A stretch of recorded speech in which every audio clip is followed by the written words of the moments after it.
Yo, Skinny Hardaway 17, back with another EP. And I'm here with a morning, you know, EP this morning. I'm talk about something that came across my feed yesterday. Now, we all know this Devin Haney and George Kambosos thing. They've been having words for a minute since after friendly words before T.O. Kambosos. Much more vigor words, since T.O. Lopez versus Kambosos. When this news first dropped, Kambosos, pre-fight, Kambosos stated that that he'll be fighting Devin Haney. He'll be fighting Devin Haney after he beat Teofimo Lopez to prove who's really the best guy at the 135-pound division. Had me sold, had a lot of people sold, had a lot of people excited about it. We thought we would finally get to see. Undisputed at 135, which seems like it's been, so elusive. Actually, it's been extremely elusive even throughout history because there's never been a 135-pound undisputed champion. In the four-belt era, I should say. In the four-belt era, there's never been a 135-pound undisputed champion. So,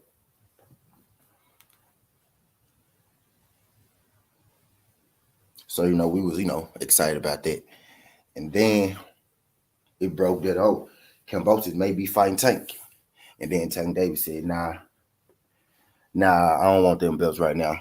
Take care of your business, and I'm going to holler at you later. And then, where we at now, Kambosos was fighting Lomachenko. And then the Ukrainian, the Russians invaded the fucking Ukraine.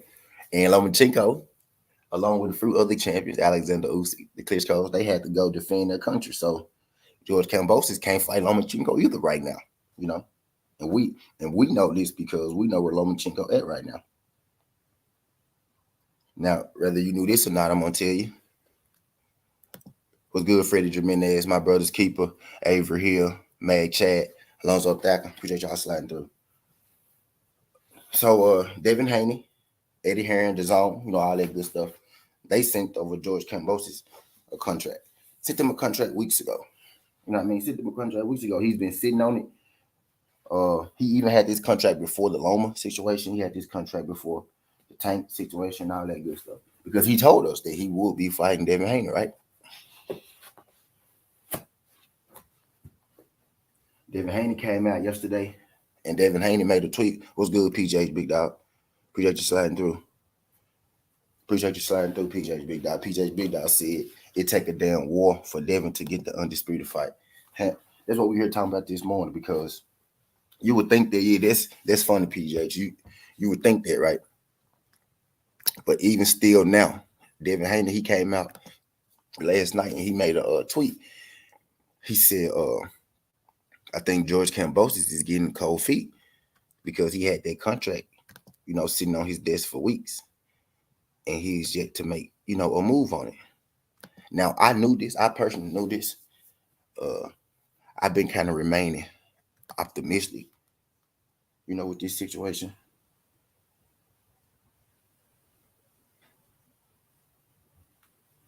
I've been remaining optimistic with this situation, but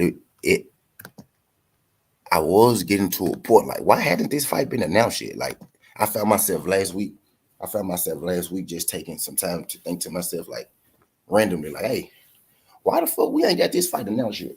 Ain't nothing standing in the way of this fight. Lomachenko at war. Kambosos at the crib. Devin free. Kambosos free. What's the problem?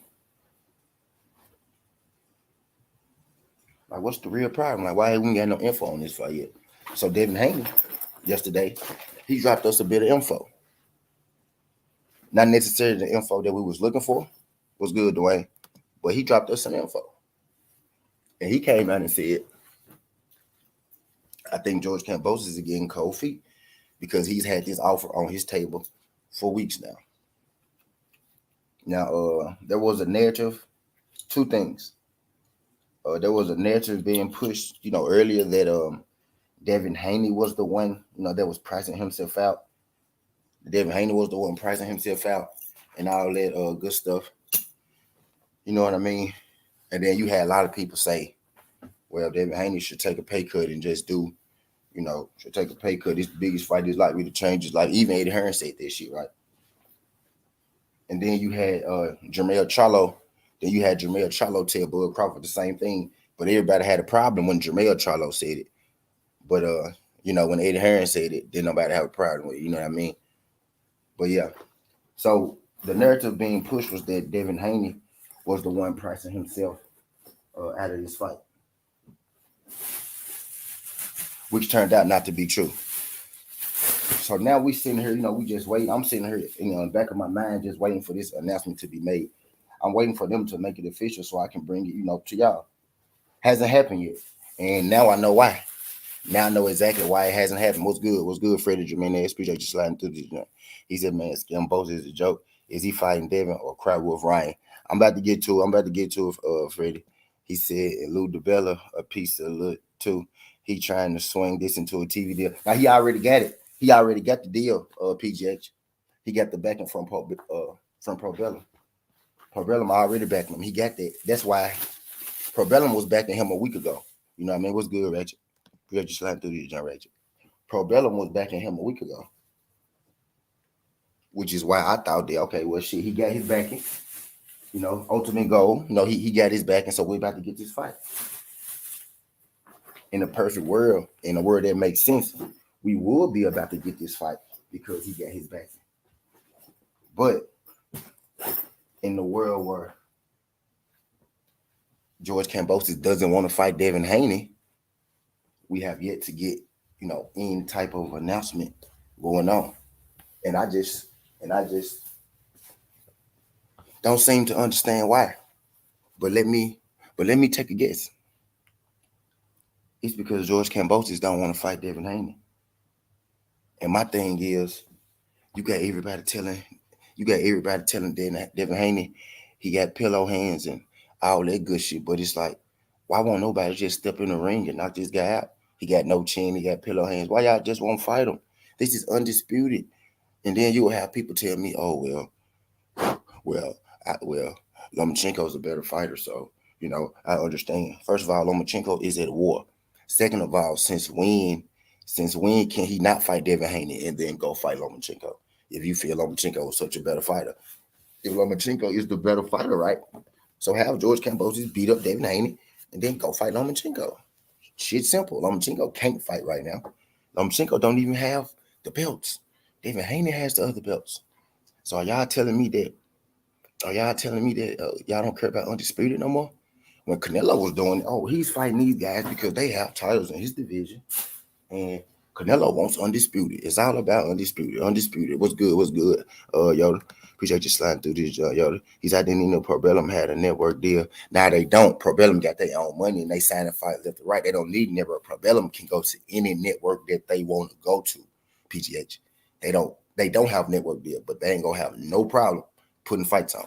Believe that. That Probellum shit deeper than y'all think too. I don't want to say too much, but that shit deeper than y'all think. Like them folks' pockets is long over there.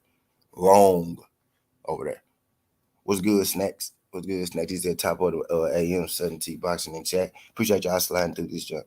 But yeah, so Devin Haney came on out and said, what we kind of suspected, but we didn't really know, which was that George Kambosos is getting cold feet. Now, George Kambosos straight up said before this fight was good, DP. George Kambosos straight up said before he ever even stepped in the ring with Teofimo Lopez, hey, bro, we go take. I'm gonna take care of this TO trash, and then we go handle our business. My question is, what's the holdup? What is the holdup? What's the holdup, man? For real, like it's literally one fight left between the 135-pound division being undisputed. It's literally one fight left, bro. And people, what the fuck was good? And what's taking so long, man? What's taking so long? What's taking so long? But you know what I'm starting to notice out here? You know what you know what I'm starting to notice out here, man? When it comes to a certain group of fighters, like black fighters, like Jamal, like Devin, it's like everybody works off a different set of rules. It's almost like everybody is in cahoots just to not see black successful fighters get their opportunities. You know what I mean? It's like they just don't want them to get their chance at greatness. They'll tell you that they bad, that they don't sell, but they'll tell you every reason in the world to avoid those fighters. They'll give you every excuse in the book of why they don't have to fight that fighter. You know what I mean? But they will go fight a fighter lesser than them. And I think it's deeper than them just, not wanting to fight them. You know what I mean? 'Cause I don't think they're necessarily afraid of them, but I think these people don't want to see black success in boxing. I don't think they do. Because what if, let's just say, we speaking hypotheticals, right? Let's say Charlo beats Canelo Alvarez. Let's say George Kambosos actually steps in and fights Devin Haney. Devin Haney wins. You got Jermell beating. Brian Castano. Let's say he beats him undisputed. So you got Devin Haney undisputed. You got you got Jamal Charlo undisputed and a Canelo in. Now you got Jermell undisputed at 154. And then let's just say Earl Spence or Bud Crawford, gets undisputed at 147. Now you have four current champions of this undisputed champions of this area that are black. You know what I mean? And you could call me conspiracy guy or whatever, but I straight up feel like that's that's the thing that's being avoided right now. What's good, Cassandra? Appreciate you sliding through. I feel like that's the thing. I feel like that's the thing that they're trying to avoid right now. They're trying to avoid having, you know, all of these champions look a certain way. Because imagine how hurt a lot of these people would have to be if they had to say, "Oh, Jamal Charlo beat Canelo. Oh, Jermell beat Brian Castano. Devin Haney beat Kambosos. And Earl Spence or Bud Crawford are undisputed, man. That's four undisputed champions in the four-belt era, and there's only been like six undisputed champions in boxing, period. We're living in a time where there could very well be four undisputed black champions in this era, if Canelo was to fight Charlo. Possibly, I'm paying them wins of these fights, you know what I mean? If Kambosos is to fight Devin Haney, Jermell and Brian Castano, that's going to happen. You get what I mean?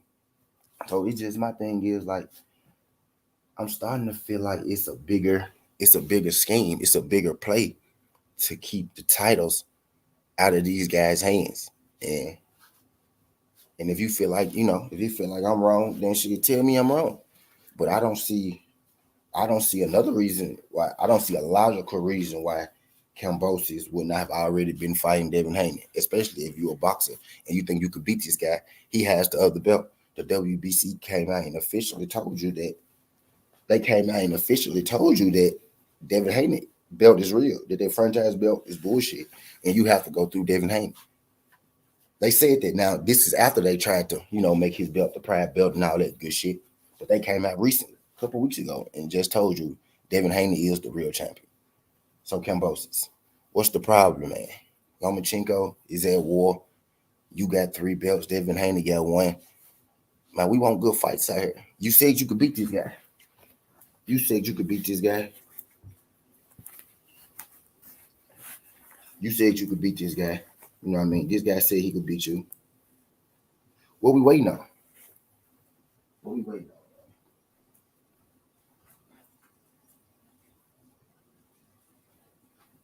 What the problem is? What's that famous Mark saying, man? What the problem? What the problem is? What the problem is? You know what I mean? He said, "Trey, we'll go be on Knockout Boxing 86 tomorrow night, T." Oh yeah, beautiful, beautiful. I'll be there.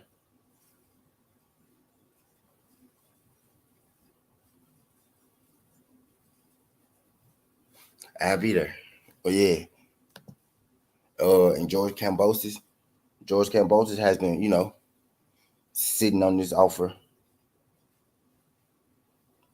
for weeks. Per Devin Haney, straight up, he's been sitting on this offer for weeks, bro. Like, it's time to call a spade a spade. It's time to just, call it for what it is. This this guy straight up just don't want to fight Devin Haney. It's that simple. He straight up just don't want to fight Devin Haney. Like,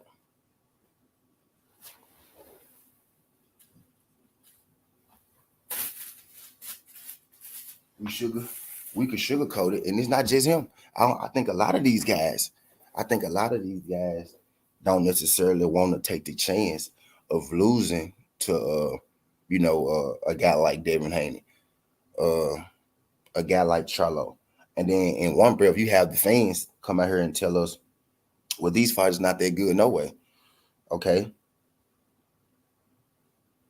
okay, cool. Let's say that.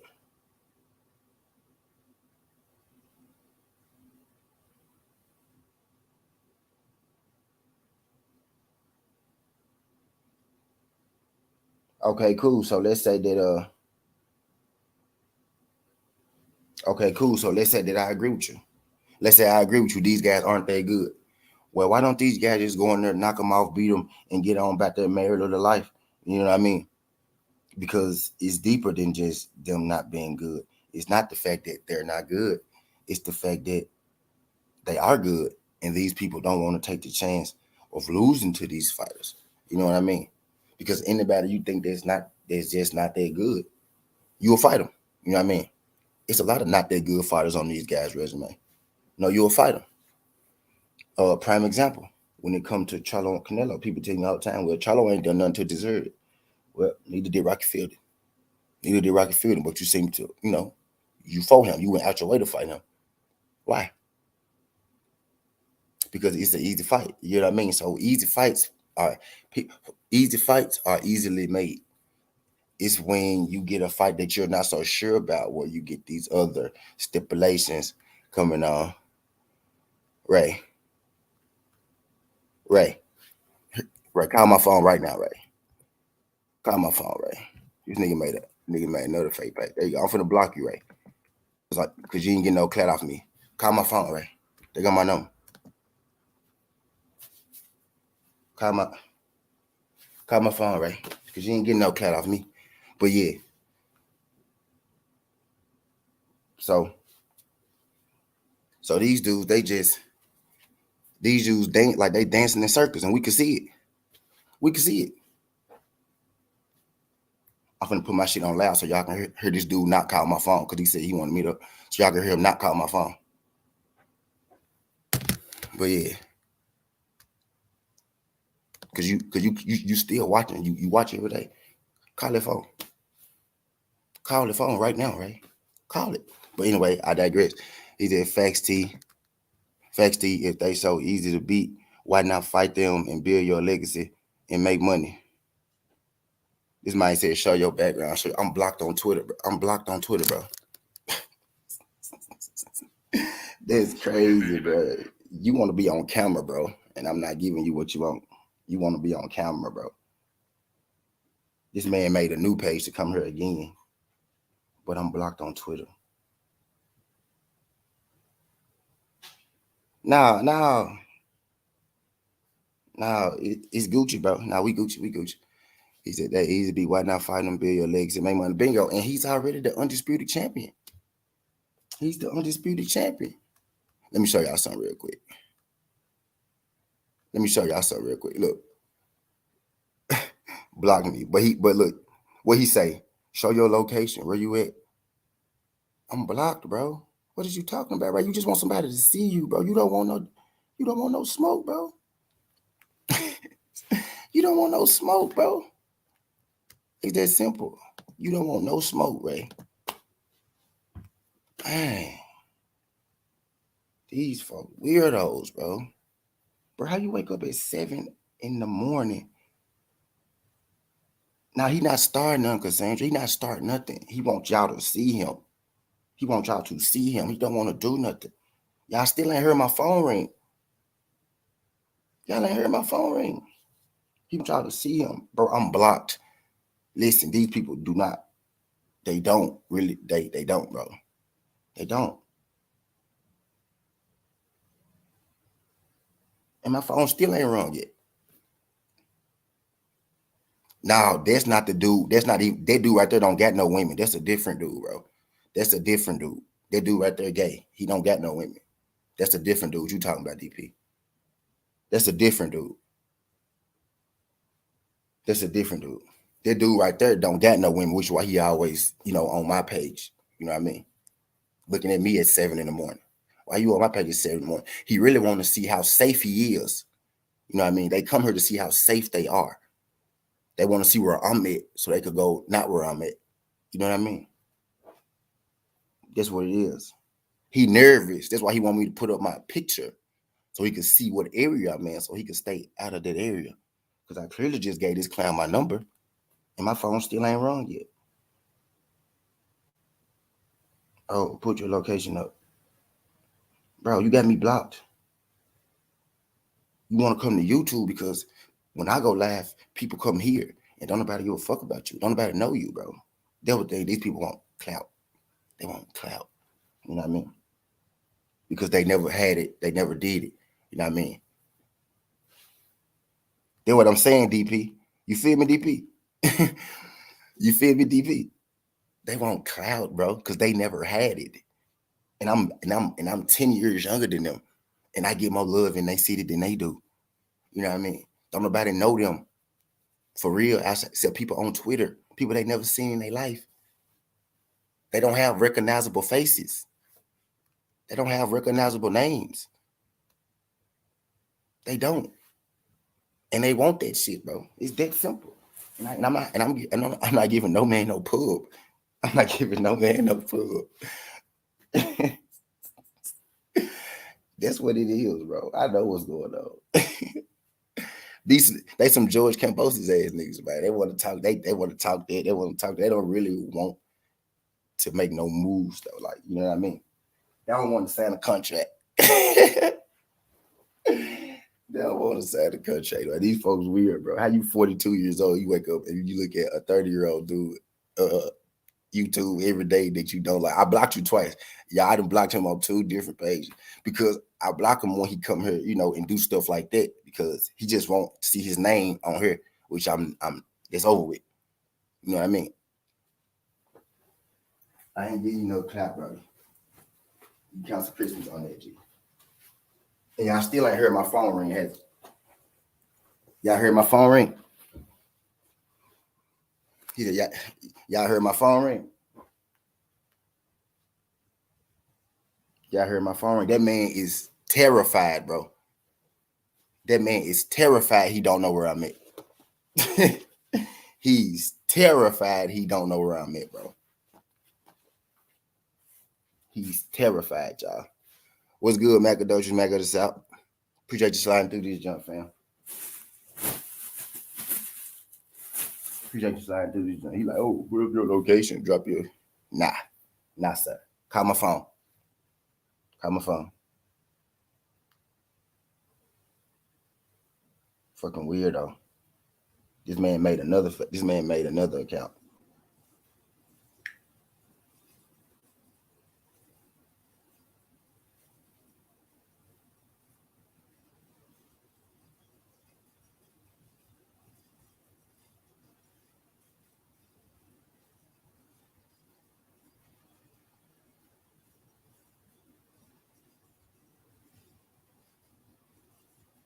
This man made a third page. This man made a third page to come to my YouTube, but got me blocked on Twitter.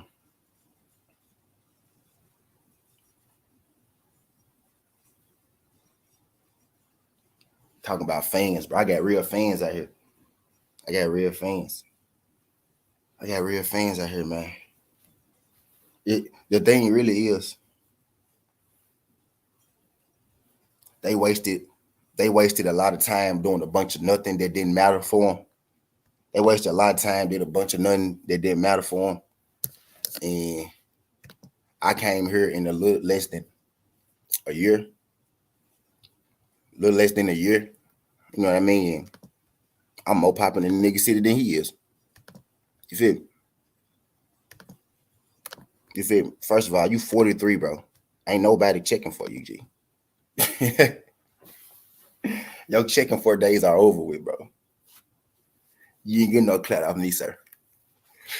You ain't getting no clout off me, sir. Your checking for days are done. You're not getting no clout off me, sir.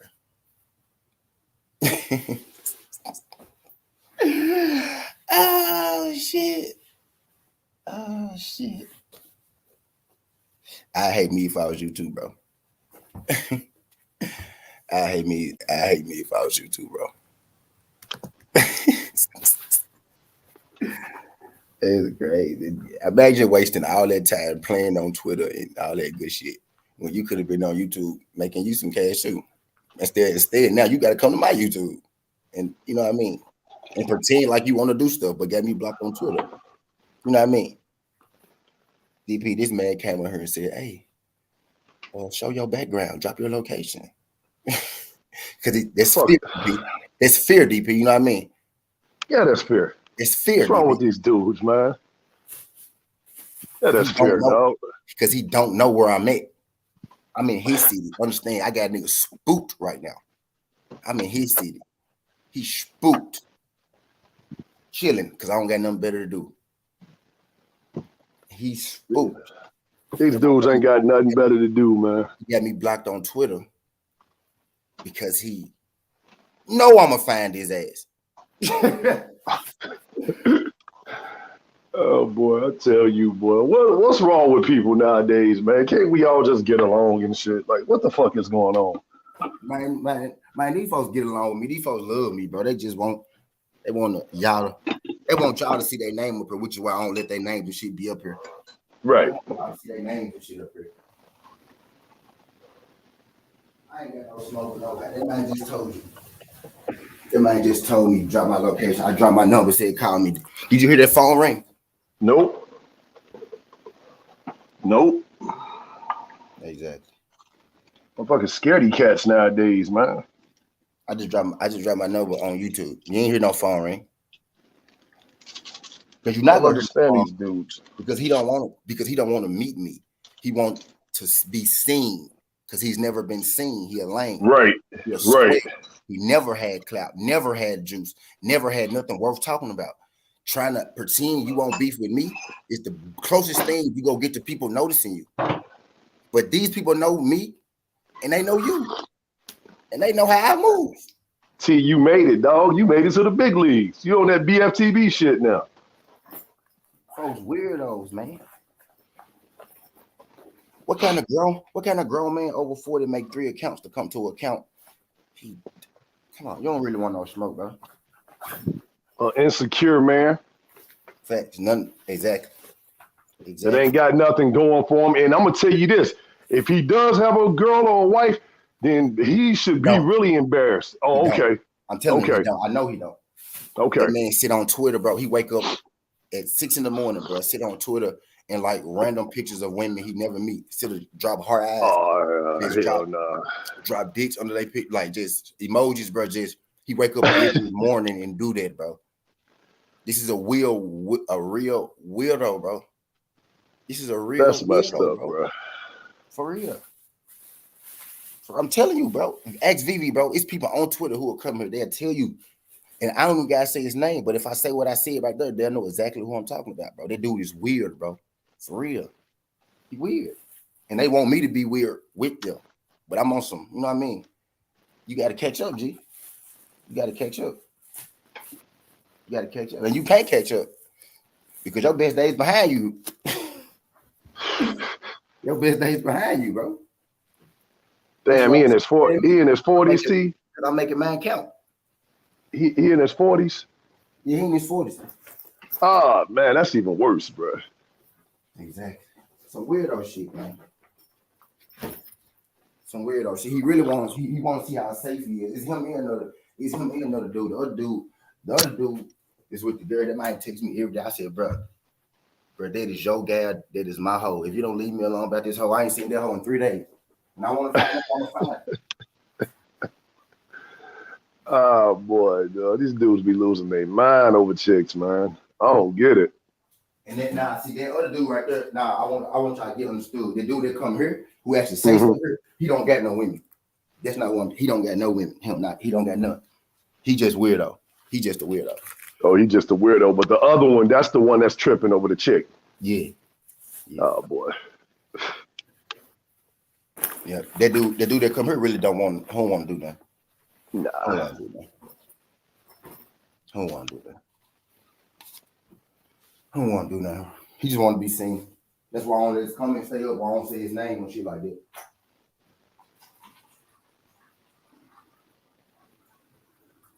Yeah, that's foul, man. These motherfuckers need to get something on their mind, man, for real.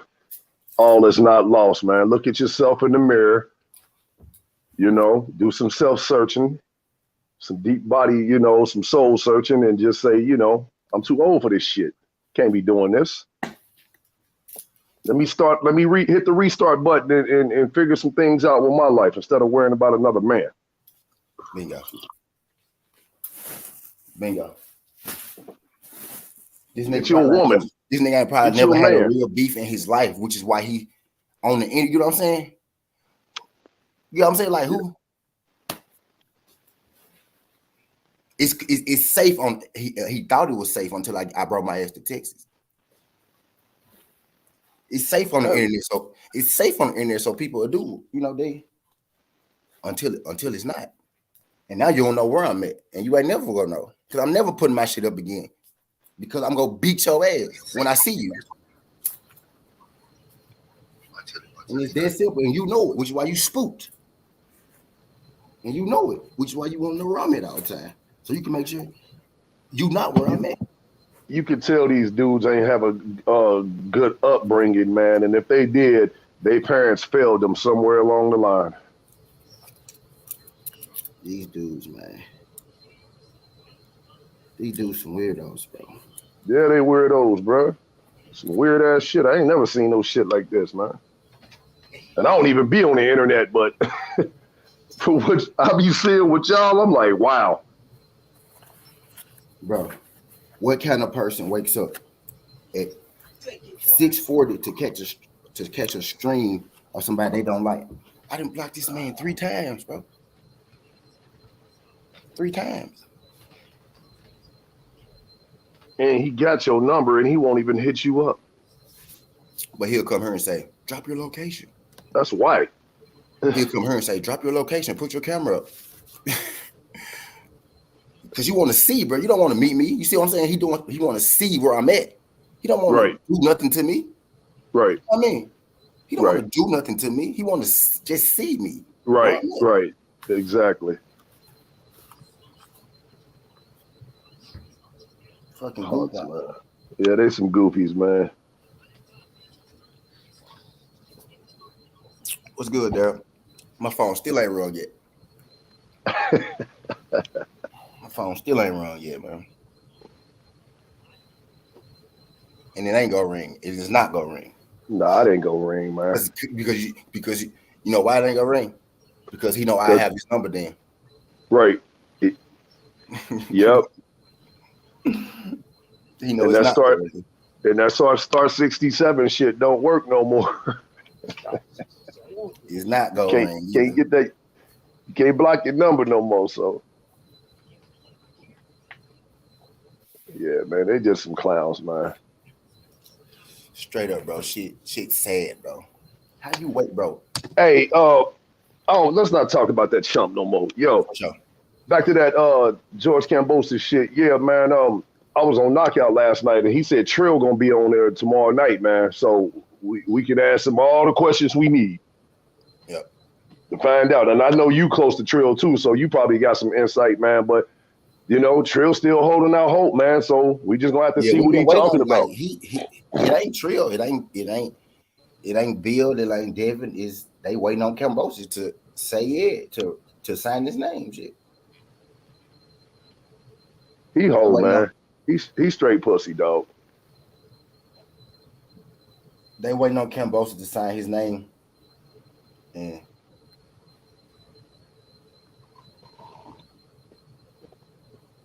You got some people that want to get you got some people that saying that Dev should give up the belt. You know, you got some people that say he should go ahead and move up. You know, I really don't know the insight, man, as far as like what you do when you keep the belt, because I know they paying him. I know Devin getting paid. So, you know, that's a win for him.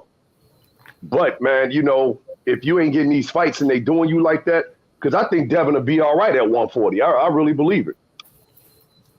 Yeah. And at this point, man, I'm like, man, you know, fuck the titles, man. But I don't really want to say that, though, because we about to, hopefully we'll get undisputed after Earl and Ugas. So it's like, man, you know, I understand why he keeping the belt, man. But, yeah, they fucking over him. You know the play. My thing is, I think Kambosos just stalling them out for some, either for Ryan or hoping Loma come back, or he just gonna fight a scrub some kind of way, because they're pricing yourself out shit. They didn't destroy that. They didn't destroy that narrative. These dudes get these belts, man, and act like they turn into something they really not, and they using other people's names to get their stock up, and you know. And it all started with Loma. You know, it's like Loma, T.O., and now Kambosos. All three of them dudes ducked Devin Haney. All three of them. Yeah. And Loma go get his ass. Kambosos go get his ass beat unless he fights somebody like a Ryan Garcia, because I mean, you know, unless he fights somebody like we ain't never heard of, just to keep the titles and shit. But the public need to be demanding that he fight Devin Haney. But we know where it's coming from, man. They trying to keep him away from Haney because they know what's going to happen. Yeah. It's pretty much going to happen. It's like he going to lose to whoever he faced pretty much. It's like they just don't want it. They just don't want it to be Devin Haney. He going to lose. And that's what I was saying. It's like they okay. He'll beat Ryan T. I think Kambosos will beat Ryan. Oh, yeah. I wasn't even talking about Ryan. I was talking about Tank Loma or Devin. Oh, okay. Yeah. Yeah. Any of them dudes? Yeah. Hell, at this point, I even think if him and T.O. ran it back, T.O. would beat him. And I don't even fuck with T.O. like that. Oh, Jack Collateral is the mandatory for Josh Taylor again. Ooh. That's what's up. The BBB he said they contacted all 4 governing bodies about making him the mandatory again for Josh Taylor championship, not the catchweight shit that he talking about. So he gonna have to run it back then. He gonna have to run it back or just move up. Oh, he gonna run that back. Because if he move up, then we already know he pussy. He'll get mopped up there at 147. I wonder if he gets stripped, right? I wonder who they go put on. If he gets stripped, I wonder if they go like split all 4 of the belts up, or they go let Jack fight one person for all 4 of the belts. Because I personally don't think he gonna fight dude again at 140. I personally don't. So what they doing about the is he still have a loss on his record, or did they overturn that shit? I don't know. I ain't seen it. I ain't seen that in. Because that's what I'm more concerned about. That shouldn't even be an L on his record. So they put him in position saying, okay, this is what we're going to do for you. We're going to give you an opportunity to run it back. You know, hopefully they should just turn it into a no contest, man. That man should not have an L on his fucking record. Let me see. Nah, they ain't say nothing about moving the L. They ain't say nothing about taking the L out, but they said they contacted all of them about making them fight again. They contacted WBC, WBO, IBF, WBA about. And you know, man, he gonna get dirtier in this fight. But I think Jack gonna stand up to him, and they gonna throw bombs in this one, T. If it be a rematch, I don't think Jack gonna take it easy on him. Yep. He gonna try to knock him out. Call that phone. Call that phone, bro. Call that phone. Call me. Call Tyrone. Call that phone, Ray. I got something for you. Bet you won't call that phone, Ray. You come here, you can do all that typing. It's 7 buttons, bro. 7 buttons. That's simple. You came here, you typed a paragraph at 7 in the morning, but you can't hit 7 buttons. You probably at work, T. You know he is. You know he is. That's why he's mad.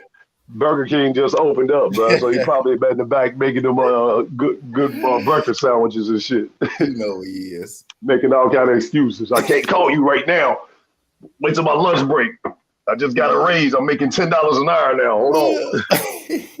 I can't fuck up this job. He said, so Josh Taylor got to fight. Nah, that was the thing, but now they finna make Josh Taylor fight. They finna make him fight. What's the boy name? Jack again. Jack Collateral. Jack Collateral. Hey, Jack just overleaped Josh too. I don't know if you peeped that. ESPN put it out yesterday. He what? He overleaped Josh in the rankings.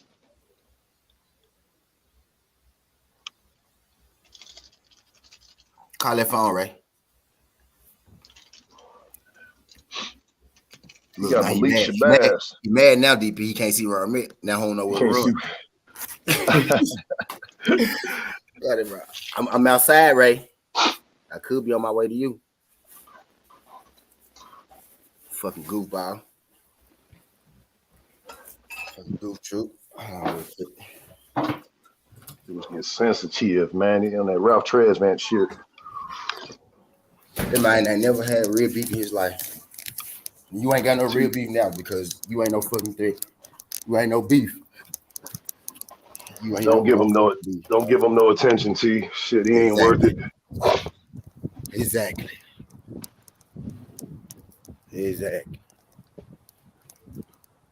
But he a Earl Spence fan though, so I know where he gonna be at.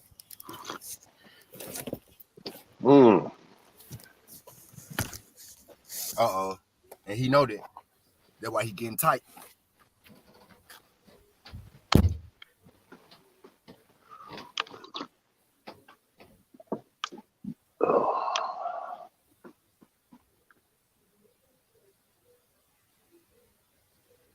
What up, Skinny Too Litty? Just do boxing.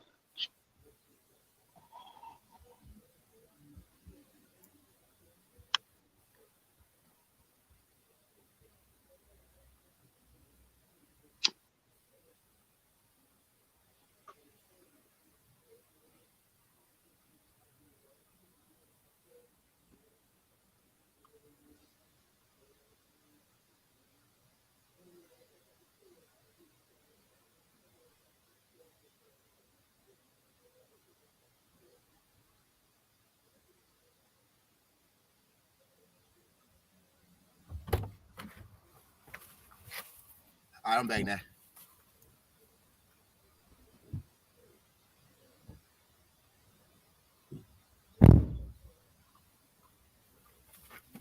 Oh. All right. Skinny Too Little, what's good? What's good, Skinny? We just slide through this junk. Well, yeah, Jack, he got to fight him. They ain't did it yet, but they said they contacted all the sanctioning bodies. They contacted all the sanctioning bodies to make him have to fight him again. I don't think he gonna do it though. I think he just might not. He might not.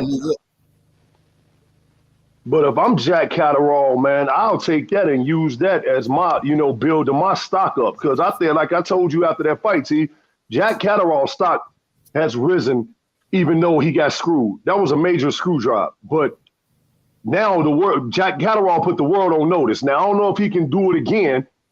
You know what I'm saying? Because we didn't see that coming from him for the first time. But if he do that again against his opponents, then yeah, man, we can start saying like, yo, this dude is going to be a problem. Yeah. Because that's why, what's his name was saying all that shit. Come up to 147, I'll fight you then. Man, come on, bro. Right. The thing was, they ain't want Josh Taylor to lose them straps. They want to keep his legacy intact. Right. So you know, if I move up and fight you, it ain't gonna affect my legacy at 140. Right. But your legacy at 140 already affected because we gave you a pass for the program jump. Good fight. We gave you a pass for it. But we can't give you two of them motherfuckers. No, we can't give you another pass for this shit, man. We saw what we saw, and he hear what what's going on. He know in his heart of hearts, man, what's up. Yep. He know what's up, man. That man beat him. So now he trying to take every advantage, come up to 147. I'll do this. Oh, yeah, whatever, man.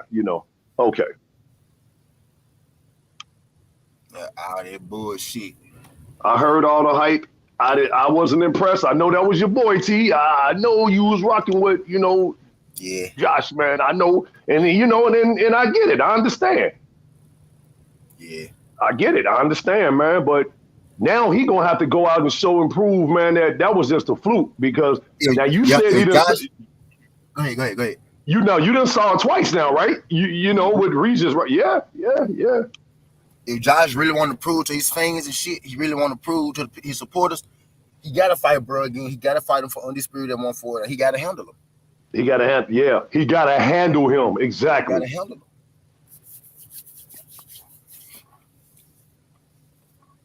You gotta handle that, man, bro. If Josh is what I think he is,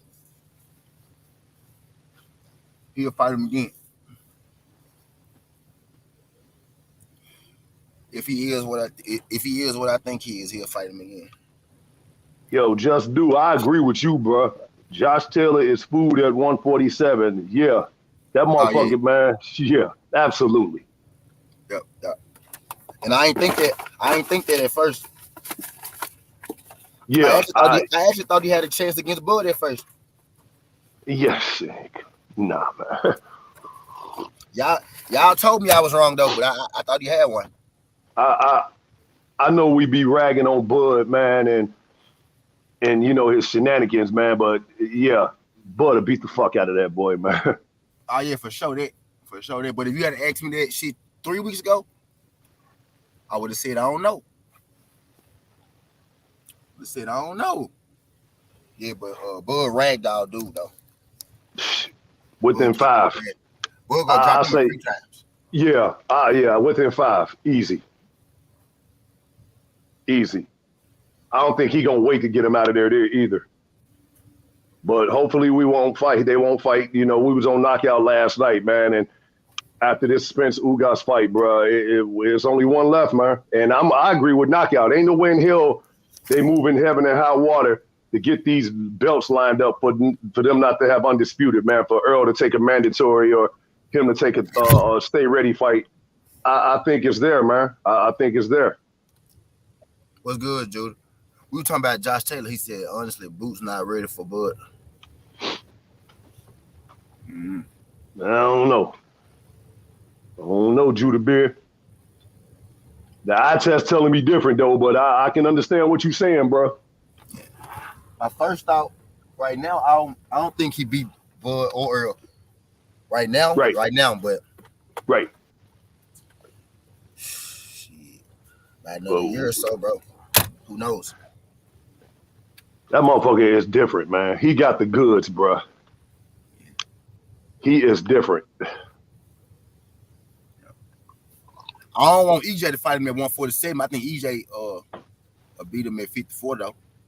Yeah. I don't see Boots staying down there, man. He too big, man. Yeah. He too damn big, man. Shit, but I think he just doing it just to, get his name, out there. His name is already out there, but maybe collect a title or two and then see where he goes after that. And his camp is handling him well, man. I mean, he got his dad, man. His dad ain't gonna let him get the screw job over.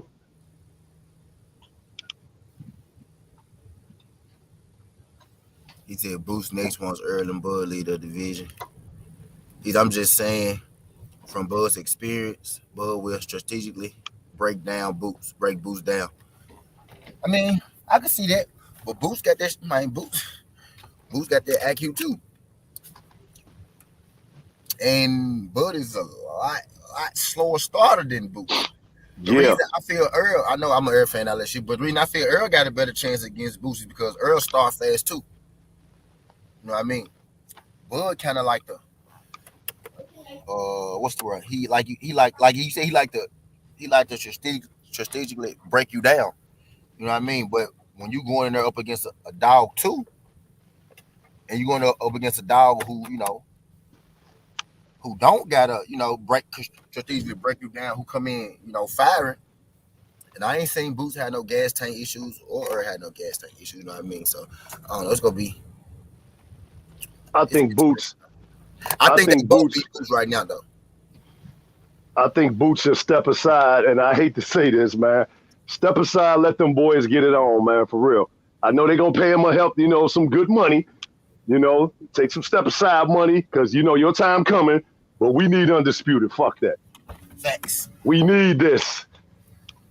We need this, Boots. Facts, take the step aside money, man. And you up next. Yeah, we need this, bro. We need this.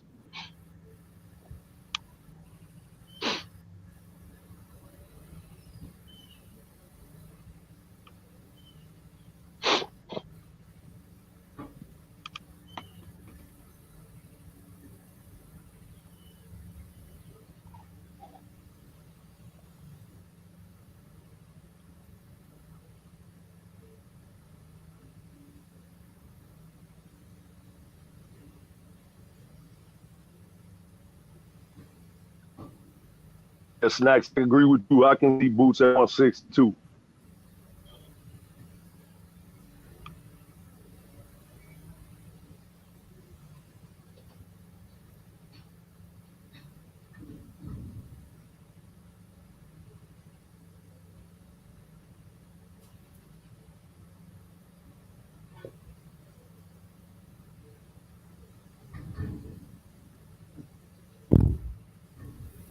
Oh. Okay.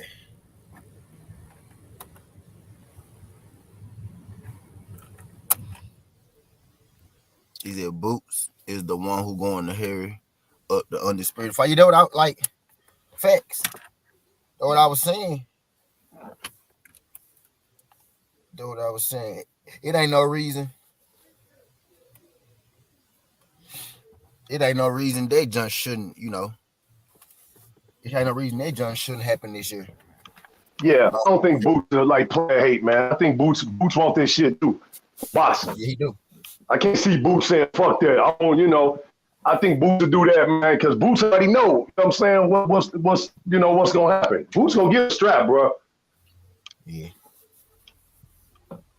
Yep. Earl and Bud need to go. Because Boots want to see that too, for real. Contrary to popular belief, Boots want to see undisputed too. I know it. And I think and he is just after Earl. Right. Or Bud. I know how y'all get a little sensitive on here. They get a little sensitive. When you mention Earl's name. Hey, T, I'm glad they wasn't around the other night when you dropped that bombshell, bro. Oh, yeah. Oh, yeah. Yeah, bro. They know. They know. I'm like, oh, my goodness. That shit fucked me up. I had to call my brother like, yo. They know.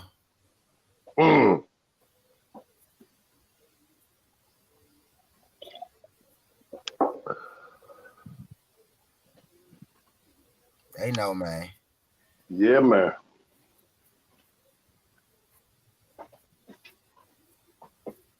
Yeah, George Kambosos ain't trying to fight Devin Haney, though, y'all. Just be he's at roll up T. Yeah, what you think I'm doing? Devin Haney, why think I came outside? Judah. Devin Haney, Kambosos ain't trying to fight Devin Haney, y'all, and I'm fed up with it, dog. I'm fed up with it, straight up and down. And I'm sick of everybody acting like that it's okay. Because there's always a better reason why these guys don't have to fight these guys that we want to see them fight. You know what I mean? It's But always anybody that say, man, that ain't no racism in boxing, they blind in a motherfucker. They just don't want to believe that shit. It's racism in everything, man, especially boxing. right. Boxing is the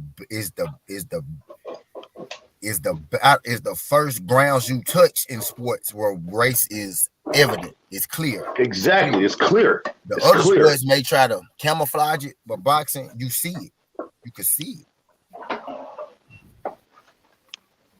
What other reason? I sat here and listened to y'all when we last year, y'all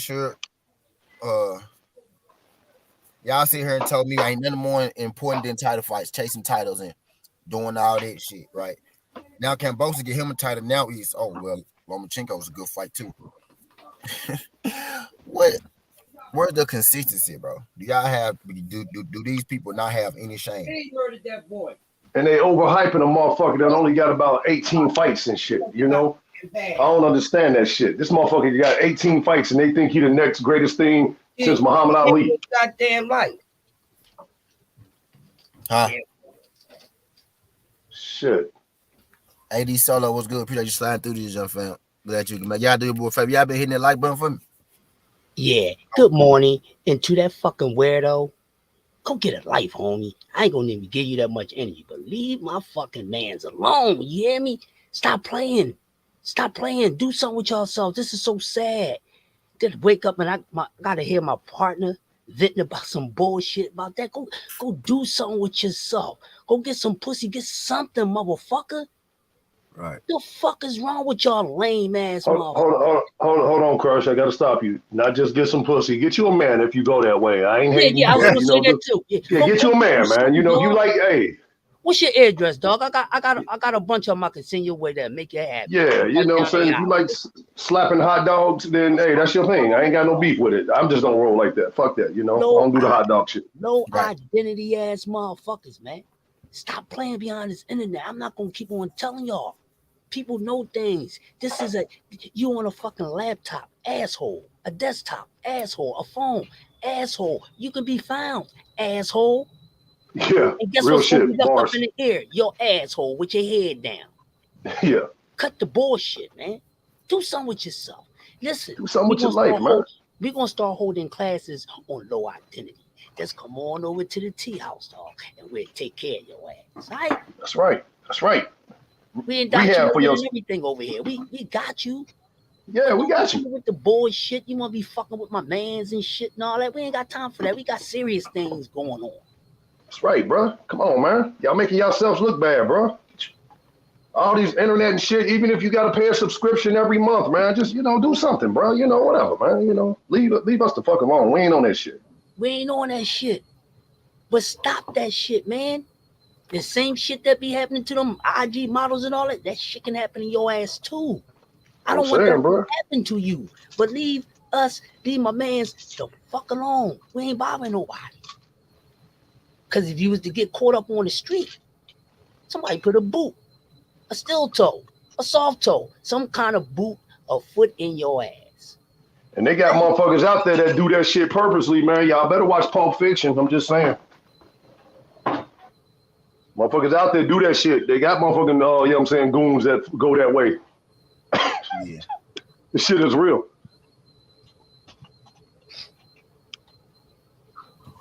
Folks weird, man. Folks just weird, bro. Like I ain't. It's really what it is. They just want to throw me off. They want to throw me off as if they matter. They try to throw me off. Can't throw me off, bro.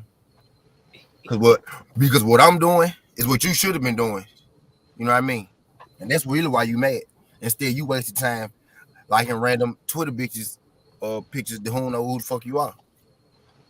Hey man, we're gonna start counseling, man. I think we ought to start counseling and try to get them to rehab, man, and bring them over and see if we can convert them, bro. You know what I'm saying? We got to help these brothers. Like these niggas lost, man. They are.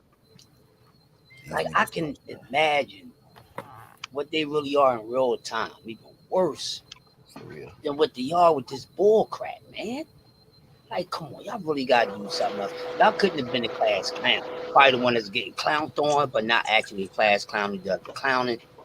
This is just some clown shit. No, clowns don't even do that. Clowns a little more thorough than that. Come on, man. I'm saying, bro. Yeah, now he wasn't no clown, but niggas like that. Niggas like they never had a name. They never had an identity. They never been recognized. Nobody ever looked at them a certain way. The way that the people looked at other people, they wish it was them, which is why they feel it. You know what I mean? They wish they was, a factor. You know what I mean? They never been a factor. Nigga, I've been the motherfucking star quarterback, bitch. I've been a star point guard, bitch. I've been a star my whole life. And you niggas feel it. You niggas know that. It's that simple. I was prom king, y'all. I just wanted to throw that in there. Well, my nigga was prom king. I was prom king, man. I know it was 30 years ago, but damn, that meant something. Shit, fuck that, but continue, please. Yeah, he wish like these niggas. He wish he had the chance to sit down on the podium, sign his name, and the whole school clap for him because you ain't one of them niggas, bro. Just watch. Just sit back and watch, bro. Just sit back and watch, bro. Nah. Leave me alone, bro. I got shit to do, and you know I got shit to do. Leave me alone, bro. We will hold the class, and we would give you some training on how, to upgrade yourself, your aura and everything. Yeah, bro. You gotta be someone. You gotta be those type of people who never been nothing. They've been an introvert even on the outside. Nobody cares about it. Nobody showing no attention and no affection. So when they hear and they see, T, what he got going on, he got the channel building, such an athlete. He has a gym jaw dropping motherfucker goddamn journey behind him at a very young age. He's twice my age, and he did more shit than motherfuckers my age, so they see that. I don't brag about what I do. I'm a fucking legend, and this is the receipt. Talk your shit, Crush. He's out saying talk your shit. But we ain't got to blow our horns and none of that, because when people come on and check us out, they can tell from the very feel that shit, man. We open our mouths that these motherfuckers come from something. See the type of cloth he come from? He come from a terry cloth that had a tear in it. You understand what I'm saying? When a rag get old and started shredding. See, that's what type of cloth he come from. You see what I'm saying? He come from a cloth that wasn't even fucking sewn together completely. That ain't our fault. That's your fault, player. Now, I mean, what you want to learn how to dance? What you want to learn how to box? You want to learn how to DJ? What you want to do? He wants some of these hoes he be seeing me post on Twitter every now and again. That's what he want. Oh, he want them hoes. Well, do something to get the hoes. It's really easy. These hoes ask for money. They ain't asking for no identity. Don't give a fuck if you got halitosis or nothing. This is the new communication of you lost fools anyway. That's all you gotta do is talk with a Happy Meal, talk with $40, a bag of weed, an e-pill. This is the most simple as shit, dog. What's wrong? Man, what's wrong with if you can't talk a chick out they panties, man, something wrong with you. Now, I ain't the most, I'm just saying, I ain't Denzel Washington, but damn. Shit. If you can't talk a chick out their panties, man, then something wrong with you. I mean, I done seen ugly dudes get some bad chicks. I don't brag. I'm ugly as a motherfucker. You ain't ugly, T. Shit. I got a lot of them. It don't take much, bro. You niggas just ain't confident in yourself. Yeah, just have confidence in yourself, man. It's called low self-esteem, people. That's something we should talk about every day, because the problems that people be having stem from their low self-esteem. That's why they jealous. That's why the frequency is always low, because of low self-esteem. You don't have no oomph in yourself. That's bad. That's not up to someone else to do that for you. I mean, we can make you aware of what's good in you, but if you don't know what's good in you, and then when people show you the good that's in you, and you don't know how to apply it or use it, you just fucked up, and you can't blame nobody but yourself. So with that being said, the wise Crush don't have sympathy for your whack ass because you chose to be whack. It's like Crush, we came up in that era where you actually had to step to a chick. Remember them days? Mm-hmm. When you actually had to step to a chick and rap to her. Not the day when you can just get on the internet and just press send and be like, oh, I like her, and press like, and then hopefully she'll hit you back. We came up in the days where you actually had to say, hey, how you doing? I've been checking you out. My name's such and such. Can I give you my number? Mm-hmm. That shit. Them the days we came up in, but most of these motherfuckers, you know, they sit behind a desktop all day or play on their phone, you know what I'm saying, and see if somebody gonna hit them back and shit. Then fuck around and get catfished. Catfish, motherfucker tuna fish, orca fucking whale, all that. But yeah, we came from an era when you have to know how to communicate. It wasn't all this texting, all that shit going on. You know, when we jotted shit down, it was a pen, a pencil, or a letter. You sent the little note. You know what I'm saying? And then when the pages came out, you knew how to, take the numbers and make it into a message and shit. You know what I mean? But other than that, you had to know how to talk to that young lady. You had to step to her. And to be always honest, women would step to you too, but they wouldn't step to you on no bullshit. They was gonna let you know what it was hitting the forth on the rip. If they was planning to simp your ass, she telling you from the rip, I'm gonna pimp your ass. You might be like, nah, you ain't gonna pimp me. I ain't never been pimped. You gonna find out. But they let you know it wasn't no hidden agendas. They was gonna let you know if you could get the pussy or not, how soon or how late, or how long you gotta wait for the pussy and all that. Now today, it ain't none of that shit. Motherfuckers don't know how to talk. That's all they know how to do is text. You see what I'm saying? Text. I tried to eavesdrop on a conversation between two young people, right? I only heard about maybe 5 or 6 sentences. Everything else, these motherfuckers close to each other, they started texting. This is no bullshit. I said, what the hell are you doing? I said, y'all was just talking. What you texting for now? You ain't saying nothing that's subliminal. The fuck is wrong with y'all? It's the new thing now. Oh yeah, so that's why y'all motherfuckers do not know how to talk. I can see if you went to a interview, motherfucker, you gonna fuck up. You gonna ask the interviewer, hey, can I text the words to you? Cause I don't know how to project them out my mouth for my delivery and all that. That's what's wrong with y'all. Then y'all all on this bullshit. Y'all smoking synthetic weed shit that ain't fucking real. You taking all these goddamn pills, and the pills that you taking ain't real. You putting all this messed up shit into your body that's dumbing you down more than you already dummy yourself down. Oops, you dumb yourself down even more. Because you putting things in your body to take away from the weaken your antennas. That's why you motherfuckers don't know how to talk. Because everything is an abbreviation and shit, a synonym or something like that. Don't know how to fucking talk. I'm like, well, how do y'all motherfuckers communicate? You know what I mean? They say a couple words, then they text, and next thing you know, they put on the goddamn drill music and all that shit and do whatever it is that they're going to do. That's why it's hard for these motherfuckers to find someone. And then if you can't even communicate in the dumbed down system that's out here, then you really fucked up. For us, we on a different level. We ain't in the dumbed down system. We'll slide through there. You know what I mean? But we ain't staying there because, you know what I mean, we'll bring down the property value. You know what I mean? But this Z generation, these new motherfuckers. I don't know what's going on with them. They putting something in everything that you can put in your body. And depending on how strong your immune system is, will determine how the bullshit is going to fucking affect you and how it plays out in these schools. Go read the book of life on yourself. Go sit down in front of the fucking mirror for an hour and check yourself before you get on down here talking about people that's bothering people. Bother yourself. You got the problem with yourself, go bother yourself. Smack yourself up. Put your foot in your own ass. Do something. Be accountable for your fuckers. Be accountable for that. You chose to be a fucking bum. You choose not to fucking go to work. You choose not to motherfucking go to football practice. You got for all gifts. That's what's wrong with y'all. Then they turn around and then they're gonna be boohooing and crying. I ain't giving you no damn bottle or no pacifier. That's on your ass. And just to let y'all know, contrary to popular belief, it is more women in the world than men. I'm just saying. Yeah. Hold up. Yes, it is. But just saying. Y'all gotta watch.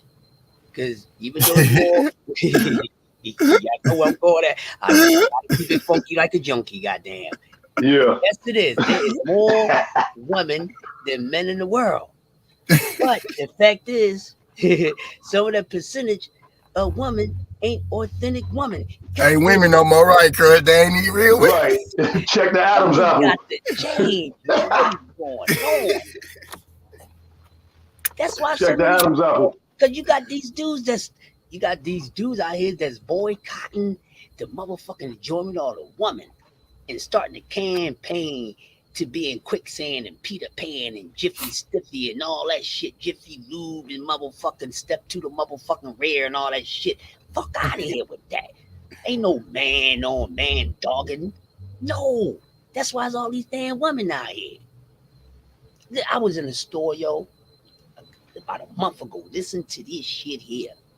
I was in the store ordering some breakfast. So it was a female in there and a half female in there. They was together. They was friends, you know. So there was some little bounce music going on in there. So the natural female, you know, the half female, he wasn't dressed like a female. He dressed like a guy. But you know how they dress, nut huggers. Goddamn, you can see the motherfucking veins and this shit coming out because his pants so goddamn tight. Balls about to blow up. But y'all get it. Probably got a thong on and everything. But anyway, the bounce music on. So the girl, she turned around and started bouncing this shit on her fucking friend. He said, "What are you doing? Don't do that. Why would you do that?" She was like, "Because I'm a woman." He said, "And I'm a man that's looking for a man. Like, we don't have nothing in common." I was like, oh shit. Then I felt very uncomfortable, and be honest with y'all, so I said something. Because I was the closest dude to his motherfucking vision. Do you hear what I'm saying? I said, whoop. I said, wait a minute. I said, man, check this out. It wouldn't have been my business. You wouldn't have came out. I said, dude, keep that shit to yourself. I said, if you trying to catfish, know your kind first. Don't throw the try me out there, because that try me would get you hurt. I said, I you know, I ain't with where you coming from, but dog, I don't want to hear that shit. And he said it loud. I'm a man looking for a man. Keep that shit to yourself, fucking flame. What the hell is the world coming to? He told the girlfriend, don't do that. You know, that don't do nothing for me. I'm looking for a man just like you. We don't have nothing in common except we both looking for a man. What? I said, dude, like, keep that shit to yourself. I said, because I said, y'all been around for a long time. I said, but me as coming up, they didn't rock like that. I said, that's the difference between y'all motherfuckers and the ones from back in the day. And I said, I don't agree with the nature of it, period. I said, but they were respectful. They stayed in a fucking lane. And the only time they went to go out there and try to, you know, find something that they wasn't sure about, only if they had got a motherfucker drop on them that, hey, it's a possibility this motherfucker over here go on both sides. But they would never ever say no shit like that out their mouth all out around a whole bunch of heterosexual fucking men when they can sense that the men is straight. You understand what I'm saying? That shit would get your head blown off. I've seen some shit happen behind shit like that. They just come out and, you know, they need this extra attention, and you got a couple of them hurt. One of my young boys, you know, a few years ago, he was out and about late night, you know, coming from a club and shit all high. You know, shit happens when you high sometimes, right? Well, he run into a little transformer.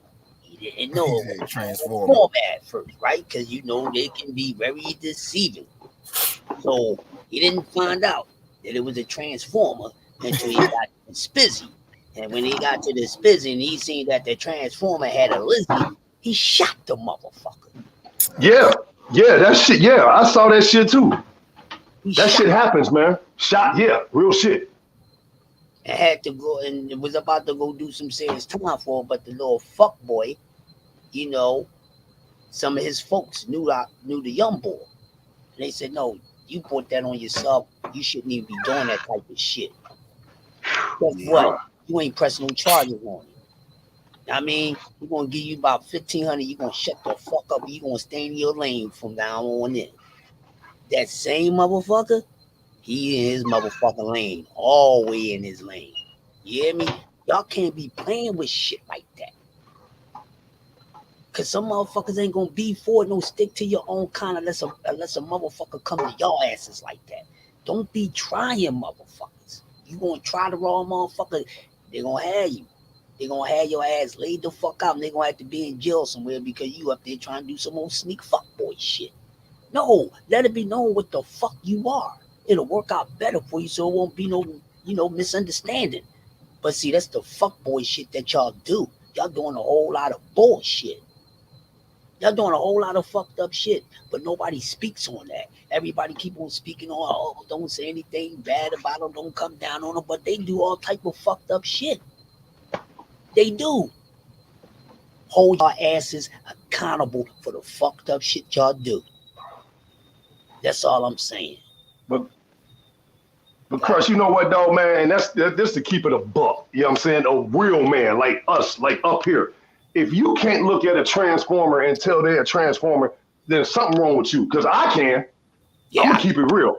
I can look and say, yo, I know what's up. Like, nah, you know what I'm saying? And I'm glad I came up in the era in the 90s, man, where that transformer wasn't even transforming. Like that shit wasn't even heard of back then. Yeah. When we was in clubs, dog, it was women. Now, I ain't saying there wasn't no undercover, whatever sexual, whatever. But, you know what I'm saying? They was more undercover back then. You know what I'm saying? We grew up in the era, man. Like I said, you actually stepped to a chick, hollered at them, yada, yada, yada. I got a man, but, whatever. Okay, whatever. It is what it is. You young. But I'm just saying, nowadays, man, I can't get with this shit, bro. I can't get with it. Yeah. Hey, like for instance, I still didn't do the story marathon yet. Yeah, we got to get on that, Crush, because I got some stories. Yeah, like I told y'all, like my dance partner, man, rest in power. Otis was gay. Right. But guess what? Otis knew that I was fully heterosexual. I wasn't on that time in no kind of way, and understood where Otis was coming from. Yeah, so that wasn't a problem with us. So when we went on the road, he knew I'm not going to run with you. I mean, because one, I don't even know you like that. We partners. We dance partners. I don't know you like that. So I don't feel that comfortable around you, even though we keeping it straight up. But how we going to be rooming when I want to bring a chick in the motherfucking room? You ain't going to want to be in there, dog, especially if you ain't got nobody. We can't be in it. We not that cool. Even me and my homies ain't that cool. One of my homies like that shit. We go out, he get a girl, he get to do. Ain't nothing cool about that. That shit would never go down. Homie, go do this thing with that motherfucker somewhere else, and I holler at you later. You know what I'm saying? Come and holler at me when you want to slap five and play ball or some shit like that, motherfucker. But when you want to go, you know what I mean, pill and tell on a motherfucking goddamn motherfucking stallion, then you go ahead, goddamn. It's stallion. You go ahead. I ain't gonna knock you for that. That don't bring that shit around me. But they carry themselves with respect, no matter if we didn't agree with this shit or not. You know what I'm saying? But Crush, let me ask you a question. Go ahead. I don't mean to cut you off, bro. And I thought about this at work the other day, and I want the chat to jump in on this. If a woman was straight and she crossed over and said, I'm done, I'm going back to the dang-a-lang, right? Mm-hmm. She don't get criticized, right? Okay, you tried it, whatever. I know chicks that went both ways, but we don't say shit to them. If a man was straight, he crossed over and said, nah, I ain't gay no more. I'm going to ungay myself. I like women. Is that motherfucker gay for life? Forever. Yeah. If he decide he ungayed himself. Yeah, say, I denounce ungayism. I am not gay no more. I'm cool. I'm back to women. Once you do that, are you still gay? Yes. Forever, I think so too. Forever. Yeah. I think you are too. Ungay myself. Yeah, like, okay, I'm done. I'm about to ungay myself. I'm done. Is he still gay? Yep. Forever. I mean, forever. Because no way he's gonna come back over to the other side. You can't give your butt up, bro. You can't lay down. You can't submit to a man like that. You can't. You know what I'm saying? You can't submit to a man like you gave him, bro. You let this dude pound on you, bro. Yeah. Come on, bro. I was just thinking about that shit, like, man, because women don't get criticized for it. Because I don't rock with chicks before that. You know what I'm saying? I'm like, okay, whatever. I ain't, it is what it is. I ain't messing with you like that. And, we ain't together. We just, doing our thing. But if a dude did that and said, I'm done, I'm going to ungay myself and I'm going back to women, you still gay, right? Mm-hmm. As they say, once ain't no going back. Right. Drip was good. Drip. The topic is Kambosos still ain't, signed the contract. He still ain't put his name on. He still ain't making no moves to Bill and them about this shit. But now we done had a We weird on some ass other nigga. shit now, man. We done had a weird ass nigga come up here and shit like that. So now we talking about weird ass niggas. Yeah, I'm just saying. I just wanted to know that. We going back to the boxing, bro. See, that's one thing about the channel. We diverse. We gonna give you the sports, but we gonna give you other things in between. You know what I'm saying? Because we nice like that. You know what I'm saying? We nice like that, bro. Talking the mic over this bitch. You know And we ain't scared to talk about shit. Fuck that. And then if I was to see you in person, I'd tell you the same exact shit. You know what I'm saying? Because that's how it is, yo. That's how it is. But yeah, that is crazy. So, it's like the respect period was totally different.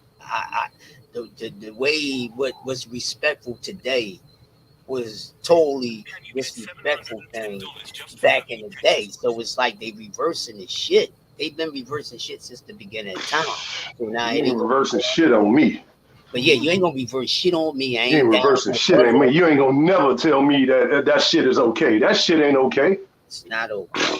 It ain't okay. Now do your thing. I ain't mad at you. I mean, but nah. Just don't tell me about it. Don't share none of those stories with me, and to keep it all fair, I won't share none of my stories with you about me knocking off a real motherfucking goddamn chick. Only if I think bring your ass back, but ain't no need to tell you that because it ain't gonna bring your ass back. So stay your ass all the way over there. Once you there, you there. Ain't no talking about you. Yeah, I ain't trying to convert you. Once you there, you there. Don't tell me that shit because like I said. I don't mind hearing women on women. That it is what it is, but I ain't trying to hear that dude shit. Fuck all that. That shit out of my face. I ain't even trying to listen to them hoes too long. I want to hear that shit. Y'all really ain't doing nothing. You need the real deal Holyfield. Let me help. Chris, he said y'all really ain't doing nothing. I already know he getting that. Is true. Y'all really ain't doing that. Y'all really ain't doing that. Let me help both of you motherfuckers out. How about that? Right. You know what I'm saying? Y'all can do each other. You can bring that whack ass toy out, but the good joy is gonna come from the real deal Holyfield, baby. Hold your ground, hold your breath, and get your nuts off the natural way, the best way. That toy don't got blood running through. That toy ain't warm. That shit ain't warm. About some goddamn electric relaxation and all these radiations and shit. Y'all know that shit is not really good. Ooh, did I just drop a gem? Do y'all know put those things all on y'all twat and y'all click that shit is not really good. It's radiation, you fools. It's a vibration. You gotta know what type of vibration you looking for. You can't be going jumping. Yeah, open up one. Hey, Crush. I gotta tell a story real quick. So back in like the early 2000s, right? Real quick, I know a girl, man, she was using them shit so much, dog, that she burnt her motherfucking clitoris. No bullshit. See? And look, I respect this chick to this day because, I don't talk to her no more. But anyway, long story short, I'm working with her. She came and hollered at me one day and just said out of the blue, I need some, yum. And I'm like, well, what's up? I'm playing therapist at this time. I'm like, okay, well, what's up? Tell me, my man ain't doing this, yada, yada, yada. Well, your boy had to help her out. Right. I had to help her out. Okay, you come to my crib. You know what I'm saying? I was, single by myself at the time and shit. Come to my crib. I helped her out a couple times, man, because her dude wasn't doing her right and shit. So I was like, all right, I'll help you out, But I respect that instead of going to get the battery operated. You know what I'm saying? That she stepped to another dude like, yo, I need some, wood. Yeah. All right, I got you. See, here's the thing, right? This is one thing that I learned. I learned this from women. All right. See, sometimes they got to slow the fuck down. Listen to what I'm about to say to y'all. Sometimes they have to slow the fuck down. You know what I mean? Because everybody ain't gonna be able to have it right.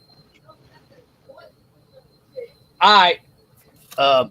They got to slow down because everybody ain't gonna be able to have it right. You know what I'm saying? Now, you got a man. You in the situation, you love this man and all that, right? Now he ain't pleasing you right. Try to figure out what's wrong with the unpleasure before you go out seek another, because now you wrong for that.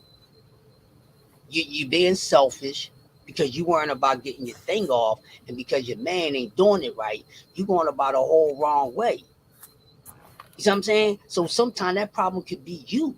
Because sometimes you got to show a motherfucker how to love you sometimes when it comes to the bedroom. They ain't going to have it like that all the time. I'm pretty sure we had to train somebody. Yo, Yeah. you understand what I'm saying? Yeah, So try that first before you go jumping everywhere else. And the matter of fact, if it get that bad, that's in the fucking relationship. Because now you stuck with a motherfucker. You love everything else about him. But the Disney, that's detrimental. Now I literally just kind of got out of one of them. I loved everything about this bitch except this hoe ain't sucking no dick, y'all. She ain't sucking no, and I accepted that for a long time. But after a while, when it was time to let go, I said, "Look, bitch, you don't suck no dick no way. So what the fuck?" And when this be sitting there, I'm like, "Well, I know how this shit gonna work." Well, now that shit gonna go. It lasts for a minute though, but when you got bitches asking to suck your dick 3-4 times a day, and you giving me attitude Right. 6-7 times a week, after a while, I'm gonna start letting that bitch suck my dick. Nah, bro, I don't play that shit, motherfucker. So That's look, first and And foremost. then look, I really don't even think the real thing with this hoe, I don't even really think she did so dick. I just think that hoe want to like break me. You know what I mean? I think she just wanted, me to accept something that I didn't want to accept. And I don't think she thought I was gonna accept it. And I kept accepting it, bitch kept trying to like find new shit. You know what I mean? That hoe was more so just trying. I shouldn't have been dealing with that hoe no way, y'all. So I probably used the bad example. I probably shouldn't even use that bitch. because you know what? Sometimes with that shit, and it's another thing. And see, I learned this shit from women. I mean, they tell me things. They had taught me things. So when I get around other women, I can pick up on shit. Also, sometimes when they like, oh well, you ain't getting the job done. Well, apparently, it's a possibility you may not be getting the job done either. But Right. she overlooking that shit because she worrying about herself. That can work both ways. So if you're a couple and the chemistry, well, apparently the chemistry was cool at some point in time. So that means something happened within the relationship that the shit became unsatisfying to you. Now, sis, before you go running around, you might have to check yourself too, because it takes two to tangle and mangle and everything else. And they don't be looking at it like that. That's what it be. But how did it get from satisfactory to unsatisfactory? Or maybe it was never satisfactory from the rip and you was just there for all the other goddamn things. Well, if everything else means more to you that is keeping you there, but you need to step out because this one small thing ain't right, then you ain't right, sis. You ain't right. That means you there because of the other things he could do for you. Security, you see what I'm saying? Because that's what women look for, to be secure. You see what I'm saying? Without even securing themselves. You see what I'm saying? So you got to take those things into perspective because those things play major parts. Those things play major parts, people. And probably a couple women that dropped off, but get this motherfucking lesson. Yoda speaking. Y'all got to look at that shit. So you got to think about it. How did it get from that point to that point? And then if you was faking a funk from the rip, you foul, sis. Because you don't love the person. You love what that person can do for you, not to you. Because apparently that's what you have a problem with. You ain't feeling what he's doing to you, but you feel what he does for you. So you step out and you say, man, I'm gonna go see somebody get this thing knocked down. Yeah, that's cool.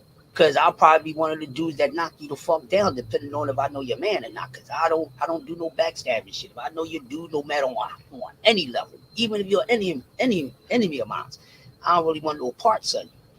You see what I'm saying? There's too many women out here for that. I ain't doing that shit. I'm not with that shit. We know we got men that do sucker shit like that. I'll keep it real with y'all. Mostly half of my motherfucking associates been trying to get at everything that I had. A couple of them was motherfucking successful too, but guess what? I don't give a fuck. And I Right. never tried to get back at them motherfuckers. But, karma bit them on the motherfucking ass though without me even fucking trying. That's all I'm gonna say. One motherfucker, he used to try to get at one of my girlfriends. I was in a relationship with her for 2 years. The whole time he used to say shit to her. So she used to complain about it. So this is what I said to her. I said, let me tell you something right now. I said, I want to hear that shit. I said, because you got a little interest in him too. I said, I guarantee you, whenever we fuck up, whenever we in a relationship, I said, you fuck around and fuck him up, wind up fucking with him next. Nah, I said, bitch, don't play yourself. If you want me to keep respecting you, keep it real. I said, there's nothing wrong with that. I said, don't do that bullshit while we together. Then if it's that bad, bitch, just let me go. And you can go. I will respect you for that. You know what I mean? So I said, matter of fact, I don't even feel that much comfortable. I said, we can end it now and we can just be cool. So it won't be no animosity between us. You can walk around, get at who you want to get at, and then you ain't got to worry about not looking at me, not wanting to speak. And the same thing with me. I don't want to be mad at you. Just keep it real with me. So we ended that shit. Yeah, and they hooked the fuck up. She calls me and said, man, that was the wackest experience that she had at 18 years old. I said, that's how it is sometimes. You want to hook me up again? I like, no. Right. Cool now. I said, you fucked him. I'm cool now. Yeah, I don't fuck after my friends. My friends fuck after me. I don't fuck after my friends though. I said, even though we ended this shit and went about it the right way, I said, no. I said, that's not how me and homie share woman. Bro, I got 3 homeboys right now, Crush. Like they my homeboys. The bitches told me that they fuck these niggas. They ain't told me shit yet. Still to this day, they ain't told me shit. The bitch. Oh yeah, I got a couple of them like that. Because to this day. Because I keep it so real with my bitches, they go tell me. You know what I mean? They go tell me. Because look, the same way I talk to them niggas, what they don't know is I talk to my women the same way. Some of them women more thorough than you niggas. But y'all still my niggas. Let's proceed. You know? But I got that's how I be once you do a homie, that you know, that's a wrap. Yeah, I don't backtrack. Fuck that. Once you do that shit, I'm done with you because I don't know, you know what I'm saying? I got a chick I work with right now, bro, and this motherfucker bad. You know what I'm saying? Puerto Rican chick. I used to knock off, you know, whoop-de-whoop. Long story short, man, she started messing around with this other cat, then try to get back at me. And I'm like, no, I'm done. I can't go back there, you know what I'm saying? Because number one, I was gonna whoop dude ass because he was running his mouth about me on some whole shit. You know what I'm saying? So when I stepped to him, he, you know, oh no, that wasn't me. I ain't say all that. You know what I'm saying? I knew it was you. So, you know, it is what it is. I'm glad they engaged, they doing their thing right now. But I told him on some real, keep my name out your mouth, dog, because I got receipts. And to this day, I still got receipts. You don't know her like I do. I got receipts. And for all you men out there, I'm going to tell y'all, keep receipts. I don't care what nobody tell you. Keep them. DP. Keep the receipts. Yeah, I got a homie. I got a I got a collage. I got Me a too. collage from like nigga. Bruh. From like 15 to 30 to today. I got a collage. Bruh. I got receipts, man. Remember that song, Crush? I'm a Hoe by Houdini? Yeah. How's your wife and my kids? Bruh, I'm telling you, I got receipts, and I don't give a fuck what nobody tell you, man, because chick tried to hem me up and start saying little shit like I was harassing. Oh, okay, I was harassing you? We can go to HR. It never got to HR, but I'm just saying, does this look like harassment to you? You don't want this shit to get out. Collage, bro. Keep the receipts. Hell yeah, you better. Yeah. So run off and get married, say I do, but just know I can press send. DP, a chick told me, she put police officer board there, right? She told me, and my boyfriend told me, you got all them pictures and videos of me, I could send you to jail because I don't want you to have it. I said, all you mean these pictures and videos where you posing this shit on? Wow. Because you posing. I'm just saying. You mean the ones that we, you know, laughing and giggling on? I'm just saying. I'm just saying. If they in my possession, they are mine. I can do whatever I want to them. If I wanted to blackmail you, which I'm not that type of dude, I could do that. Right. But don't, and then she gonna come at me and say, well, did you delete the videos? Yeah, I deleted them. That's what I told her. Yeah, I deleted them. You cool. Shit, I ain't deleting nothing. For what? Like, no, shit, I did this shit. For what? A chick told me not too long ago, bro. Watch this. Y'all remember I came here not too long ago. I was talking to that chick. That chick told me if we gonna be together, you got to delete all your videos. I said, all right, cool, bet. My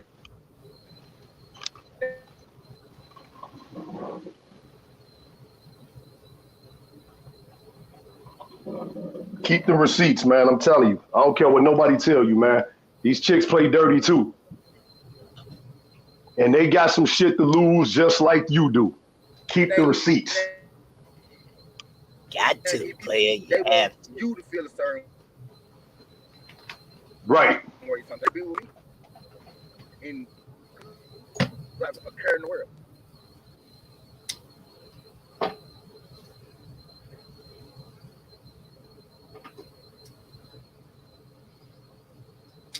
Yep, gotta do that.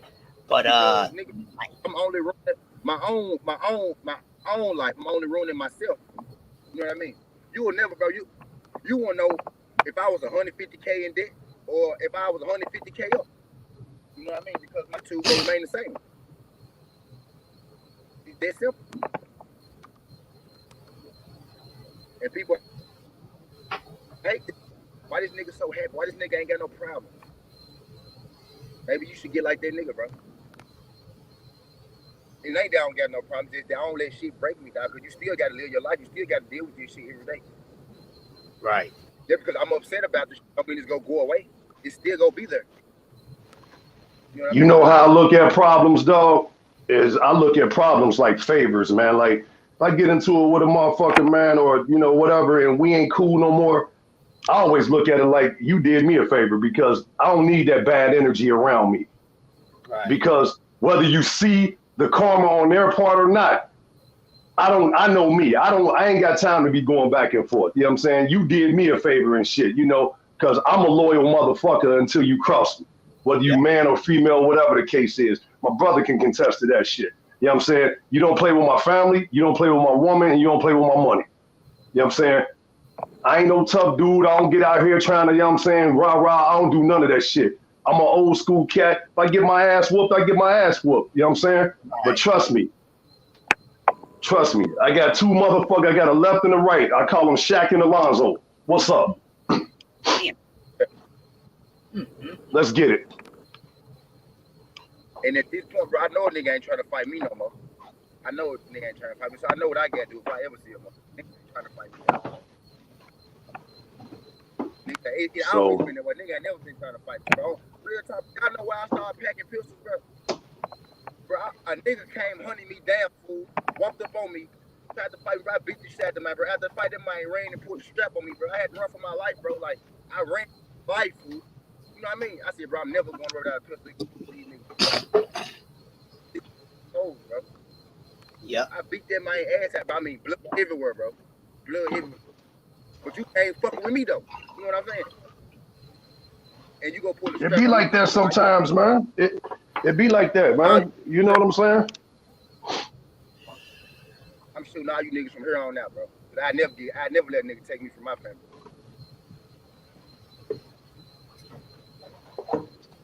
Motherfuckers be on that bullshit, bro. That's what I'm saying, man. It's too much of the world to see, man, to be on that fuck shit, dog. Like, get a life. You know what I'm saying? Get a life, man. We got boxing, basketball, football, you know. Man, the world is a beautiful thing, man, if you just put your mind to it and instead of sitting up here worried about what another motherfucker do. I don't get that shit. I never had no insecure issues like that. Now, don't get me wrong. We all done had sucker attacks.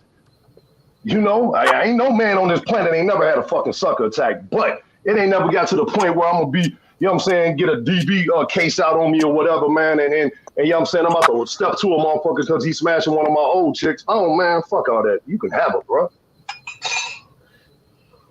Yeah, because they will take you there, man, if you ain't on point.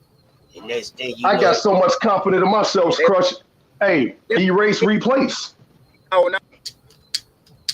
When I be saying y'all, they want to break us. That's what I mean, bro. They want to push you to the other, bro. This how I knew. This how like I was dealing with a bitch, you know that you know supposed to been down for me, right? bro, we had an argument one time, right? And I normally don't, get all my feelings involved and shit like that. But I must have said something one time, and this bitch cracked a smile. Like this bitch was so, but she was like, I'm like, bro, hold on. I said, that wasn't no regular smile, bro. That you enjoying this shit. I said, so you know what? I never let another one of you bitches get the satisfaction of breaking me again. You feel me? These hoes be trying to break us, bro. They like to, especially when you a nigga who not easily broken. They love that shit, bro. You feel me? They love that shit. That's why I'm so calm, cool, and collected. Now you bitches will never know. You niggas, bitches, you will never know if I'm out. You know what I'm saying? You will never know. I had to pay $5,000 to get out of my first marriage, dog, and that was the best $5,000 I ever spent. No bullshit. I was so damn happy, man. You know what I'm saying? Because I just wanted to get away. I told this motherfucker, keep everything. Just give me my clothes and my CDs. That's all I wanted. I rebuilt, started from the ground up. From the time I left this motherfucker to now, bro, it took me 2 to 3 years to buy me a crib, get my shit right, brand new whips, everything. This motherfucker's still living in the gutter. So the point I'm trying to make is everybody ain't for you and you ain't for everybody, whether it was me or her, whatever. But that was the best 5 stacks I ever spent, bro, just to get away. And it could have been my fault. You can't put no price on happiness, bro. Whether you know what I mean? Hell no.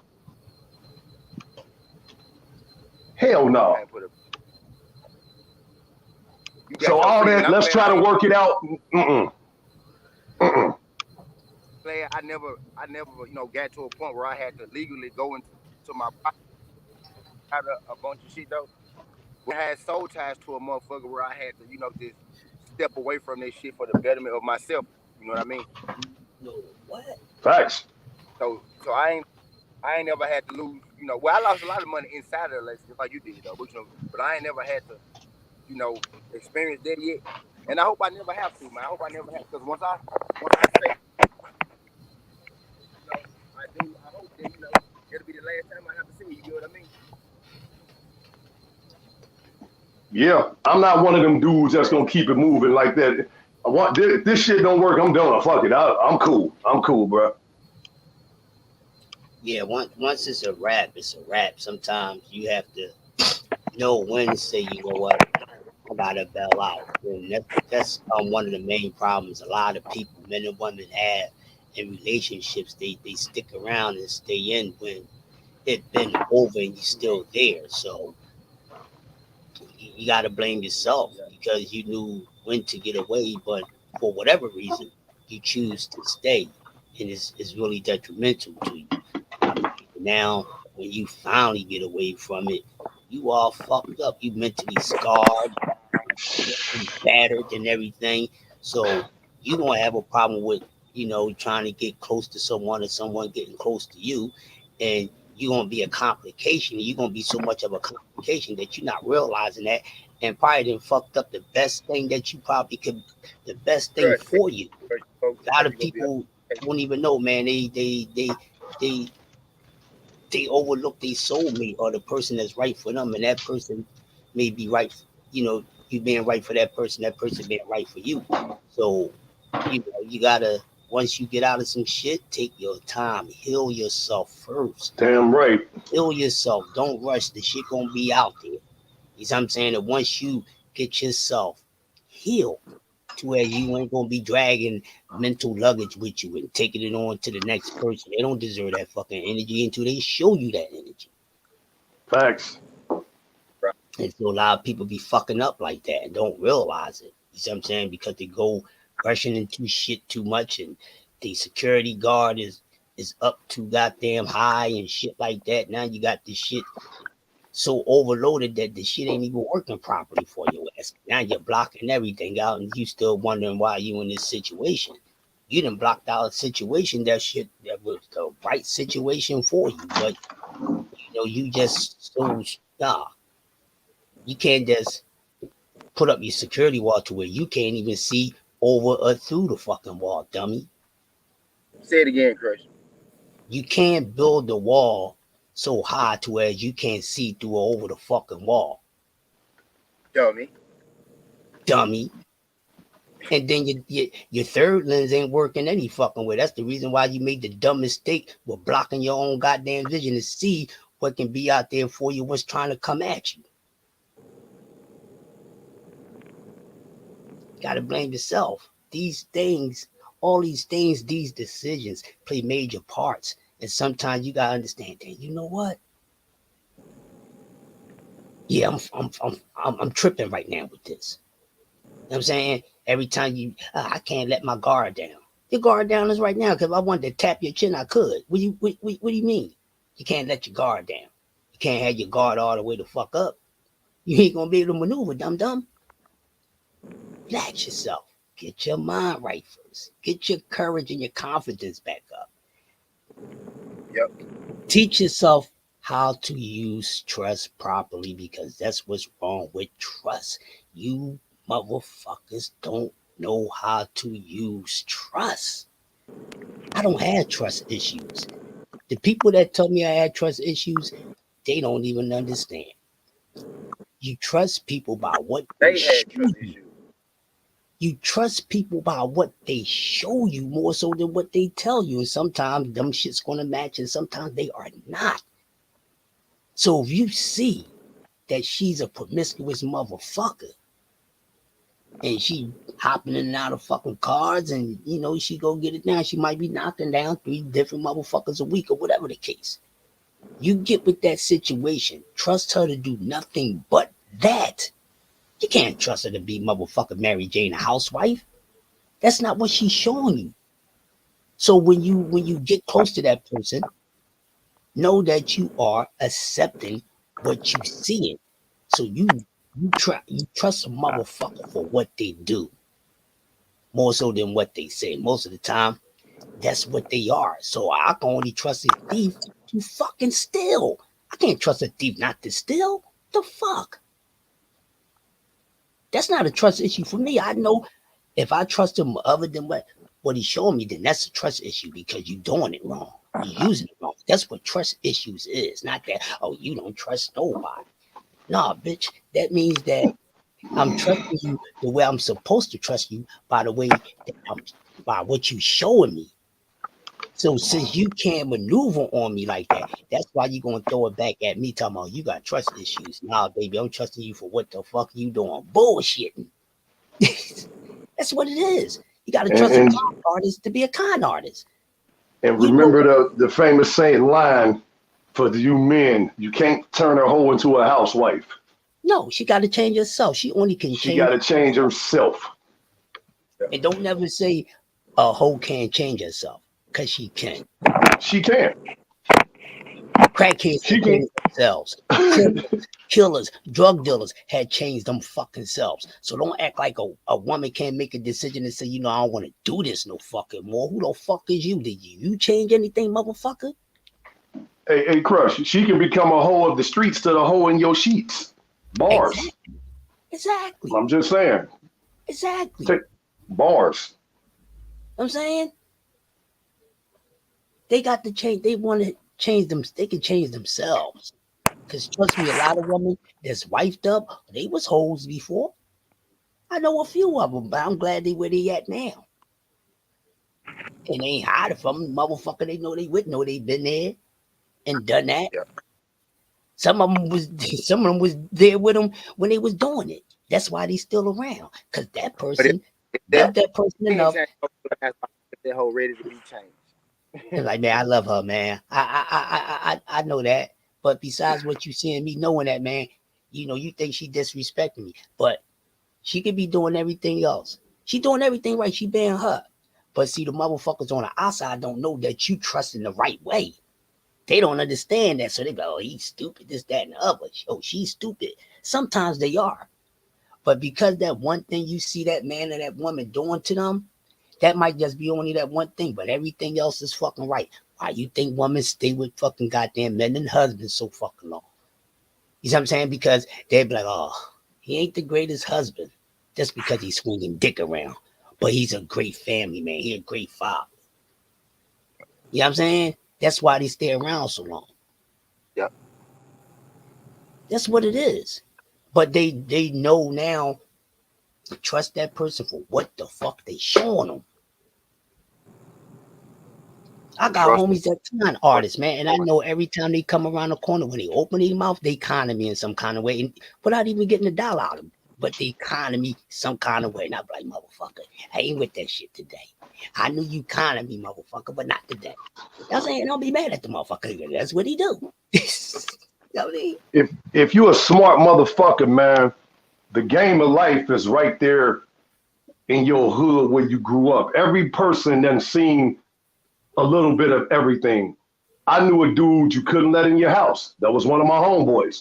He'd take your shit. He stole one of my homeboys' Ataris. I knew a dude that wanted to be a drug dealer. Rest in peace. I knew a dude, he was a player, tried to bang everything that was moving in the hood. You know, he turned out to be shit. You know what I'm saying? But what I'm saying is, your whole soundtrack to life is right there in front of your face if you apply it, you know? And you don't get to where we at in our age without seeing some shit you done been through. You know what I'm saying? So you know, you got to just look and see what it is and see what's happening, man, and try to apply that to what's going on with you in your life right now.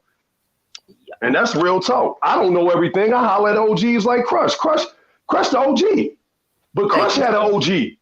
Crush had an OG. Now I got motherfuckers calling me OG right now and shit, which is cool, but I don't know everything, but I still holler at OGs. Yep. That's a little bit older than me, because I want to know the game, man. And that's why I was telling you T a while back. If you got OGs, bro, because you're gonna become an OG one day. The best thing you can do, man, is give them game, bro. Give them game. Real game, man. Don't real game. Keep it funky with them. And believe it or not, keep it funky. Hey, real quick, ADP, you know what's funny? Not everybody, you know what I'm saying? Right, ADP. No cap. But right, ADP, you know what? Oh, my fault, T. My fault, bro. I ain't mean to overtalk you. ADP, you know what's funny? I still got some OGs around, right? But guess what? Right. When we talk, they ain't giving me no more game. They like, man, you ain't coming to us for no more game. We didn't give you everything. We listening to you now. Word. Man, the first time my 3 OGs, because they ain't together, when they told me that shit, dog, I was walking around. That shit was equivalent to how I felt when I went to the Arsenio Hall show. That's how much that shit meant to me, man. And I was scared to go around them because I'm like, what the fuck I'm going to tell these motherfuckers? They talking about they listen to me now. What do they want to listen to me about? Yeah, I was shaking a little bit. But, I got around them one day and I let them know straight. I said, man, I don't know what y'all trying to do to me, man. Y'all checking my temperature. I don't know what I can school y'all on. They said, motherfucker, talk. That's what they said. Just motherfucker, talk. Just start talking, nigga. And school is in section and we listening. I said, wow. You know what I mean? Wow. And when I run into them, certain things they might want to know about, and I got to know it. You know what I'm saying? One thing they fuck with me on, because they not into internet and all that, dog. Every single thing we talk about boxing, dog, I have to run across these dudes and tell them. You see what I'm saying? Outside of what they see on TV, because they all watch boxing. So I'm keeping them up with boxing. That's one of the main things. They see me, what's up, what's going on. I heard this happen. Give me the inside. I know you got it. Or give me what's really, that's one thing they coming to me about. And then the way things are today with some of this new shit that's going on. Some of the things they don't understand too much. They ain't lost like that, but they like, look, this is more your time, so you a little more keen. So, certain things keep us up the loop on some shit. And that's what I do. So they listening to me now, and I'm like, wow. You know what I mean? It's a good feeling. And the youngins got to be cool with accepting the knowledge, man, because we don't know everything. I like listening to young cats too. I mean, T got game. G5 got game. I'm like, yo, I'm learning. Yo, I'm learning. I'm learning. T, G5, nephew Ghost. I'm gonna tell you this, man. Them young bucks. I don't even like calling them young bucks. Them young men. It's a fucking amazing, man. From the bottom of the fucking heart. They wow. You know what I'm saying? Because they remind me of the few that I have around here. These motherfuckers is the old souls, and they before time. They before their time because they really of our time. They descendants of our time. Their minds is descendants of our minds. That's why where they are. They experience things. You know what I'm saying? They learn. You know what I'm saying? They went through shit. So it's carrying on. It was just the time frame to where you was when you came out, when it was getting busy to make you, you just came to 15, 20 years later. But what you would have got, what you would have been doing if you was back then, that's gonna carry with you. It's already in you. Once you get around them OGs, you're gonna pick up that shit so fast. So it wasn't hard, and it wasn't a slow process for them three young men to pick up on information, because no matter what they was doing when they was running around being young, they was learning and they was going through shit. They was learning and experiencing shit. They was taking in everything that they was doing. They might have not spoke about it, because when you're young like that, you ain't gonna speak on shit so deep. Some things, but not everything. And that's why their minds is where they at. They amazing minds, man. I'm like, yo, they equivalent to me. Yo, man, and you know what? OG. You see what I'm saying? Shit. I wish I would, bro. I'm glad I'm where I'm at now. But if I had the mentality where T and G5 was at in my 30s, bro, what? God, bro. I'm talking about a business mind, like a business mind. You know what I'm saying? I love your business mind, dog. I do. I really, and I'm giving you your props right now, bro. I love your business mind, because you ain't no dummy. You ain't no dummy, dog. I was more focused like this in my 20s, DP. I made a lot of mistakes, bro. I made a lot of mistakes that slowed me down. Trying to focus on other people, trying to build this person up, make sure this person's straight. If I'm not here, but I wish I was thinking this way, bro. On God, I wish I was. I wish I was thinking. It's all good, but you know what, bro, we all got time, man, and as long as we here, make the best of it, man. Because, like I was saying the other day, man, we all got kids, bro. The best thing you can do now, man, is leave that information down to your seeds, man, and then so they can pass it down to their seeds and shit like that. You know what I'm saying? It's things that we didn't get taught. I'm a late bloomer. Some of us are. But now that I'm fucking with y'all, I'm seeing what's going on out here. Like, damn, this motherfucker's making moves, bro. And I like it. I want to be a part of that shit. But we got to grab the youth. Yeah. And you know what's crazy, yo? Me growing up as a kid, right? I didn't have to grow up fast. You understand what I'm saying? But I grew up fast anyway, because a lot of my friends grew up fast because most of them had to, because they was at young age and they had to fend for themselves at a very young age. So even though I was coming up in the time frame of having a household, you see what I'm saying? But who I'm around, I'm adapt to who I'm around. And some of these cats had to go out and steal at 10 years old, bro, to eat. No bullshit, because the family is fucked up. So a lot of my friends and a lot of my associates, that's how, and I was learning from these motherfuckers, because they was doing shit I didn't have to do. So I wasn't experiencing doing that shit. Like, a lot of them was doing a whole lot of street shit. You know what I mean? I was in the streets, but I wasn't playing in the streets like that, I stayed doing average shit. You want knuckle, here and there, You sell little drugs here and there, you might get popped, depending on how serious it is. You gonna go, you gonna go up, or you gonna do a little bit of county time with some probation, whatever the case is. But I was growing up fast because those dudes was growing up fast, because a lot of them, they ain't had no choice. Some of them had to feed brothers and sisters. They only 9, 10, 11, 12 years old, gotta feed brothers, sisters, maybe a year or two older, or the ones younger, because they the ones that had the knack. One of my friends caught a body at 13. At 13. Not because he was wilding out. He had to. He had to at 13 for a whole year. For a whole year, we was keeping this dude out of the way. At 13 years old. had this motherfucker hiding some fucking Life, where. it's real life crush. Huh? That's real. I said that's real life crush. That's real life. You see what I'm saying? And we was saving our little candy money, allowance money to take them to make sure he eat. Until he was able to get somewhere to where he was cool. See what I'm saying? His mom boyfriend tried to scrape him while he was in his sleep.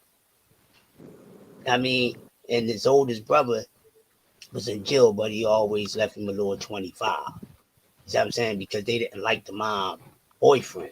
He was a weirdo. Tried to come in there, take my man boyhood from him. And he slept with that joint because that's what his brother taught him. You gotta protect mom. You gotta protect yourself. You don't know what's gonna happen. Motherfucker came in there, tried to scrape him, man. He shot that motherfucker right between his brow. At 13, because he had to do it. Never did no time for it either. But the shit that he had to go through and his friends, I mean, to make sure he was cool, man. We was keeping that shit away from our peoples, dog. What you doing with your money? I'm saving it up. You know what I mean? Looking out for him at 13 years old, getting $25, $50, $15 here and there, taking it to him to make sure he could eat and all that shit. You know what I'm saying? And then when his mom got him somewhere to where he was cool, then it was all right. We would just go visit. He stayed out of Philly for 7 years before he came back. That situation, okay, man, found, I mean,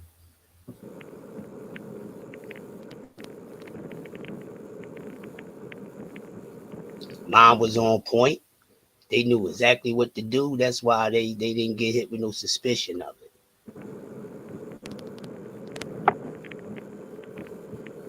Back then, there wasn't no cameras. You can move shit in and out. You see what I'm saying? And then the neighbors, you know, it was cool. Shot that motherfucker right in his brow because he was trying to rape him, man. So a lot of my friends had to grow up and fend for themselves. Even some of the females had to feed their family and shit. That's how they was getting it. Shit, we had a homie, no bullshit, 16 years old, man. She was selling her body at 16. We ain't want her doing that. You couldn't help her but so much. She didn't have too much outlet to other family members and shit. Mom strung out on fucking crack. She never met her dad. You see what I'm saying? And it was fucked up. Even though a change we can give her was enough, she had to go out and sell her body to a point. We had to be like, no, you can't do that. But if you're going to do that, we'll send you the right direction. We ain't supposed to be thinking like that. So we had to, like, you know, all right, you gotta sell your body. Well, look, this who you gonna go do business with. Crazy shit, bro. Crazy shit. And then one day, one of my homies sent her to an old head. I didn't even know she was going to see this old head because I was shocked when I found out. Yeah. But went to one of my old heads. I didn't know at the time that him and his wife had separated. You know what I mean? And sent her to him, and she ain't never had to look back on that shit. You know what I mean? Help her get on her feet, help her get herself together. Anything that she wanted to do, he helped her with it. And that's why this young lady is a motherfucking administrated, registered, married nurse with 3 children and not by him. But he helped her get her shit right. When you see them out there vulnerable like that, don't take advantage of them. Man, lift them up. They be needing that. That statement, Captain Save a Hole, that's an overstatement. Because maybe somebody in your family that's a good wife or mother, something like that. was probably Olivia lost and turned out once. I'm pretty sure. But instead of taking advantage of them, because you see that they're vulnerable, help them get out that situation. Don't be any more harm to them than they are to themselves and everybody else. That's a survival game that they playing. And even as young bucks, man, we would do shit like that. Now, I mean, couple little joints we used to bang out and all that. I get into the mental. I want to see I need to know what's going on with you. I'm always studying because you can always learn. That's why you have to learn how to talk. Cause I'm gonna get some conversation out of you. You see what I'm saying? Especially if you're gonna be around me for any amount of certain period of time, I'm gonna get something out of you. You see what I'm saying? And that's how it is. We had a joint, we had a little personal little chick that only my team was knocking off.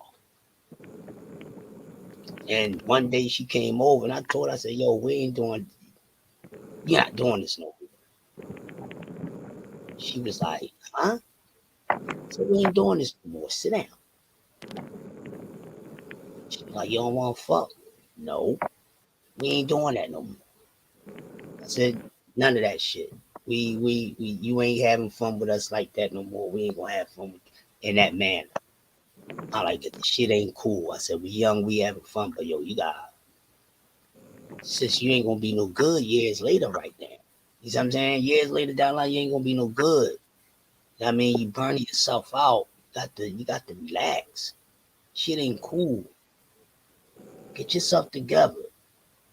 That's all everybody's gonna look at you for and want to deal with you. You know what I mean? It might be enjoyment to you, but you gotta really think about it in the long run. Told her that as a young boy. You know what I mean? No. So you can still hang, all that. We ain't doing none of that. She was like, even I decide to just get it down with one of y'all every once in a while. I'm like, no, not even that. So you gotta relax. So if you find somebody else to do that with, cool. I said, but no, we no longer gonna have fun with you like that. I mean, you gonna be a homie. None of that other shit. You can still kick it, go to the parties and all that shit. We ain't fucking on you. You ain't fucking on us. You see what I'm saying? They gotta stop. I got too much little respect for you. Love me to this goddamn day, yo. I was like that as a kid because that's all I was getting on a daily basis. She go love you forever. She go love you forever. You show her some shit. Some people, sometimes you can show people shit like they crushing forever too, though. You feel me? Like, you think you too good. You know what I mean? I had a chick tell me, bro. I had a chick crush. I was fucking with this chick, right? Everybody in the hood knows she be fucking, right, crush. But she used to kick around me. I never tried her or no shit like that. Never tried no shit like that. One day the bitch tried me. I was like, nah, I'm straight on it. Cause once I don't think I'm better than nobody. I didn't want to fuck her though because I know everybody fucking. You know what I'm saying? So I ain't never said it, but she was cool. I like the vibe and shit. You know what I mean? This motherfucker went and told the whole hood that I'm gay because I ain't want to fuck her. You know what I'm saying? But the hood know. What? You know, the hood know what's over me. But they like, yeah, Kodak, I was naked and Kodak didn't even want to fuck me. Then they came back and told me, and I told that bitch, I was like, bitch, everybody around this motherfucker know my MO. And truth be told, I ain't want to tell you like this, but they been knew I wasn't gonna fuck you because they know the type of bitches that I pick. You know what I mean? I'm really trying to show you some value. Like I take, like if I was to go do some shit, I'd take the bitch with me and we'll just kick it, bro. You know what I'm saying? If I go to a bar or I go to a party, I just take it with me on some shit just to show you, like, bro, like it's more to it. It's more to life than what the fuck you doing. Now you the one out here starting shit about me because you want to fuck. You really just want to fuck, so you could tell people, oh yeah, I fuck skinny. You know what I mean? I'm fucking with skinny type shit. But a lot of these hoes can get confused. They'll hate you because you want better for them than they want for themselves. That's true. That's true, man. But I was always on that sort of time, man. As a kid, I mean, I was always, if I seen something in somebody, I big them up, tell them to stay focused and be on it. That's another reason why they say I'm a legend, man, because I helped a lot of people out, dog, just by giving them advice and motivation. That's facts, bro. I always want people to do better for them the next day than yesterday. Always, always been like that. That's why a motherfucker like me, it would never let me in office. I'll be the realest ever been in that bitch. And I will fuck everything up that they created. I always been like that. You see what I'm saying? Always. Don't know which one of my family members I got it from. You see what I'm saying? But I always been like that. Even when I ain't improving, I'm telling people to improve. And I learned that that's a purpose of mine. You see what I'm saying? Because when I motivate people, it moves me. That's where I get my motivation from. That's my motivation energy of motivating other people. And when people get to moving, the gravity, I just float with it. I get that? When they get to moving, I flow with the gravity. And they always moving forward. Motivation is not moving backwards. I'm not talking about the ones who stagnated and who moon sliding. I'm talking about the ones that's pushing along. And I flow with it just like the breeze. Took me time to catch that shit. I've been aware of it for the past 6 years now. But that's a purpose of mine. And I've been successful at it. Because a lot of people, they come to me, they had came to me, yo, man, this happened because of you. I got this because of talking to you, learning from you. Plenty of people came to me, yo, man, you was the only motherfucker that was there for me. Really? Yeah, man. Everybody else was pump faking, but you was genuine. Wow, that's an amazing thing. So I'm a cool person. You know what I mean? I don't try to be arrogant or anything like that, but as long as I'm doing something essential for a person, see, it's fine with talking, but it's about what you're talking about. Because if you're talking shit, you ain't gonna get nothing but shit out of it. And talking to people not even knowing that at that time they needed that conversation. It's just something that came up. That what was on my mind. That's enough about this. They come back later, yo, the conversation yo, that was me that you was describing, yo. Yeah, I'm gonna go ahead and do this. Run this certain part back, Bobby. What? Damn, I get it. That's what's up. I love this shit, man. So if anybody that I ever help in their life and motivate them in some sort of way, thank you very much for taking my advice. Even if I didn't know you was taking it, or even if I wasn't doing it directly. Glad I can be some help to some people in that way. And that's how I would want to be remembered.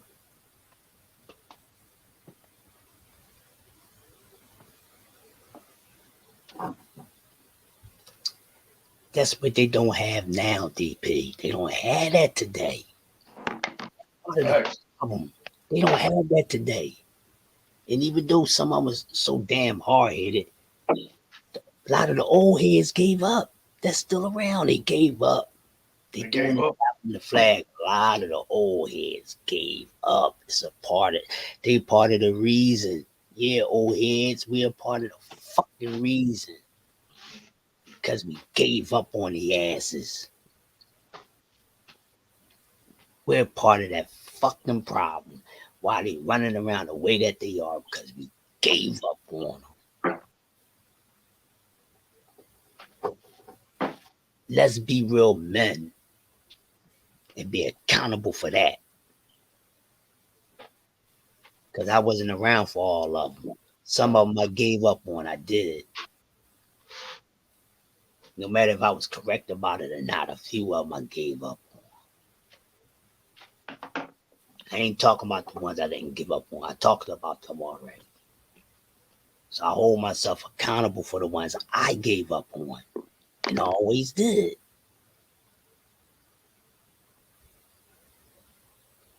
So yes, old heads, old school, elders, be accountable for it. We left a lot of them lost out there, fucked up.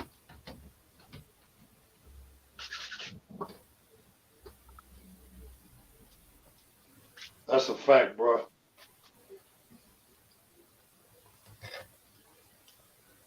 Left them out there in the wild to go wild.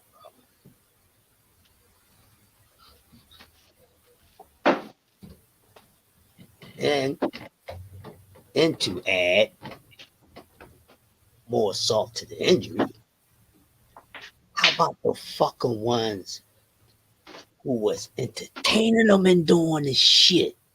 Mm-hmm. They asses too. They worse than the ones that gave up on them. Cause you still providing them the fucking low frequency and the bullshit that they need to do this shit.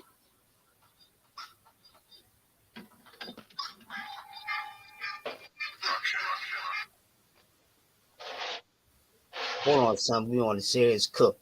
I got you. You can join in, but hold on. You'll see what we're talking about. But yeah, let's talk about the ones that's entertaining these young boys and still, that's why they doing this shit. Giving them guns, knowing that they doing this shit. Actually going out and telling them to do certain shit. That's a fucked up old head, yo. We just can't put it on the ones who gave the fuck up. How about the ones that's pushing them to keep doing this shit? They're around too. So they gotta be held accountable for it too. You just can't put all the blame on this younger generation that's out here doing it with the old heads. We're a part of the reason why they on the fuckboy time. We are. But you want to go run and hide and act like you don't know what's going on. You foul, you weak ass motherfucker. You gave up on them and you up here pushing them along to keep doing this shit. Y'all both in the way and need to move. Get the fuck out the way. So we can get them together. Because if we don't start working on the generation younger, then that shit gonna trickle down to them. Tighten up, grandpa. Tighten up, grandma. Stop trying to. I mean, if you're a young grandparent, yeah, you can still be fly and look good because you're young, but you're a grandparent. But have that mind right for the fucking grandchildren. Right. And the great grand, you got game, you better give it to them. You see that these parents ain't giving it to them, you better give it to them. You should be happy and be honored to be around at that age to school them. Not to give the fuck up on them. They need that shit. That's why they fucked up too. Because of us. The OGs and the fucking elders. Elders, they just gave up on them. OGs, they gave up on them and they still with the bullshit too. You got fucking OGs out here damn near 70 years old still on the fucking corner. Still on the corner. You worrying about being a corner legend every time every goddamn car ride by. You, hey, you still on the fucking corner moving packs, motherfucker. Fuck wrong with you? Get the fuck out the way. Knock your little ass out. You know what I'm saying? Get the fuck out the way, man. You still on the corner, my guy? Nigga, you like a great grandpa stage now. You still on the corner? You cool with everybody knowing you as being a fucking goddamn street legend and shit. But they're calling you a dummy on the low. Look at this nigga. He cool, but this nigga still on the corner hustling packs. Nigga, you should be retired from that shit, period. Say it again, Chris. You should be retired from that shit, period. You shouldn't be in your 60s and 70s pushing fucking packs. You shouldn't even have no more weight, nigga. You should have passed that shit down. The only thing you're doing is sitting back and doing what a motherfucking elder's supposed to do. You're retired and you're enjoying yourself. Yep. You want motherfuckers to look up to you for that? Man, give these goddamn babies a better fucking reason to look up to you. Because they only gonna honor what they see, especially if they take to you. So you gotta really be getting in their mental than more so than in their vision. Because if they really going by, they judging you on their vision and shit, they gonna do the same dumb shit you doing.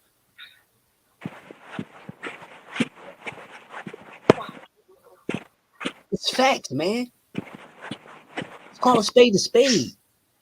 You always coming out all this young generation and they fucked up. Yeah, they fucked up, but we to blame too, OGs. From the fucking goddamn 45 on up. A lot of you motherfuckers is a part of the reason. Because you gave up or you entertaining this shit. Still out here talking about and then all in the middle of the motherfucking wars that's going on with these damn kids. Most of these young boys running around, these old heads is damn near old enough to be their great grandparent. You hear me? You all in the middle of that shit. Is you saying ceasefire? Get yourself together. Come on, man. Don't make the same mistake that I did. So you won't be in this motherfucking predicament when you get my age if you're still around. I fucked up. I don't want you to fuck up.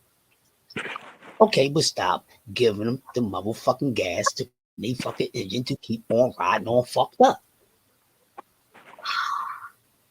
Stop giving them that fucked up low frequency motherfucking regular gas, nigga. The problem is, listen to me out. Go ahead, son. Cook, you 22. Let them know what it is. The problem is, the niggas, they call themselves OGs or old heads or whatever. Right? They prey on the weak-minded motherfuckers, the weak-minded young boys. They know that ain't gonna graduate high school. They already know that they dad probably, you know what I mean, doing 15, 20 years in a bang already. Probably upstate somewhere.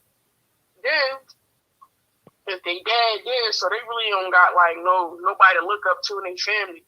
Because all their cousins, you know what I mean, is killers and drug dealers. And they dad might be dead or he doing some, you know what I'm saying, some real time. So they prey on the weak-minded young boys that look up to that type of shit that they see that type of shit every day. And that's what they doing. You know what I mean? And them young boys, they see, you know, old heads with the Balenciagas on, Ferragamo, Fendi, Balmain, and that's the old heads that's in their neighborhood that got it. And the ones that do got that type shit, they drug dealers or scammers. And that's one or the other. You know what I mean? So that's how they get them. But these old heads, they get these young boys done. Remind you, a lot of these young boys already probably got a gun already. So giving a gun, and it's so easy to kill somebody now than it was back then. That you give one of these young boys a pistol, somebody gonna be dead by next week. I promise you. And it's gonna be a stupid thing that will fuck my bitch, yo. That ain't my homie. We rumble, but he whooped my ass, and then I got a poppy. No.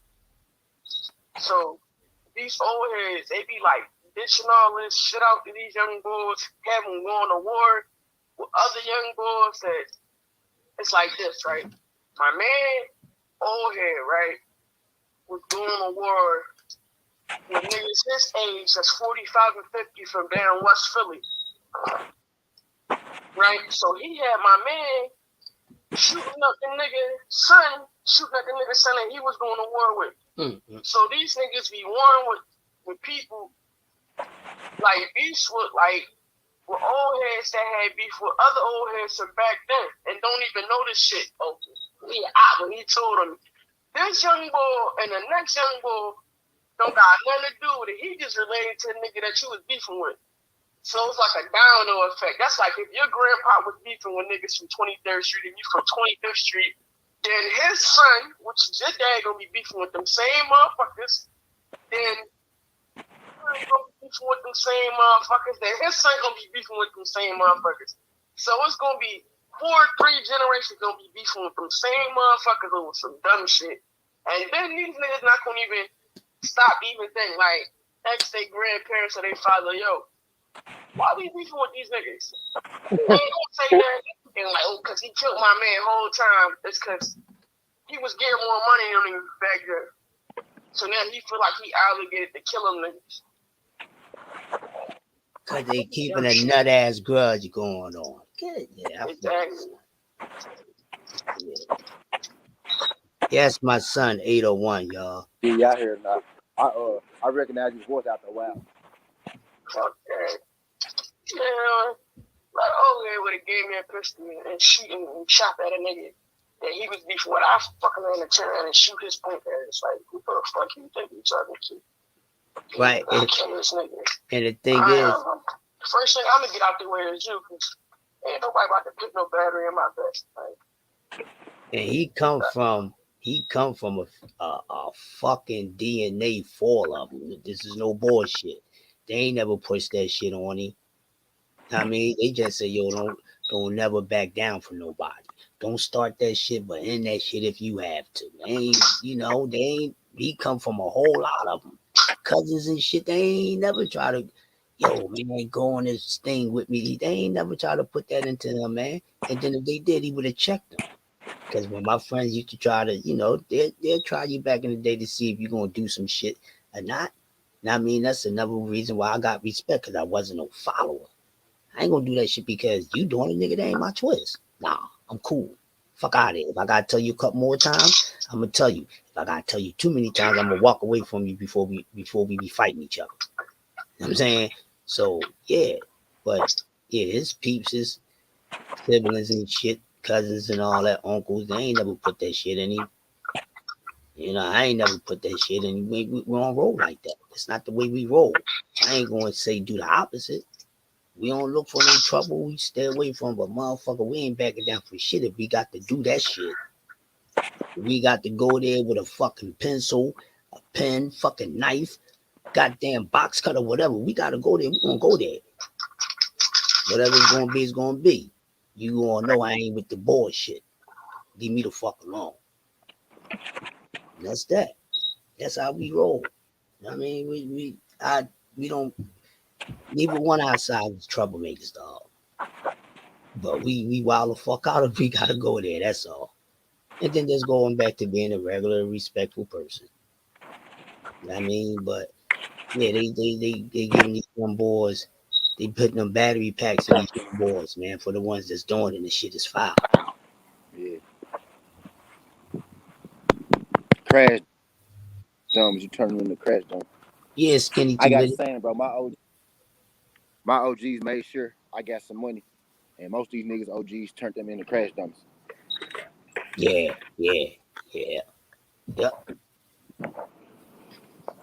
Yep. So, AT, listen, let's get on to some sports real quick, because I know they want to talk about some sports. You know what I'm saying? We dropped some gems. We'll get back to some other gem dropping later, but we was on Knockout last night. We was talking about a few things. He did a poll of who would Terrence Crawford fight, and on this poll, here was the names. Of course, it was Errol Spence, Keith Thurman, I think Ugas, Tim Tszyu, and somebody else. So we all had to answer, you know what I mean, and give a direct answer. So most of us, when we answered, we gave a we said how we felt before we actually gave him an answer. And most people said not even one person on the list. Now, I told him I felt that way too. I said, but because I looked at the survey and I said I'll answer it and then just speak on it. I picked Tim Zoo and I said the reason why I said because if he does fight anybody, he'll probably take the lightest touch. Some people thought he would fight Errol Spence. Um, and the question is, what should he do next? And my thing is this. Like I said last night, if any of y'all that wasn't over there, I said this. Keep continue to say that when Errol is done with Ugas, he has to call out Terrence Bud Crawford. I totally disagree. Again? And I'm gonna tell you why I disagree. Because why should this man fucking repeat himself? Now I'm gonna give y'all a better logic. This is the thing. You have one man who has most of the fucking puzzle, most of the fucking jewels.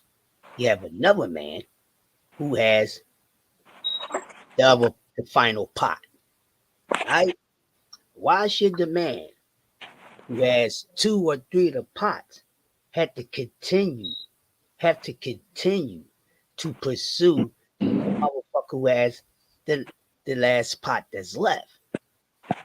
Now, here's my thing. This guy has only got one. One is less than fucking 2 and 3. But I want the other 3. But I want him to come to me. I'm from the hood. And in real lifetime, the motherfuckers who had less was on the motherfucker ass who had more. Before the motherfuckers who, hey, I need to go get this last block. These motherfuckers only got 1 block. They trying to get the other 2 or 3 blocks. These motherfuckers trying to get the last fucking block. Who gonna be waiting on who? The motherfuckers that need the other blocks gonna be on that motherfucker who got most of the blocks ass first.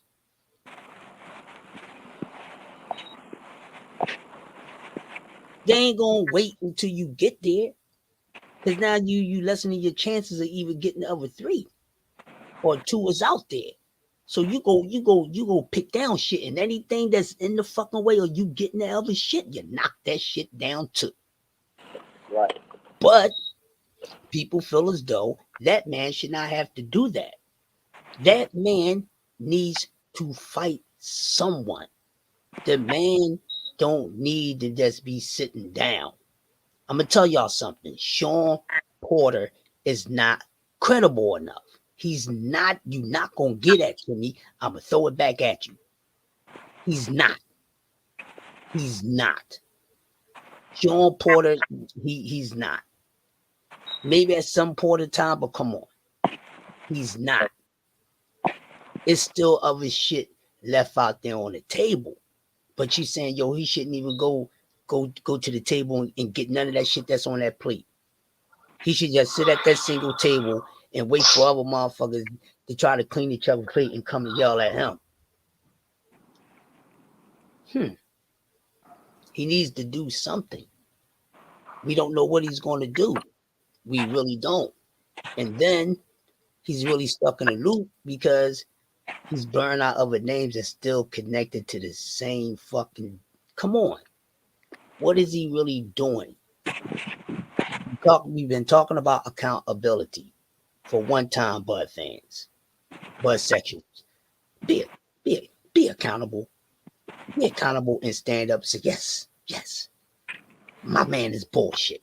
That's still not going to take away from the fact that you can still feel that he could whip my man ass. I feel the total opposite. I just feel as though that my man is willing to do that. That's all I'm saying. But this guy should not be getting treated like he's the throne, that he has the throne, because he don't. He has a seat. I mean, in the front row. So all he got to do is walk up them damn steps.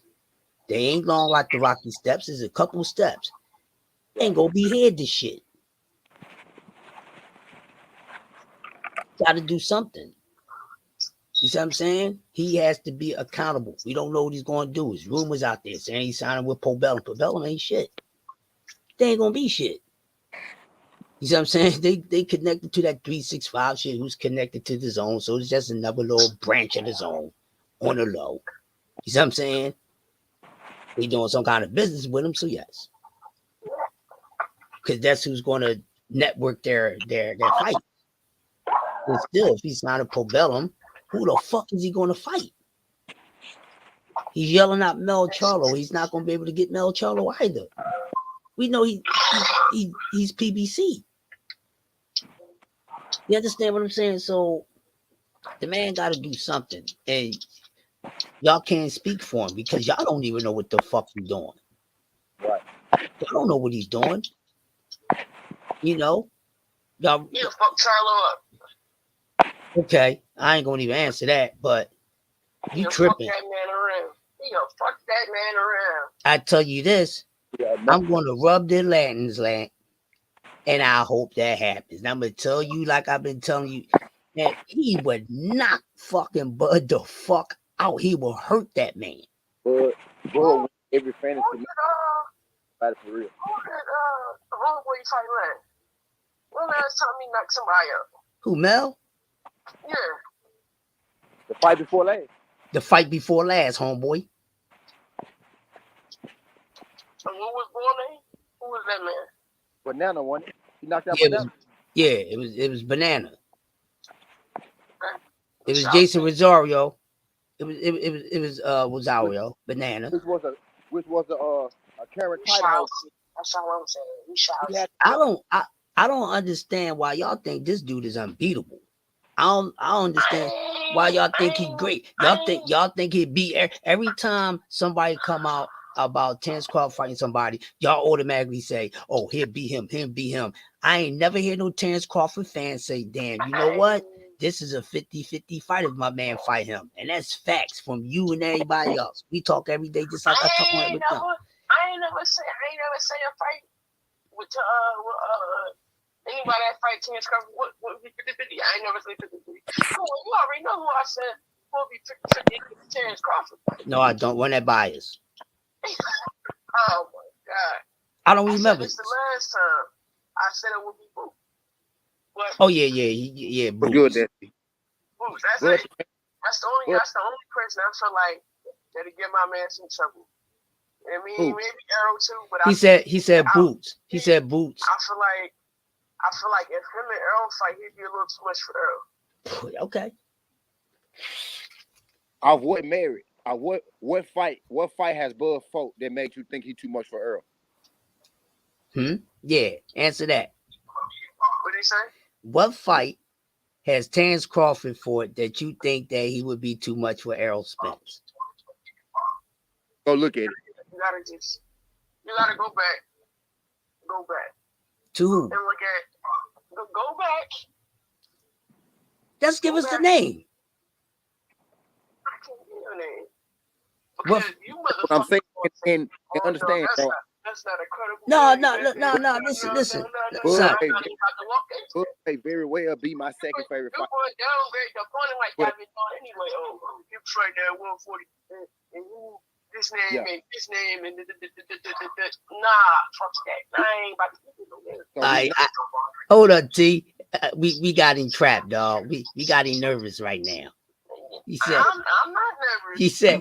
He said he ain't gonna walk into the trap. Who the fighter? But you spoke on it. It ain't no trap. I asked you a question. Y'all do research, right? We research that shit.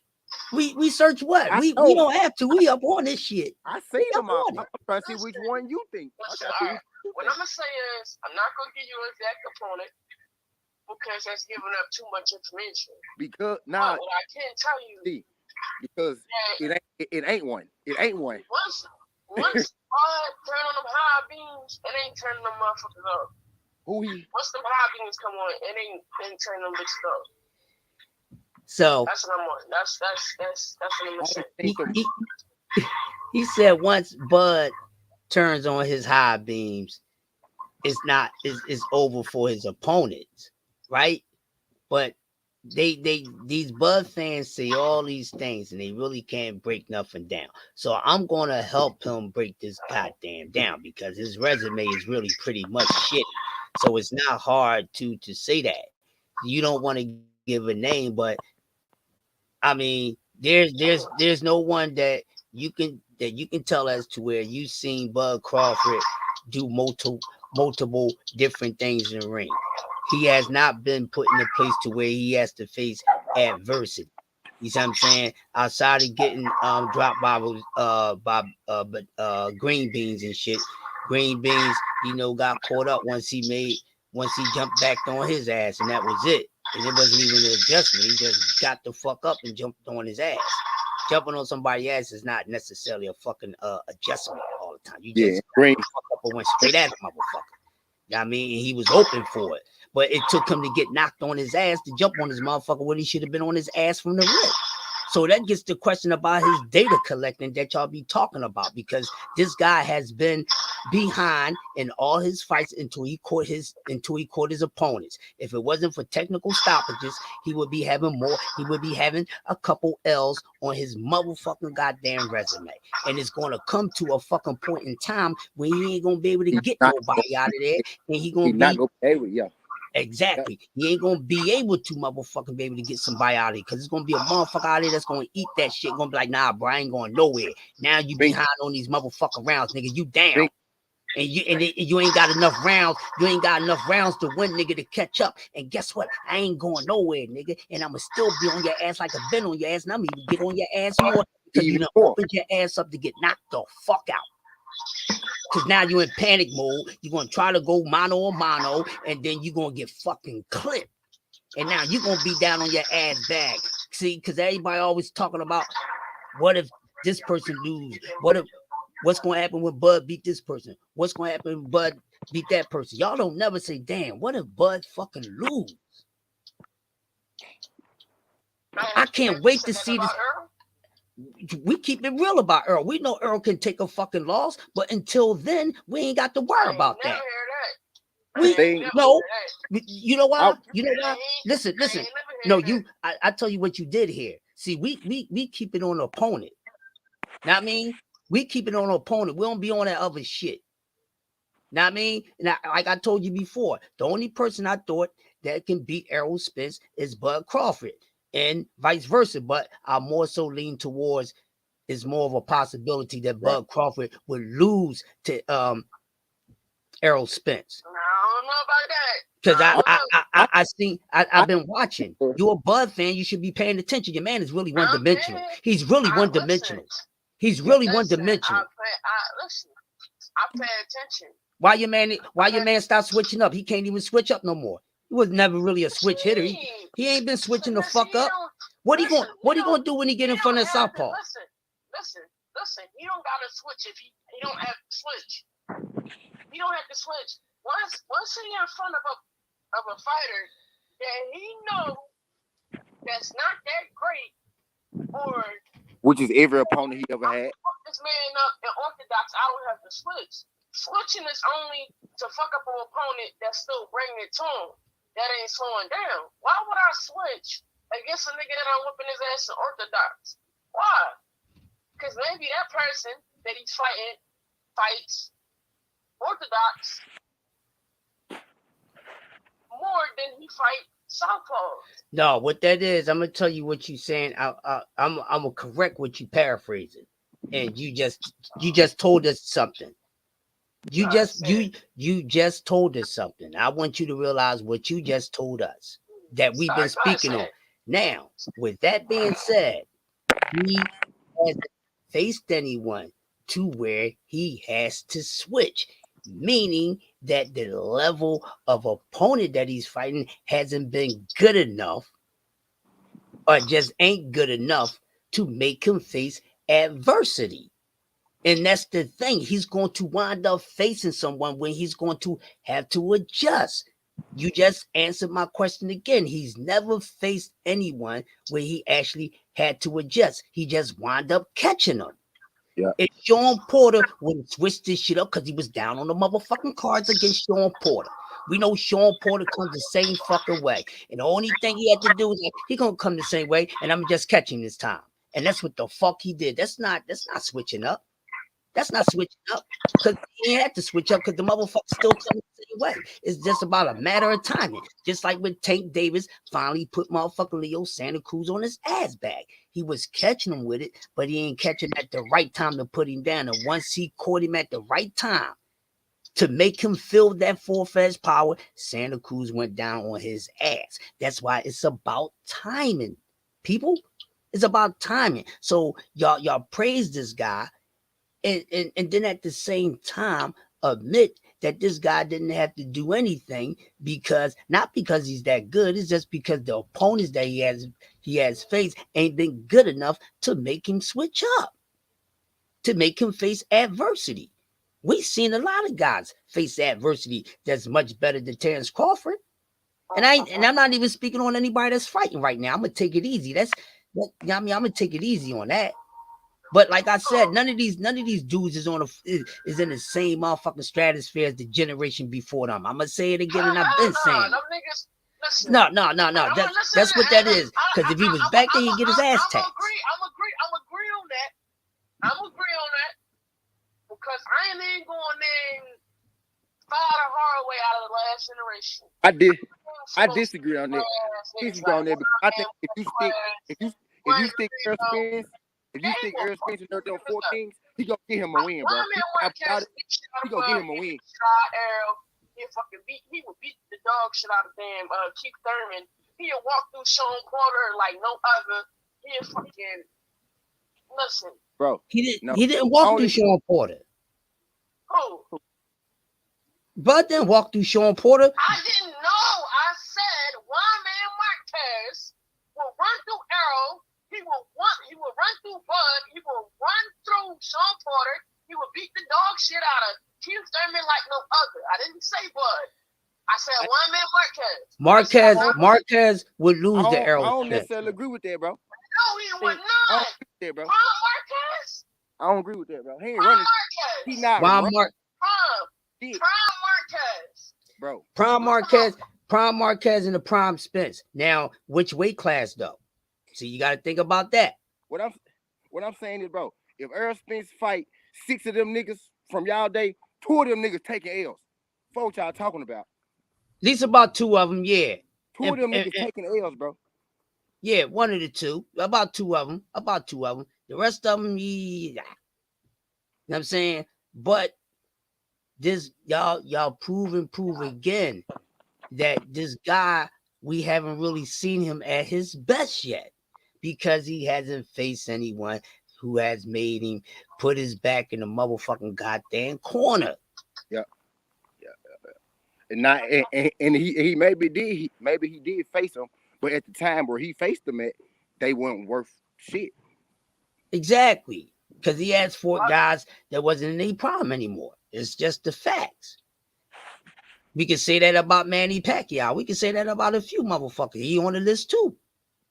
On the list too for what? Fighting guys that was past their prime. Y'all motherfuckers. Oscar De La Hoya was way past his prime when he fought Manny Pacquiao. Calm down, like cool it down like New Edition. Come on, man. You'll be the same motherfucker. No. Go ahead. No. Go ahead. No, we're not about to do this. We're not about to take credit for shit. You're not about to take that back. Because you'll be the same person. The same person, like, yeah, Manny Whoop goes best ass. No. She not about to get in front of the Manny Whoop who ass? And switch it up. Said Manny Whoop who ass? No. What did I say? No. He beat her out of prime Oscar De La Hoya. That's facts. You never said that before. I did. You only said no, dog. Listen, because wait. I got your little ass now because the argument was, hold up. The argument was because everybody used to compare giving Manny Pacquiao credit for beating fucking Oscar De La Hoya and not Floyd Mayweather. So I was always on top of that. Clean your ass out and get your memory together, son. That's the same shit. That ain't my problem, though. And then y'all was trying to give Pacquiao more credit for beating fucking Ricky Hatton when Floyd beat that motherfucker first too. Y'all always give Pacquiao more credit for beating somebody when Floyd beat him first, and that's facts. Y'all have. It's just the facts that he did it. You were telling Y'all me. still gave him more credit. Listen.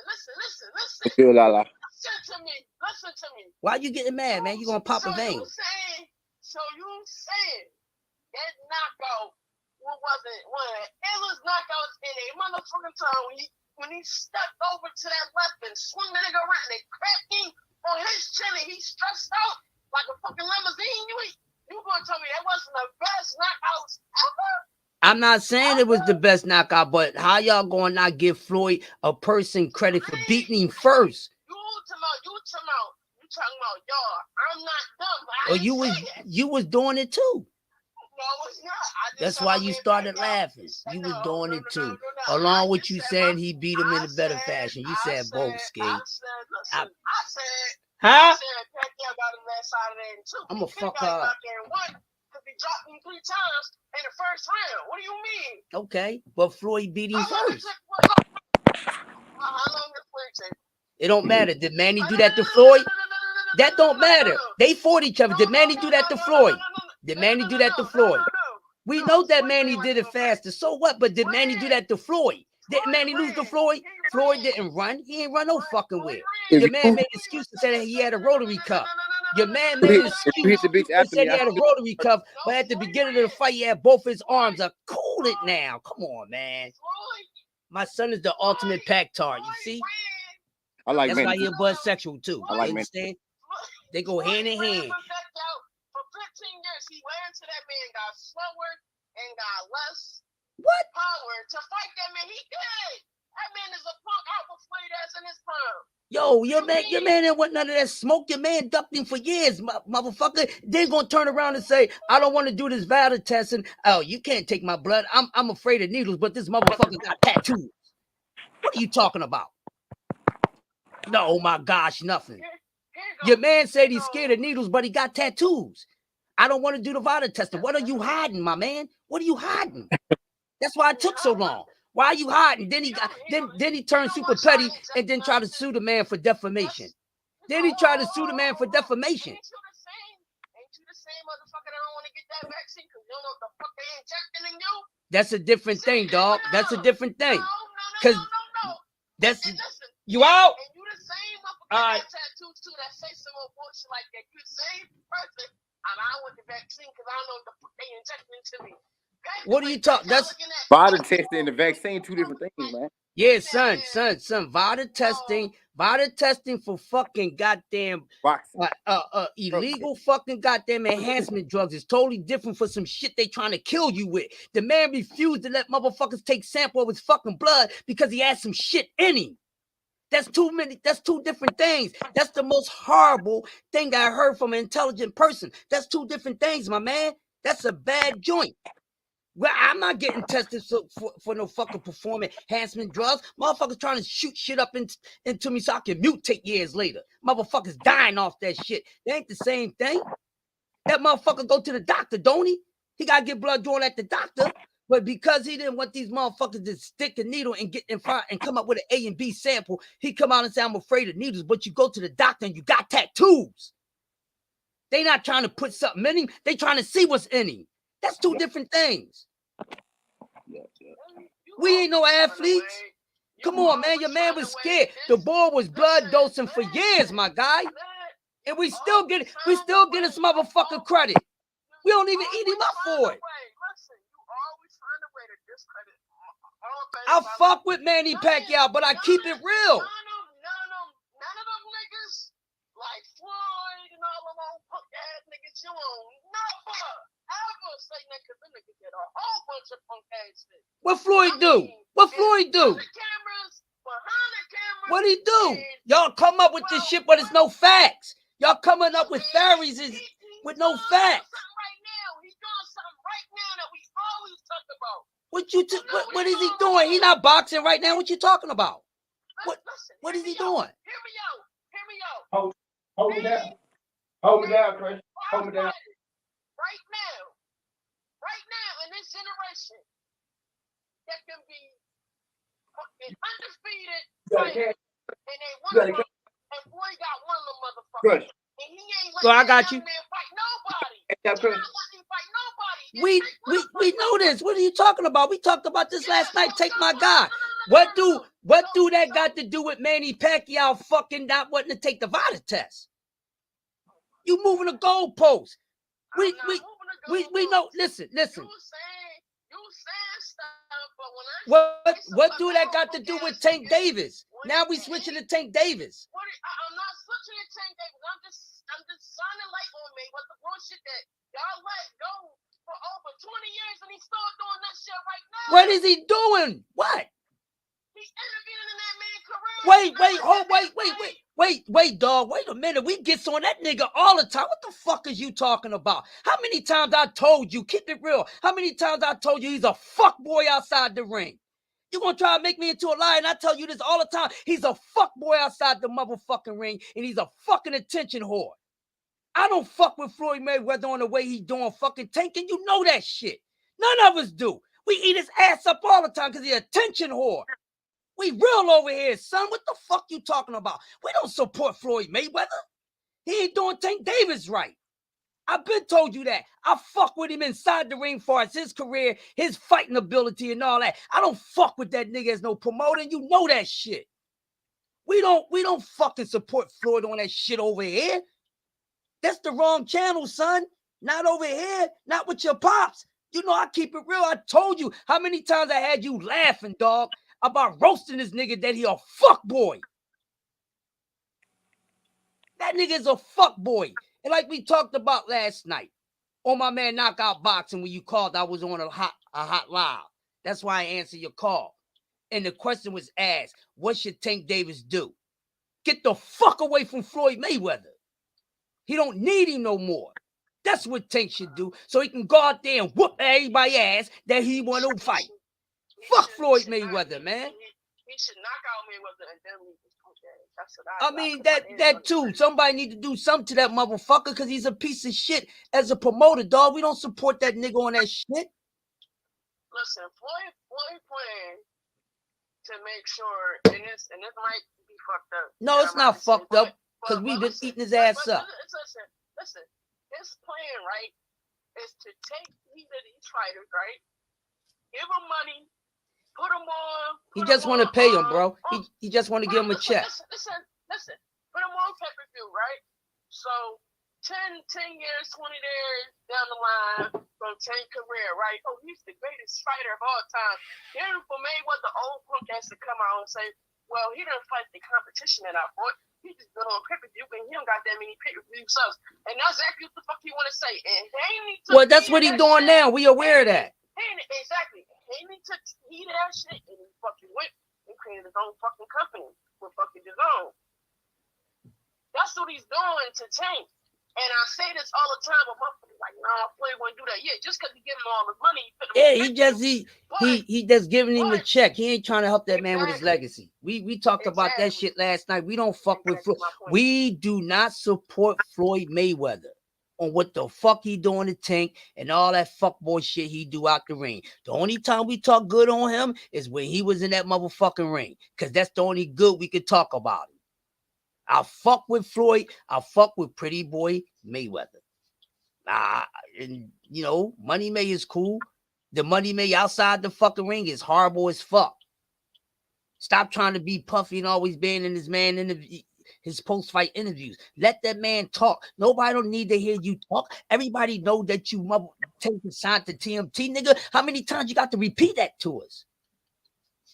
But the moment this motherfucker name is not mentioned, or he's not seen or heard, he feels some type of way. Floyd Mayweather has all the money in the motherfucking, he has all the money you can have in the world. But one thing that man is suffering from, dog, he's really still suffering for and still seeking motherfucking extension attention. See, it was a certain type of love that he didn't get as a child. So the only attention he knows that he has, bro, is flashing women, flashing money, and talk and keeping his face and his fucking voice and everything in the sport of boxing, because that what got him the fame, the money, the cars, the hoes, the Jews, and the cars. That's all he know. So it's really a fucking disease. But I don't feel sorry for him. Get the fuck out the way. Let that man talk. We don't need to. We don't need to hear you on a fucking every goddamn remix, motherfucker. Stop being P. Diddy, nigga. Cool out. People would never stop speaking on you, dog. Especially when we speak on boxing, your name is going to come up. No matter if it's in a positive way, no matter if it's an agreeable way or a disagreeable way, we still talk about you, nigga. The fuck? You're not going to be forgotten because you got one of the best fucking talents in the fucking game that can have a great fucking legacy. We're going to still connect you to that, nigga. You don't need to open it. We don't need to hear you. We don't need to see you. We know this shit already. We know that. We're not going to forget that shit. And even when the man leave, nigga, you still going to get talked about and get credit. Because we still going to be like, then we going to be like, yeah, I'm glad he fucking left me. So you're still going to be connected and talked about, nigga, so you don't need to do anything. He don't need to be in no fucking interviews. Shut the fuck up. You don't need to be seen on camera. Let Calvin and fucking Tank talk, god damn it. And right at the moment, Leonard Ellerby punk ass. Oh, fuck him. That's just he go sit down for somebody beating him up, yo. Somebody gonna fuck up Sir Nose. Sir Nose starts sniffing them sugar boogers and shit, and then they had a motherfucking a fucking goddamn sugar motherfucking high. He running around talking about you want to beat up motherfuckers and all that. I'm trying to tell you, I think he got smacked up on the low, and that's why he had to come out and buff up on camera. Y'all know how these motherfuckers do. When they get their ass whipped right off camera, they come on and be talking. Why you acting like that all of a sudden? All the years you've been around, you've been easy going, laid back dude and all that. Now all of a sudden, I'm gonna whoop this motherfucking ass. Yeah, you ain't never been like that. That means somebody whooped your ass. And now you want to make it seem like that you this tough guy all of a sudden. Huh? That's just like motherfuckers who make money from selling drugs, never could fight, never was a terror. Know what I mean? Never was no motherfucking killer like that. And all of a sudden, because he got money, he a tough guy. We see that all the time.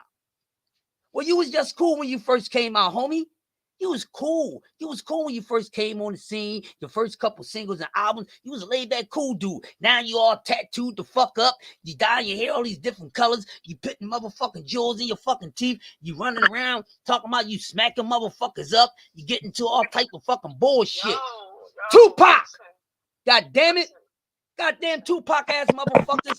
Wait a minute. I'm cooking. I'm going to give you some, but let me put some more meat on the in the motherfucking pan. Let me finish this piece off, goddamn. Shit. It's on, goddamn it. Let these motherfuckers be put. Every time they get money, they change up. Nigga, if you wasn't a tough guy without money, nigga, you ain't no tough guy with money. You more of a bitch with money than you was without money, goddamn. Yo, T drop, there it is. Come on in, just do. You see what I'm saying? The fuck? All of a sudden, you all tough now. Nigga, you wasn't like that. You wasn't like that. You when you first came out, you just you know what I mean? Candy coated rainbow. Then you turn around. Now you ain't wearing it. Now you wearing fucking. You got your jeans hanging off your fucking ass. You all tattooed up. You ain't looking sexy on your pictures for the ladies no more, nigga. You mean grilling. You taking motherfucking goddamn prison poses, pictures, and all that. Before you was being a sex symbol, but now all of a fucking sudden you done turned into a fucking goddamn tough guy and shit. That's because somebody beat your ass. That's because somebody beat your ass or took your ass, and now you got the motherfucker make it seem like that you this other motherfucker. We didn't worry about if you was a tough guy or not. We was just enjoying you being a smooth ass motherfucker. But now you coming out with all this shit, you doing dumb shit. You get locked up, and then you talk about you ride or die, nigga. You wasn't even talking about ride or die. You was just talking about I want to love you the right way. Now yeah, fuck a bitch. I drop a nigga too. Like, what the fuck happened to you? Somebody whooped that ass or took that ass on the low. We didn't see it. We didn't hear about it. So why you got to switch it up on us? Now you telling on yourself because we paying attention to the energy. You know what I'm saying? Ain't nobody got no time for that fuck boy shit. Just do. What's up, man? What's going on? Salute, Crush was good, T. Yeah, T moving around real quick and shit. Well, you know, we holding it down. We got a co-host. My son, he's on the phone, so he cooking with us and shit. You know what I'm saying? But I've man, been listening. Yeah, man. You know, we getting it down for the crown. You know what I mean? That's what we do here, man. We getting it down for the crown. Who that you was cooking, Ellaby? Yeah, the fuck on out there. Ellaby, one of them dudes. Yeah, he used to be all smiling shit, like, you know. Yeah, he used to be mad, laid back. He had a little sharp suit with the nice shades. You know what I'm saying? Chilling. I don't know what got into him. Boy got aggressive over the last couple years. You start sniffing it like he got motherfucking allergies and shit. Like a bull and shit. Started fucking with them sugar boogers and shit. Somebody whipped up on that ass. He got high. Shit. I'm gonna tell you what probably happened, right? Him and Floyd was probably hanging out. You know, Floyd don't get high, you know what I mean? But you know, he don't mind what you do. He might even pay for what you do if he fuck with you. That's what he do. You know what I'm saying? You know, but you know, he's sitting around, you know, they probably talk some shit. And you know, old Sir Nose and shit, fucking with them sugar boogers, and he probably started playing with Floyd in a certain kind of way. Like, yeah, you know, when I was a young boy, you know, I thought Floyd, you know what I'm saying? I was getting it down like your daddy, your uncles and shit. You know what I mean? Floyd like, yeah, you know, yeah, Sir Nose is cool. Now he start tapping on him and shit, and Floyd like this. Come on, you know, don't go there, man. You know, I entertain the doghouse shit. You know what I mean? And then the price swung in the way, and Floyd said, "Oh shit, you swung at me." No matter if he missed, because he probably did. You know, the ball's still sharp. Oh, you swinging like you really wanted to land some shit. All right, let me humble your ass. Fuck this whole high up and shit. Now you want to fight Eddie Hearn because Floyd smacked your ass up, or somebody smacked your ass up and corrected your ass. Now you want to take it out on somebody that didn't bother you. See, that's shit. They say he can't. They say he gotta ask Floyd for permission to buy a car. I'll never forget I heard that shit. Yeah. They said they gotta ask for permission. Ellaby has to get permission from Floyd. You know what I mean? That's want crazy. to get a car and shit. So basically, that motherfucker ain't got his own money. That's what it sounded like. It sounded like Ellaby money, clothes, all his shit is sponsored by Floyd Mayweather, like Floyd sponsored them hoes. Cause Leonard B is his male hoe. Now I'm not insinuating nothing, y'all. I'm just saying that's his male hoe. Taking care of him like he take care of his hoes. But they got that ass for shit. Why he got to do that? Why he just can't, you know what I mean? Have his own card, you know what I mean? Go to the joint and go buy a joint. Hey, I want hey, man, I want to buy this. I get it for you. You know what I mean? So he making him work for it. Then he ain't getting paid for doing the job over at motherfucking TMT. That's why goddamn we talking about our boy Tank. You know what I'm saying? Because Tank fights. And I'm tired of people saying he don't want to fight these motherfuckers. Yeah, I mean, if you really paying attention, like, and you taking all things into consideration, you can't really believe that he don't want to fight the best. Because at the end of the day, how he gonna prove that he the man? That, you know, it's cool you could sell out, but eventually, I keep saying this, he gonna have to fight these dudes. It's like, you get what I'm saying? You're gonna run out of opponents. You're gonna have to fight these dudes, and it's gonna get to a point where, you know, if you don't fight them, then motherfuckers, you know, say you ducking. But until contracts start getting sent and this man turning down smoke, I think they overusing the word duck. And I think you just got to take into account, you see who really calling the shots. And he, you know, more so just going along with the program. And I get people saying, you know, get away from him. But I just I'm hopeful after this Rolly fight, you get on them niggas' ass. Like the right motherfuckers. Like ain't nobody else for you to be trying to fight. Like you close to 30 fights in. It's you got more than enough experience. You more than ready to get in there with anybody. Win, lose, or draw, you still gonna be that nigga. People still gonna support you. So I think after you get Rolly out the way, man, just go for the top dudes, man, and shut up some of this talk, man, and get the fans what they really want. They just want to see Tank in there with somebody that's gonna test them, really test them. That they want a true 50-50 fight, and I ain't mad at it. I want to see it too. Right, and the thing is this: what y'all gotta take into consideration, or what y'all have to pay attention to. Tank did not want to fight Rolly. Mm-hmm.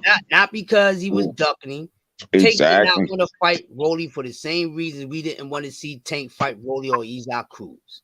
Because we know what time it is. Because they're not worthy enough opponents yet. Mm-hmm. They haven't done enough. Now, somebody not doing enough that does exist. Mm-hmm. But for the fighters that they ain't done enough, as far as how Canelo saying guys ain't done enough, them guys had done enough. He just been doing too much fucking running. You know what I'm saying? Right.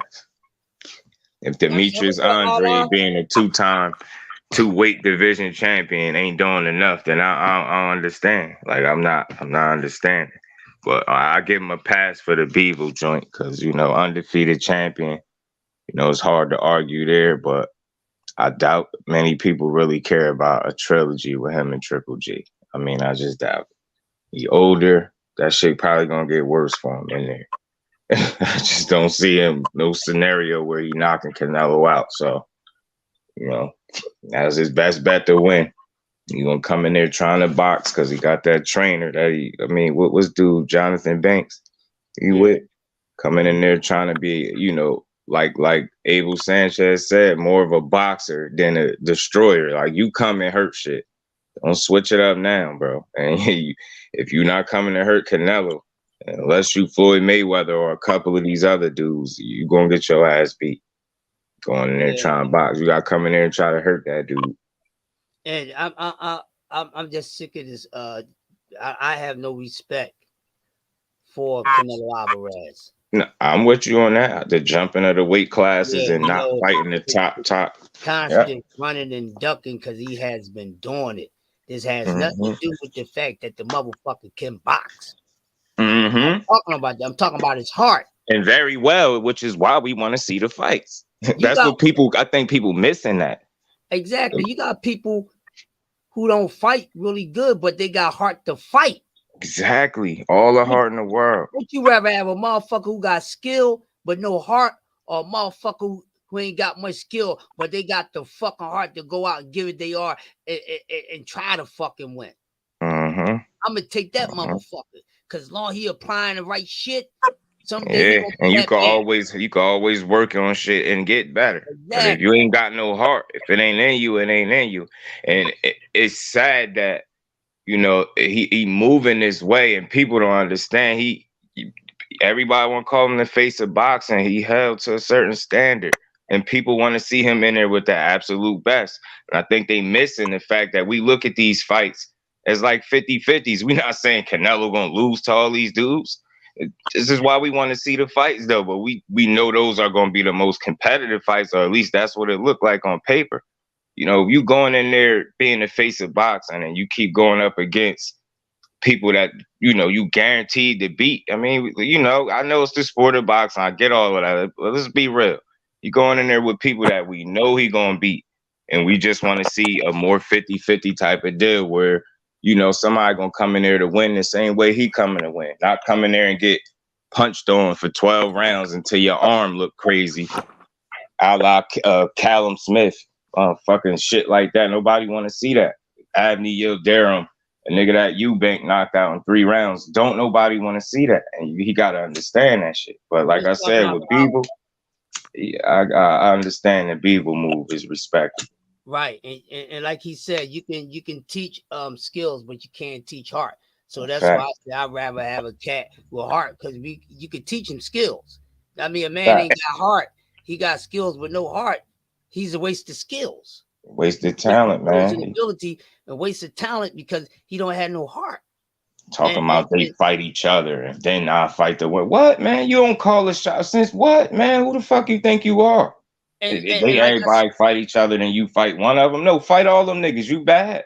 Yeah. You And bad. then my Fuck it. whole thing, he always bleaking out the people who have they fought. Who did you fight to earn a fight with me? Well, to be honest with you, he didn't fight.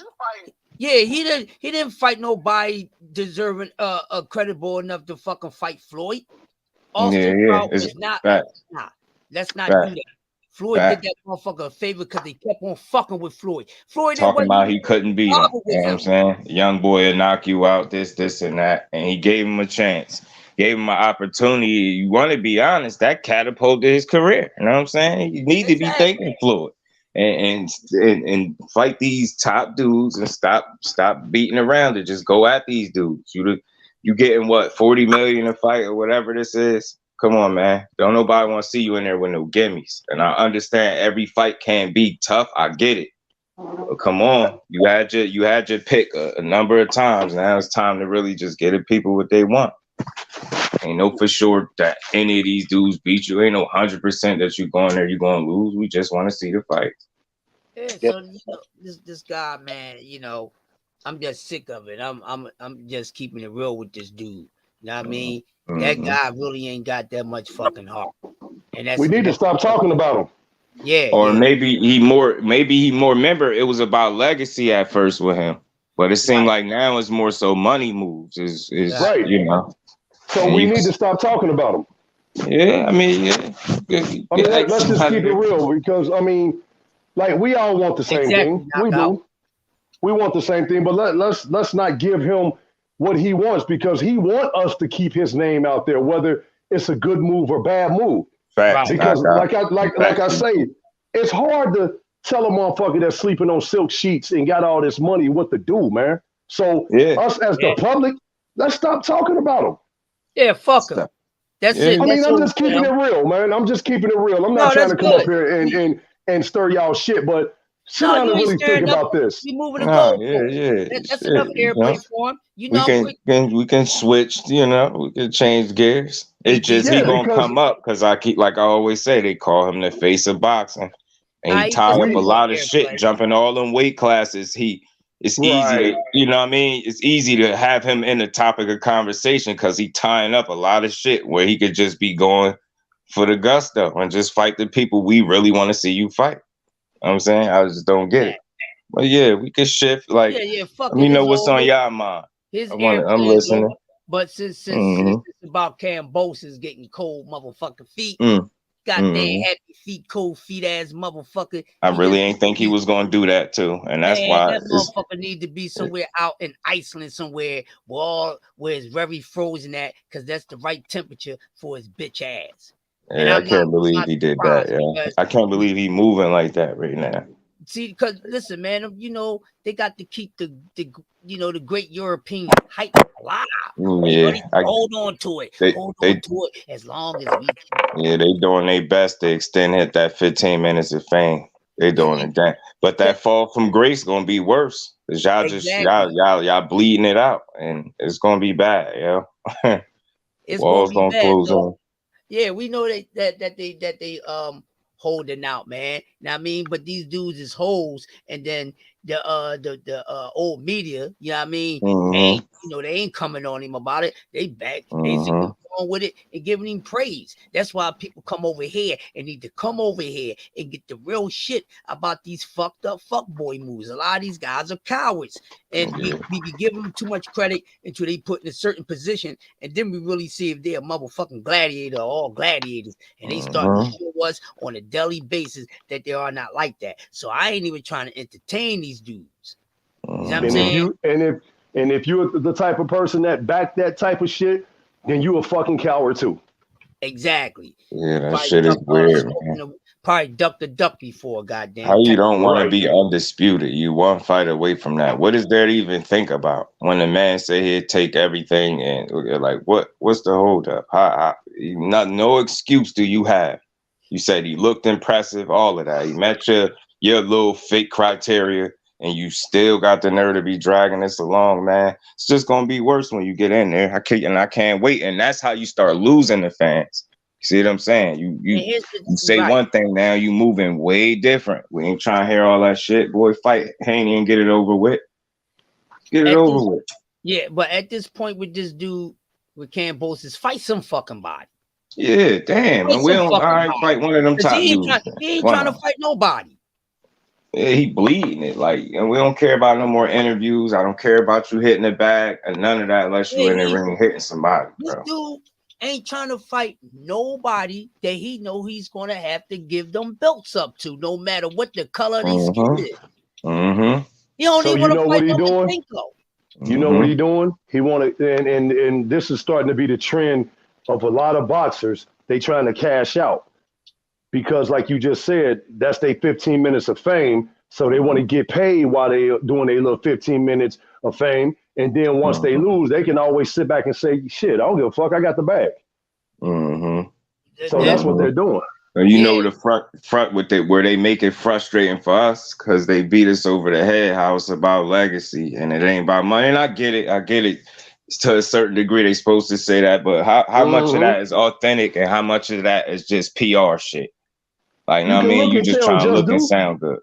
Yeah, you can look and tell. You can look and tell what's authentic and not. You know what I'm saying? Just by the play what they saying. Facts. He had too much time now. And you had a man agree to everything, to fight you wherever. He even said Jupiter to be funny. Nigga, like, damn. And you still dragging your feet? You clearly don't want to fight him. Let's keep it a buck, man. At the end of the day, when these dudes get older and they go on, man, they ain't gonna be world beaters. Nobody will be talking about Kambosos in 5 to 10 years. I don't think so either, bro. Nobody gonna be talking about this dude, man. And if he's smart, he better realize he won that fight. It was more what T.O. didn't do than what he did. Yeah. I'm sorry, I'm gonna be 100. You fought a regular 100% Teofimo in his right mind. You don't win that fight, bro, and I'm sorry. That's just what it is. We can't, and I agree with you on that, but I'm not gonna let him off the gas off T.O. either because when you going into these fights, you gotta be in your right state of mind. We on his ass too. Because he got Divish on us too. Remember, he took us through the same bullshit. And that's why I said you got a lot of nerve to do the same thing we just watched him do. You just was on him about acting this way. Now you turn are you crazy? Yeah, you think we don't? The real diehard fans or supporters don't see what's going on? You playing with the people, and that's how you lose the people. Wasn't nobody mad you beat T.O. Motherfuckers was rooting for you. Like, all right, you humbled him. Now we're gonna take your word and we're gonna see an undisputed fight. And then fast forward to now, we still wait. Crickets. But he can always go back home to his country where he'll be beloved. And you know what I'm saying? So as long as he got that, then that's what he's banking on. But as far as, like you said, the diehard boxers, man, we know what the play is. He another one too. But guess what? He's going to have to fight somebody, man. You're not going to get a title and just sit there and wait. They're going to throw him in the ring with somebody. Now they scrambling. They scrambling. It's going to backfire. And I said that fall from grace going to be, boy. That fall from grace going to be a motherfucker. And then you lose people along the way because you're moving funny. Stood in that man's face to face, and said you agreed to all this shit and you'll fight him if this and that. Like I said, here we are. But look at his body language, even though when he was talking to them talking to Dev, man, I could tell right there that he didn't want to really want to let that shit, man. That's why I respect Haney, man. He be really with it. Just like when he got into it with T.O., I looked at their eyes. You could see in his eyes, he was serious. You could call him pillow fist all you want. He got heart and a lot of it, and some boxing skill to go with it. He told that dude to his face, you ain't gonna do a motherfucking thing. Yeah, you a bitch. Let's do it. Bitch. You ain't gonna do a motherfucking thing. Yeah, you ain't gotta worry about a fight because he ain't gonna do a motherfucking thing. That was the gangster shit I ever heard. Gotta get that man his crown, man. Now, man, Haney be with the shit. I don't care what you feel about him. He be wanting to fight, bro. And I don't think it's smoke and mirrors. I really think he be wanting to fight. And that's another reason why me as a person, I would push for undisputed, because I truly believe if he get all them belts, we ain't gonna have this type of problem right here. When it's time for him to fight somebody, I think he gonna fight him. You know what I mean? Just too much pride, ego, and like I say, he got heart. He gonna step in there. But yeah, I feel you just do. But like I've been saying recently, especially since the new situation at 140, and even right before the situation, You know, I'm not with him. Just getting it has to be 135 that he become undisputed at. You see what I'm saying? No. Yeah, because I just want to see this man become undisputed in any fucking weight class. And for me, it's too much bullshit. This dude is holding up shit. The reason I say 35 because it's that close. You right there, like a wait out motherfucking situation. Yeah, like for the sure. situation that's going on with a certain person in another weight class. Mm-hmm. I get what I'm saying. I don't want to bring that up. We already know. But the thing is, fuck that shit. 140, dog. Listen to what I'm about to say. Fuck undisputed at 135 because the motherfuckers playing around. Yeah, if it's gonna cause you to sit on the shelf, fuck it. Goddamn belts. Josh Taylor just dropped the goddamn belts. What would be more of a motherfucking goddamn legacy? Becoming undisputed at 135, undisputed at 140. Now, I know y'all with me on this. It would be more of a legacy, him becoming undisputed at 140 pounds than it would be at 135 for me. And the reason why I say that, because the level of fucking competition. Whoever become undisputed at 140 right now with the fucking animals is there. That's why that boy Josh Taylor wanted to get the fuck up on out of there. Yeah, with them belts spread out. He said, yo, I got to get the fuck on. Yeah, he like, I got to get the fuck up on out of here. 140 is bananas right now. You got nothing but future fucking goddamn killers. I mean, future possible Hall of Famers right there, man. That's gonna have nice boxing career that can all get it down for the crown for 140. That's more monumental than him becoming motherfucker undisputed at 135. That level of competition. Shit on them pussy motherfuckers at 135. You got Antoine motherfucking Russell up in that bitch. Somebody gonna have to be the fucking man. There's animals in that bitch. That's a fucking 140 right now. Listen to me real quick and y'all can cook on it. 140 right now is the biggest motherfucking attention for me at somebody going undisputed more than my motherfucking man Earl completing his motherfucking mission. I'm being honest. Cause we there with Earl. We already know what's about to happen. But 140, this shit is from scratch right now. You got I get what you're saying. It's gonna take a tough motherfucker to pull all them belts together. Yeah, man, that 140 is fucking cracking, dog. Sizzling. Somebody come undisputed at 140, goddamn, bow down to a young fucking king. Yeah, 140 right now is equivalent to 140 in the 80s with all them damn dogs up there. Man, it's a bunch of dogs at 140. For somebody to become undisputed at 140 right now, man, that's some shit right there. That's some shit right there. 140. Josh Taylor did. Catterall, I wish they would have gave you the win, but you're going to get justice, though. You're going to get justice some sort of way. But I'm glad you whipped this pussy boy ass. And this motherfucker that I got to go. Facts. I'm down here. At least I could go up there, get beat the fuck up real quick, and just get one fucking check and get out of there. That motherfucker beat. I ain't gonna fight nobody else up there getting rid of him. But hey, he beat the 135 out of him. Yeah. Like that. Fuck that. Hey, Bill, if you listening, my guy, Bill, if you're listening. Bill gonna be on tomorrow. All right, I'm gonna tell him. If I can Bill say gonna be on tomorrow. I'll put it in the chat. But I know he be listening. You see what I'm saying? He fucks with us. Yeah. Hey, my bro, you hear me, my guy? Fuck 135. Let the nightmare go up there, man. Listen, man. Listen. We know that he wants all the motherfucking smoke, so he ain't got a problem fighting none of the motherfuckers. Let's get it at 140. Let's see the motherfucking nightmare become undisputed at 140. And I say 2 fucking middle fingers up at 135. Fuck becoming undisputed with dumb pussy ass motherfuckers. I'd rather for him to get it against motherfucking real men than some pussy ass Boy Scouts. Facts. Fuck that bullshit, man. Y'all agree what I'm saying? Hell yeah, 1,000. I'm talking about people way in the back because people say, oh, no, man, he worked so hard. He been working hard enough in his career to become undisputed anywhere where it's fucking possible first. Not just no fucking 135. 140 is open, baby, and the competition is set up there. He go up there and do that shit, man. Then he's great. He would be the first great of this generation. He would be the first great of this generation if he become undisputed at 140, because what's right there, what you gotta go through. He would be the first one that's great at this motherfucking goddamn generation, yo. That's some great shit. Yeah. No doubt about it. Yeah, if chasing undisputed at 35 gonna cause you to be on the shelf, then I'll scrap it too. Yeah, but it's going, you know what I mean? If it's gonna cause you to be just sitting idle, then I'll say fuck it too. Yeah, you know. We'll see. Just say fuck him and then go get yours. Man, that 140 is cracking. It's a good thing that a lot of those guys up there is willing to fucking scratch, especially the ones that we paying attention to. They willing to scratch because they all got the same problem. Motherfuckers don't want to scrap them. You put them in there with each other. Ain't no waiting them the fuck out. It's a legacy to be made right now. Fuck that bullshit. Money come with fucking legacy, you assholes. Stop counting backwards. Facts. Well, Crush. What y'all talking about?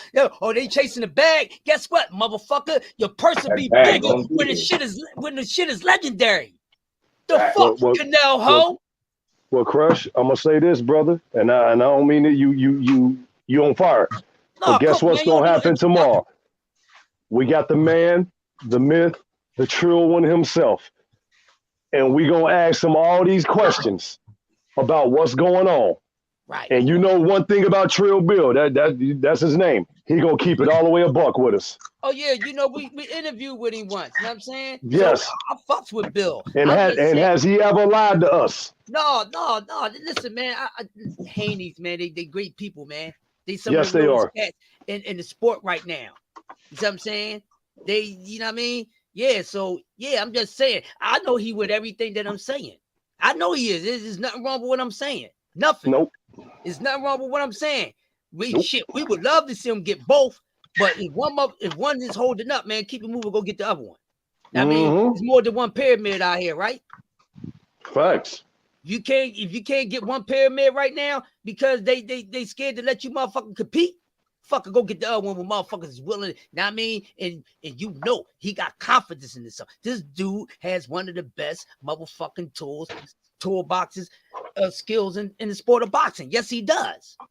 Yes, he does. This young man can box his ass off. And that's why they're scared of him. About him like that. That man is bad.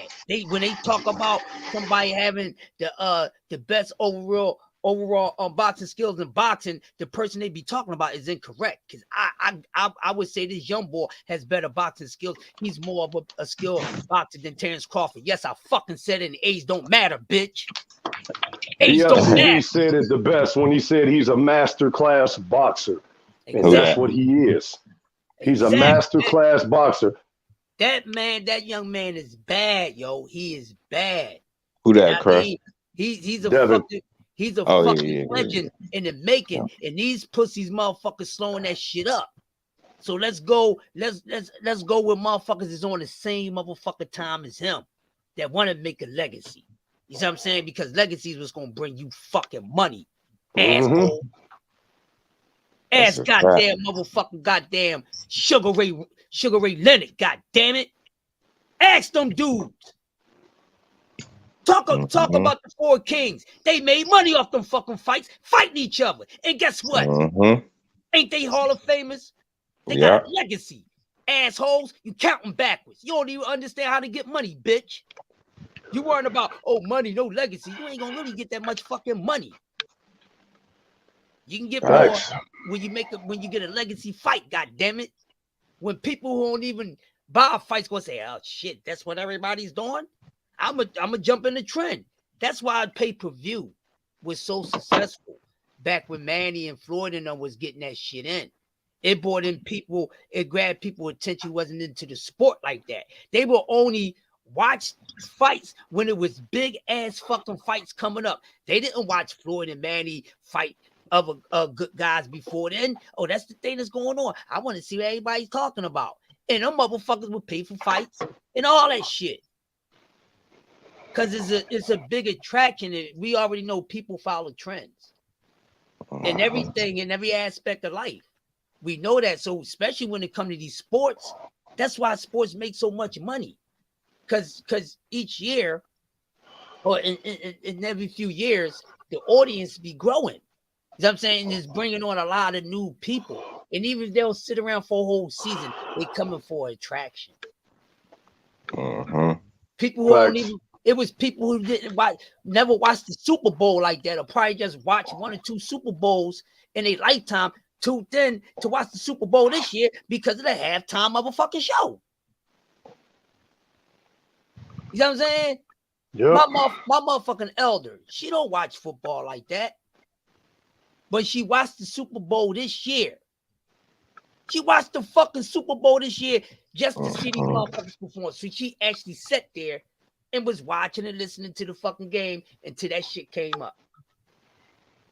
I watched it personally because my boys, I'm from Cincinnati, born and raised. Right. It is what it is. You know what I'm saying? And win or lose, I was there.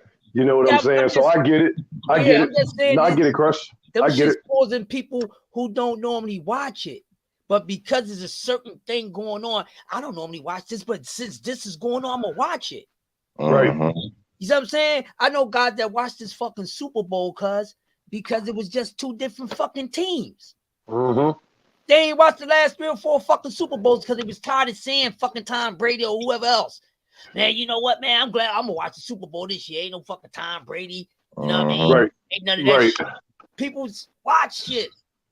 Right. So it brings in, and that's what they got. That's a legacy. So money is going to come with legacy. Think of legacy first, the money will follow.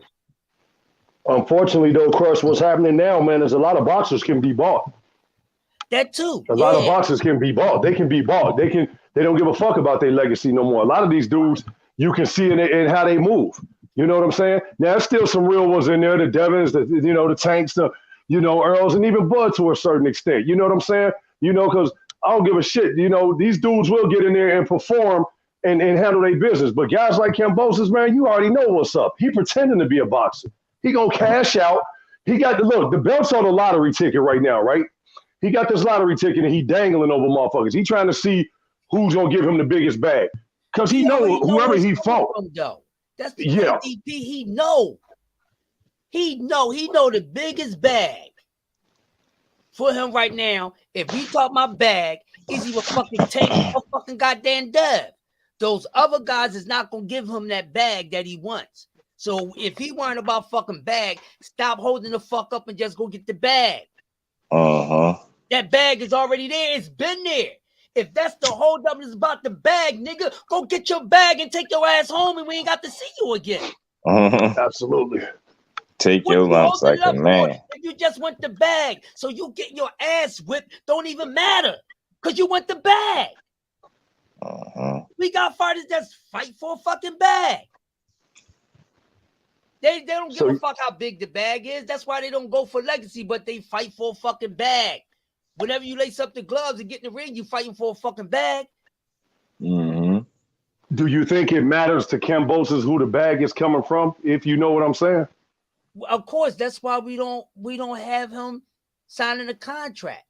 Exactly. But it's just really about the bag, homie. It's about the bag. Don't matter who give you the ass whipping. You know you're getting the ass whipping.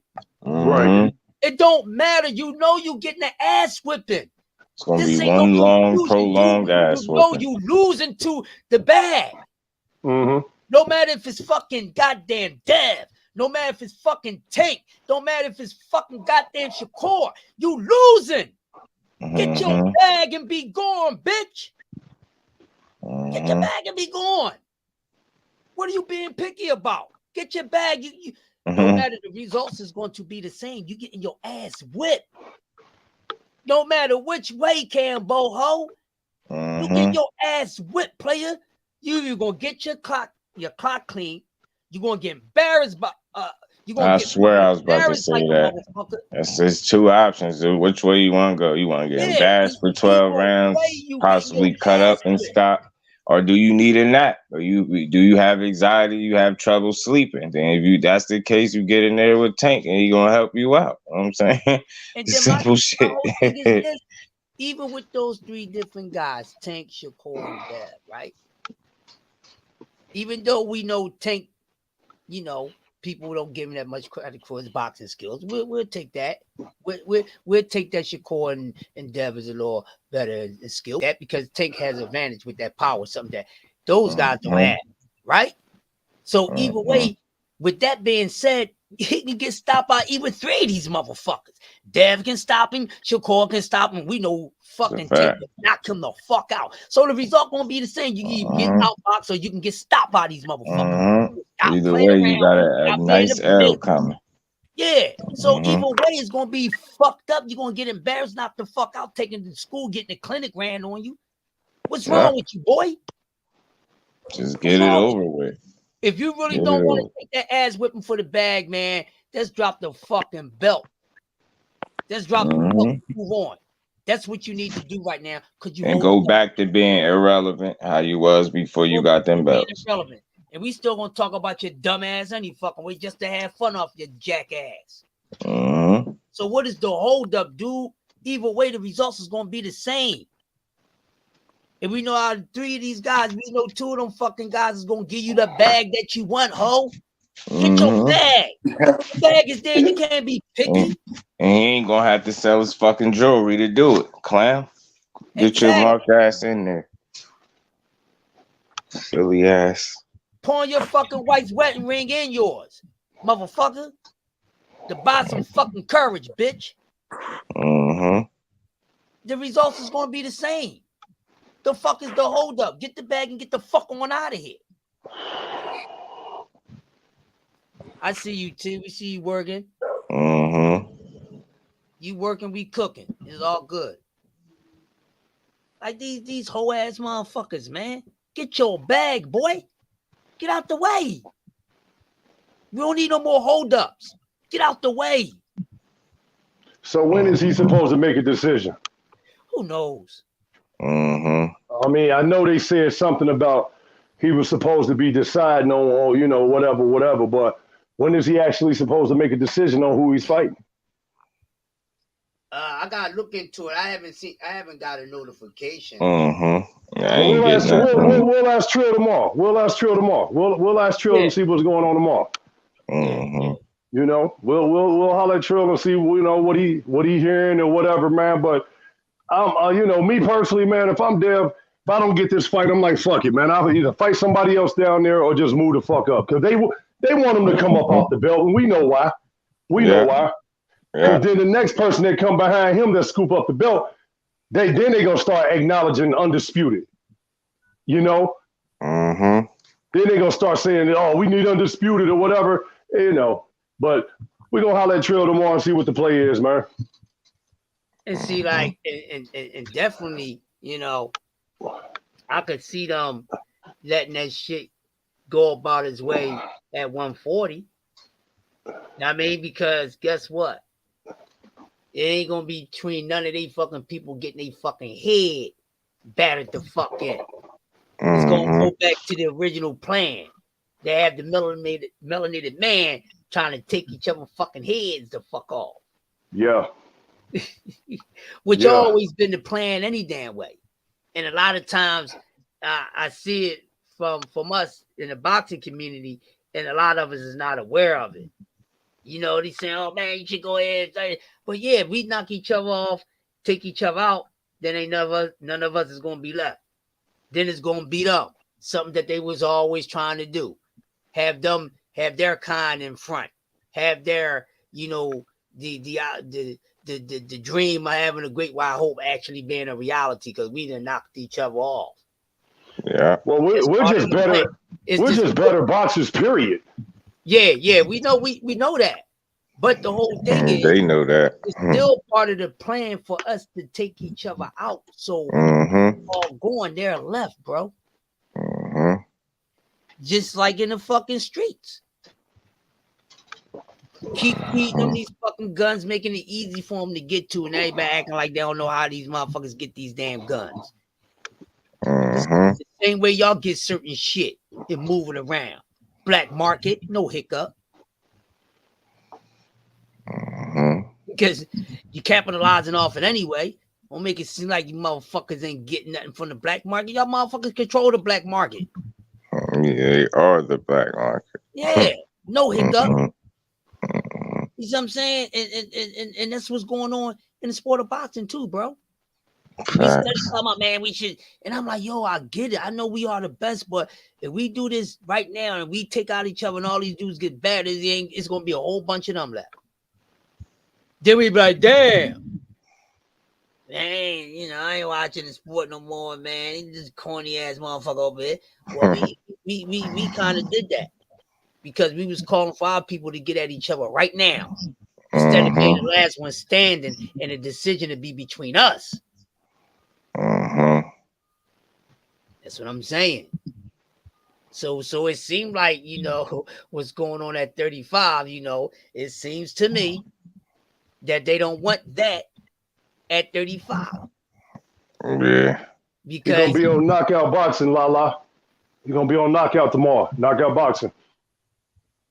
you see what I'm saying? So, you know, now since 140 is filled with nothing but us, especially the echelons who can, you know, go at it, they ain't gonna slow that down. They ain't gonna really try to throw none of theirs up in that mix. As long as they got something they can have, y'all know the routine. Y'all know the routine. Ain't nothing changed but the damn day. The plan didn't change. The plan is just moving along. It's doing what it's been doing. And that's the thing. So, you know, I just don't want the young brother I don't want anybody stalling down their career for something that motherfuckers ain't trying to give you the opportunity to motherfucker execute. When you can be Facts. you see what I'm saying? That's my whole thing. And that's the problem with these boxers anyway, man. And that goes back into the whole, you know, Alvarez thing. And I know I don't want to talk about this too much, but one thing I do agree with him on is they do need to fight each other. And, you know, I understand they trying to get to, you know, the top dog, but if the top dog ain't fucking with y'all, then 2, 3, and 4, and 5 need to go ahead and get it on. Fuck dude. Because, I mean, I don't care if the motherfucker got a 40, 80 million or another motherfucker got 2, 3 million. I understand they're in the business of wanting to make more money. But if this motherfucker clearly ducking and you sitting up there stalling your career for this clown, go get somebody else. And see? And go get somebody else. Right, DP. Let me add on to something. That leads right back to what I just said moments ago. You see what Canelo just what he said, and he backed up what Canelo said. There's not wrong with that because there's some logic behind that we may be overlooking. Here's the thing. He said, listen, y'all fight each other, then maybe I'll fight one of y'all. So the thing is for us to beat each other down so he can have the easy opposition to when he got to face one of these brothers. And they might not be the same. They're going to lose a step or two and all that. That's the plan. That's the fucking plan. You know what I'm saying? But at the same fucking time, too, okay, y'all all have something in common. That motherfucker don't want to fight none of y'all. Right? But guess what?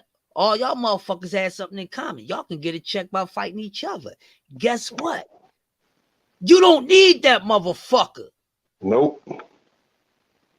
No. Y'all fight each other is more monumental to me because he's a bitch. He don't have the heart. That's not talking about his skills. We always got to mention that because we got a lot of slow people. Not talking about his skill, we talking about his heart. Skills and heart are two different things. Exactly. You see what I'm saying? So if those dudes fight each other, and I want to see them dudes fight each other. I don't give a fuck if they'll never fight this dude. Because they don't have no fucking heart. We know what he made of as far as heart. And we know when you ain't got no heart in a certain situation, that means you don't have the confidence that you will beat. So by him acting like this, y'all, even if his skill set look better than theirs, he don't feel as though he can beat these guys. That's why he never made it happen. And then he wants to get these guys when they battered out because that's what he's been doing his whole fucking career. He has a manufactured, set up fucking resume. He's known for fighting guys who are beaten down past their fucking prime, too old or a little too fucking green. Yeah, I said it. Too old battered down or too fucking goddamn green. Or old fucking battered Colo. Colo, salute to him. That would have been a total different outcome. Facts. That Total boy different outcome. beast. Shane Mosley would have been a total different outcome. You gonna try to shove this down our throats? The fuck out of here with your resume. I shit on that shit. It's all about what's inside the resume, the condition of the resume. That's why we bite y'all heads off when y'all be talking that shit, when y'all trying to give somebody some praise. Okay, really? Okay, well, let's see what the fuck quality of these motherfuckers that he did this shit to. Whoops, easy shit. Don't say that other dude name, Chris. Don't say that other dude name that you really talking about. I know who you talking about, but don't say his name. I ain't gonna say no name, because we all know. You understand what I'm saying? The fuck out of here. Same thing with this fucking dude. His shit been made the fuck up. Because the one time that motherfucker fought some fucking body that was anything, he got his ass whipped by a motherfucker who was past his prime. But the motherfucker he faced past his prime, he was trying to age this man the fuck out and kept on chasing him. Had him thinking, oh, he an old man. The boy wasn't even trying to be bothered with this pussy. But he got the nerve to say, well, who the fuck did you fight? Motherfucker, you ain't do nothing to deserve fucking Floyd, but get the fuck on his nerves. So he said, I'm tired of you and fuckboy Oscar asking me and shit. Okay, I give you that. All right, Oscar, I'm going to do you this motherfucking favor, bitch. I'm going to get your man on the motherfucking scene. But I'm going to tax your ass because I'm Mayweather. He taxed that ass money-wise, and he taxed that ass motherfucking goddamn motherfucking skill-wise. So how the fuck can a guy be so fucking skillful that look like shit? But he fucking great. No, when he fought it great, he got a great motherfucking ass whipping. Motherfucker looked as stupid green as a motherfucker. And everything he fought after that made him look more right than anything. I wonder why. Fighting has-beens. Motherfuckers past their primes. This is Canelo. This is the face of boxing. And the real diehards in fucking Mexico don't even get his motherfucking respect. They beef, they debate over there in Mexico about this fuck boy all the time. Because you got a few that's riding with him and you got some that don't. Facts. You heard some of these OGs over there in Mexico that we fucking respect speak on this dude. Nah, he's not a real Mexican. He's not a real champion. We ain't duck no fucking body. We ain't duck no fucking body. We got in there. This motherfucking ducking people. We fought the best of the fucking best. When they was still priming, not waiting till motherfuckers old, better beat the fuck up, strung the fuck out. Uh-oh. Bang the fuck out. And then he don't want to fight nobody that ain't bang the fuck out. Oh, he ready to go. He ready to go take all his fucking money that he earned and jump in a fucking lemon. But he don't want to motherfucking test that motherfucking goddamn Lamborghini. Or he want to dog the shit out that Pinto. It's already dogged, bitch. See if you gonna handle that motherfucking 6th gear. Let's see if you gonna crash and burn on that. But we respect this motherfucker. Give him double standard. But shit on motherfuckers that's trying to get these fucking goddamn fights. Trying to do the shit that this pussy won't do. And they get fucking ducked, but get the blame for motherfuckers ducking them. Because they trying to make shit happen. That's why Devin Haney and Tank Davis is in the position that they in. Because some of these motherfuckers don't want to fight them. And then, you know what I mean, we already know what's going on with some of the representation. We know everybody's scared to fight fucking Dev, except for a few. But this dude get motherfucking praise. Off for what? Look at his fucking resume. Do what we do so you can understand so we ain't got to tell you this time and time over again. Be accountable for what you see. We keep it real. We keep it real over here. We ain't with that bullshit. Keep it real or don't come over here. Talking that bullshit about this fucking guy. He's a great fucking pussy. That's what he is. A great pussy. And still doing the same old bullshit. If you like him, you like him. But I disagree with you on that. We can agree on some other shit.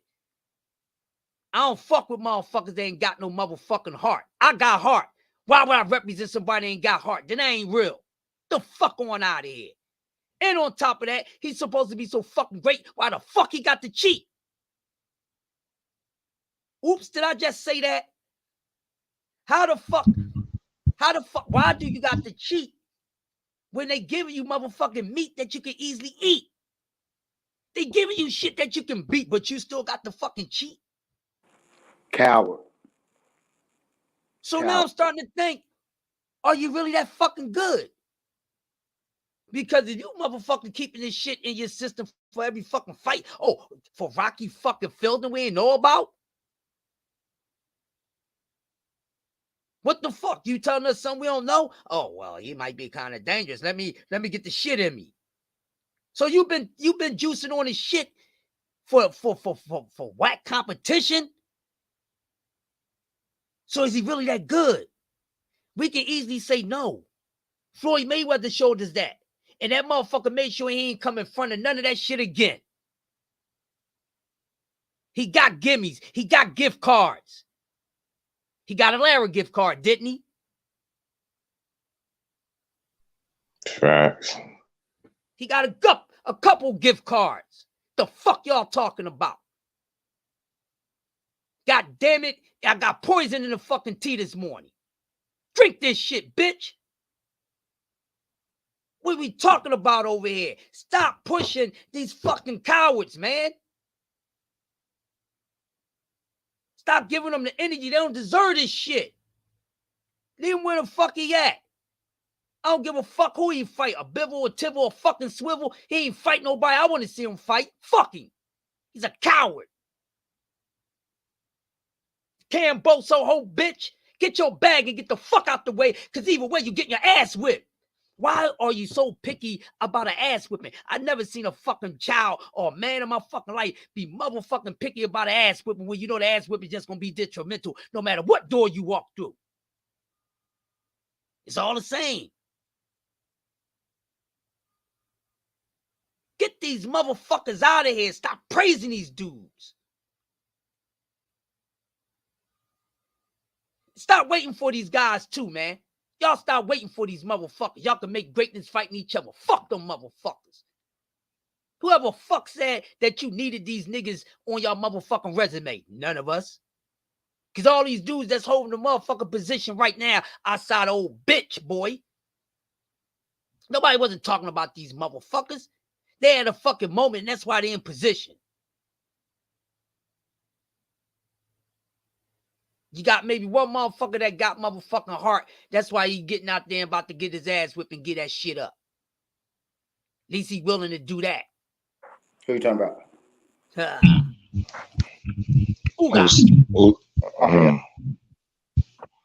least he fucking willing to motherfucking try that shit. He got the heart to try this shit. That's what I'm talking about. Something that old bitch don't have. Salute to you guys. And thank you very much when you pass that belt over. Ugas really think he can win, whether we good win or not. I want everybody to think they can win against my boy. Ugas think he can win. Good. That's why we fuck.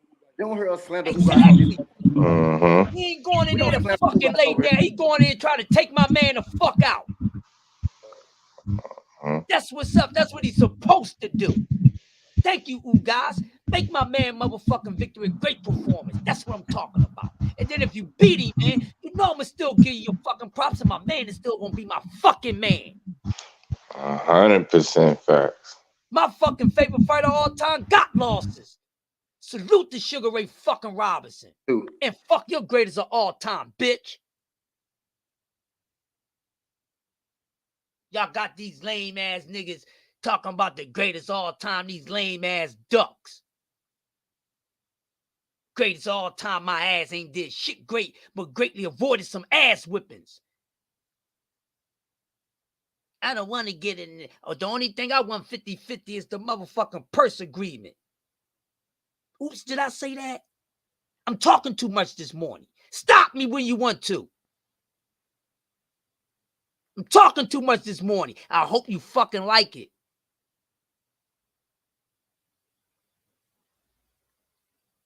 Huh? All these dudes getting that shit this morning. All of them. You deserve it. You getting it. That's what you get over here at the T. You get what the fuck you deserve, goddammit. I'm drinking motherfucking fiery flame right now. Stop being a fucking bitch and pump faking. Dudes with this made up shit. What are we talking about? Come on, man. Knick-knack, paddywhack, give a dog a bone. All these ducks is doing the same thing. But all these ducks is these great motherfuckers. The best of boxing, the fucking pound for pound. No. No. Most of y'all still don't understand what pound for pound means. Y'all still don't understand what pound for pound means. So y'all basing pound for pound off, basing your pound for pound off of something that's irrelevant to the fucking definition of it. It's about you having a better skill in the same weight class as another motherfucker with skill to see who's the better skill. So how the fuck can you say somebody's no one pound for pound when they ain't fought the fucking goddamn other best of pound for pound? What are we talking about? How the fuck this dude is pound for pound skill-wise, but he hasn't fought the best skill fucking set in his weight class? Uh-oh. Stop changing the fucking definition of pound for pound. Y'all getting this shit. And all of you that know better to talk about pound for pound, keep it about what pound for pound really is. Thanks to the ones that been doing it. Because there's a few of them that is. I ain't shitting on none of my brothers. We all know. We know who doing it the wrong way. We know who calling it on the right way. So we know who this fucking message is for. The ones who's doing it the wrong way. No hate. Do it the right way. Don't make that shit up. You ain't the one that created this shit. Don't try to change it. Go try and change some shit you should be trying to change. Change the fact that you keep representing fucking ducks and cowards and acting like they ain't ducking and being a cowardly fucking lion. Uh-oh. How the fuck is somebody never fucking won pound for pound skill-wise when they ain't fucking ready to, they don't want to even fucking fight the fucking best in a weight class? Uh-oh. Get the fuck out of here with that. No, he's not. No, he's not. No, he's not. You ain't changing the definition. Who the fuck is you to change the definition of motherfucking goddamn pound for pound because you got a motherfucking fanboy life for some goddamn body? Bullshit. The man has not fought the best skill set in his weight class. So how the fuck is he pound for pound? Pound for pound don't have nothing to do with your wins, your fucking losses, your fucking accolades, how many fucking belts you got, how much you got fucking paid, how much your fucking pay-per-view was, how much your motherfucking goddamn seats at the gate was. None of that shit has anything to do with pound for pound. Write it down if you can't remember it, motherfucker. None of that shit has anything to do with pound for pound. It's about you with your skill set. If you fight someone else in your fucking weight class, there's a high skill set that you will beat them. He hasn't fought none of the best in his weight class. None of the best skill sets in his whole fucking resume. And I ain't even mad. I'm just passionate. I don't want to confuse you. But not the panel. I'm having fun. It's passionate. That's how we supposed to be.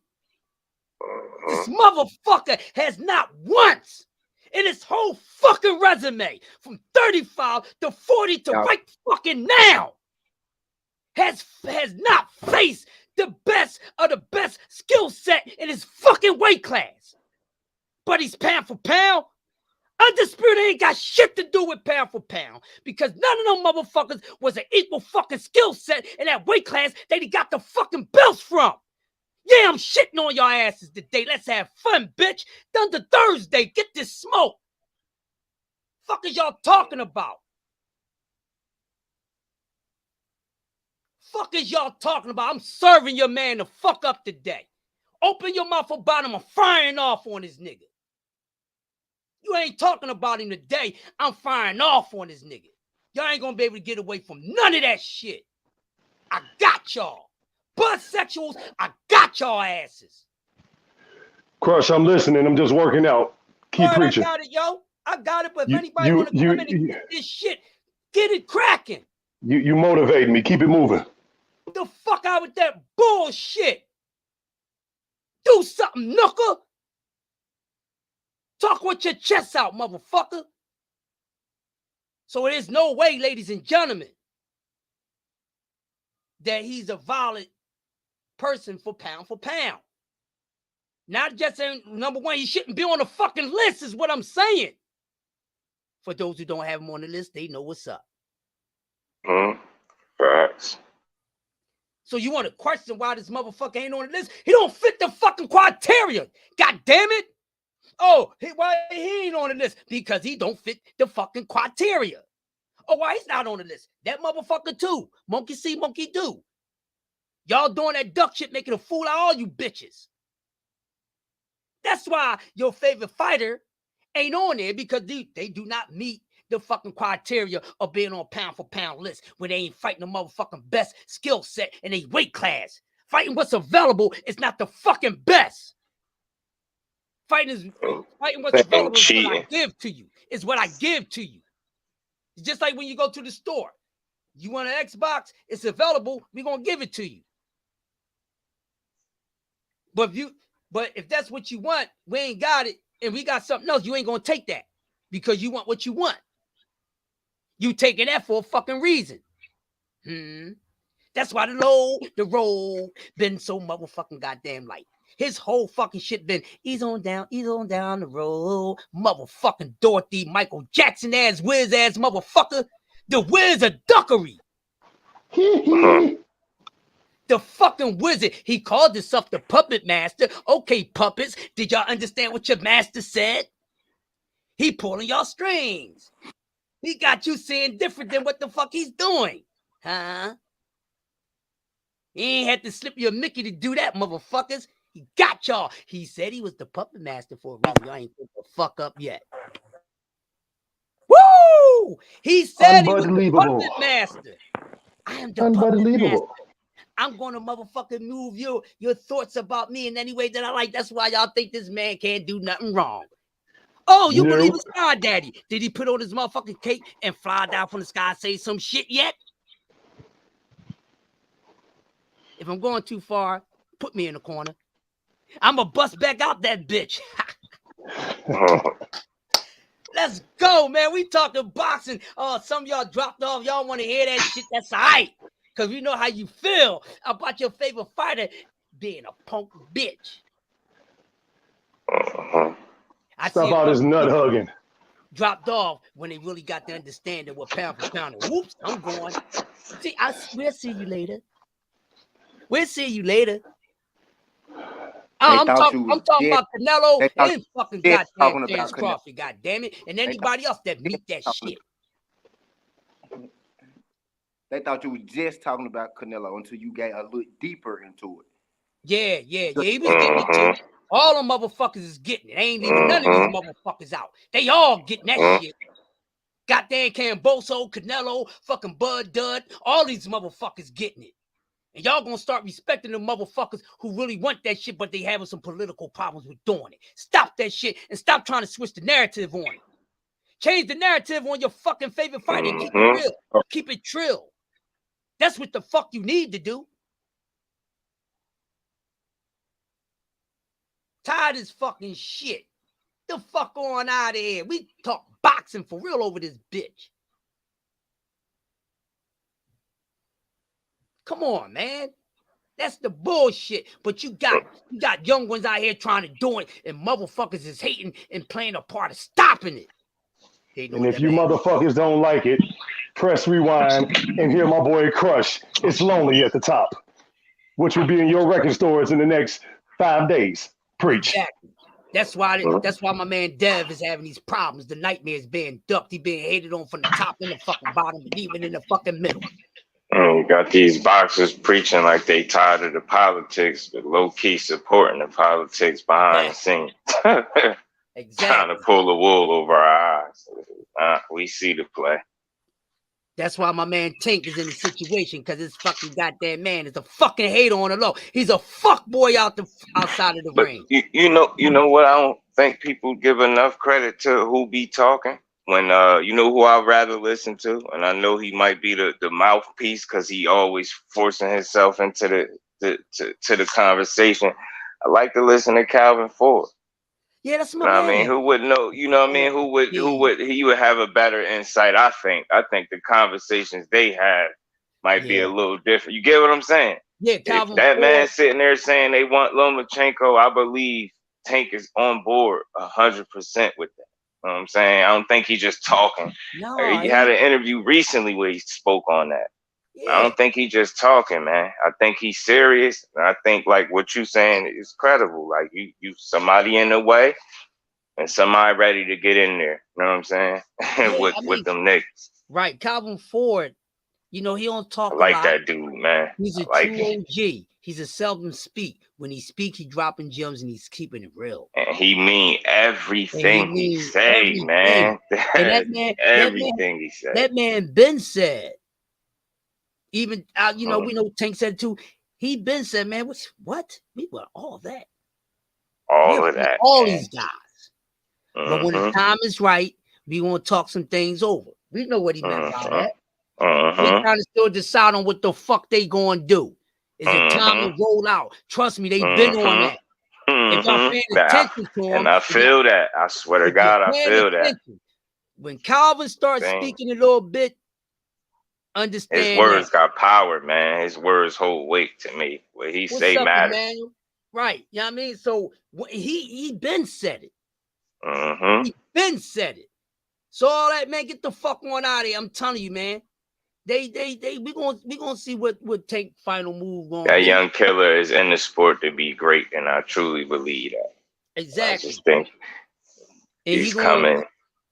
And he gonna move the way that he want to move. Yes. Now, I mean, and that's a good thing, because people keep on saying, "Oh, he need to come out and say who he want." He been said he want to fight all these. It's like that's why I like him. I mean, it's like, what do y'all need to hear him say it over and over? He said it already. Like, why got keep do promotion? They want him right. to promote. I mean, it is promotion, but shit, the motherfucker has said enough time. That's all you gotta do is press rewind. Shit is out there. That's why I like him, man, because he ain't constantly in the media. He not no attention whore, man. He don't even be on social media crazy like that. Tank be doing him when it's fight night. I'm on your ass. That's how he be on it. Exactly. And what did they say, man? And what we all agreed to. It's better to handle that business offline. Tank ain't on here doing no entertaining shit, no bullshit. He dropped his little motherfucking tweets. They always some cool shit. It's always on boxing. You see what I'm saying? He say that shit on his Twitter every now and then, every day. And there don't be nothing crazy. He say one or two things. Nice and little subtle shit. And he ain't on there trying to motherfucking get 10 million fucking goddamn girls to follow his fucking ass and all that. At all, yo. He ain't trying to get. And he could be doing that, and he not. That's the thing. I respect it. He moving like a boss, man. I was saying this for years. This nigga move differently, and that's an extra reason why I fuck with him. The outside of the ring, remember, he had his couple little bumps. Seemed like he just got shit together, fixed shit. No more fat camps. I just seen growth, man. Eastside Cruz fight showed me more growth. I'm just rooting for that dude even more. And I ain't no fanboy of nobody, but I like how he moving inside and outside that ring. I think given the opportunity, somebody he gonna show you, man. I think he gonna prove the doubters wrong, and he gonna just show us what we've been seeing is what the reality. I mean, hell of a fighter. He gonna show it. Fighter, man. They moving just the way they supposed to, man. They moving exactly where they're supposed to. When it's time to make a move, y'all gonna see what's popping. Hit that trigger, man. They pull that trigger. Some people gonna be surprised, but I ain't, man. I ain't. I'm telling you. Got some God-given shit just, with him, and he gonna show it. Yo. It's a handful of them right now in the sport to me. Like it's beyond talent with some of these dudes, man. They gifted. Yeah, some of these dudes is just special, and I think given you know what I mean, the opportunity, the right circumstances, he gonna show you, man. He ain't too old. Still, he right there in his prime, right where he need to be. He gonna knock a couple of these dudes off, I think, when it's all said and done. Yeah, definitely, man, definitely. I know he's one of the very few. Like them three the hard way is what I call those guys. Yeah, yeah, three the hard way. They wanted. Shakur, that Jersey boy different, man. Listen, Shakur came out multiple times and said he told somebody, I forgot who was interviewing, and they asked him, and he was like, "Oh, what, Dev, Tank?" He was like, "Oh, they're not afraid to fight anybody. They'll fight anybody. They want to fight everybody." He said, "Myself, we ain't scared to fight nobody." He one thing about it, when he speaks on a boxer, he really speaks how he feel. He been saying that. Facts, yo. He just said that smoke. And he one of the few that give Tank his credit. And we don't give him no half-ass slighted credit. Nah, give that man his credit, yo, and then move on. Ain't no you know what I mean? He recognized. That's why I said that's what gonna make him even greater. When you able to recognize greatness in other people and not just yourself, it's just a different mentality. You gonna prepare for that greatness. You know what I'm saying? When you sit running around, everybody trash, and you just want to give sound bites, and you ain't being real with yourself, and you saying this shit to the point where you believe it, and you leave a stone unturned, and you get in that ring and pay for it. I mean, when you able to give a man his just due, I think you able to prepare for that better than just, you know what I mean, discrediting the motherfucker talking about he ain't this or that, and you get in there and then show you some other shit. Right. Now you embarrassed. You know what I'm saying? You ducking social media now. I done seen it, man. I done seen we got some examples, man. I just always feel like that. Hey, you want to talk that shit, just be able to back it up. Right. Yeah, I mean, he's got these guys that really want to get at it, and people slowing it down, even afraid, or they doing some moves that from the standpoint, that's where the politics and a couple other things, man. Yeah. But good thing Rigadao, he's gonna be all right. We know what that's happened. Good. He was cooking and had a little explosion, and his vision is coming back, so he's able to walk down the steps, walk around. He really need any assistance like that. He probably just need to have some shades on for a while, but his vision is coming back, so he's pretty much have all his faculties. So shout out to Rigandow for that, man, because this is for the boxing, and I worry about they well-being inside and outside the fucking ring. You know what I mean? That's a fact.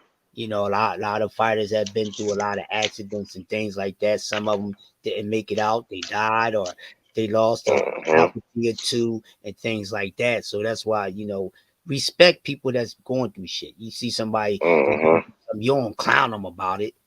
I mean, like, why would y'all clown what Errol Spence went through?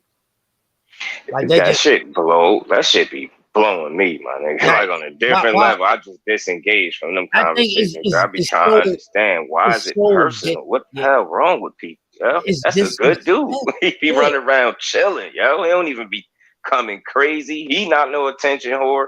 He don't even say that much. He just be in his own lane, minding his own business. There's no fighter that is moving like that is gonna be able to do something to make me just hate him personally. And any of these dudes, I don't know him to hate him like that.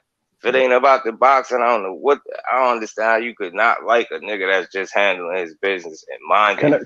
Can I answer that? Can I answer that? That's it for a minute. Go ahead. Because they hate themselves.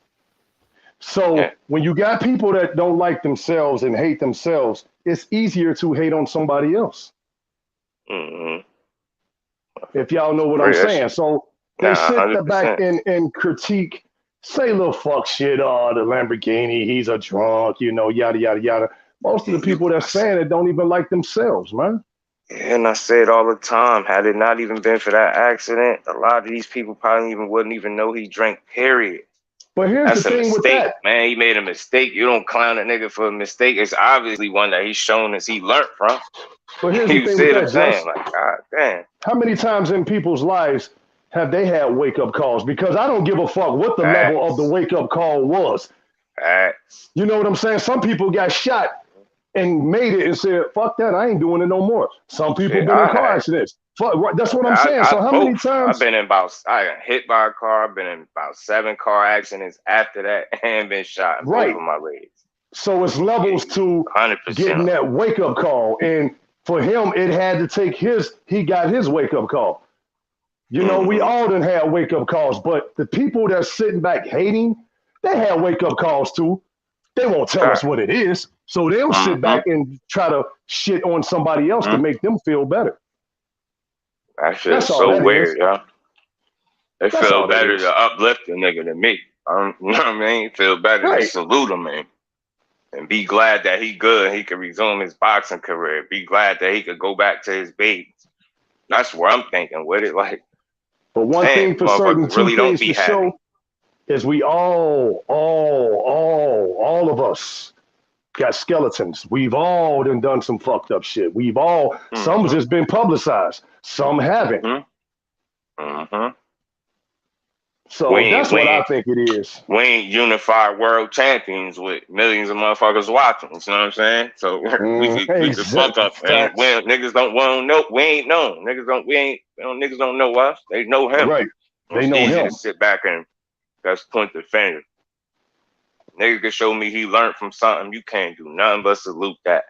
And that's exactly what he's showing you. And that ain't even the only thing he been through. You know what I mean? It ain't just that, the eyes. No more fat camps. I've been paying attention, man. That dude grown and he continued to mature and get better. I think somebody mentioned it yesterday. I think we could potentially, once he get going, you could see possibly the best of him. Lay off or not, I think we're going to see something special. April 16th, I think so. It had to take him to go through what he went through.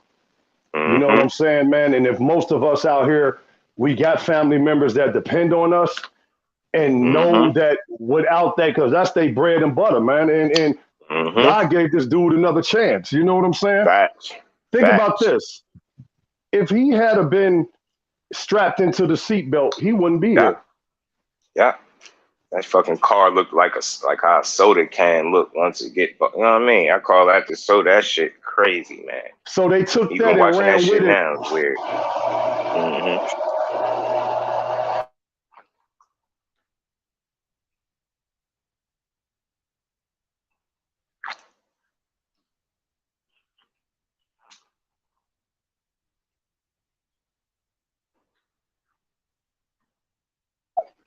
I'm just glad we can keep it boxing, man. You know, you do got some channels out there that you can keep it boxing. Some dudes coming here with that fuck shit. Fuck them, dog. I think I'm going to always do that. I think because I ain't never going to lose sight of what the goal is, to talk as much boxing with as many people as possible. All opinions welcome as long as there's respect involved. And like you said, just keep that shit boxing. Motherfuckers be too personal with a motherfucker you never met. God damn. It ain't never that serious. I think we're going to see something special, though, man, come April.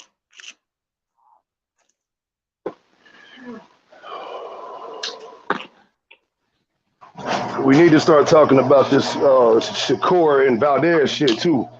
I don't think we paying enough attention to that fight. We can chat about it. Let's talk about it. You know what I'm saying? Like, we've been on this other cook. Now we got to start cooking on this Shakur and Valdez shit, man. Let's talk about it.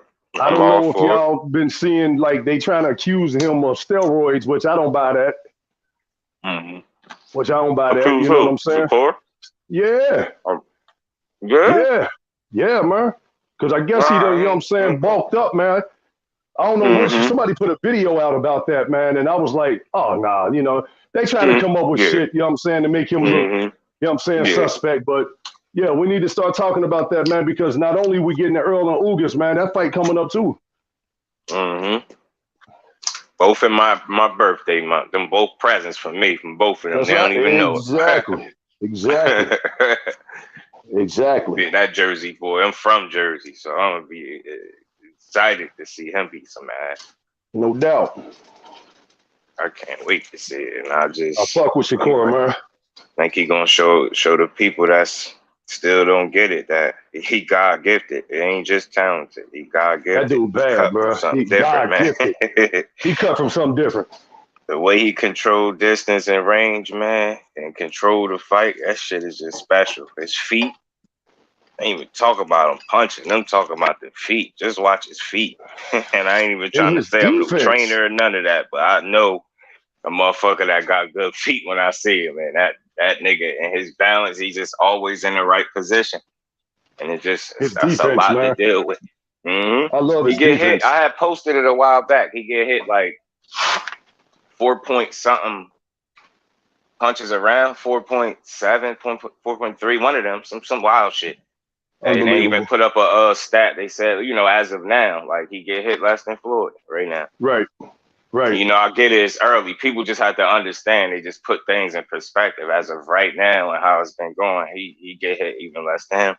If it was like 4 point something punches, I'm like, yo, how you beat a nigga? Like them shits better be bombs, and they better Right. be Deontay Wilder type bombs if you gonna get him out of there with landing just 4 punches, yo. Mm-hmm. And I believe in him, whether we seen it or not. I don't believe he gonna be chinny if somebody crack him or something like that. I just don't think that. I don't see it. He gonna make that dude work, and I think if he get to a point in that fight where he really just can't do nothing with him, I think he's gonna press him. I think instead of moving, I think he'd be on the front foot more than what people think. Think he gonna just be straight defensive, trying to run from that power. I think at some point he gonna step to him. I don't know when, but I could feel it. Right. At some point he gonna be like, I'm sure I could do it in here too. He's gonna show him. I could see that. Shakur special. That's another one. Yeah, got some good fights. This year heating up. It's heating up. Definitely heating up. What you think about the you got this Gaucher and Tim Tszyu? Man, they keep hyping this Tim Tszyu dude, man. I ain't really got a chance to check him out, though. That's Kambosos, son? Yeah. Yep. Okay. So he got that power. He got some power. He got some good power like his pops. I'll tell you that. He kind of shit, dude. Like, I don't want to say exactly like him, but the little fights I seen in Kambosos, shit, it remind me of his pops a little bit. But I ain't gonna say world beater yet, but he can fight though. I'll say that. He got some skill with him. When does he have a fight coming up? The 26th. Okay, that's what's up. March, yep. Him and Terrell Gaucher. That's what's up. I like Gaucher too, so he gonna definitely test him for sure, because that dude could crack. Nice, strong, solid boxer. Yeah, I'm gonna check him out, man. Did Jeff Horn dirty. He had fought Jeff Horn a while back and knocked Jeff Horn out. Jeff Horn is just that dude to get done dirty. He was saying something about wanting to fight Charlo too, Tim Tszyu. Oh. Ooh. I think I had posted that. It'd be mad little clips and little shit. Like, I like to do that. Like, shit that I like to hear little interviews that, you know what I mean, some people might not catch when niggas be slipping little shit in. Get that shit out there. Now, I'm going to post it. You said, what? You'll fight Charlo. I ain't bet. Instigating. You instigating. Bet. Yo, this nigga said, nah. Just do instigated boxing. Tim Tszyu said? Right. Say, Charlo, what's up? He said. And then you'll go back to the other one like, yo, he said this. Yeah. That's what I'm saying, my man. Charlo said he with everything. That's funny, bro. I like that. I definitely tag the fighters though when I make posts. I don't mean to be funny. I just do it like some of them actually engage.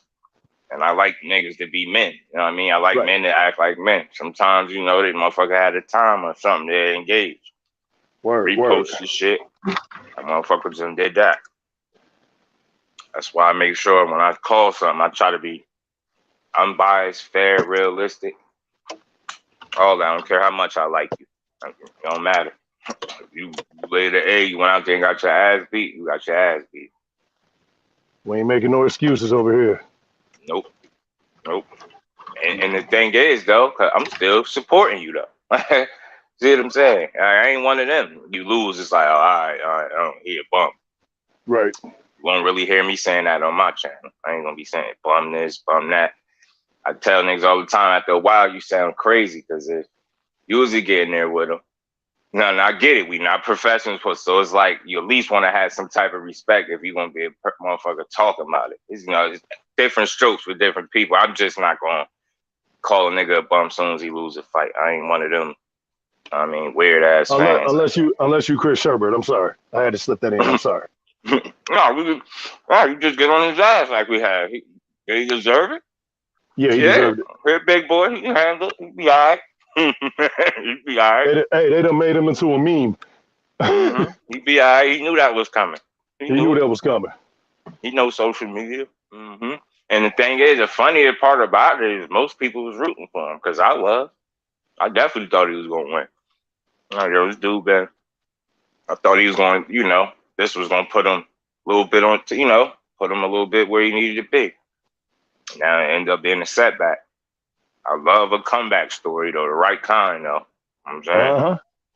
Let's see how I ain't saying Duke can't talk his shit, but it's a certain amount of humbleness that got to come with that. Unless you Floyd, and talk all the shit you want. And back it up. Because that shit was so fun them years, man. I can't lie. He made boxing fun. He used to be talking crazy and then get in there and beat you, though. So it was just like, man, you special when you got it to the point where you selling out. You're going to sell out regardless because it's people that want to see you win and it's people that want to see you lose just as much. Yo. He had the best of both worlds. You might have come to see him lose, might come to see him win, but you coming to see him. And that's all he cared about. Facts. Ultimate fucking show, man. Y'all brothers keep chopping, man. I'm got to get up out of here, dog. No doubt. Be safe. I'll holler at y'all later, man. Peace. All right. Crush, where you at? You still here?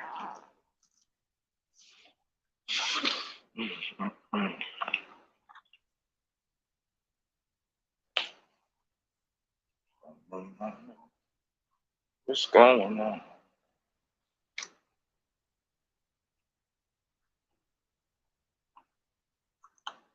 Going on in the chat?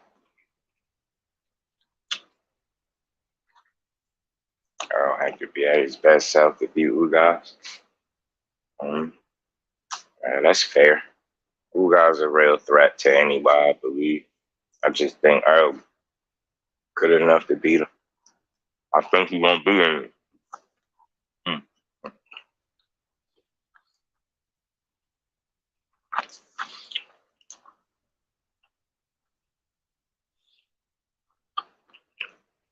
I think Earl gonna be in the best shape possible to beat Ugas. I know there's people like I probably think like that, but I'm being optimistic. I think we're gonna get a good ass fight April 16th.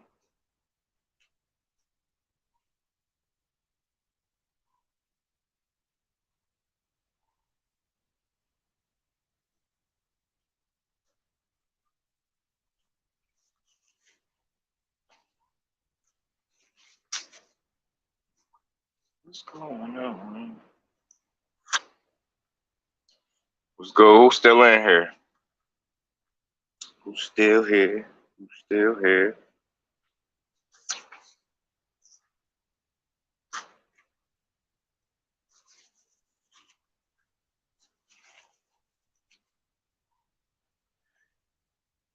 What's going on?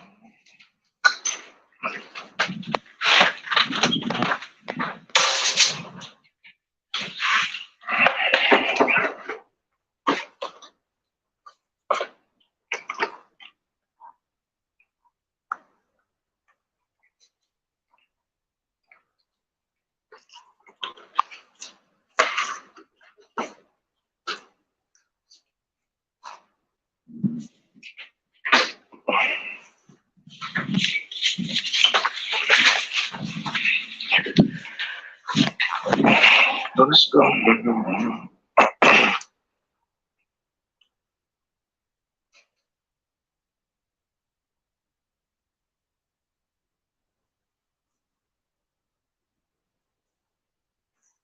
It's the Kambosos versus Haney fight going to happen.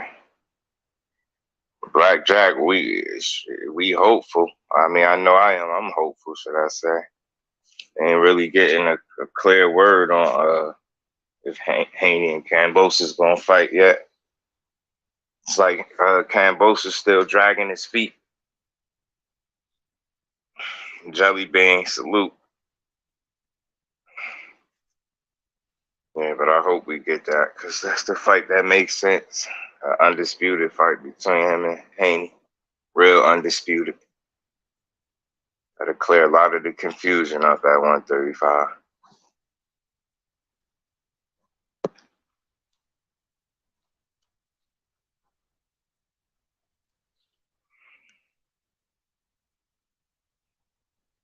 Hopefully, Kambosos man enough to get in the ring with Haney. Hope so. He could be a man in his word.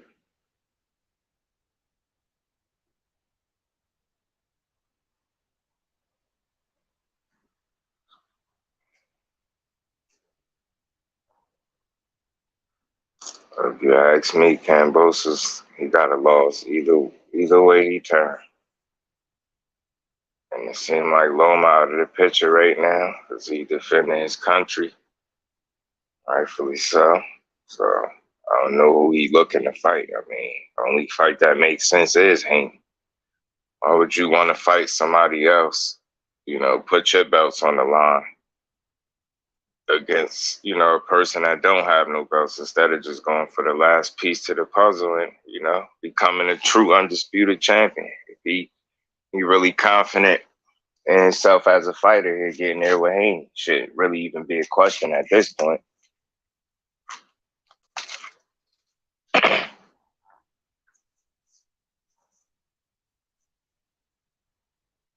You know, these fighters, some of them just do more talking than fighting. That's what Kambosos has been doing lately.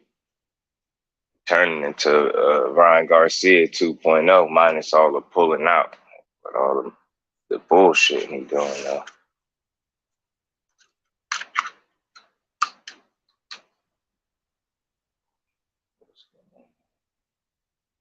Jack, I wish the people interviewing him take off the gloves and put him on the spot about his word and why he is fighting Devin Haney. Yeah, I would like to see that myself. I think he had one interview where God kind of came close to kind of putting him on the spot, where he basically asked him about, you know, they don't have him listed as undisputed. And, you know, why not, basically, you know, and I think he was trying to basically set him up to say the reason they ain't got me listed is because I ain't fought Devin Haney yet. And he got the WBC belt that I need. But instead, he talked about he don't care if they have him listed or not. You're not worried about something like that. And he said, all he know is he has the Ring magazine. He started naming the belts he had. And then he said, I also have a shiny WBC belt as well. So I'm like, you don't have an official one though, because you didn't beat Haney for the belt, and you know that because in other interviews you've said it. So it's like, this is what I'm saying. If you've been catching the interviews, you'll notice George Kambosos is not being consistent in what he's speaking and what he's saying. You know what I mean? Not only is he changing his tune, he said he will fight the most exciting fighter, and then he was on record saying Haney was exciting. You know what I mean? He had the best performance, I believe he said. And here we are. He still didn't fight him. And then he said something about, you know, money and him selling jewelry, all that garbage. You know, everything but let's fight. So that's where we at with it. Kambosos pretty much said everything but let's fight.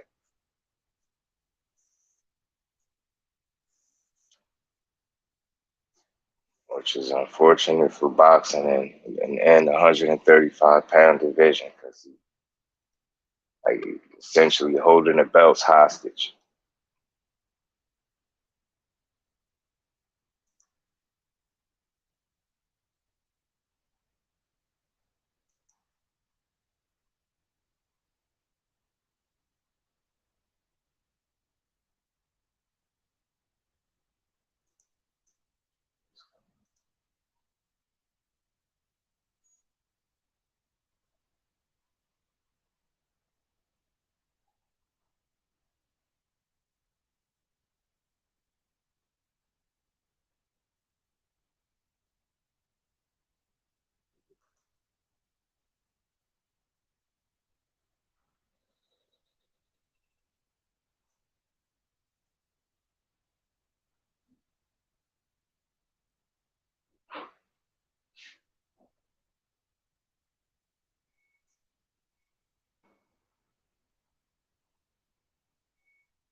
What's up in here, man? What's good with the people? What's on your mind today?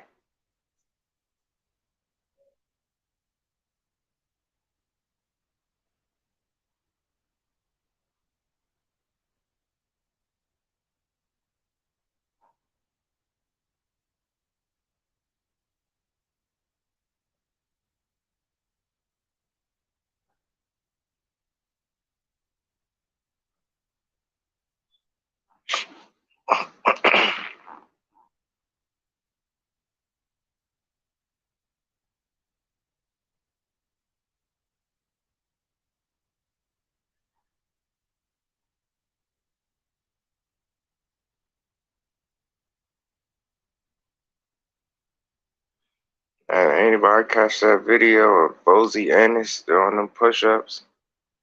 Man, that's a strong dude, man. I believe he in his 60s, almost 70 years old, man. This dude, strong as an ox, man. See where Boots get it from. Natural, man strength.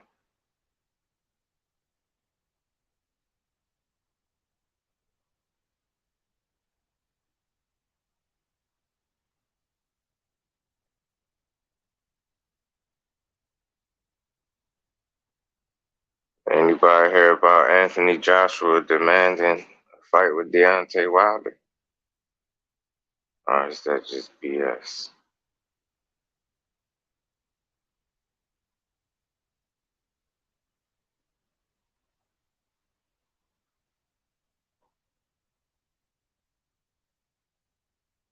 Crush, react, Crush.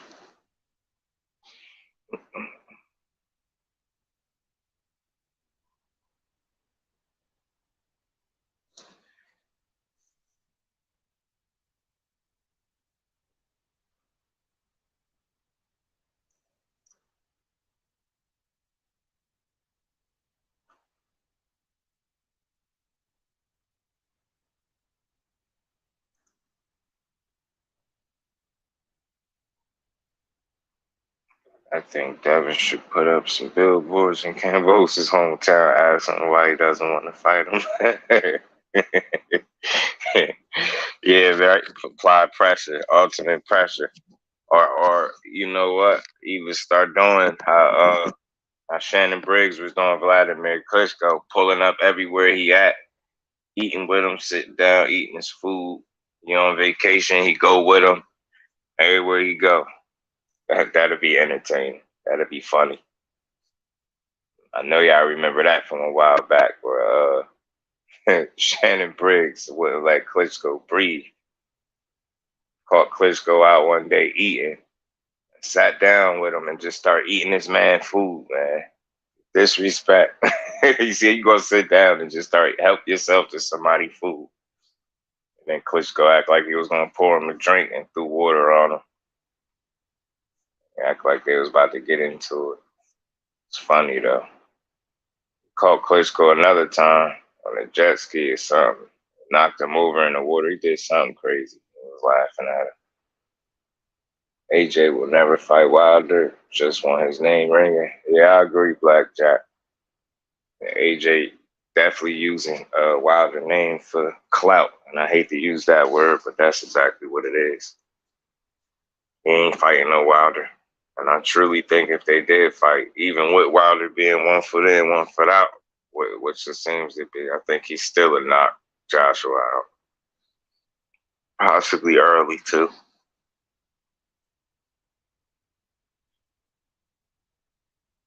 Better focus on his fight with Usyk.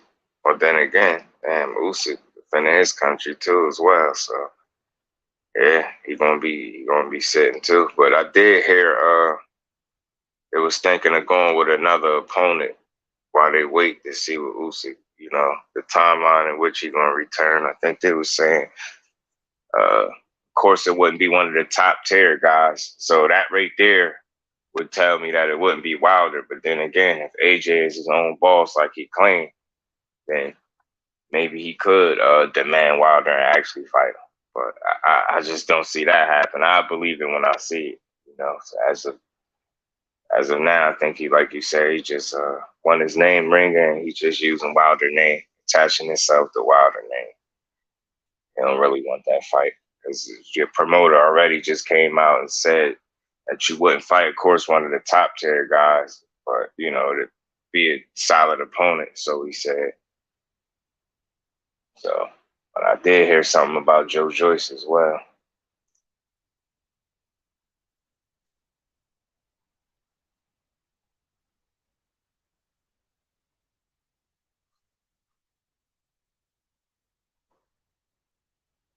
Mary Rodriguez is spam. Somebody timed him out. So I don't know if that's spam or what.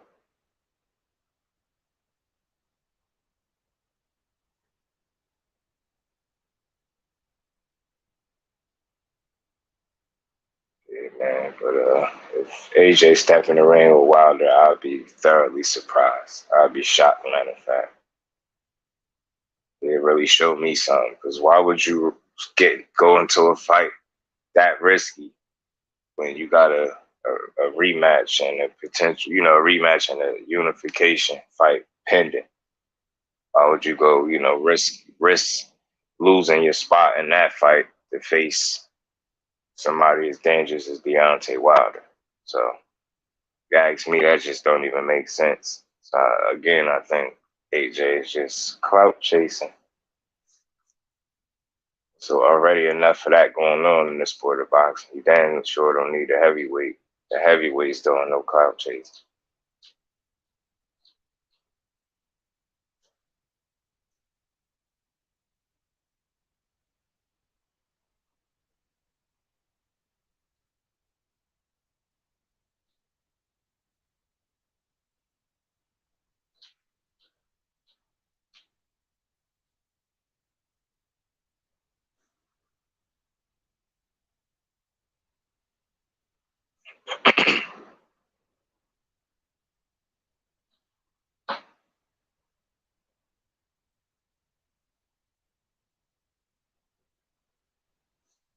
Macadocious Mac of the South. Salute, bro.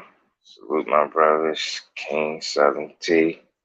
Yo, the Wilds Crush. Just do appreciate you, bro. Salute. I think T stepped away. T and Crush stepped away for a minute. So I'm trying to hold it down till they get back.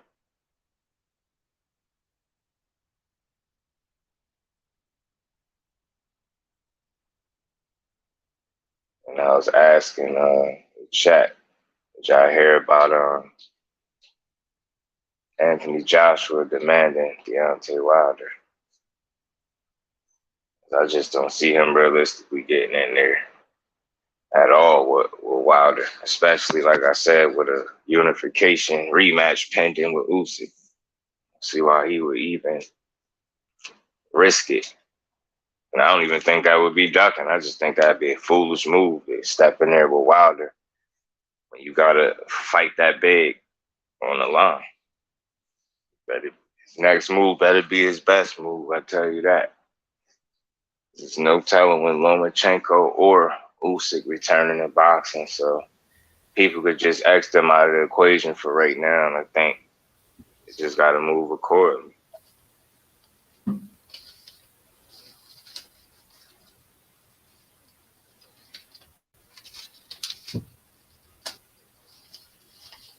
You got it, bro. Appreciate you, bro. Yes, sir. I'm back, y'all. I was taking care of some business. There go my boy. It's all good. I was hanging in here. I just asking niggas, did they hear about Wilder? I mean, Joshua demanding a fight with Wilder and some shit like that. And I just said it's more than likely clout chasing because you got a pending rematch, unification for hitting belts again. Why would you risk it against somebody like Wilder? I say even with Wilder having 1 foot in and 1 foot out, I think he still would knock Joshua out. That's just me. I don't see Joshua knocking a Wilder out. See Wilder sparking. Knock his shit the fuck out. Mm-hmm. Usyk gonna put a hurt there. You see how they had took the clock off in the fight with Usyk in one of them rounds? I forgot what round it was, but they took the clock off with time still remaining, and they stopped it early. Mhm. Stopped the round early with time left or some shit like that. Hell yeah. When Usyk had him like sitting on the ropes almost, or Joshua was like getting tagged a little bit, and he was damn near sitting on the ropes. I think that round they ended a little early. If you go back, you will catch it. They took the clock off, and then they ended the round before the shit was up. I'm like, yo, the shit that they do for this dude, if you paying attention, is crazy, yo. It's fucking crazy. Didn't he have a fight where his tape came loose and he stopped Red fighting, like fix my tape on some shit, like instead of letting the ref do it. Right. Dude, man. Damn, what the fuck I put it at? Shit. They respect him coming back against Ruiz and trying to make an adjustment to his fight style and winning, but I just didn't like all that moving for a heavyweight. You know what I'm saying? And then it was embarrassing. Ruiz really let that one payday go to his head. He enjoyed it too much. Gave the belts right back. Joshua came in there with Usyk, and I knew that boxing shit wasn't going to work with him. So now he talking about going back to what he normally do and destroying, which I could appreciate if that's what you truly go and apply, because you might get a different result then. You're not going to outbox that dude, and you and your team should have knew that going into that fight. That's why I be wondering, like, I get it. You're supposed to have confidence to win or don't take the fight. I get all of that, but to some degree, like, did y'all keep it real and say, yo, this dude is a better boxer than me? I'm gonna have to go in there and take it from him. I'm gonna have to go in there and get him out of there. I don't think that make you no less than no fighter for being real with yourself. Usyk is a hell of a fighter. He's definitely a better boxer, as we seen. So it's like, that's one of them situations where you got to get him out of there, yeah. If you Joshua, because I don't think Joshua, nothing he's going to add, I don't care what trainer he go to, nobody's just going to make him a better boxer than what Usyk is. I think just is what it is. But he just have something that Usyk don't have. He had that fight-changing power. Now, Usyk got, some solid, decent power, but he ain't even a true heavyweight if we being real, so. Yeah, I think Joshua want to win that rematch. He definitely gonna have to try to knock him out, and I think that's what he was saying. Go back to he gotta destroy this dude, and I'm like, you damn sure do. He said even Parker was talking about he wants to feel the power of Wilder in a boxing match. Wilder will sleep Parker at less than 4 rounds. Man, I agree 100%. Backadocious, man. I don't know what the hell Parker talking about. But then again, he might not realize, he might not even feel the power, because when that shot hit him and his light shut out immediately, he might just wake up. So he might not even get a chance to feel it. Right. Remember how he shut Spilka lights out? God, man, I love that knockout from Wilder. Man, he timed it and set that shit up perfectly. And that's one thing you get me talking about Wilder. He don't get enough credit for how late he started. Of course, he ain't the most technically sound or fundamentally sound. We always knew that. But, man, he got more skill still than what people give him credit for. And I'm going to always say that. And mean it, though. Like, say it and mean it. Like, he definitely set that knockout out on Spilka if you go back and watch it. But, Parker get put to sleep. Yeah, hell yeah. What he talk about, what's on his mind. But hey, if he's serious, cool. I watch Wilder put anybody to sleep. Shit, to be honest with you, it's Wilder shit. I get to see Wilder fight again. That's cool. If I get to see another highlight reel knockout from the Bronze Bomber before he hang it up, I'll be happy with that. It's crazy when your fucking knockouts go viral. I mean, you could just imagine how many knockouts it is, period, in boxing. But his shit against Brazil and the Stavern rematch, those was like viral highlight reel knockouts. Just like, I always say, if those was cartoons, even though we know this is real life, but if that was a cartoon, they solely their body. Just like they do in a cartoon, he damn near murdered them dudes. You see how fucking Stavern was laid back, like a big dude. They was supposed to be able to flex backwards like that. That dude was damn near. He had Stavern damn near laying on his heels the way he stretched him. Body just turned to noodle, or wet like a wet noodle. He just folded. Look at this dude, And that's another thing, because I made a little short video about, and I just do it for content purposes, it's just shit that make good conversation. Fury talking about he was retiring and shit. I'm just like, if he's serious at all about that, I would think them fights with Wilder is playing into that. Nobody gonna convince me different. Them two dudes, I always say this. Tyson Fury is the only fighter that you will ever see do what he did to Deontay Wilder, and Wilder is the only fighter you'll see him do what he did to Fury. Them two dudes, after that trilogy, whether he won or not, I don't care. We all know he won. That's cool. But you are not the same fighter you once was, leaving the ring, having all them rounds with that dude, having to survive 4 knockdowns. You left a piece of you in that ring. I don't give a fuck. And so did Wilder, and that's cool because y'all traded. Y'all both will never be what y'all once was before facing each other, and that's real. Whether he continue to win or not, he'll never be the Tyson Fury he was before he fought Wilder. People could disagree or agree. I don't care. That's the way I see it.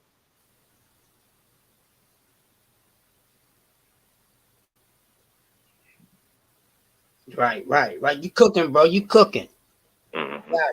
You got it. Keep doing your thing, man. But for me, as far as the Browns, Obama, ain't no heavyweight division without him. I don't care what anybody says. Telling you, man. Telling you, that's my guy. Yeah. Easy to root for, dude. Easy to root for, man. Give you excited. I want knockout. He gave you that through his whole career. Even when he stepped up in level, he still gave you knockouts. That's why I say what he did, man. It's special. And I see people, he just had the power. You still got to set that shit up, bro. I say that all the time, man. How many people do we see power punchers get outboxed because they can't land it? They don't have the skill. And you know what I mean? They don't have the skill to set up the power, you know what I mean? Or the accuracy and timing and all them things that factor into actually landing.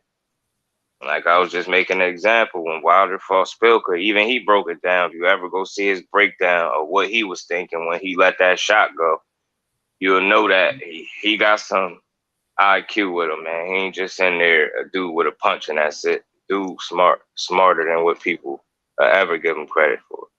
Definitely a better boxer than what he'll ever get credit for. It's just he unorthodox and shit with that God-given power. I always say another thing. Could you just imagine if Wilder was one of the most technically sound, heavyweights in the game with that kind of power? He probably would have never lost. You know what I'm saying? That shit wouldn't even be fair. Say the same thing about if Shakur Stevenson had the tank type power with his boxing ability and skill, not even though I know he's not going to need that to be successful in his career. But could you think of how much more dangerous and unbeatable almost it would make him if he punched as hard as Tank with the boxing skill he got? Should it be fair? It'd be unfair. It would be unfair. It'd be like cheating. Eventually Wilder might make the Hall of Fame. Yeah, I think so too, Don Dada. I think so too. I think what Wilder did, it was just very impressive. Look how long he had the belt once he got it. How many successful title defenses he made. I think he one short of the record or something like that. I think. One win short of tying the record or something like that for most title defenses. As a heavyweight, I believe he fell short by one. Thanks to cheating ass Fury in that first fight, but it is what it is.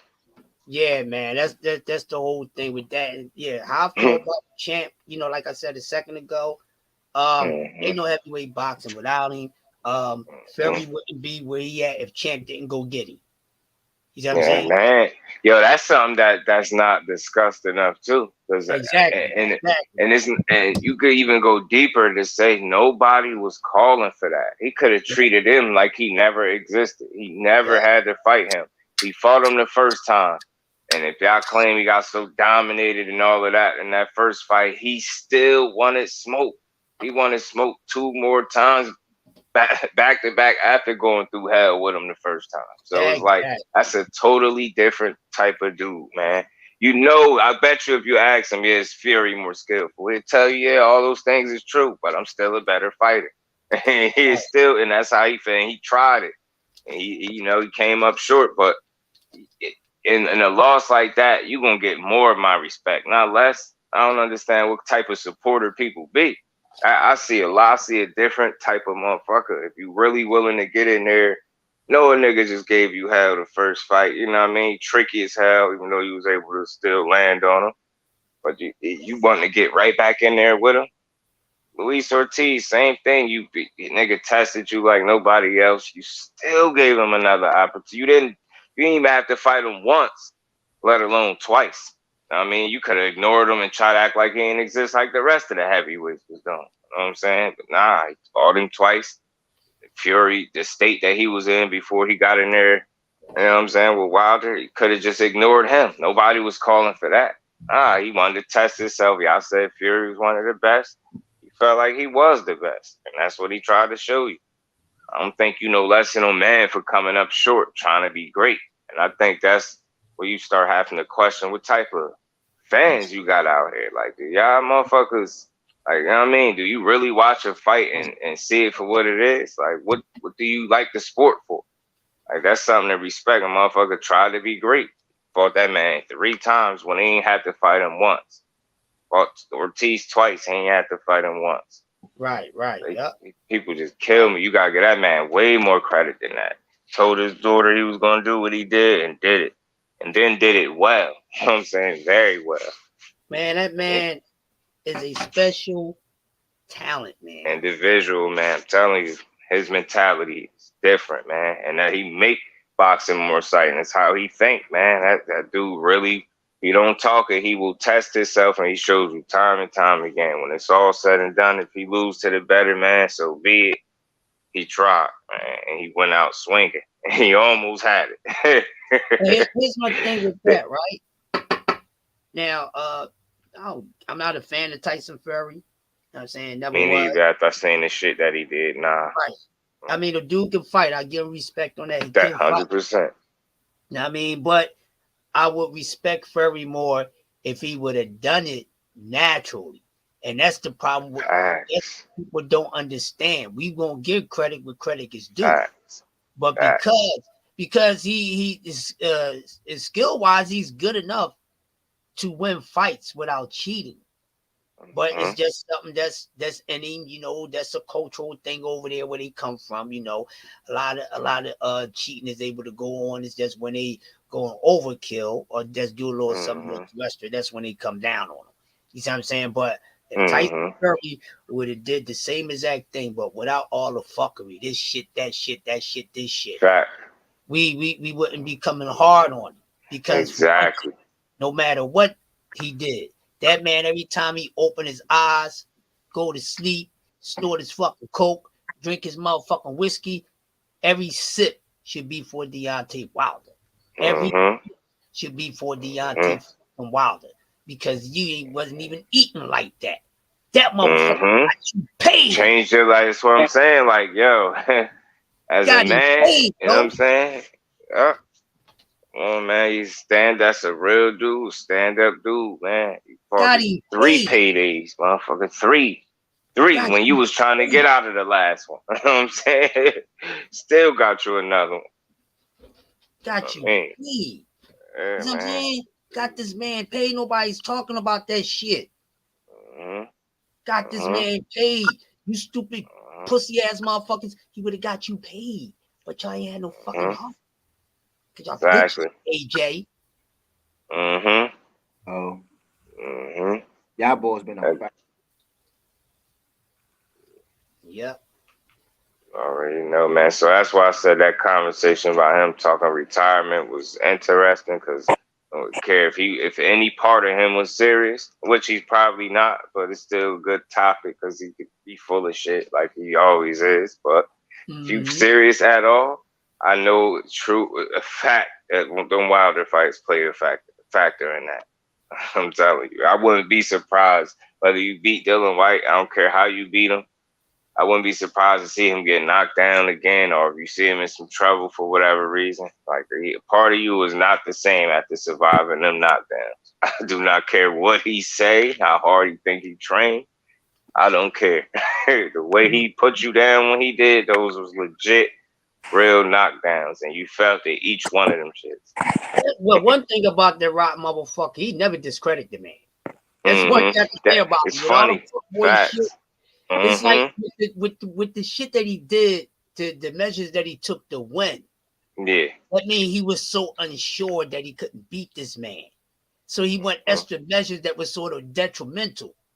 But at the same time, still get that man his props. He's telling you, this man is that good that I had to do what I had to do to beat this motherfucker. Because as good as I can fight and box, I won't think I will beat him naturally.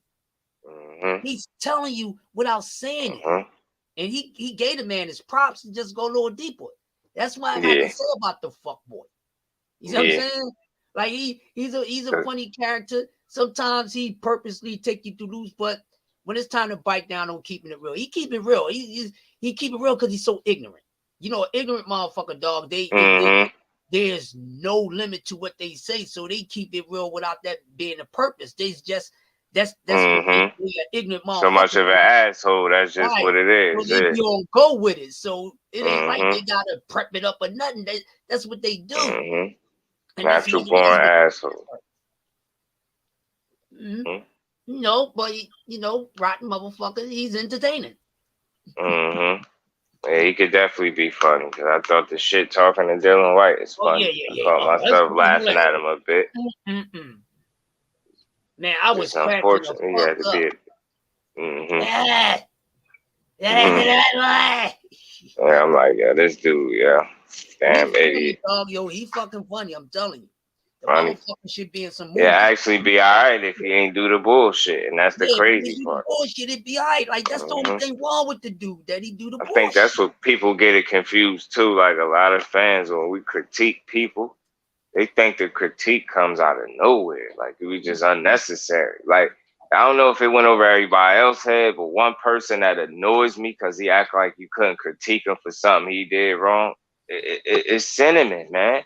You pop dirty and you're mad at people for calling you out on it, and you treating it like it's like, almost like you got outside the ring energy, like making it personal. Bro, you did it. You did it. You did it. Or you was responsible for whatever you put into your body. That you mad at the people for calling you out, treating it like nobody can say nothing to you. Nah, bro, who you think you is, man? You ain't above this shit. Cheating is cheating. And we really mean that. Like, I don't care who did it. Once you pop, like, a part of me look at you different forever for the rest of your career. Nobody get a pass for that. That shit, you can't play no boxing and y'all in here cheating with unfair advantages. I don't care what kind of advantage it is. It's an advantage or you wouldn't be using it. Motherfuckers is crazy. Try to justify it. Man, hell no. It's like Fury when he popped dirty. They said bad boar meat or something. And then the motherfuckers was on that case so hard, they did the research and found out where he lived. They don't even, boar's not even located where he lived. Like some shit, like motherfuckers went deep on that shit just to prove like, yo, you full of shit and you lying. Motherfuckers just own up to what you did. You cheated. Or Valdez the same way. That's why I was rocking with him heavy until that. I said, yo, and you can even get over a motherfucker getting a gift decision. But once you got 2-3 different steroids in your system and you got the nerve to say T, then niggas do the research and they find out there's no T on the market that hold them substances. What do you say after that? You still hold on to a lie? Just admit it, bro. You cheated. You cheated. And that's why when you lose, it's going to be like, you cool? Refreshing, man. It's gonna be refreshing. Like you deserve this. Not only did you cheat, you get outboxed, and a week later they give you a statue. You get to fight, keep your belt, all of that. Nah, I can't wait to April 30th, bro. You got crazy. But that was 3 days. That was like 3 you said days what? after that. That was like 3 days after I already had that statue built. They crazy, yo. And that's how you reward cheaters? With a statue, bro? Just gave him gift on top of gift. all right, well, this ass whooping that's inevitable and coming towards you is gonna be so convincing they're not gonna be able to cheat. And I'm 100% sure of that. And I ain't trying to hear anything can happen. We know all of that. That's just how confident I am in that Jersey boy. He gonna put an ass whooping on him, and you gonna rethink your career. You gonna be rethinking them 30 wins, nigga. I'm telling you, the ass will be handed to you April 30. I keep talking about he gonna take Shakur to places he never been. Yeah, all right. Yeah, he is superstar, motherfucker. He gonna take him right there. Ass whooping, gonna put him on a pound for pound list or something. That's where it's gonna take him. Where did we That's where we're gonna take him. Yeah, we still man. And then Valdez could take his ass back to the drawing board, motherfucker, because you without your belt, getting your ass beat. Mm-hmm. Telling you, man, I ain't no. I always say this. I ain't no trainer. I ain't no boxer. It's people that fight. Yeah, right. He said someone could be sending me too good. It's people now. Yeah. It's people that can be. I guarantee you, if let's say Canelo fight, let's say he fight Charlo, Bivol, and then Andrade, you don't think he gonna lose to either one of them? No, there's nobody that can beat him. Cap. Okay. Yeah, I just will never feel like that because I truly feel like if he knew he could beat those dudes, he would have did it. Yeah. And I ain't trying to hear nothing else. Simply put, he really would have gotten there with him already. Dickie, name a black fighter. Now look, now you talking to Crush, you talking to Southern Team, you talking to Just Do. You said y'all, right? So I assume trick ass nigga, y'all mean the three people up here, right? So name me a fighter that's black that took steroids that we gave a pass that's up here. Mm-hmm. Now name me a fighter, us. Name me a fighter we gave a pass that's black that took steroids. Facts. From the inside. Mm-hmm. I just said everybody. I said I don't care who it is. Like they ain't just Valdez. Dickie, name me a fighter that we name me a fighter me, Just Do, or Crush gave a pass to that took steroids. Mm-hmm. And you either going or you finna get your trick ass up out of here. Off his back, trying to talk to somebody else. She'll call me up, and she's like, "Oh, y'all niggas go quit just talking out y'all ass, bro." Check out. Real. Yeah, we don't, and that's the thing. We try to always be transparent and unbiased, yo. Nobody gets a pass for cheating, bro. Fight a lot of if they tune ups, tune their ass up then. Just like you tune the rest of these ups up. Fact. That's a fact. Tune their ass up. And that's you want to talk fight. That's the he fight a lot of tune ups. Well, what's wrong with these tune ups then? And Dickie, your trick ass finna get up out of here because you ain't answer me. He fight a lot of tune-ups. Mm-hmm. What tune their ass up then? It's some people that drink it. That's what I'm saying, bro. They put cream in it. We know it's deeper than that. And that's what the biggest question I be having for the Canelo fans. If they're so easy, why don't he fight them, get them out the way? What is Triple G? What is Triple G? Is he a tune-up? Is he gonna beat him? What is he? He getting the fight. He getting the fight. Mm-hmm. Yeah. And they already been 24 rounds together. Now we getting somewhere. If nobody got a chance, we'll beat their ass. Imagine if he beat up Charlo and Andrade. We ain't gonna have we ain't gonna have nobody else to cheer for, easy. We'll prove us wrong then, motherfucker. That's what I'm saying. And we keep saying, like, we're not saying, like, we're not saying when we say we want to see him fight these people, they got it misconstrued. They think we saying he automatically loses to these dudes that we want to see him fight. No, we just know those are the fights that are going to be highly entertaining and competitive. We're going to get our money's worth. Win, lose, or draw, regardless of who you rooting for. The same reason y'all don't want to see him, the same reason we want to see him. And deep down in your heart, not the bullshit you go say to us, not the bullshit you go say to us on here, but the same reason y'all don't want to see it so bad, the same reason you could now you gone. I don't see you no more in the chat either. But the same reason y'all don't want to see the real reason, not the reason you gonna speak on, It's the same reason we want to see it. Because it's a chance, trick ass nigga. Because it is a chance, and you know it. Mhm. And I'm calling you trick. You That's niggas the trick ass fact. niggas. Y'all trick ass niggas. That's what y'all do.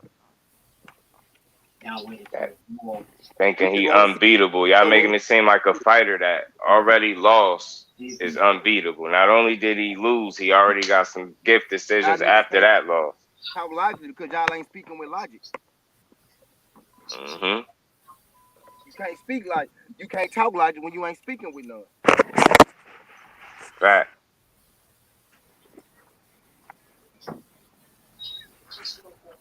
You can't talk logic because you ain't speaking with none. Nah, Charlo or Cherry Pick. What the fuck is Triple G then? A third time. Stupid motherfucker. Fuck is Triple G? Facts. Fuck. They all cherry picks. Damn fool. Fight out cherry. That's what we getting at. Yo, for real. Dudes, that easy beat, and this is the thing. Beat they ass and just know you will never have to hear from them again. It'll be nothing nobody could say. That's the thing.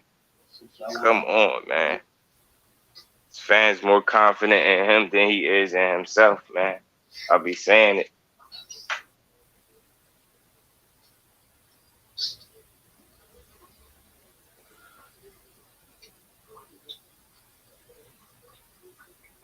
Yeah, y'all thought that shit was sweet. Y'all didn't think I was listening to y'all last. Oh yeah. Yeah, you on the ass. Y'all didn't think I was listening, did it? Not these niggas. I ain't got no more comments. Lemonade. Sweet tweet. See tweet. Sweet tea.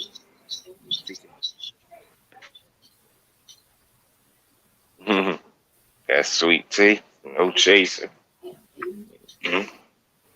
Yeah, I think I'm finna block you too, Don Dada, because you ain't answering me. You out of here too.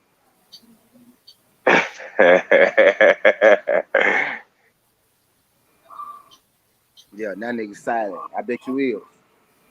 He a cherry pick.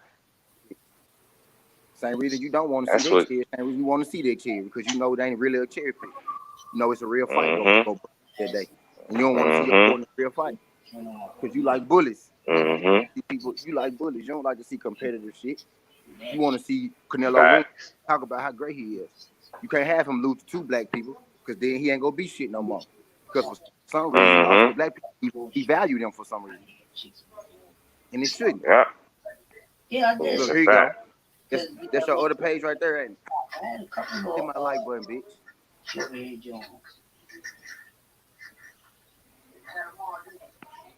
I just said, no.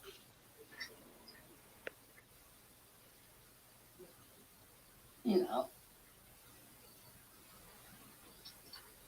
There's a little bit of everything, man. Right here, cherry pick.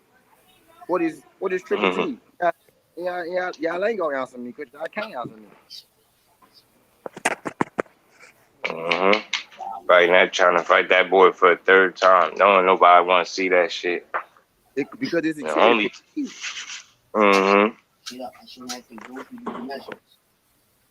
The only reason a lot of people wanted to see the second one because he felt like he didn't get the nod in the first one. Like he should. Bingo.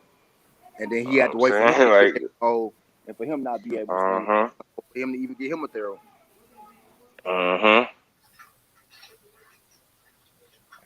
I don't know, man. I always say this, man. You can't call him the face of boxing, and then when we hold him to the standard of a person that would, you would hold a person to that's considered that, like they got an issue with it. I don't get it. Can't say he the best and he not. Then just to be real, I don't think none of them folks really beat Canelo. I think they got chances though. You know what I mean? Yeah. Really good chances, which is why we want to see the fight. This is what we keep trying to tell people. We don't want to see the fight because we think 100% Canelo just gonna lose. No, the same way we don't want to see him in a fight. It look like 100% he gonna win from the beginning. Like you know what I mean? We want it the other way. You know what I mean? We want to see competitive fights, not one-sided blowouts. And you know what? To be honest, I gotta take that back because he ain't blowing people out. But we still want to see he ain't fighting the best of the best. So if he ain't blowing out these dudes, I'm telling me he's just gonna knock out and run through the top dudes that we want to see him fight, that it look like he's trying to avoid fighting for whatever reason. I want to see it, man. Show me. Y'all playing around.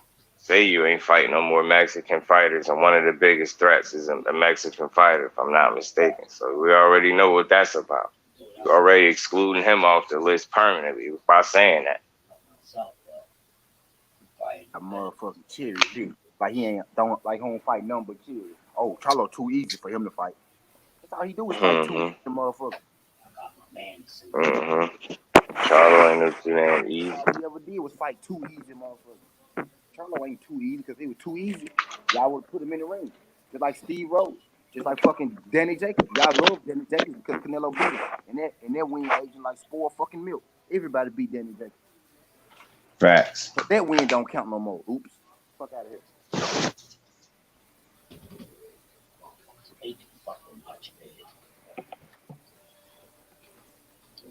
So just fight each other and now fight the winner.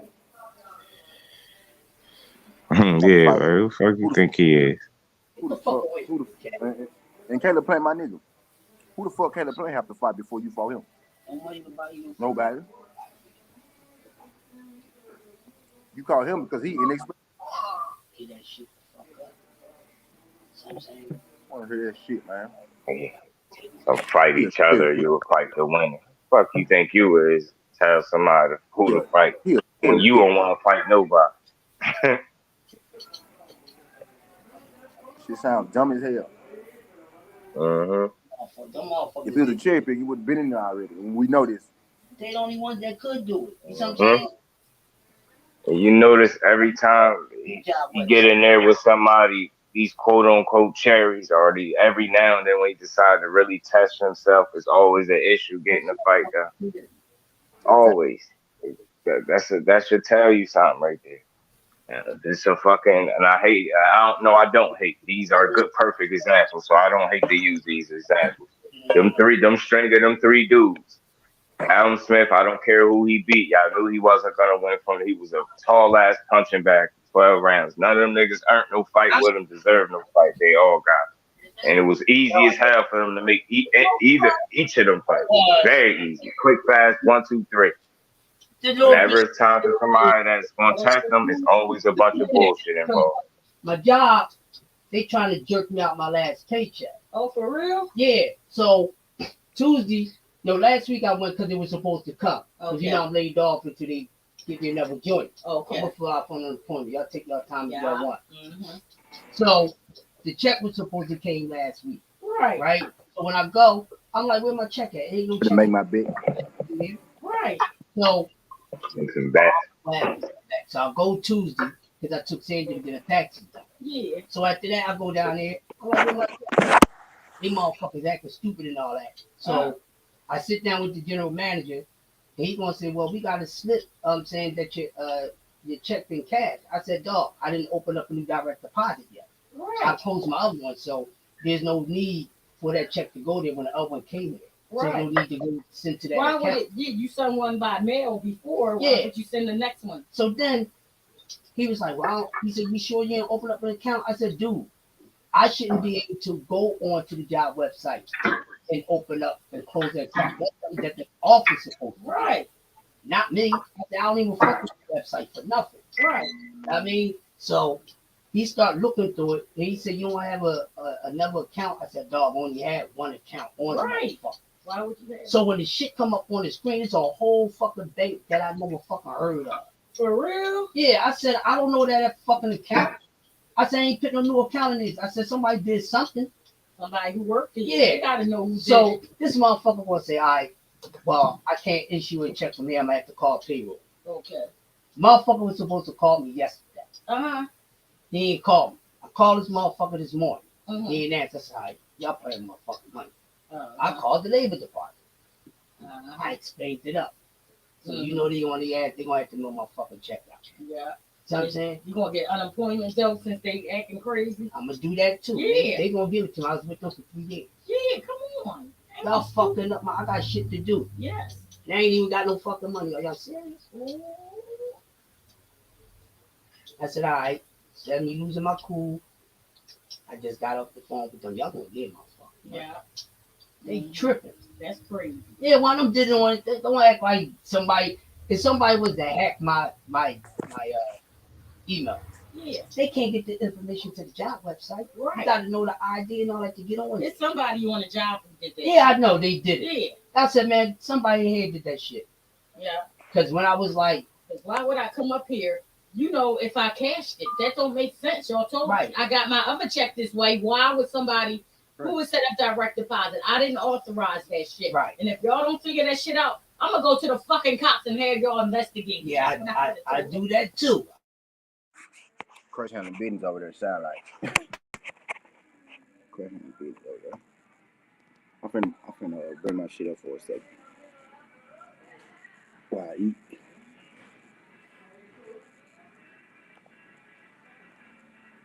Damn, man, I'm working hard this morning.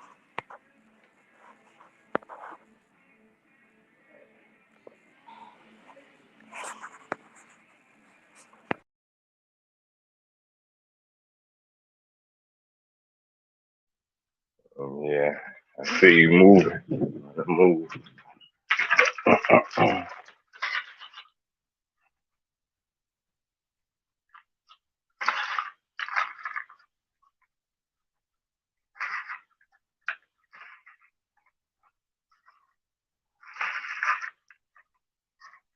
Yup.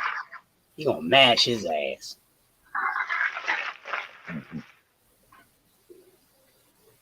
I'm going to a local fight this Monday coming up. It's a couple up and coming hot little amateurs fighting in the city. So two young boys that gotta fight each other that we know about. So me and my man got a bet going on. I'm telling you, my young boy knocked the other boy the fuck out. So y'all gotta fucking record some of that shit. Y'all gonna see. If I can record it, y'all gonna see one of the greatest knockouts in amateur boxing. This boy named Kareem Donaldson. He fight at 126 pounds. This motherfucker nice. Amateur record, like 7-1 with 5 knockouts. He lost his joint. And that, you know what I mean, to a little Latino boy. But he fighting this other young boy named Chris Jefferson and shit. I know young boy, he nice too, but he can't fuck with my man Kareem. I told my man he gonna knock this motherfucker the fuck out. This motherfucker punch hard as shit, dog. That motherfucker strong like a mantis. That motherfucker fuck him up. So me and my man got a little bet going on that. I'ma love this shit. We gonna go check that. It's a fight in the city? Yeah. Some amateur shit going on. So we gonna go check that shit out Tuesday. So my man picked the one young boy, I'm taking the other young boy. We know both of them, but I like one over the other. You know what I mean? That motherfucker Kareem, that little motherfucker punch hard as shit. And he like to box, so yeah. The other boy, Chris is nice, but he don't have no power like that. You know what I mean? And I don't think he's gonna be able to stay away from a man like that. He gonna get on his ass. They dudes doing stuff in the cities. But I gotta start catching some more of my man professional bouts that been having these fighters on show boxing shit. My man RDR. Gotta pay attention to these up and coming, so we know what's out there. Word up. I like to catch a fighter early in their career. Yeah, I'd rather catch you early in your career than catch you until you late. I ain't studied enough for you. I ain't seen enough. I'm just seeing it from where you already at. I like to develop it. Not when you already. I like to see that growth, progression, word. I don't want to, get on to you when you already passed the process. You're good enough to. This shit is already intact. You got a belt already. Nah, I got to catch you from the rip as early as possible. Like in the beginning. Fact. Yep. That's why you got a lot of fanboys, because they catch on the motherfuckers in the most fucking times. Yeah. 100%. And then when you say things about those fighters that they just seeing, they don't even know them yet. They just seeing. They quick to call you a hater. You don't know what you're talking about. I do. Yeah, Maybe, when you dealing with facts, you right. using facts and calling you a hater. Maybe you should. What part of the game is that? You seen this motherfucker in his 23rd, 24th, and 5th fight. You only seen this motherfucker fight 3 times. I've been watching this motherfucker Yeah. since the 3rd or 1st fucking goddamn fight. Maybe you go back and watch some of that shit so you won't think I'm hating. And Yeah, when you hear how people critique certain shit, you could tell that they what version or at what stage did they start seeing that fighter. You could tell. More recently, I've been saying because there's a lot of these. I ain't know it was like that with the Bug thing until it's like niggas pointed it out. Then I start seeing it. I'm like, I ain't know it was like that. But a lot of y'all motherfuckers don't even know the Crawford with the little dreads. A lot of these, just do. A lot of these people don't even know Bud. They just don't like Arrow. They know more about. They know more about Arrow than they do Bud. Yep. They can't even tell you what Bud do good. They can't tell you nothing about. They just hate that Earl get love. That's a fact. They just hate Earl get love. They don't give a fuck about Crawford. But you see what I'm saying though, far as like they don't even know the Crawford with the twist. You know what I'm saying? Like y'all ain't been watching him that long then. You know the Crawford with the haircut. He had them little twisted dread shits in his head at one point. He's still beating ass then. Yeah, but a lot of them motherfuckers that be coming to his aid for no reason don't even know that version of him. You know what I'm saying? He's having fights, knocking niggas out outside, like that. So outside venues and shit. I started to make a post and shit just to talk about it, about him and Crawford both being undisputed. And who would have had the better resume, just for conversation purposes. I want to see what people are gonna say. Focus on Earl haters, not Bud fans. Mm-hmm. Can't tell you shit I about think I think once you try to understand the sport more, you become more of a fan of it and less of just the individual fighter. And I think that's what a lot of these people struggle with. You know what I mean? Y'all don't understand the sport enough. So y'all could be easily like emotionally manipulated. You could get somebody to really make you think that you can't support both of them fighters because they going against each other. How stupid could you be? Like you're allowing people to, you know what I mean, affect and manipulate how you think. You really think we gotta pick one? We don't. We can pick who we think is gonna win, but after that, it should be like you should like both of them motherfucking fighters. I'm never that confused or like somebody that much that I don't like the other fighter because I like one. That shit is weird, yo. Like, yo, these niggas both got the same goals. They trying to do the same shit. They could fight. I ain't got to pick. I could say who I think gonna win, but I ain't necessarily got to hate one because you know what I mean? I rock with the other. I can't say that enough because people don't understand that. You could really support both of them. Yeah. You ain't got to be picking. Got to let nobody make you. It's certain people who just ride with the side that the less people like because they think they so smart. They think they so. Oh, I'm gonna pick this out because everybody on me. Bitch, you ain't smart. You really stupid. That's why you do what you do. You ain't smart, no. Y'all folks ain't real fans. Y'all haters in disguise. I'm a fan of Bud and Earl, both of them. So I could say I think Earl might win. And I can also say, Bud ain't fought no damn battle, but I think he beat him. You know what I mean? Bud ain't fought no damn battle. I think Bud beat a lot of these niggas. I wish he could fight one of these niggas. And that's another thing that go over their head too. I think the fact that we openly real enough to say who we think will win, but we also able to explain why, whether you agree with it or not. At least we could explain the reason why we would lean towards one or the other. It's a lot of them that can't even do that. It's like you start getting flustered. Motherfuckers say, "Well, why do you think he could win?" And like, you know what I mean? You ask a regular question, motherfuckers start flipping up. Yeah, every time I'm like, bro, Just because we think he could lose a fight to somebody, don't mean we don't like him and we don't recognize that he one of the best in the sport. Like we ain't slow. We know what we watching. We know what we watching. And I think that's where it get a little confusing for people too. Just because you pick him to say, you gotta think they act like we saying everybody could fucking beat him. This is one fight that we really just feel like the other guy is going to edge it out, however he got to do it. And y'all, that makes you a hater of him after that. We done roll with this nigga for 38 fights. And his 39th or 40th fight is going to be against him. And we think he's going to lose to that. We hate him now all of a sudden. Like, yo, y'all weird, man. Nah, we have our reasons why.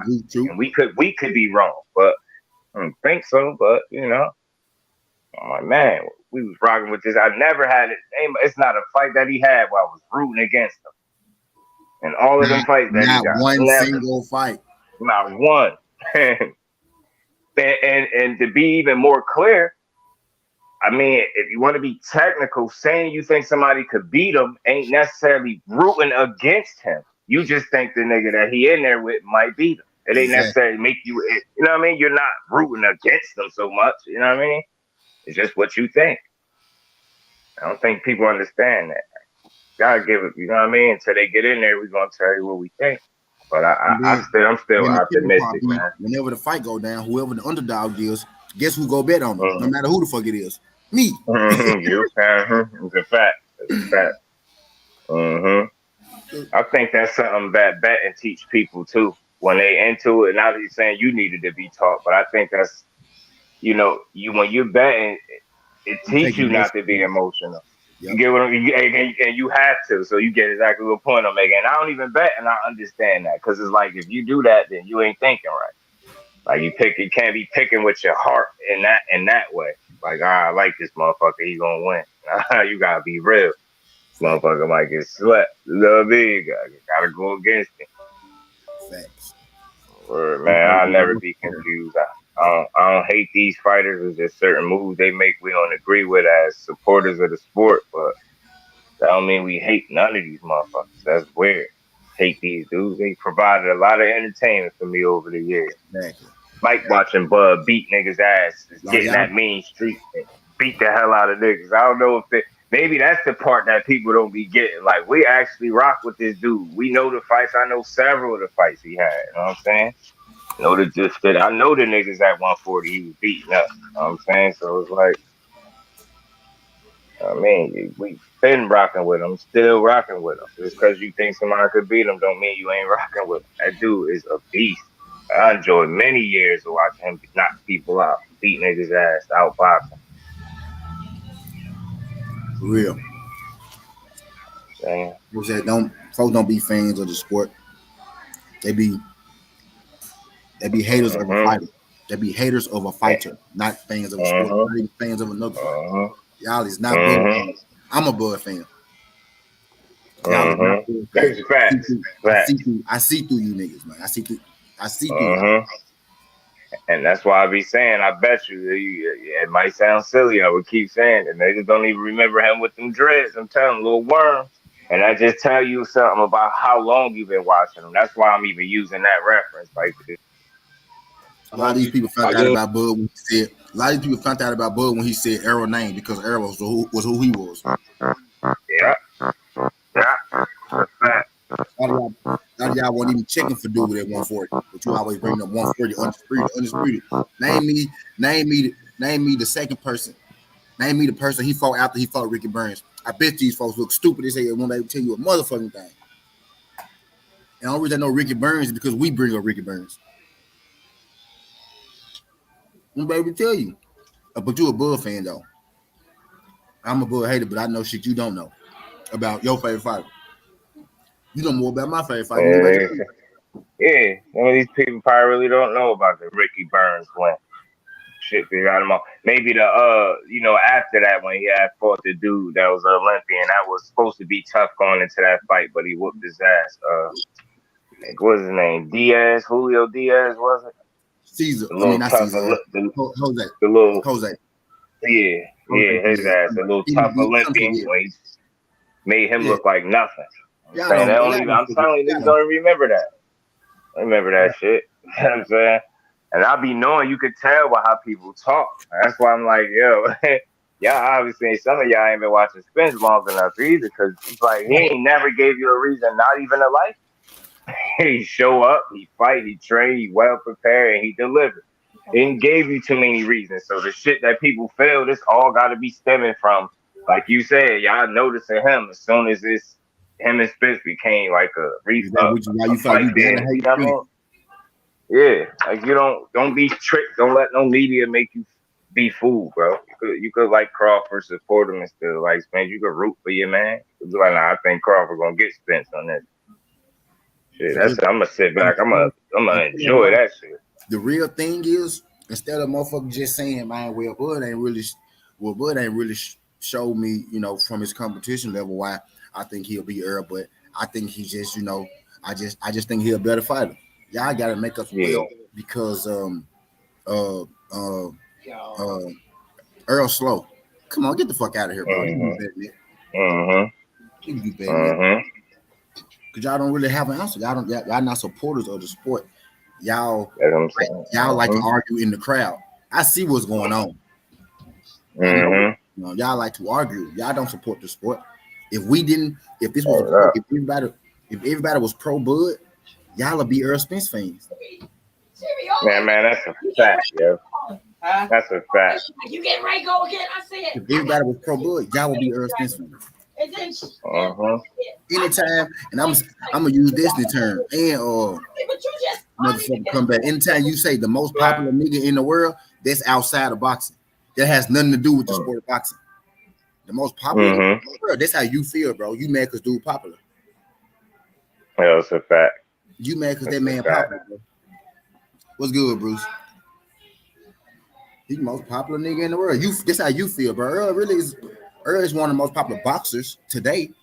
And that's about like that came without him whooping ass. Right. They just like him so much. They don't care if he can whoop ass or not. I'm even beating ass. He earned that shit. I always said, I heard his nickname, The Truth, and seeing how he fight, I'm like, yo, I'm telling you, if ever a nigga had a nickname that fit him, that's it right there. And for so many reasons, shit, in and outside the ring, we all know. You know what I mean? That motherfucker really is different. Ain't super flashy, just good at everything and consistent at every area. Yeah. Real. The thing is, what they really want us to say is, I think Bud be Errol. I can't lie to you. I can't cater to you. I don't think that. I know Bud damn good. Bud is, bro. Yeah, for real. Bud is one of my favorite fighters. He might be my second favorite fighter. Mine too. If I never said that, I'd be want to be clear. That's a fact. I always been. To be even honest, did wasn't Bud pro first? Yeah. Didn't he turn pro first? So it's like, yo, niggas seen a little bit more of Crawford, believe it, and he got 38 fights. So you got to think, I've been rocking with him for a long time, man. So it's like I'm never confused. That's just when I started hearing that him and Spence could be a fight. That started making me feel like that's the first dude I kind of felt like could beat him. The rest of these dudes, like, you know what I'm saying? So I don't think people be knowing what position we really been in with Bud, like in terms of how good we know he been through the years. You know, whether the opponent's been top tier or not, the way he's handled his career, he beat the hell out of a lot of these niggas, man. We know that. We've been rocking with him, like I said, for all these fights and against all these different opponents, even the ones that didn't happen. I mean, I definitely thought he wasn't the reason he wasn't getting a Pacquiao fight.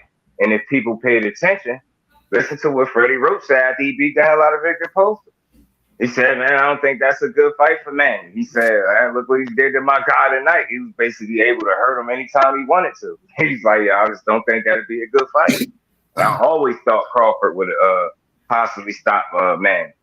So I'm like, they was never giving him that fight because it was always too dangerous. Like y'all was hoping, like this is how you know the difference between us and a lot of people.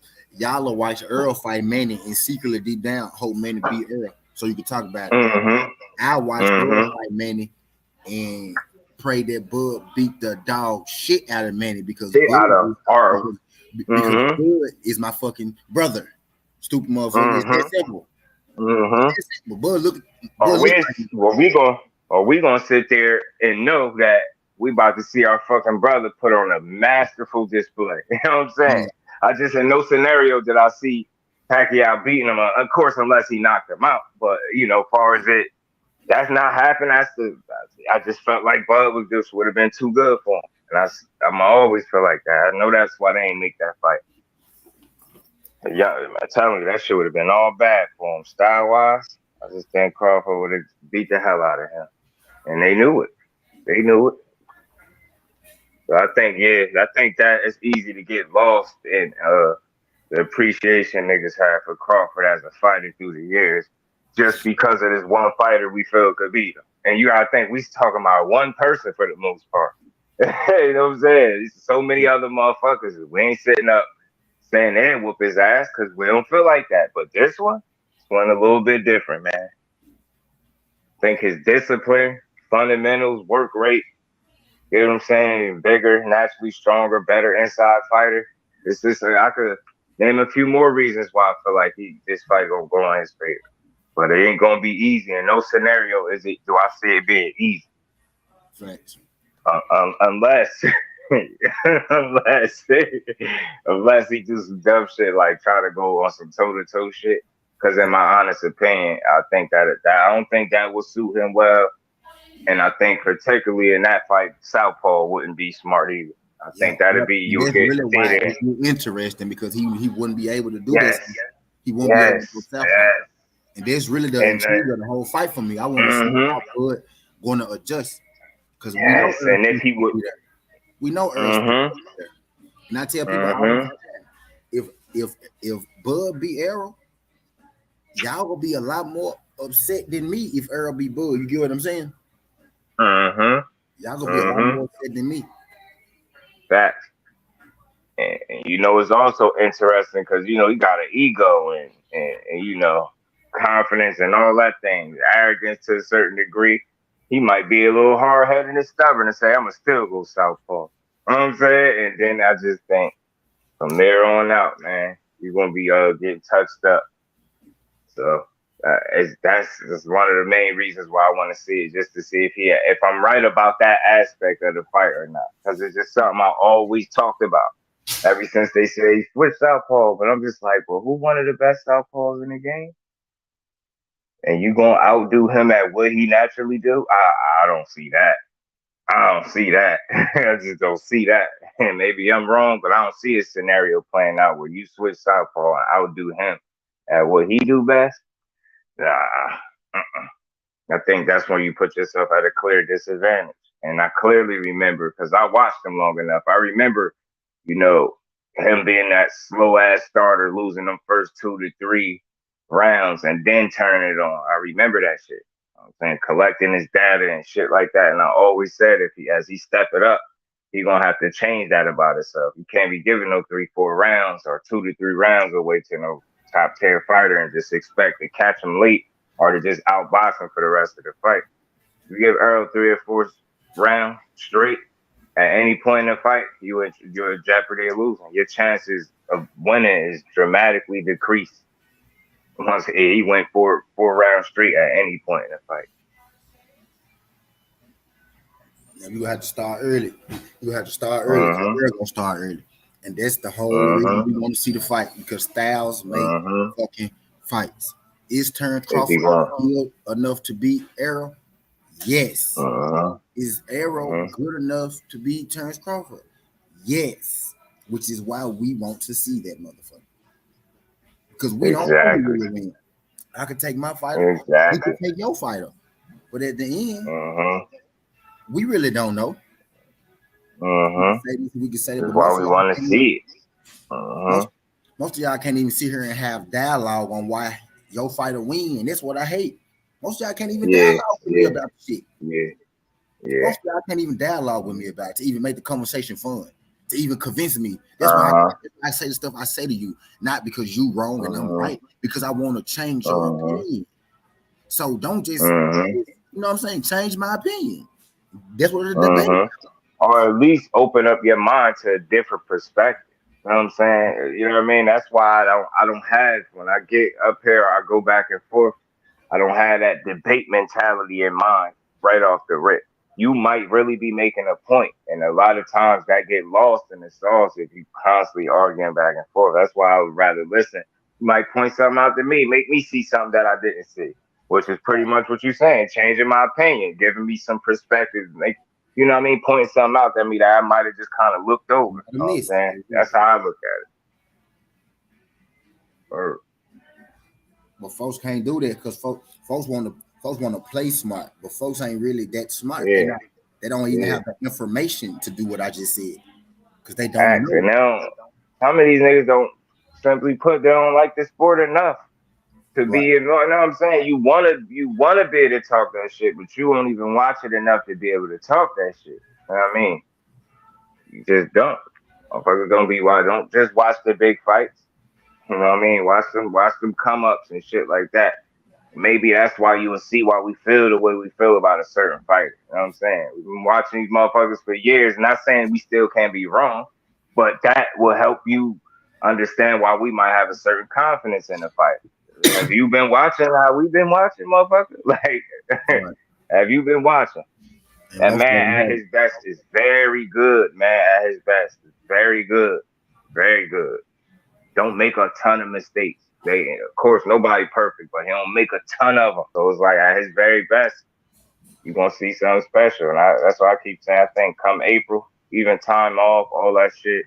I think he's channeled all of that shit, the doubters, all of that shit. You know what I mean? The right way. And I think he's just gonna apply it to training and then on fight night. That's what I see. I see him walking out of there with 3 belts and calling out old boy after he do it, which people act like he not gonna do. Watch. I know we gonna do it. The thing is, There ain't nothing else to say.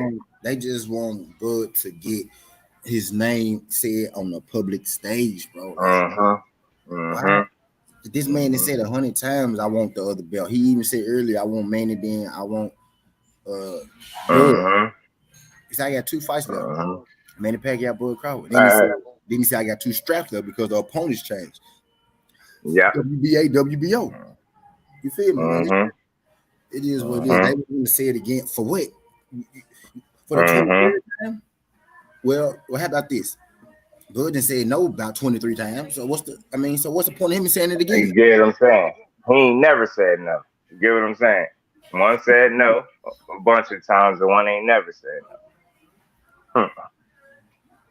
But man, that's where I really don't even get that shit. What's good, T20?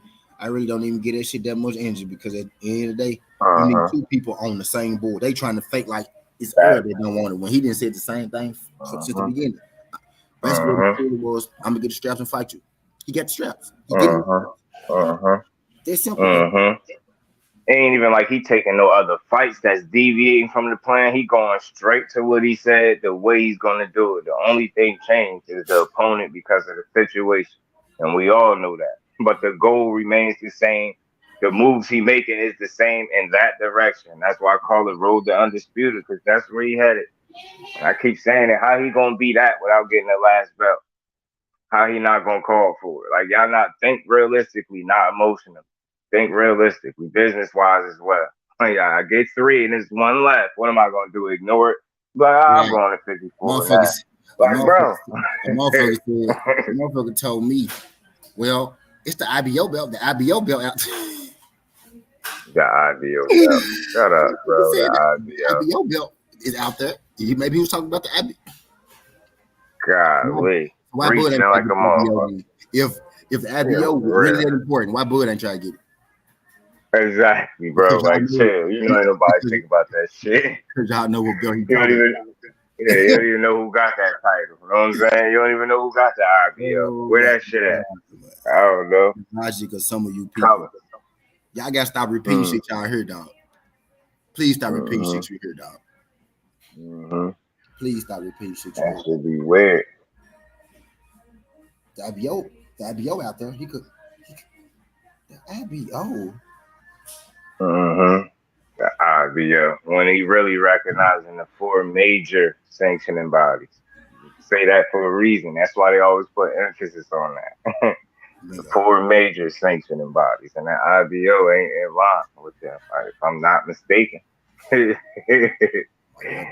out there. He could have been talking about the IBO belt. Right. Right, because everybody's talking about your man. Right. Talking about your man over there. Right. You gotta switch one of them letters, you know what I'm saying, to a W. That's which one he talking about. Let's be real. We know you know what he talking about. Right, because everybody just knocking down the door to have the IBO. Because IBO is so prestigious that Earl Spence go get the IBO before he go get the WBO. He gonna go get the one that's not gonna make him undisputed as the one that's gonna make him undisputed. Okay, that's the one. That make a whole lot of sense.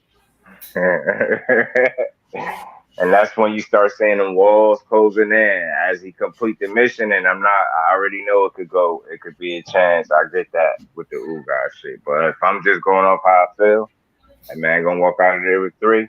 He gonna go for that last. And the walls closing in, it ain't gonna be nothing y'all can say. And it's gonna be a new excuse. Well, he waited till he got 3 to get the last one. It's gonna be some stupid shit like that. Like what? Like what? Nigga, like, are you serious? Like that ain't what he said. That's why I appreciate how he moving the most, though, because he's doing what he said, yo. And you know, nowadays, not even just sports and boxing, people do not be a man or woman of their word. When you see it, it's refreshing and you identify with it. You're not confused and you're not making up your own narratives and shit. No, you're doing what he said and can't knock nobody for that. And that's going for the gold. For real. Those weirdos, man. Those weirdos, bro. I hear Kovalev got a fight scheduled. Yeah, he about to fight at cruiserweight. He got to fight at cruiserweight. You seen how big he look, yo? Huh? That dude big, man. You seen him? Kovalev? I seen a video of Kovalev. Yeah, he was big. You wouldn't be used to seeing him like that. That's what I'm saying. I'm looking at him like, oh, shit. And now he's saying cruiserweight. That's why, because I swear, man, he looked heavier than I ever seen him when that little clip or something surfaced. Word up. Yeah, he going little training clip. I'm gonna see if I can find that shit somewhere. Word up, dude. I'm like, oh shit, cruiser. Okay. All right then. Hey, he said, okay, fuck 75. I'm making my bets right now. Oh yeah, what you betting on? College? NCAA. I'm gonna throw the 2 NBA games in there too.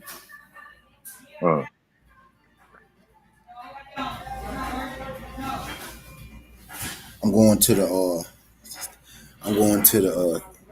the close games and taking the underdog. I'm looking at the team's records and shit. I'm going to the close games and taking the underdogs. I say it all the time, and you ain't met him yet, but you remind me of my brother when it comes to that betting. Yeah, swear to God, I guarantee you, if I hit him and ask him, did he put a ticket in? Matter of fact, I'm going to do that just to make a point. I'm really late. I'm pretty sure he did because it's been. He made one today. Yeah. If he ain't did it, it's because he at work and he gonna do it. So I know he gonna do it. His ass don't be playing. That shit be funny as hell. Be calling me, damn, one game blew my shit. No, he a damn nut. I don't know how. I'm like, I didn't even think you could make a ticket to pay out over 500 grand. I'm like, that's fucking ridiculous, boy. 522,000 and some change. I'm like, God damn, nigga. You know, that's just one of them throwaways, like just to see if you actually get lucky. I know you done had some crazy big ones that you done missed by a game or two for real, though. A lot. I done seen that a lot with him. I'd be like, man, and it's always me trying to tell him. I'm like, that's because you be putting one game too many. I always tell you that. But you never really know what's the one game too many. Yeah. And it's just coming from my non-betting ass, because I'll be all safe about shit. So as it be. You never know what's gonna be that one joint. Word up. Okay, that should be killing. I'm saying 1 or 2 games, a lot. I've seen them lose by 1 game.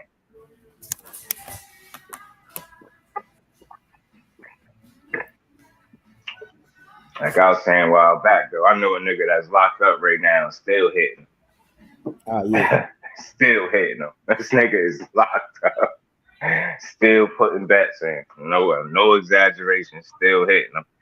When he used to be out on the street and shit, this nigga used to be hitting 20 something stacks. He used to be tearing their ass up. He'd come show me the ticket. He used to tear their asses up with that shit.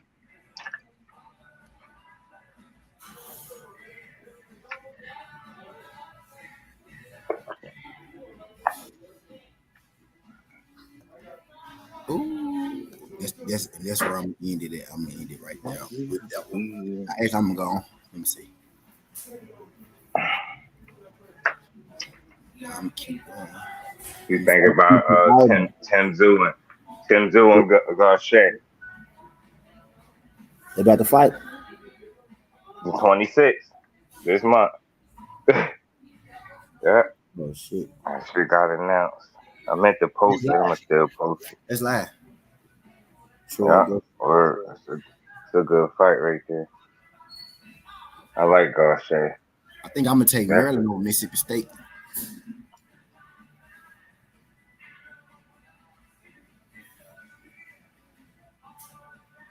Maryland. I'll take that one. Yeah, I'll take probably that one.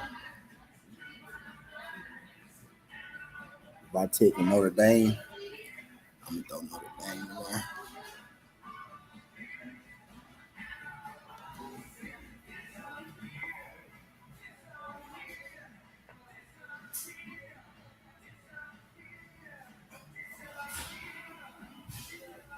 Vanderbilt over Alabama. Vanderbilt underdog. Scottie Pippen Jr. been balling. His team ain't that good though, but he didn't be nice. You said Scottie Pippen's son? Yep. He nice, ain't he? He nice. He cold as a bitch. He a punk. Well, his daddy was a punk guard, ironically. But yeah, he a shorter punk guard, I guess I just say. He's 6'4", 6'5". Yeah, he nice dog. I've been following him for a minute. I seen some highlights of him. Yeah, he real fundamental. He real fundamental. But he an athlete with it. So I noticed athleticism with that dude. As long as he had that defense like his pops, he'd be great. He got a little bit of offense. Well, I ain't gonna say that. That's what I figured. The offensive side for sure. He get right on that defensive end, he'd be a hell of a player, two-way player.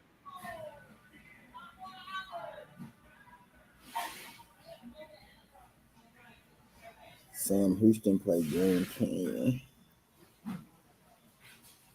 Let me see what it is. Now I got 9 in here. Now I got. Fucking Russell Wilson went to the Broncos, huh? Yeah, I saw that. Let's see. I definitely thought he was gonna retire a Seahawk. Yeah, I did too. He been hitting that. He might leave for a minute though, but he finally got his ass up. Like once that Legion of Boom shit went out the window, started being all him. He had to carry the team too much. That shit gets stupid. Sooner or later, you end up getting hurt. Some shit.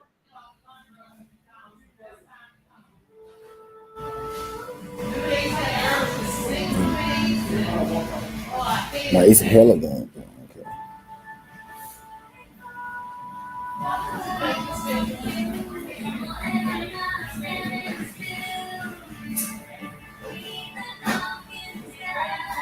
So there's no sense there, though. Let me see if Alright, so I got crying. Let me hurry up. This shit come on that one. Put this damn blunt out. So So I got Crichton, Montana. I got Crichton. I got a $29,000 parlay right now. I got Crichton, Montana. Damn. You ain't playing. Shit. South Carolina.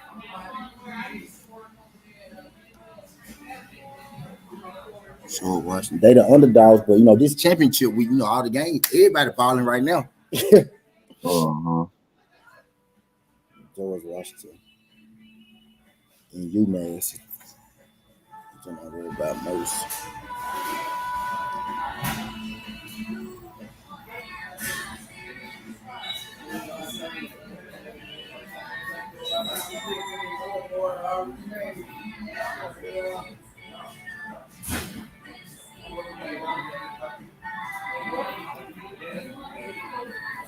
So I'm gonna take that one out. I'm gonna take George Washington out. So now I go down to 12,000 if I take George Washington out. That's cool. So I'm a little worried about that. I might add a different one in there. Rice, no Texas.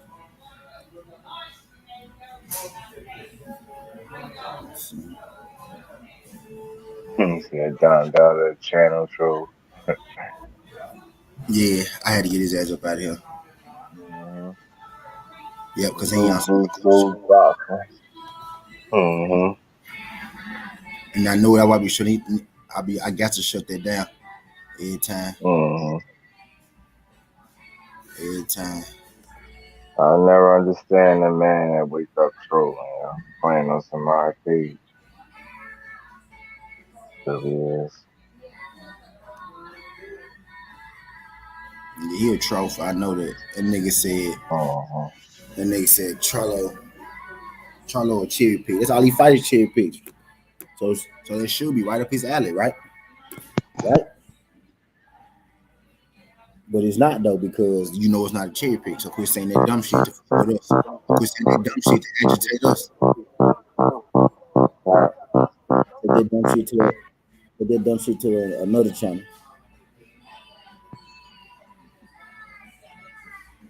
Take that dumb shit to another channel.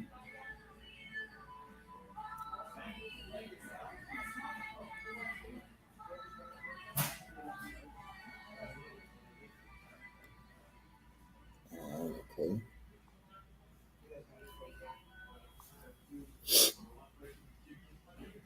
Seton Hall and UConn.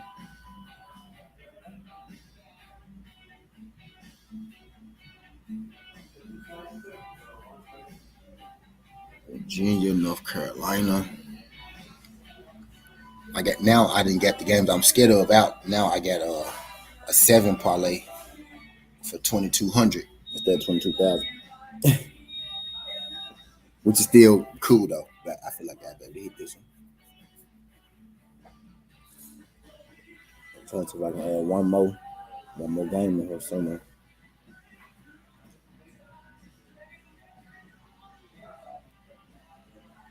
Eastern Washington, let me see. Now I'm gonna head back, finish out.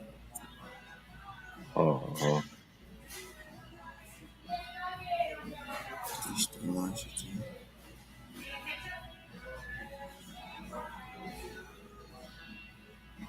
You don't see that joint in here.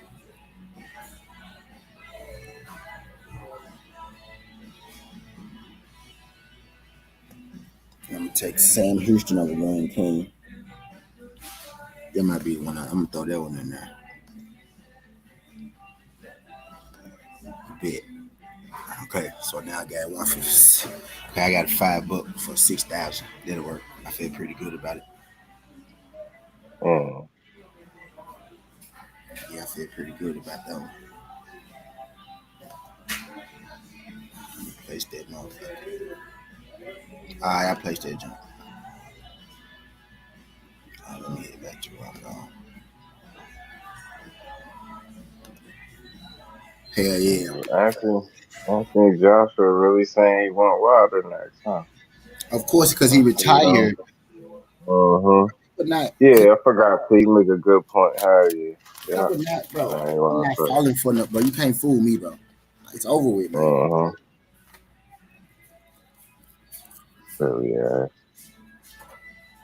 Nah, y'all want to use his name to promote your next fight. That's what you want to do. That's crazy. And now that you say that, I swear it seems like that's the play. It is. I know the play. Let's use his name for clout.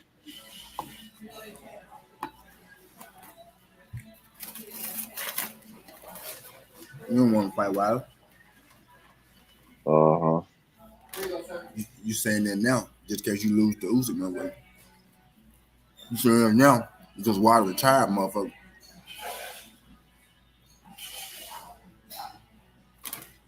It's just a fact. That's really crazy how these motherfuckers be clout chasing. I see all these niggas trying to promote, man. I see it. Right before you have a fight, say you want to fight the guy that everybody wants you to fight, but you know damn well you ain't finna fight him. I be seeing the play. Fact. Oh man, that's crazy, yo.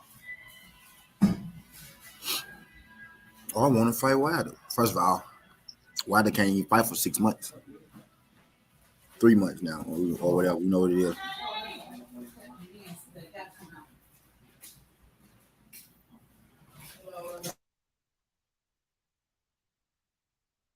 But he wanna fight him. Silly ass.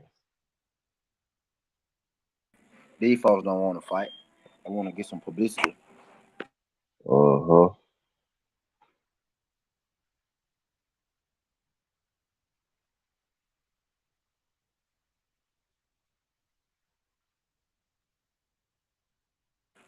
Can't fool me, man. You can fool some of the people some of the time, but you can't fool all of the people all of the time. Like, it's certain people, I only believe their actions, bro. And y'all ain't gonna like this. I don't believe nothing they say, because they say they won't do this. They say they won't do that.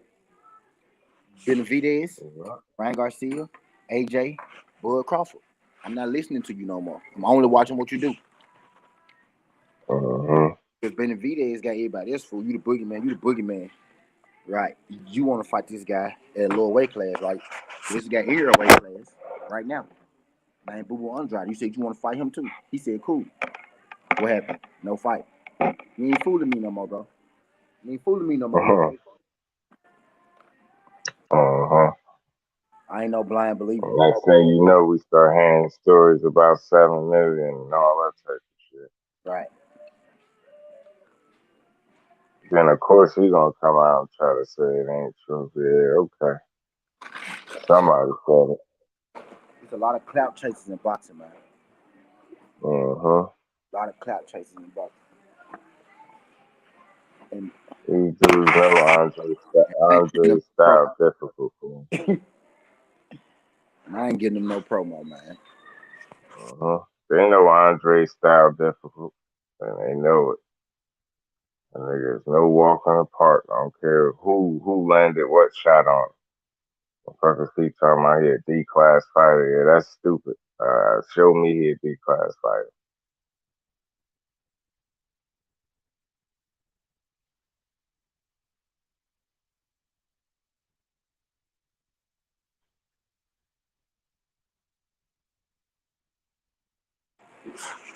You want a guy that's retired.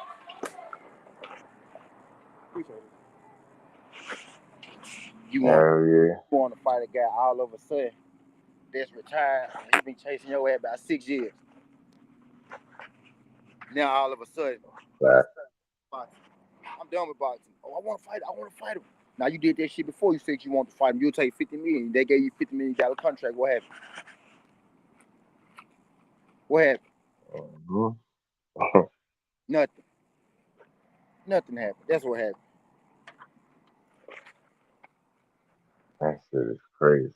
I heard the man say, I don't want to fight Earl Spence. He'll know better. Earl Spence trying to fight you. Hold on, I want to fight you now. I want to fight you.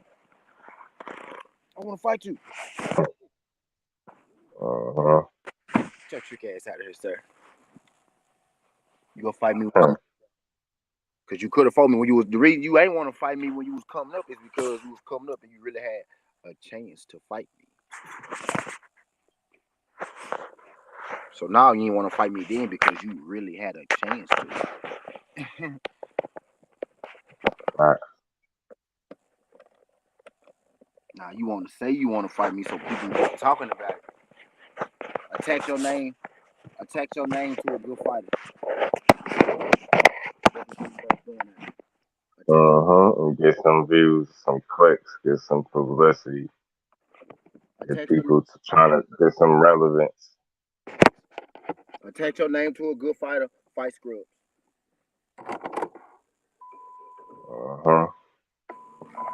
Attach your name to the best fighters out here. We'll fight scrubs out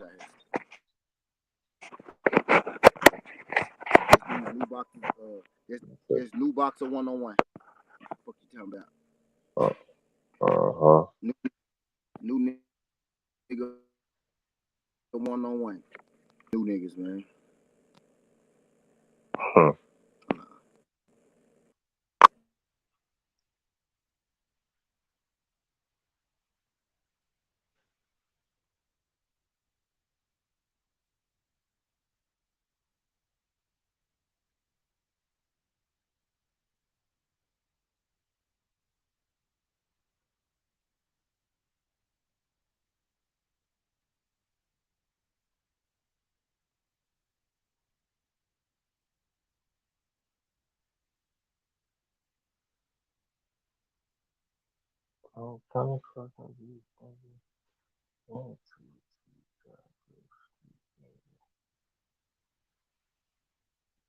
Yep.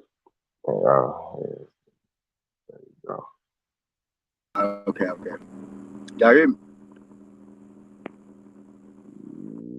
Yeah, I can. Okay, I'm back. Why the hell my other screen still up there? Why the fuck you still up there, other screen?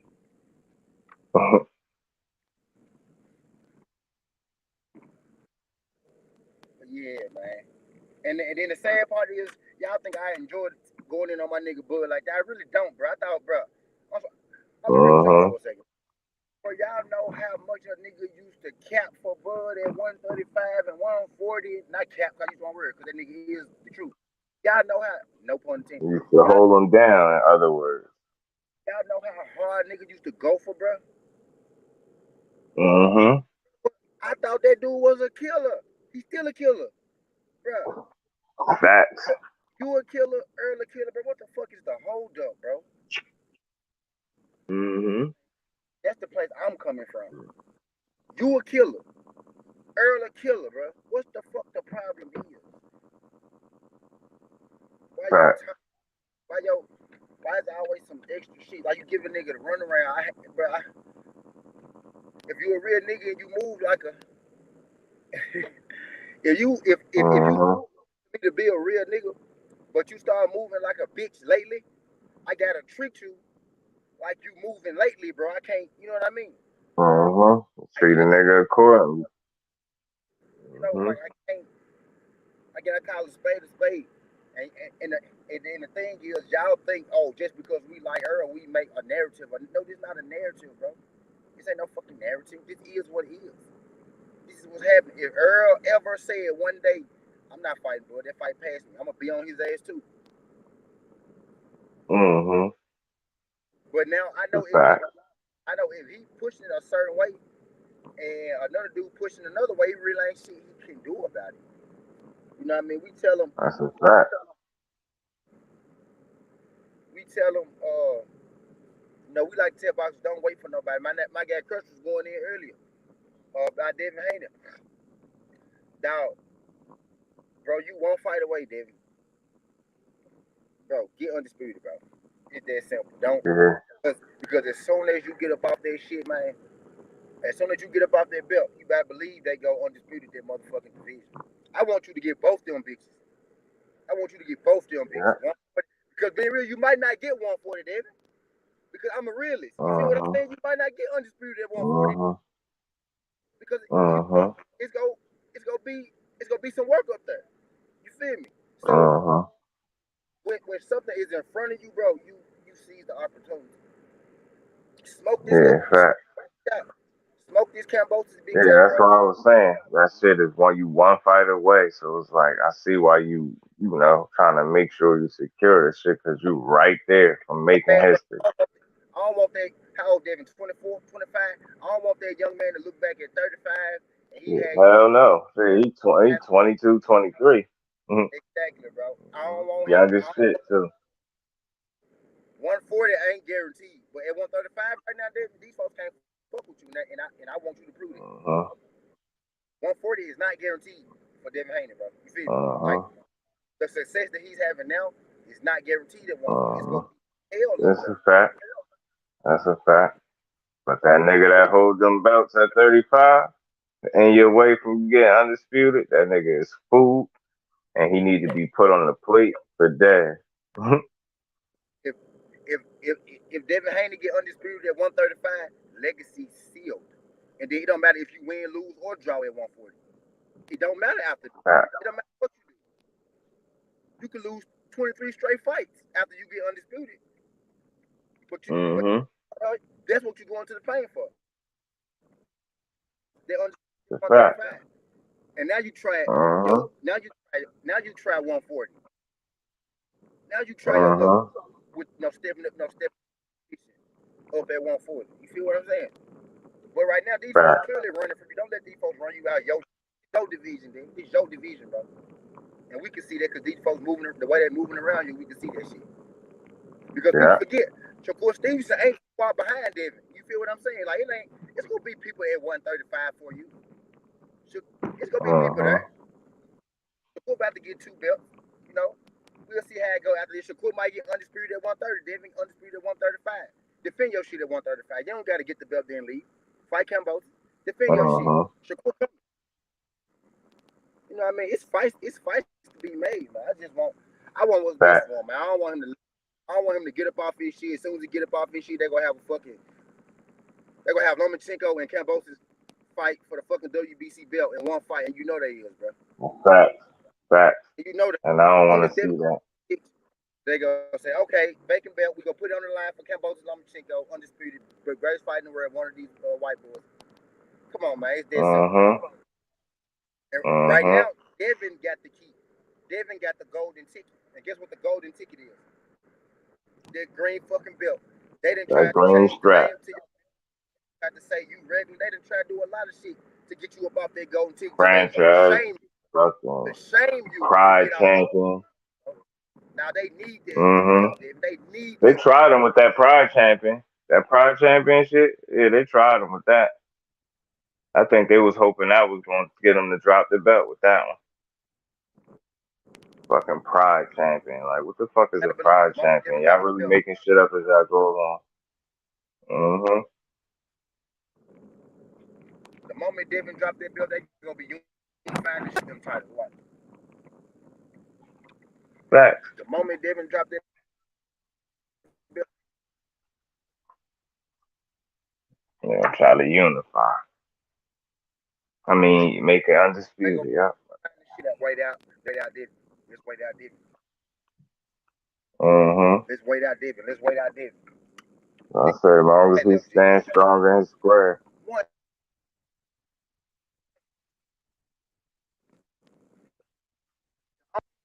I told Tria Bill this shit off air, on air, everything. The only way I want y'all to get out that shit, Tria, is if Devin can't make the weight. If y'all feel like it'll fuck him up.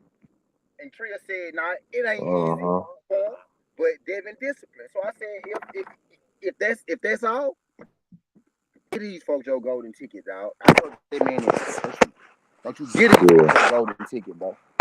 The only other thing I could think is if it caused him to sit idle for too long, waiting for this shit. I hope that don't happen either. This motherfucker dragging his feet, changing his tune. That shit is disrespectful to the people, man. That's trying to, you know what I mean? That want to see the fight. You know what you said. Now you going kind of back on your word almost. Like, nah, fight that man.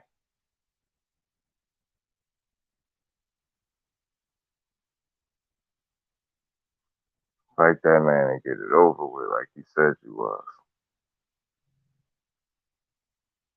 Man, look, if he can't make the weight, then go ahead, but bro, don't let these folks. Man, nah, I hate that, bro. I don't want. Okay, look, y'all know me. I like to think best case and worst. Okay, let's say Devin get these belts right. Let's say he go up to 140. Let's say he get it. Let's say he fight right. Let's say he loses his first fight at 140, and now that young brother got to sit and think to himself. You know what I mean? You know what I mean, bro? What coulda? Nah, bro. Yeah. If you, bro, solidify yourself first. Solidify yourself first. Solidify. We know you that nigga.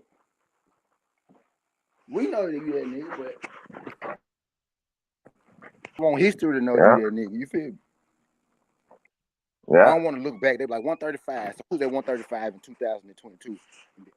And we got Lomachenko undisputed. Devin Haney was there 135?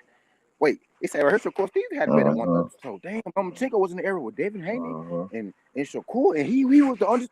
Nah, you know what I mean? You get what I'm saying? No, bro, I don't want that. Right. That ain't what I want. I want that bitch to say Devin Haney. That's what I want to say. And you know what's funny? It ain't even just because we wanted to be him. He actually earned the position for it. And he really did. He really earned it. Facts, bro. Yeah, facts. Word. We just advocating for him not to get screwed out of the position that he earned, man. People really need to understand that. He earned that shit, bro. Lomachenko, while we say he had several chances and he got 2 losses along the way and less than 20 fights. If you simply switch roles and Devin was the one with the 2 losses, it would be no fucking question as to who getting the fight. So let's not act like that man don't deserve it. You give Loma Devin record and you give, I mean, you know what I mean, Loma's record to Devin and he got 2 losses. You know what I mean? It would be no question as to who they'd be pushing saying deserve the fight. Look at my body. Wait, look at his tail up for you. Can't like me. Man, it's 25-0 and hasn't lost and has defended the title that fool vacated several times over. And y'all trying to play.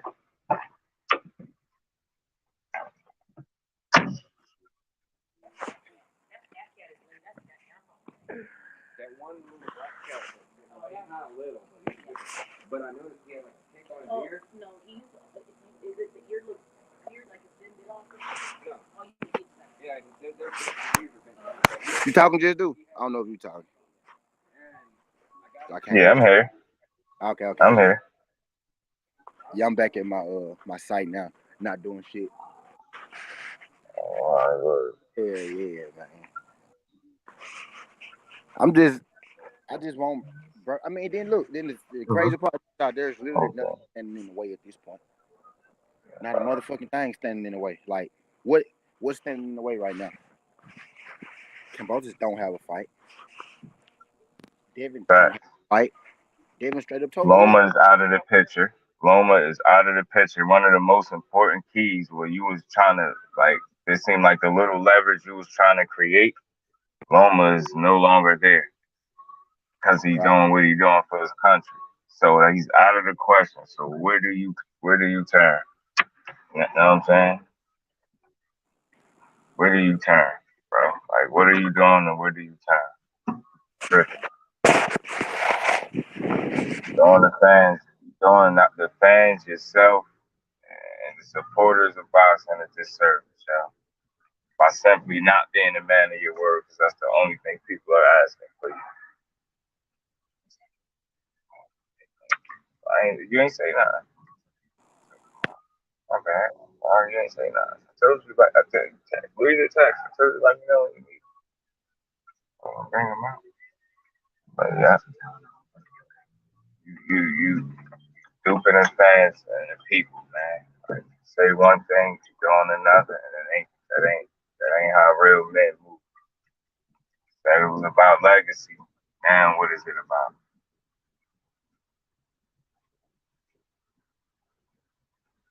And to be real, it's the only fight that makes sense. Why? Because that's the reason you're not listed in the history books as a undisputed champion. That's exactly why. Because you're missing a piece of that puzzle. So the only thing that makes sense is to go get the remaining piece to the puzzle. If you fight anybody else, they're not gonna have belts and really nothing to offer but a big payday if you're going in the right direction. And Tank could get you a payday, but so will Devin. I believe that you fighting Devin to get you paid as well. It's like you gotta pick your poison. Do you want to go to sleep or you want to be embarrassed potentially 12 rounds and take this? But also, Dana White be manufacturing stars too, though, Ghost. He'll manufacture a star too. Like he'll give certain people an easier route than certain people too. You know what I mean? He'll give a certain person he like an easier route than a certain person he don't like. Dana White. He manufactures shit too, but for the most part, I get what you're saying, Ghost. But every now and again, he'll manufacture a star too. He'll manufacture him a star. He match up some people harder in the beginning. He matches up some people harder in the beginning of their UFC career than he do other people. You know what I mean? So he have his picks every now and again, bro. He's at T not only 1 or 2 times. Oh yeah, facts. Oh yeah, for sure. Yeah, yep. T only 1 or 2 times every 10 years. Something like that. You right though. Yep, you right though. Yep. True that. there you go. I know it was gonna come. Don't worry about it. True that.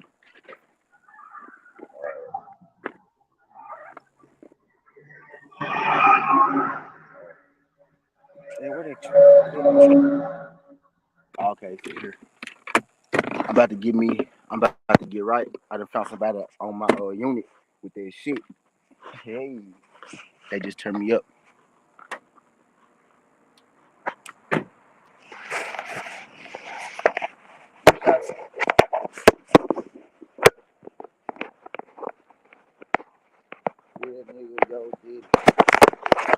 I'm gonna put my phone down, y'all, because I don't want him hearing y'all talking shit, and then he think I'm on some other shit. Hold on. Just do, bro. You could mute your giant. You could rap. Don't matter. We gonna be here. Crush will be back eventually. Goddamn. I'll be back eventually. Goddamn. Don't matter. What you say, bro? I said, just do. You could rap. You could mute your shit. Go do what you do. It don't matter. I'm gonna be back in a minute. Oh, no doubt. I'm here for a second. Hold the house down for me. Hold the house down for me. Crush be back in a minute. I tell him I'm gonna have to shoot Crush something. Crush been holding down, man. Somebody tell Crush get a cash out.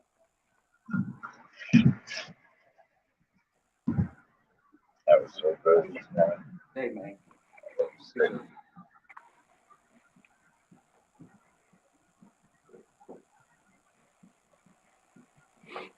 He finna save me a trip.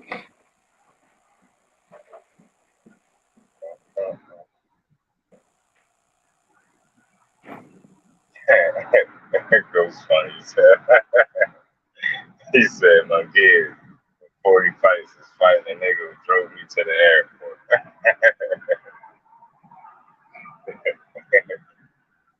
Yeah, I thought it was just me, yo. My kid rarely be pissing me off, yo, with his opponent selection. That shit is annoying.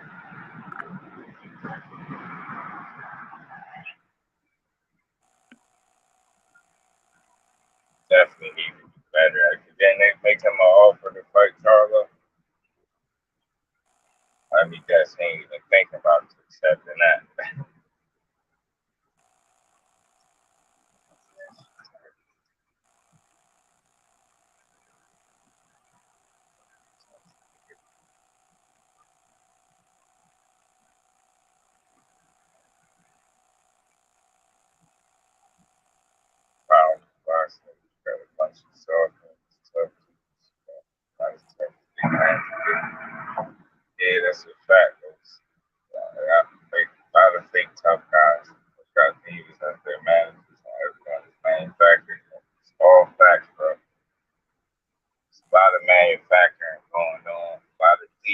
WWE-ish activities, a lot of freak tough stuff going on. Instead of just getting in there and making the best fights possible. They'd rather diss each other.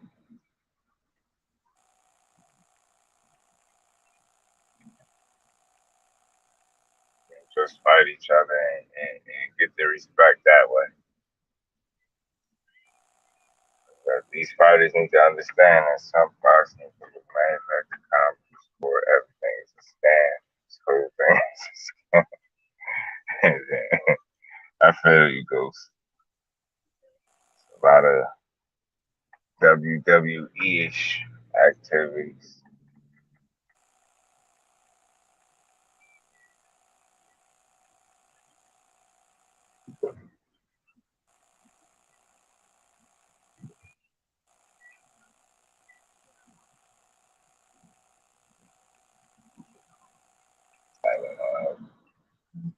Tylenol,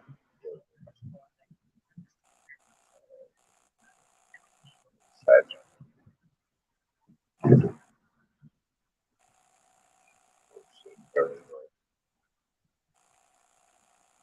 60, 168, 175, 200, 140, 140, some manufactured bullshit with these things. Yeah, nah, I feel you.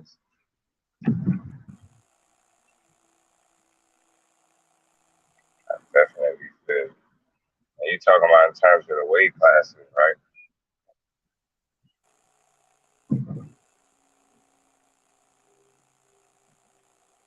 Boxing competition levels weak.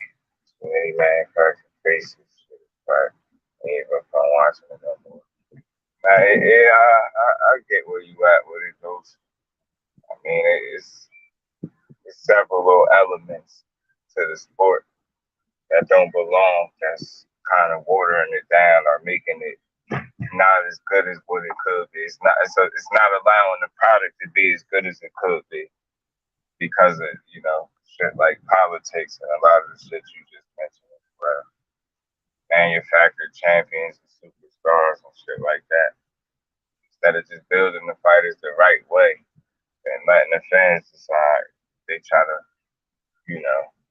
build these fighters a certain way and force feed them down our throats as world beaters and the greatest things ever. Can't call it a sport no more. We have real fights, but the results is known for the fight you can have. Yeah, man, that's the sad part too, bro. They gotta change that for sure. Have to. Got to. These dudes putting their life on the line. Getting really WWE minus the storylines and the Undertaker booth. Yeah, it's true. That's true.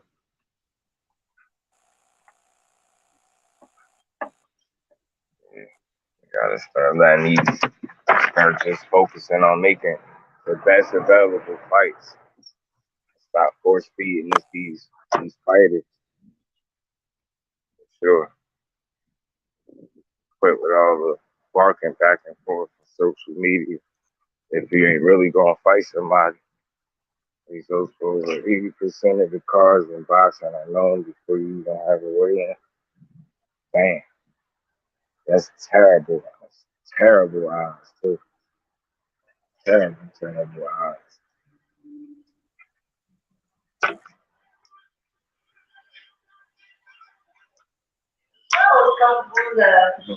It was hot in here, I couldn't see 2 seconds, bro.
My bad, yo.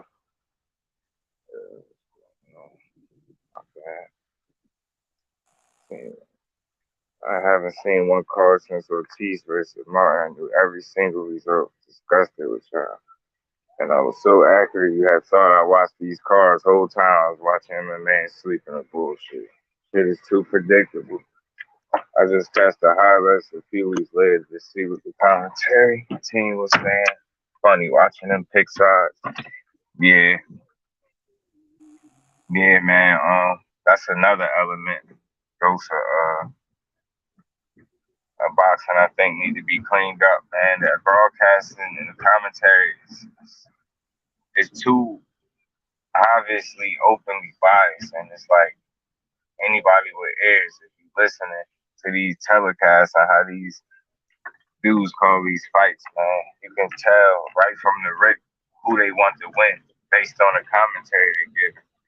One of the most recent examples for me, terrible biased commentary when Gary Russell just fought Mark Magsayo.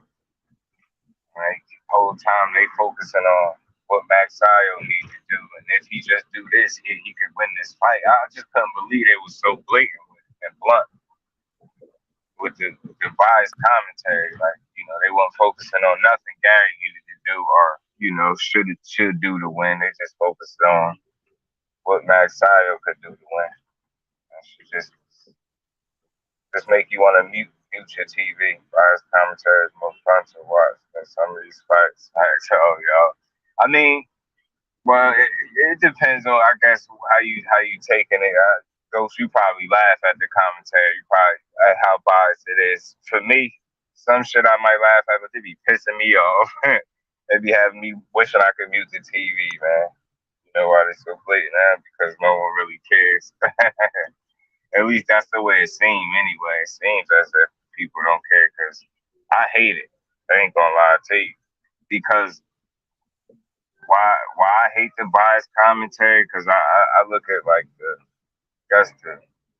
bigger picture. I'm not saying you don't, but I'm saying I kind of look at it like it could be casuals and that you know are people, potential fans that you could be either pushing away from the sport or pulling them to the sport for the wrong reasons. I mean, but I think it's more hurtful to the sport than helpful. I mean, you're supposed to be explaining to the viewer what's actually taking place, not what you wish or you want to be taking place. You got to be able to call the fight as it plays out, as far as what you're saying, not how you want it to be. Then you have these people, swaying people's opinions on things that we know we just watched. Like, for example, if this is my first time watching boxing, and maybe I seen Valdez versus Kambosos. You know what I'm saying? And that's my first fight out. I ain't never really watched boxing before that point. And after I watched that fight, and I feel as though as a viewer that, Oscar Valdez got a gift. You sit there and argue with me and tell me I don't know what I just seen because I don't know boxing. You get what I'm trying to say? Everyone, Undertaker lost the street, bro. Protested for a week, 2 weeks. Everyone eventually let it go. Sure kept going on. Yeah, I get what you're saying with that, goes. People be caught up prisoners of the moment. Prisoners, people do be like that. It's like that in boxing. Prisoners of the moment, and then it's like people be on to the next. Like shit, not for me. When I see certain shit that I don't like, it should have an impact on the way you look at boxing. Like, it kind of ruins the appreciation that you want to have for the sport. But I still try to look at shit like it's still more good going on than bad. I try to look at it that way, even though it's it's a ton of bullshit. But I try not to let it, fuck with my opinion or be too much on the way I look at boxing. And actually down. made bad decision. Crazy. I hope he's trying to get over the same time. Big Robert, oh yeah, Ghost. That's what's up. See, yeah. So that's what I'm saying. We need to stop just like I guess accepting whatever they give us. You know what I'm saying? In a sense, because we the consumer. So I'm guessing. I'm hopeful that it's a way like shit. We should be able to do the same in boxing. If they can get decisions overturned, we should be able to do that because there's far too many robberies in the sport. And unfortunately, a lot of these robberies be straight up like losses for a person that didn't deserve a loss on their record. Robbery period is bullshit, but the draw kind of robberies ain't as bad as the ones where you clearly seen one guy win and they give it to the other one. Those they all bullshit, but I think those even sting even worse. Now a person have a loss on their record that they really shouldn't have had. 10 more years, 5 mainstream sport. I hope that's not the case. I don't know. Yeah, I hope not. But I definitely understand the point of view though. Why? I just think people just need to be more vocal about the product that they're putting out. And I think one of the ways to get people attention is hitting them in their pockets. Supporters dying and something lives.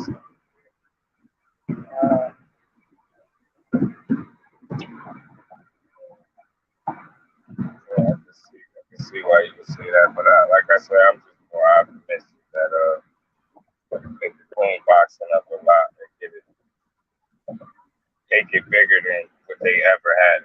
I think that's possible. And on the other hand, that's another one. That may be true.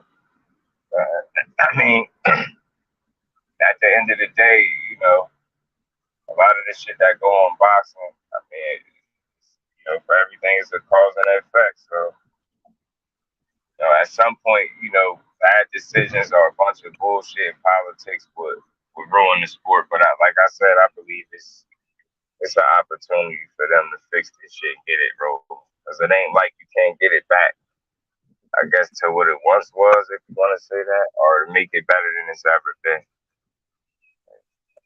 There's ways to do that. We're in a position where 200-300K pay-per-view called big. Yeah. I mean,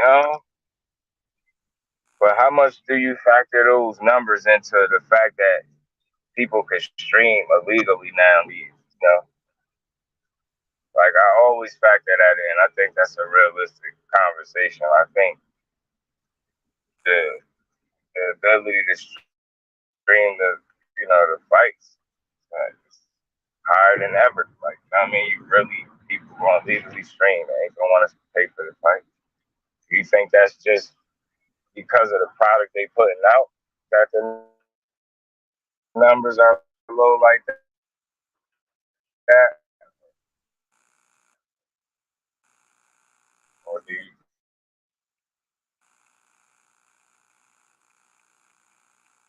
think, you know,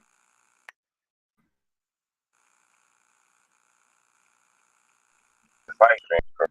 Yeah, you might be right, Ghost, but I think I think where MMA might have an edge over boxing, like regardless of how the numbers look and all that, I'm always I think a supporter of boxing. I mean, through the good, bad, ugly, I guess. I ain't fed up with this shit completely, but I think the UFC got a slight edge over them in terms of I think they be willing to put the best against the best or put on better cards and more riskier fights. That's all. I think they have their own politics as well, but it might not be as heavy as what the politics are in boxing. Maybe. I mean, I ain't as in depth and knowledgeable with the MMA as I am with boxing. So, I don't know. It's not just the street, the product just not working. Yeah, see, that's what I'm saying, Ghost. Like, you think it's just the product not being worth buying, or How much do you think the streaming plays factor?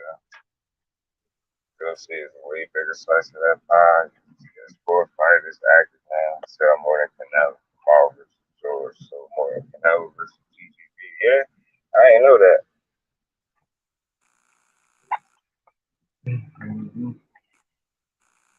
I ain't know that.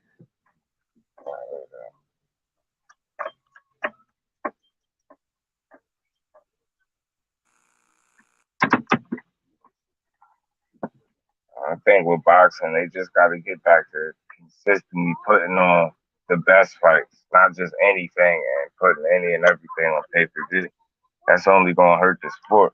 That's why, to some degree, they're going to suffer with some of the, the decision making and things like that. But I still think it's a way to get boxing turned around and moving in the right direction. Because it ain't like it's going nowhere. You know what I'm saying? So they might as well start working to make this shit the best product they could possibly put out for the people. Especially if they want people in these times to spend their money. And it's easier to see because they're usually the same exact place. ESPN pay-per-view, you don't need to look as much to find a free stream. Yeah.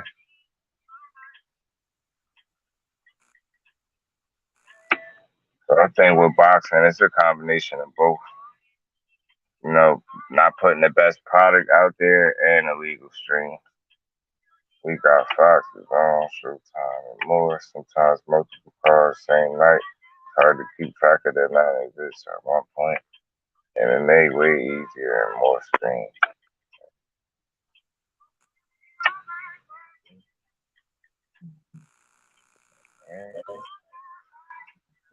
I definitely hear you, Ghost.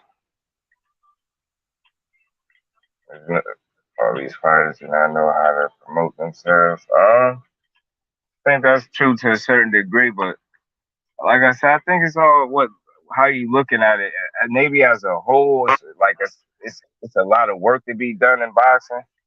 But I think if you catching some of these young fighters, these up and comers, I think they learning earlier on how to promote and market themselves. I think they learning that earlier on. And like, let me see, fighter I could think of off top that maybe he's not as well known, but I think the way he promoting himself and moving, I think it's just a matter of time with the right fights. Here, Austin, I think they do a good job at promoting that young boy. And it's it's a few other fighters that I think I think they starting to learn that earlier on.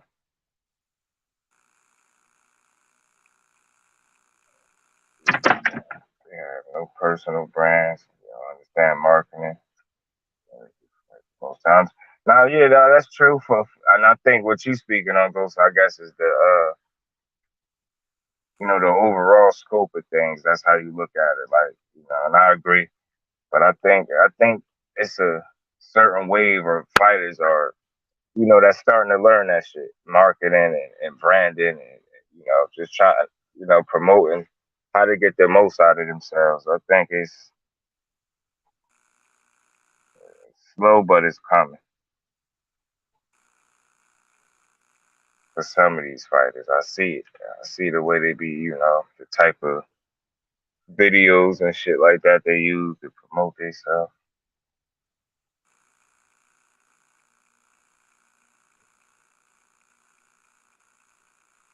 And they just need to be taught for the most part. You know what I'm saying? Boxing out too many divas, yeah.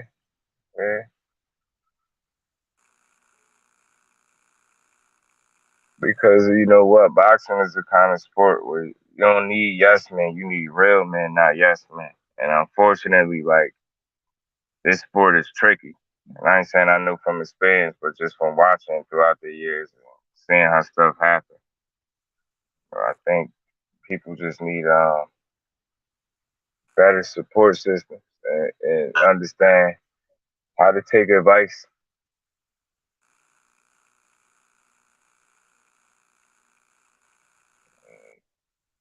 Sometimes I think they need to be schooled on how to move in and outside the ring. You know what I'm saying? How to shit, promote themselves and get the most out of their name and brand as a whole.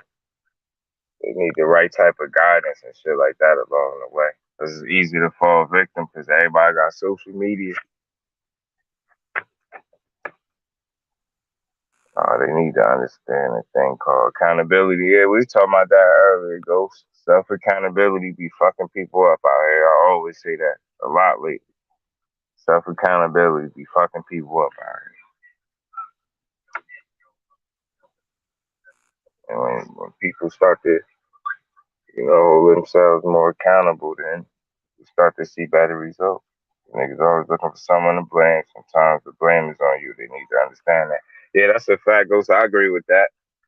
And the tricky thing about boxing is one of the reasons why I like it is I always felt like it's less people to blame as opposed to the average team sport where you got like a whole other team of people to try to blame if need be. You got way more bodies to point a finger at. And I just feel like in boxing, it's you against him. So at the end of the day, when you start, trying to point the finger and blame, it's easier to see through that when it's boxing because you got less people to really point the finger at. And, we able to, as, viewers of the sport, we able to see, what I mean, and understand and make up our own mind. Most of us, a lot of us are. We know when it's bullshit and when it's not bullshit.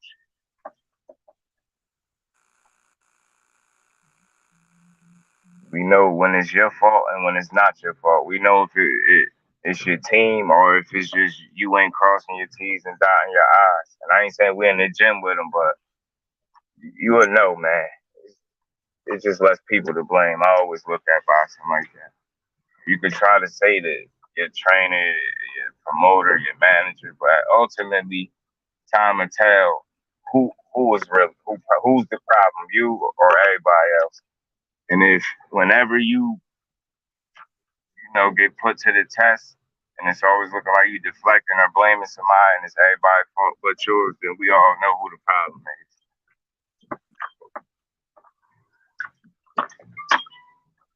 Duck me, but I ain't fighting that other dude. Said he'll fight me because of bullshit from '95, weirdo behavior, goofy antics. Yeah, that's a fact, Ghost. Salute West Coast boxing. That dude blaming Uncle Al for everything while niggas ain't even here to do one interview. Got Crawford blaming Bob. Bob's when the man had the option to go get the first years ago. Shit makes something good. Diva behavior, yeah. Mean that diva behavior, ego, sense of entitlement, all that shit, man. All that shit. And none of that helps when you got yes men around you instead of real men. Can't stress that enough. And I think that be the case in a lot of situations. Motherfuckers, the people that you're supposed to be able to rely on is giving you bad advice. You know what I'm saying? Either giving you bad advice or they're not giving you enough advice.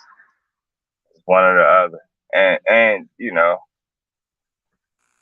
still gotta hold yourself accountable, as you was just saying, no Ghost. But I think that play a factor too. People have these motherfuckers that just don't give them the right kind of game, give them the bad advice, end up making the wrong move, wrong business move.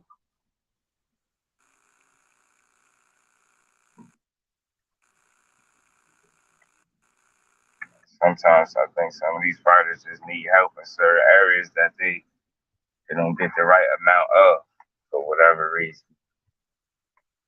Outside of holding themselves accountable, as far as you having a team that you're supposed to be able to rely on, certain people you're supposed to be able to go to for certain shit, and you getting bad advice.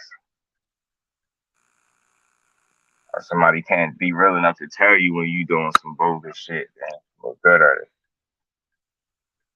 Well, it was great because we looked within before looking for reasons outside when it came to improvement. Floyd playing Bob Allen for half a decade and going to the Oscar.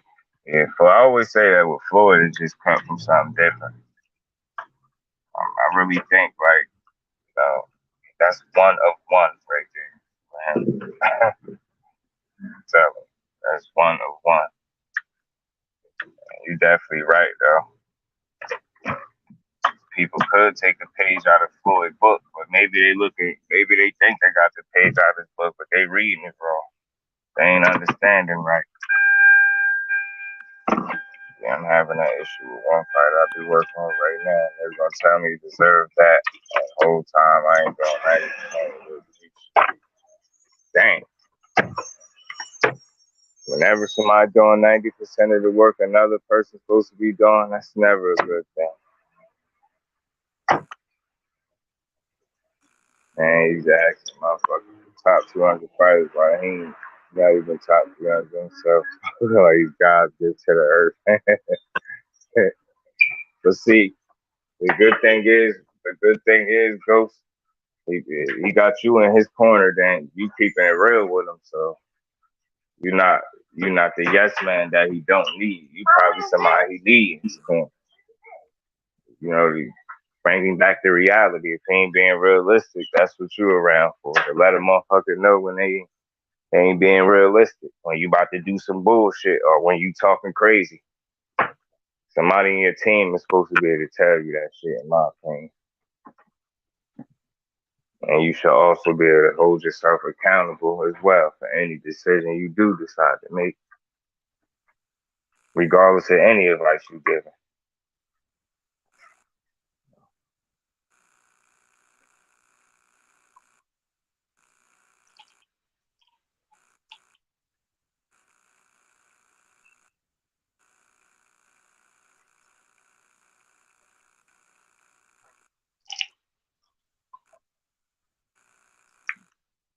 You need a drink in the morning coming in here.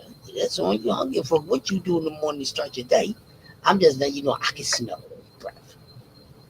Nobody should not know your business by when you open up your mouth and they smell your breath. Do y'all understand what I'm saying?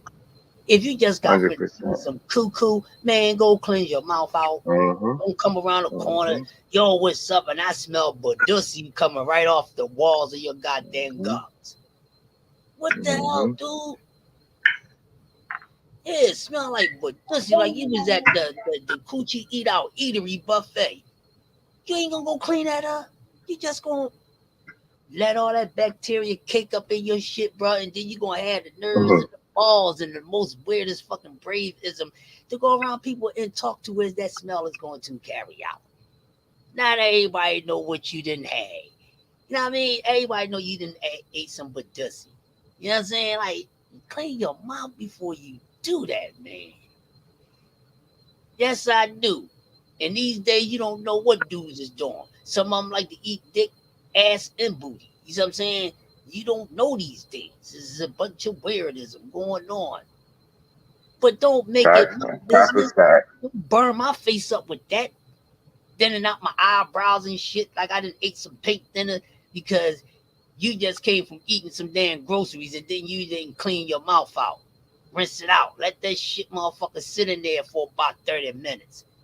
You just got finished eating some groceries. You need to bleach your mouth, peroxide your mouth, goddamn baking soda your mouth. You need to just do all type of shit to your mouth before you come outside and open your mouth. Talk about, yo, what's up with you? That bad breath. You just ate some bad, but this boy, what's wrong with you? Nobody want to smell that. That's the worst thing, man. Don't come in my face. Don't blow that cigarette breath in my face. None of that. Have that shit under control. And don't be all close on me with that. You fucking up my curve. I'm saying, this motherfucker be tripping, just do. You don't do that, man. It's funny because I can relate. It's sad that you got to tell a grown man about hygiene in 2022, but you do, really do. There's some inconsiderate motherfuckers out here. Like, man, you go handle your shit. Girlfriend, don't come around me and saying what's up with me or asking where something is at. Hey, your breath smell like you just came off the pogo stick. I don't even know that. It don't smell like mine. You ain't hooked me up with this shit. So don't be bringing that motherfucker to the Top, what's up with you, Crush? What's up with you? You not hooking That's me a up damn with what your shame. breath smell like, goddamn. Mine might smell a little different. It might smell like ginger, pineapple, you know what I mean? Green tea, Mm-hmm. a loud pack hand there, you know what I'm saying?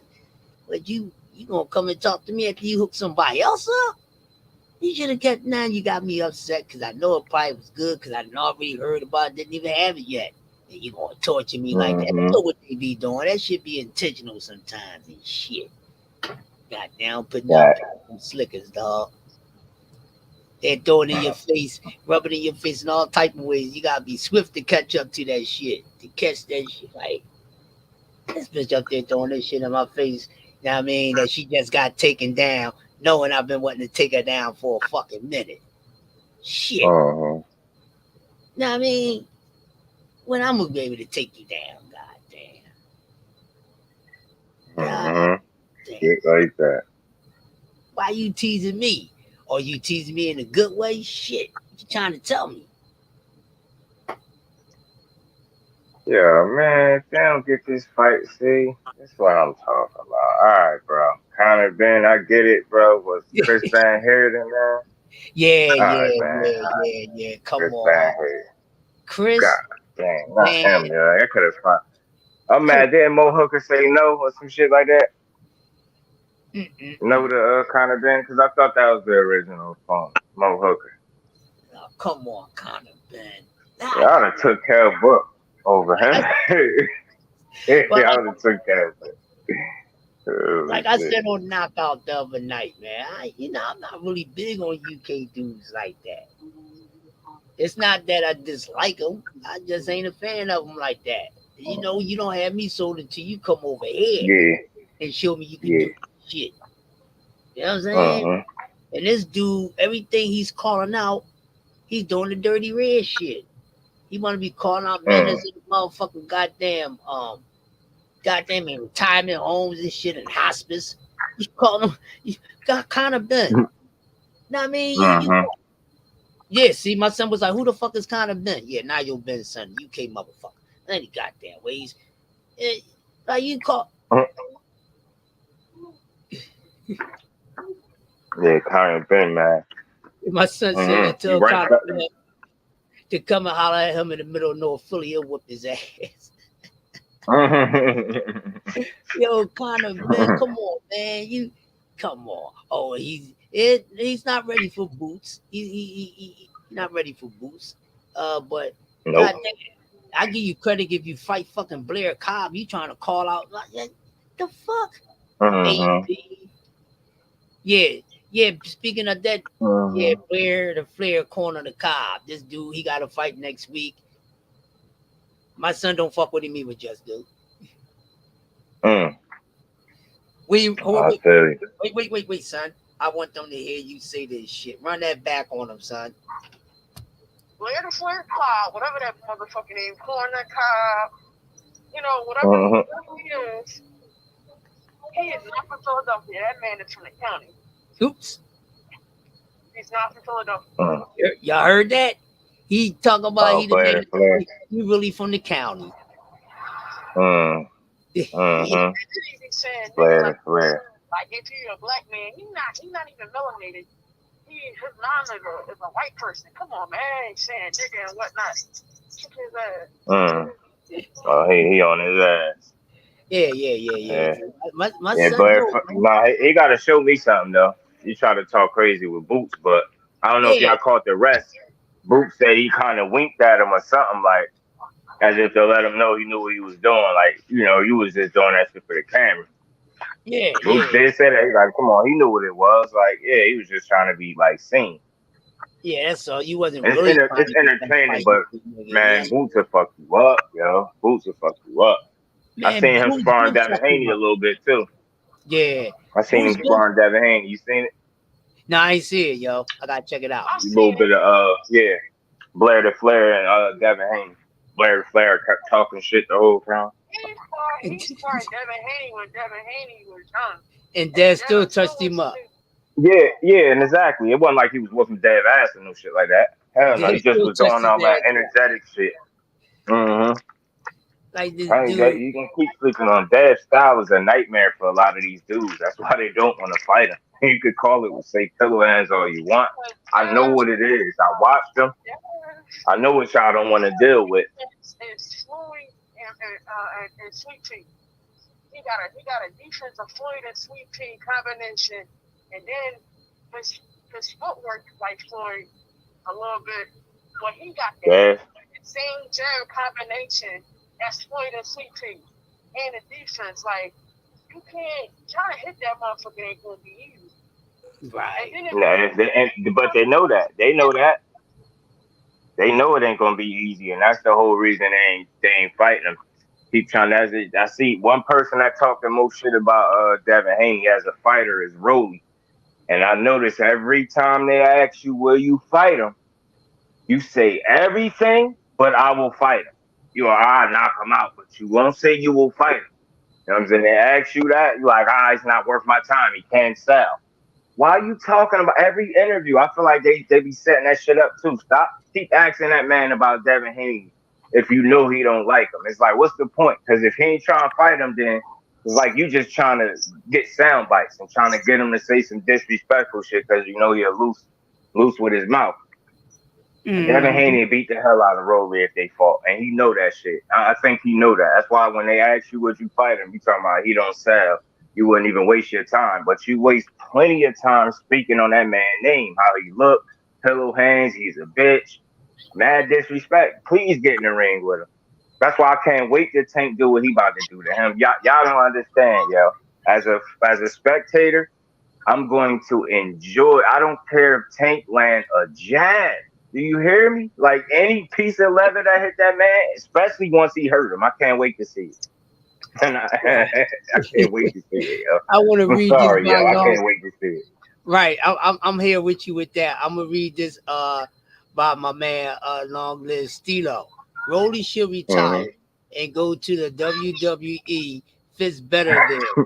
Yo, long live Stilo. He is cooking in the motherfucker. Yeah, I damn it put up everything he said because he is rolling. That's right. And I agree with him on this, man. I'm highlighting all your shit and all this. You talking that shit with us, bro. Man, these new dudes is an embarrassment. Yes, they are. They are embarrassment. It's like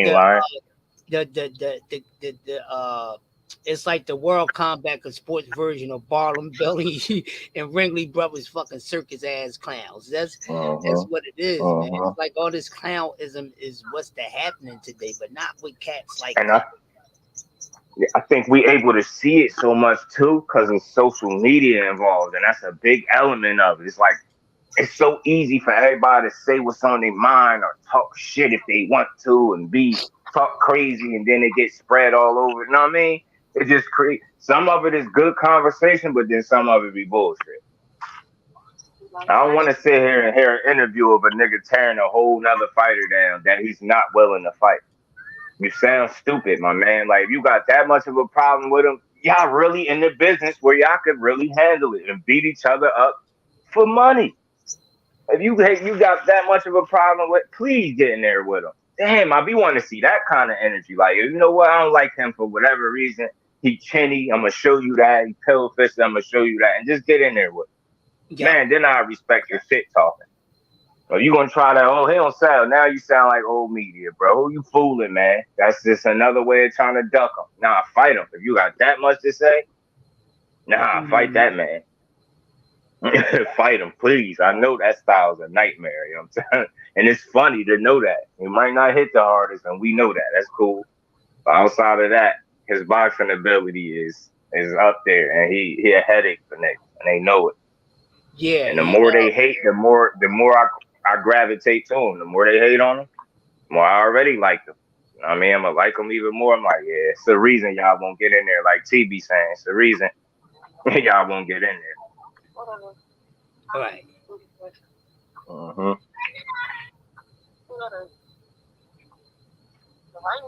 And it ain't. Right, exactly. I agree with you, Just Do. I agree with you, man. Let me see. Nephew said, if I got a problem with you, hold on, I'm going to highlight it, nephew, and I'm going to read it out. If I got a problem with you, we throwing hands the second I see you, and that's for free. You telling me these Right. niggas getting paid to settle beef? That's what I'm Talk to talking him, yo.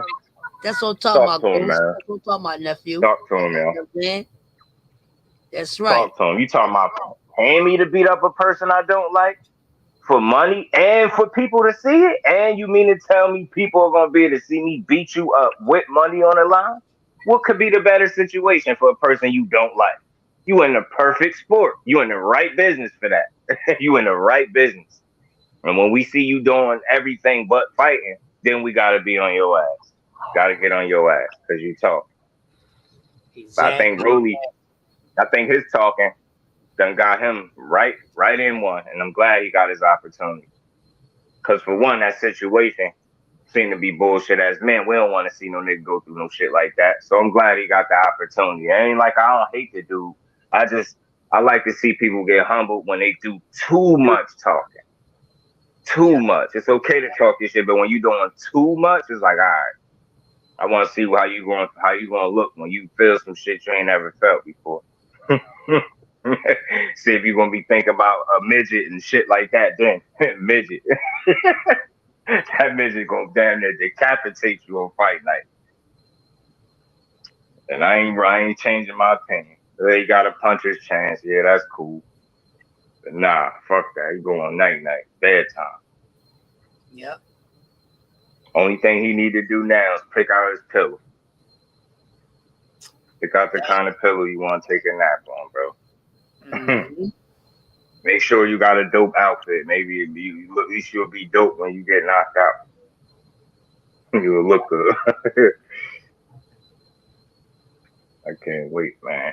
But yeah, man, like we were saying, man, hopefully after that's over, we get the shit we want to see rather than the shit they want to give us.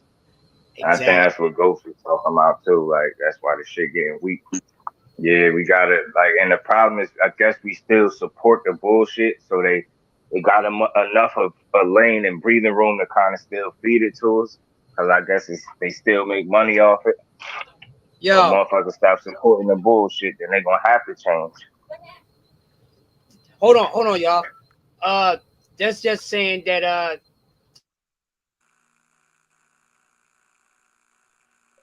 And I always say the quickest way to get their attention, hit them in the pockets, man. That's like a fat nigga calling another fat nigga fat. Both y'all fat. What are you talking about? right. Yep. Ghost be having me. Yep, Yeah. exactly, man. Oh yeah. Yeah, so now at least he get his payday. You know what I'm saying? At least he get that. I'm happy for him as a man, get that bread. But like I said, pick out your sheet and pick out your bed, your mattress, your pillow. You want memory foam or like, what you want? Yep. Whatever. Pick your poison. Yep. Exactly. Hey, did Yeah. you hear about this thing they accusing Shakur for being on steroids? Did you see that? Yeah, man. They crazy, yo. I They didn't even crazy, read. man. I just Hey, looked at welcome. the post. You know what I'm saying? I didn't even Welcome. go What's into up with y'all? nor did I go into the Mm-hmm. article because I really think I don't need to. We already know Yeah. that's bullshit. And just because Laughable. he caught Mm-hmm. motherfucking your boy Valdez with that same cup of tea not too long ago when he ran up on him. Mm-hmm. Now they trying to flip this shit. Mm-hmm. Ain't fooling nobody. And you know it's crazy. A motherfucker really could get caught with something, and now they get swept under the rug faster than the rumor of somebody taking something that's not really doing. Like that'll gain more legs and traction than the actual truth. Like that shit is sad right there. That boy is going to get beat up. I don't want to hear no steroids. You know, goddamn well that man, a young man ain't taking no steroids. And he gonna beat your ass. Don't give him no added fuel. He already got enough. Don't give him nothing extra, no extra reason to try to do something extra to you in there. Right. I'm telling you, people keep talking about it's gonna be, yeah, you gotta say it's a great fight because if you end up saying it's one sided and it be competitive, you don't want to sound like you don't know what you're talking about. But people need to understand too, it's okay to feel like somebody gonna get dominated. If you wrong, you wrong. I'm cool with being wrong. Like I'm one of the first people to tell you that. I don't know everything, but a lot of times, that's why I was thinking about start doing a little fight. Like when I be predicting these fights, man, see when I get them wrong and see when I get them right. Cause I be wrong sometimes, but I be right way more than I be wrong. And I ain't no expert at picking rounds and shit all the time. Sometimes I get that right too, but for the most part, if feel like somebody gonna win, that's who be winning. Every now and then you get upset, but that's just part of it. That's just how it go. Yeah. Like prime example, I just thought Chris Colbert was gonna win. He didn't win. I have no problem saying I was wrong about that. It's no problem. You just move on. See what he do the next trip. You know what I'm saying?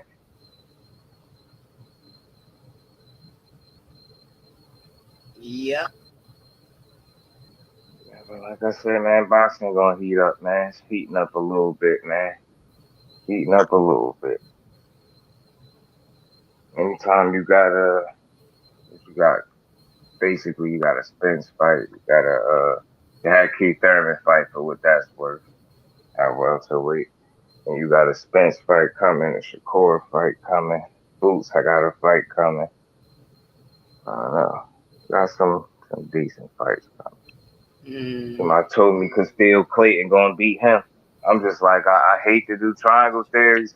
I really do. I really hate to do that because just because one person beat don't mean I get that. But man, you had a draw with Sergey Lipinets. I'm sorry, maybe I'm inexperienced and I sound dumb, but that's all I need to see. As far as when it comes to Boots, you went a draw with that dude, even though you probably should have got the win. Yeah, you see what Boots did to him? He punched the fight out of him. When you got somebody punching on you like that, that shit ain't even fair. And I think he's gonna do the same thing to dude. I think the most that dude could do is take him some rounds. Sorry, yo, I just don't. If it ain't what you, I seen the fight. I went and watched other highlights of you. I seen highlights of you can fight. That's not a question. But did I see something that I'd be like, damn, that Boots fine? No, I didn't see none of that. Sorry. I see him whooping your ass. Matter of fact, I'll go a step farther. I don't see you winning a round either. And I'm gonna go that far. Castile Clayton won't win a round. Come fight, like not one. Tired of like, nah, fuck that. It's like I was giving Jamel Herring, and I still like him. I said 2 or 3 rounds for him, knowing I should have just said shut up. Knowing it, this fight, sorry, Boots gonna just beat him up from the start to however long it lasts. If he tough as hell and they go 12, he gonna be a changed fighter at the end of that 12. I'm telling you, that motherfucker be coming with something different. Don't care about money. Don't care about being popular. Just go work out. And when he ain't working out and training, he helping other fighters. That dude was gonna be a whole different problem.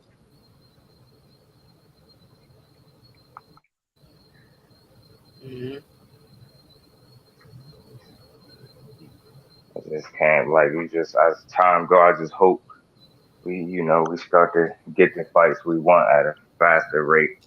There ain't no excuse for a lot of this shit that be going on. I tell you, man, a lot of people too. Like they might be little, I ain't saying I don't want to call nobody mentally weak, but I just think a lot of people can't handle that social media embarrassment. And they be trying their best not to put themselves in situations where they're gonna be the next meme. I really be thinking that. I know these motherfuckers be like, man, getting there with Tank, man. Might end up like Santa Cruz, man. And sleep, man, what it means for months. Let me go the other way for a second, man. Like this dude over here, I know I could beat him. Yo, G5. Too much of it. All right, cool. I'll let you know in a minute, bro. Yep.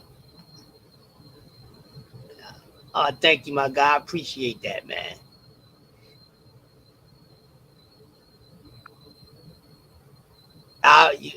Exactly, bro. I did.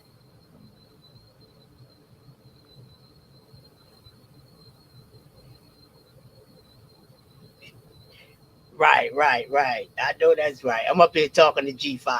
Yeah. Or Basically, yup. I appreciate it, bro. I appreciate it, man. That's why I can't wait to get out Texas and see you guys, man. Cause I told you that's gonna be my new home, man. I got my mind made up. Instead of me and her going back and forth and trip to trip, man, I'm gonna come out there and relocate, man. Shit, that's where it's at. Yep, yeah, exactly, bro, exactly. Yeah, man.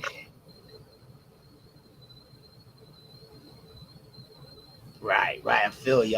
That was a good cook on knockout last night too, man. Yeah, that's a good cook.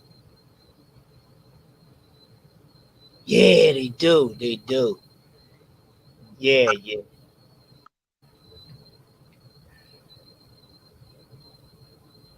Yeah, I'm gonna be on your live, bro. Bro, you know I'm coming in for the cook, bro. So I definitely be there. All right, cool. You going at the Ricky do the ratings, or you gonna be for him? After I cool. You know I'm gonna be there at both places. Oh yeah. Yeah, got to. So you know where I'm at over here co-hosting with my man Southern T. You know where I'm at. We the fucking marathon over here, bro. We the 24-hour motherfucking broadcast over this shit. You know what I'm saying? Facts.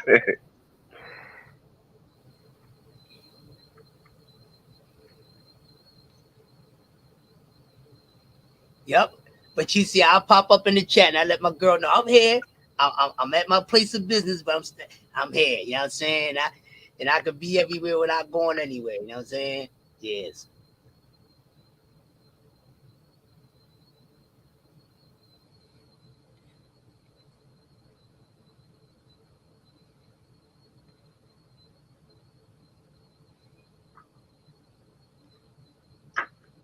Right. Resolution? Okay.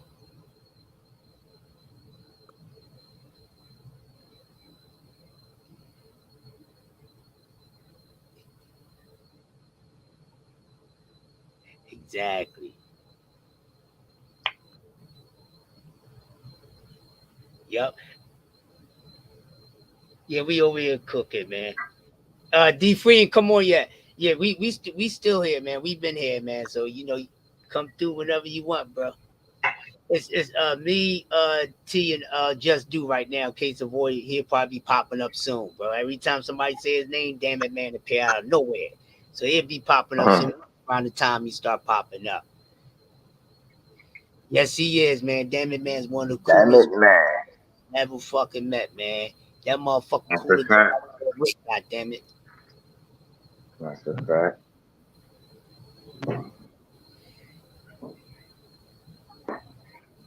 Yeah, I fucks with Case of Void, man. That's my guy, man. I'll be there for him like any of y'all, man. That's us like me. Most of us gonna meet up. The ones that I need to meet, we gonna meet the fuck up, dog. I ain't even worried about that, especially the ones out there, especially when I get out in Texas. So I know I'm gonna be back and forth between Dallas and Houston and in between and shit. So I told my girl, I said, when I get out there, you gonna be here by yourself until I get back. I got some friends out here. I it folks out here. You know what I mean? I'm gonna go yell at. She like, that's cool. She like, that's cool. Yeah. Bring it too. Yeah.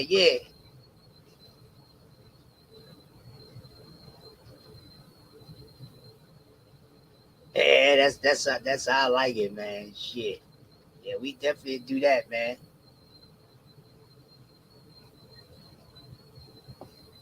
Exactly, bro. That's why I can't wait to see when y'all link up for the fight and shit, man. When all y'all guys hook up, UD Free T, y'all guys is gonna link up, man. That's what's up. That's what's up.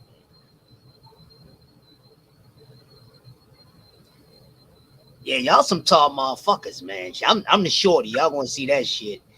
I'm like, damn, crush like half pint and shit. Right.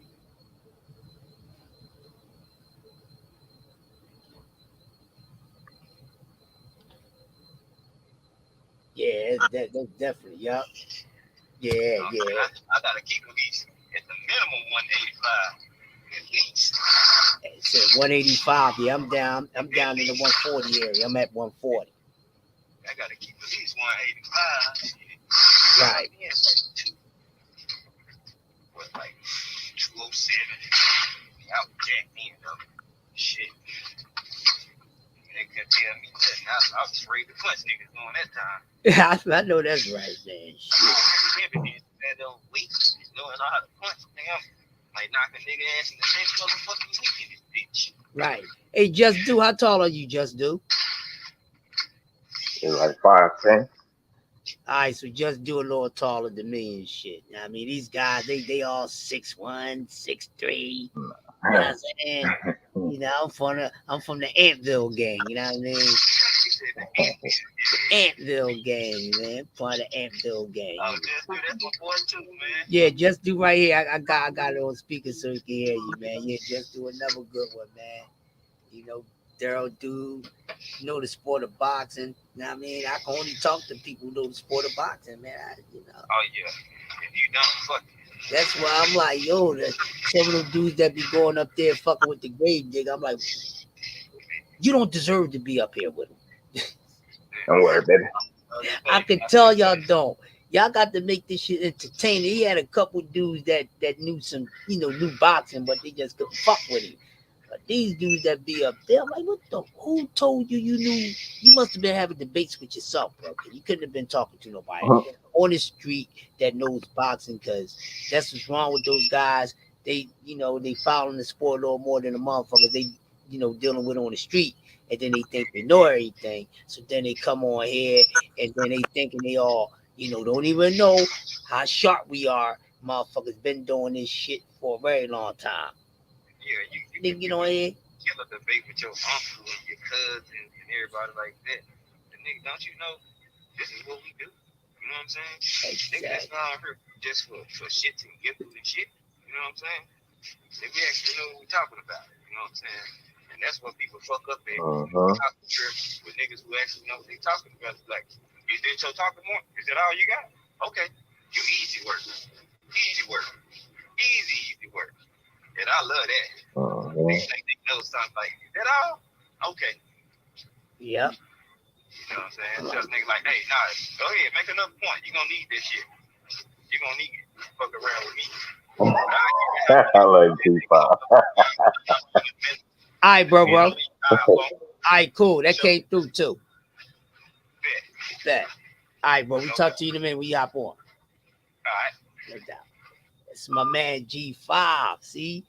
Y'all see that? It's people that I fuck with. They got my number and I got their number. I got a couple more people's number I got to get. Maybe about 3 more. And I'm cussing. I should have had their number by now. You know what I'm saying? But I get it. You know what I mean? If I got your number, you got mine, this shit is real. You know what I'm saying? So we ain't pump faking over here. That's right.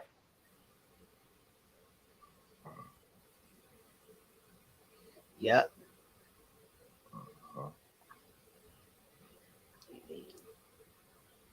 You ain't too far from me anyway. Yeah. Oh, so I just got a notification real quick. Blue Blood. Finally, Terrence Crawford responds to, not the guy we think, to Jamel Charlo. My silence speaks volumes. Let's see it happens.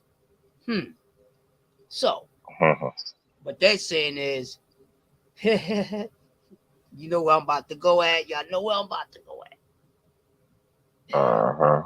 Okay.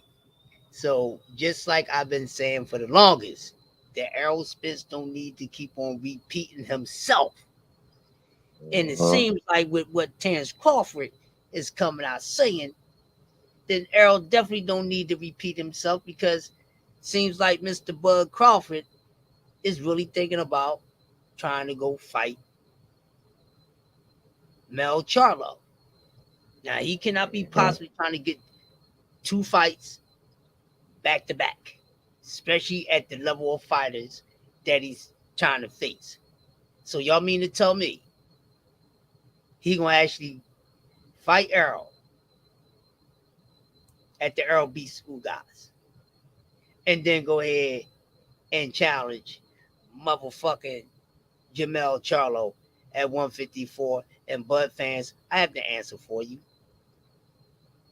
No, that's not what y'all want him to do any damn way. Because y'all didn't want him to take a risk before the Errol fight. I'm pretty sure y'all protecting him so much, y'all don't want him to take a risk after the fight. That would be some monumental shit by Terrence Crawford.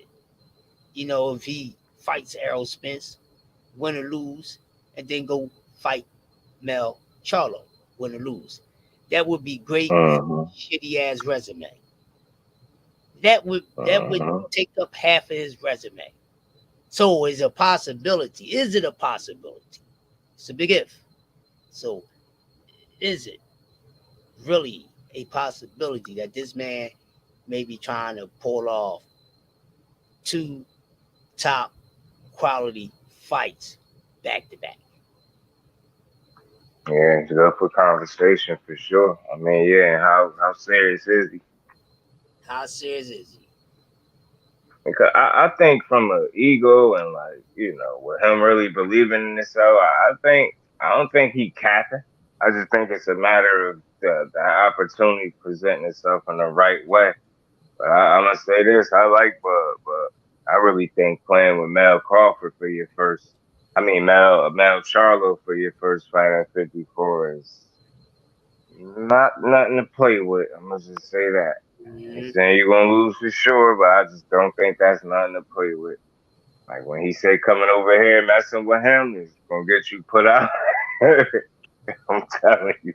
Because you already know what his mentality is. You coming up from a weight class, you don't belong there. He gonna try to punch on you. He ain't coming to box you. He's not coming to go the distance with you.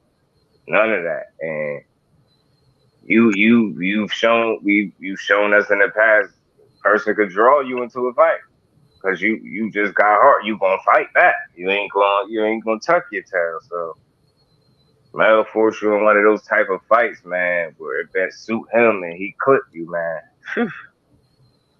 Be a rough night. That's all I'm saying. I don't think that'd be easy go for Bud Crawford at all. But definitely you had to respect to everybody. Everybody. I mean everybody. You know what I'm saying? Be no shit nobody could talk. You go dethrone Mel Charlo.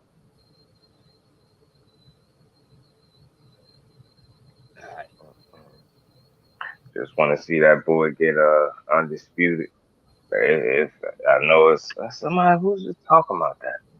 I hope they don't try no funny business and just let that fight happen. Get that boy out of there. I know this fight, he better listen to Derek James. I know that. Right. I was listening, and I ain't saying I'm no boxer, no trainer, but like I said, just always listening and trying to learn and understand. From what it felt like I understood, he was telling you to do everything you needed to do to win.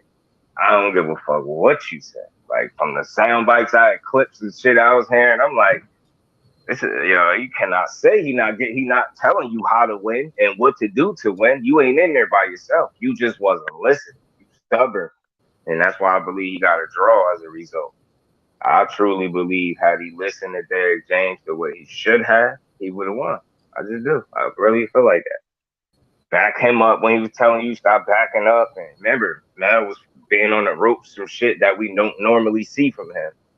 Derek James telling him, yo, stop laying on the ropes and stop backing up. Yo, you got to back him up. Like, you know what I mean? Simple shit like, yo, you got to be the man in there. You the harder puncher, you stronger, show it. Be the boss in there. You got to be on the front foot, not the back foot, letting him control the real estate. And then he rip off one of them little flurries and might land 2 out of 5, but it's going to look real good. You don't need to be allowing that. Keep that man in the center of the ring, because when you did, you had your best success.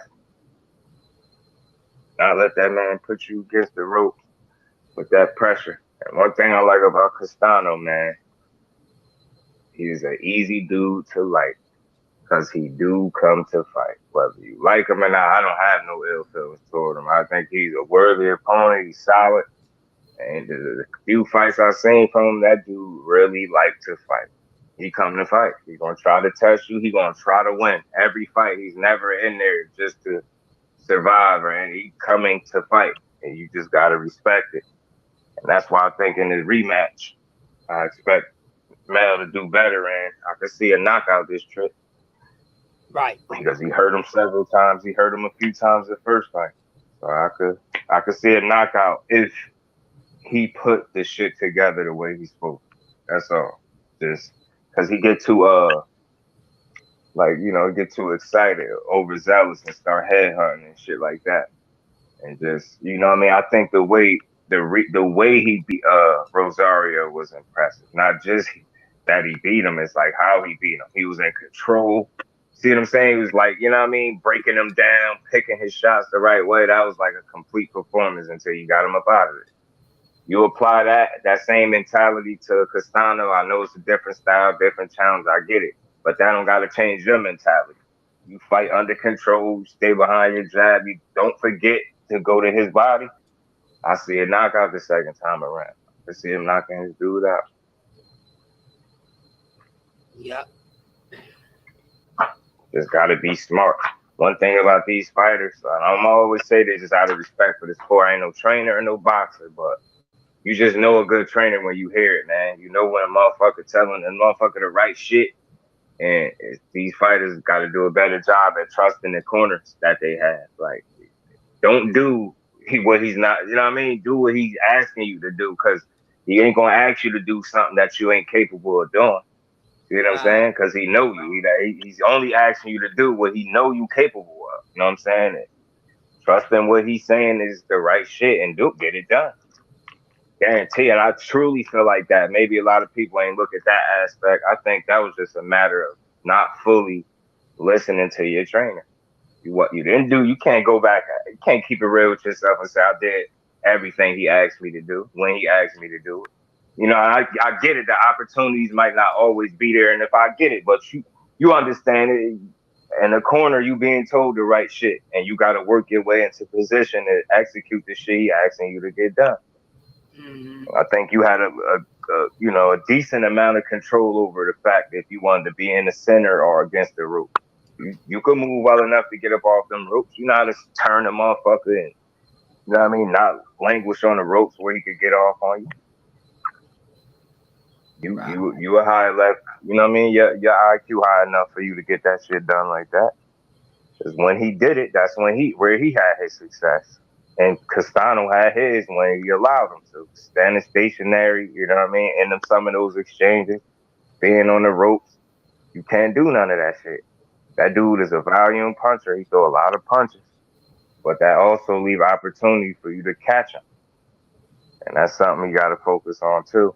Punch in between his shots and catch his ass. I can see it.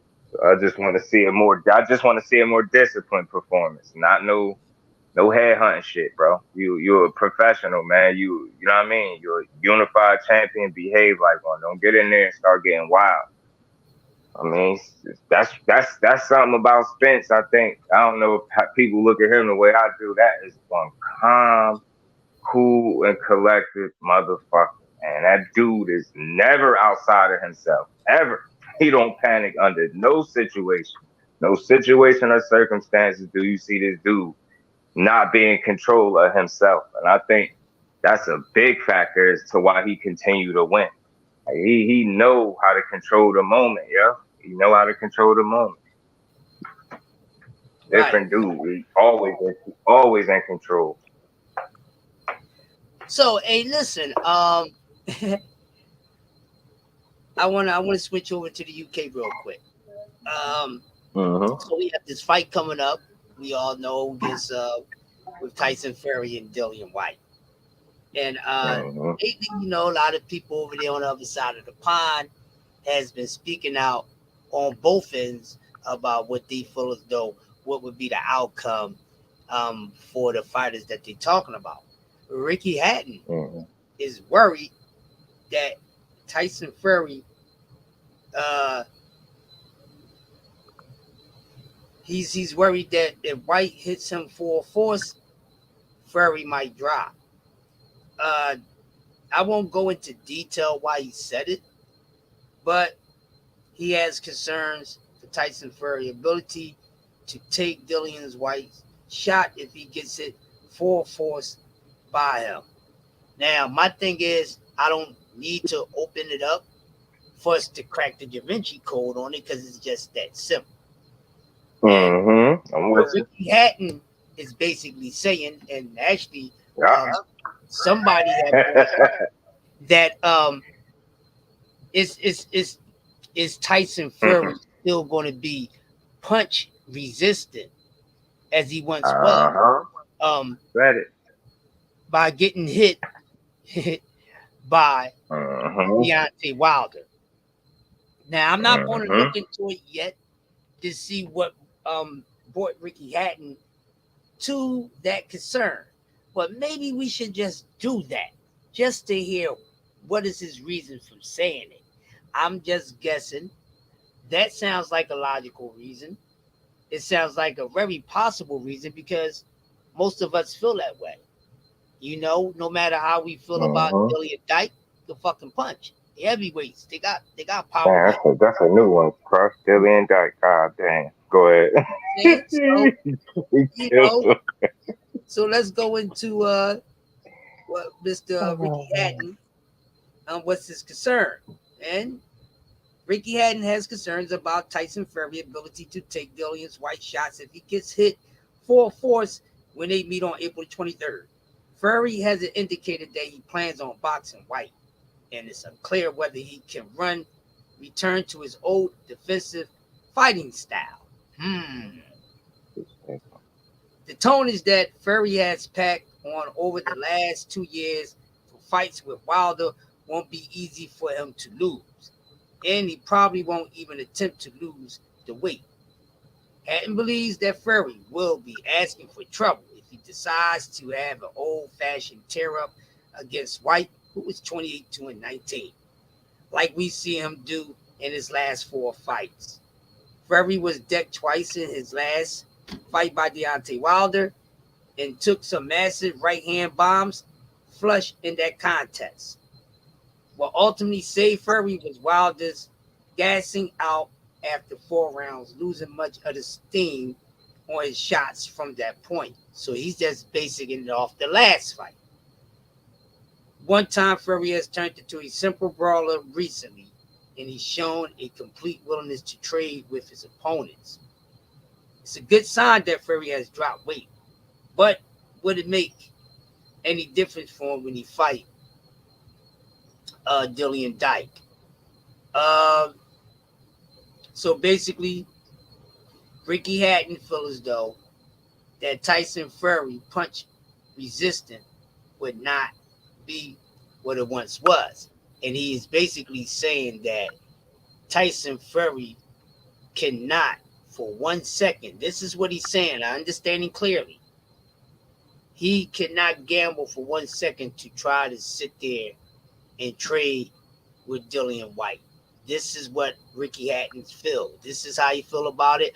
I'm not shitting on how you feel about it, because I agree with him, and it's a very good question. Is this guy punch resistance still going to be the same?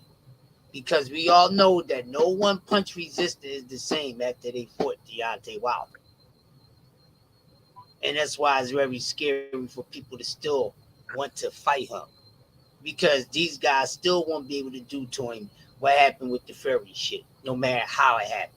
Those guys know they don't have the ability to do it. That's why they don't have the heart to try it. They just have the heart to talk the shit and keep it moving. But should Tyson Fury and his camp be worried about Dillian Dyke's punching power? Well, I'm going to say this. I never really heard me say anything too much about Dillian Dyke, but shit on his ass. But I would say this about him. Dillian Dyke reminds me of Burt Cooper. If y'all know anything about smoking Burt Cooper. Guy without the bullshit, just as far as the fighting style and the tendency. Bert Cooper would give anybody a run for their money. He's a guy that you really have to beat down to keep yourself from losing to this guy. Bert Cooper gave every A-class champion that he's fought a fucking problem. Dillian White has that type of power that Bert Cooper has. Even a style of boxing is similar. What makes the difference between them is the heart. You know what I'm saying? Bert Cooper will fight any fucking body. We already know that old Dillian Dyke playing some duckaroo shit, but because of the skill set and the tendencies, they are the same.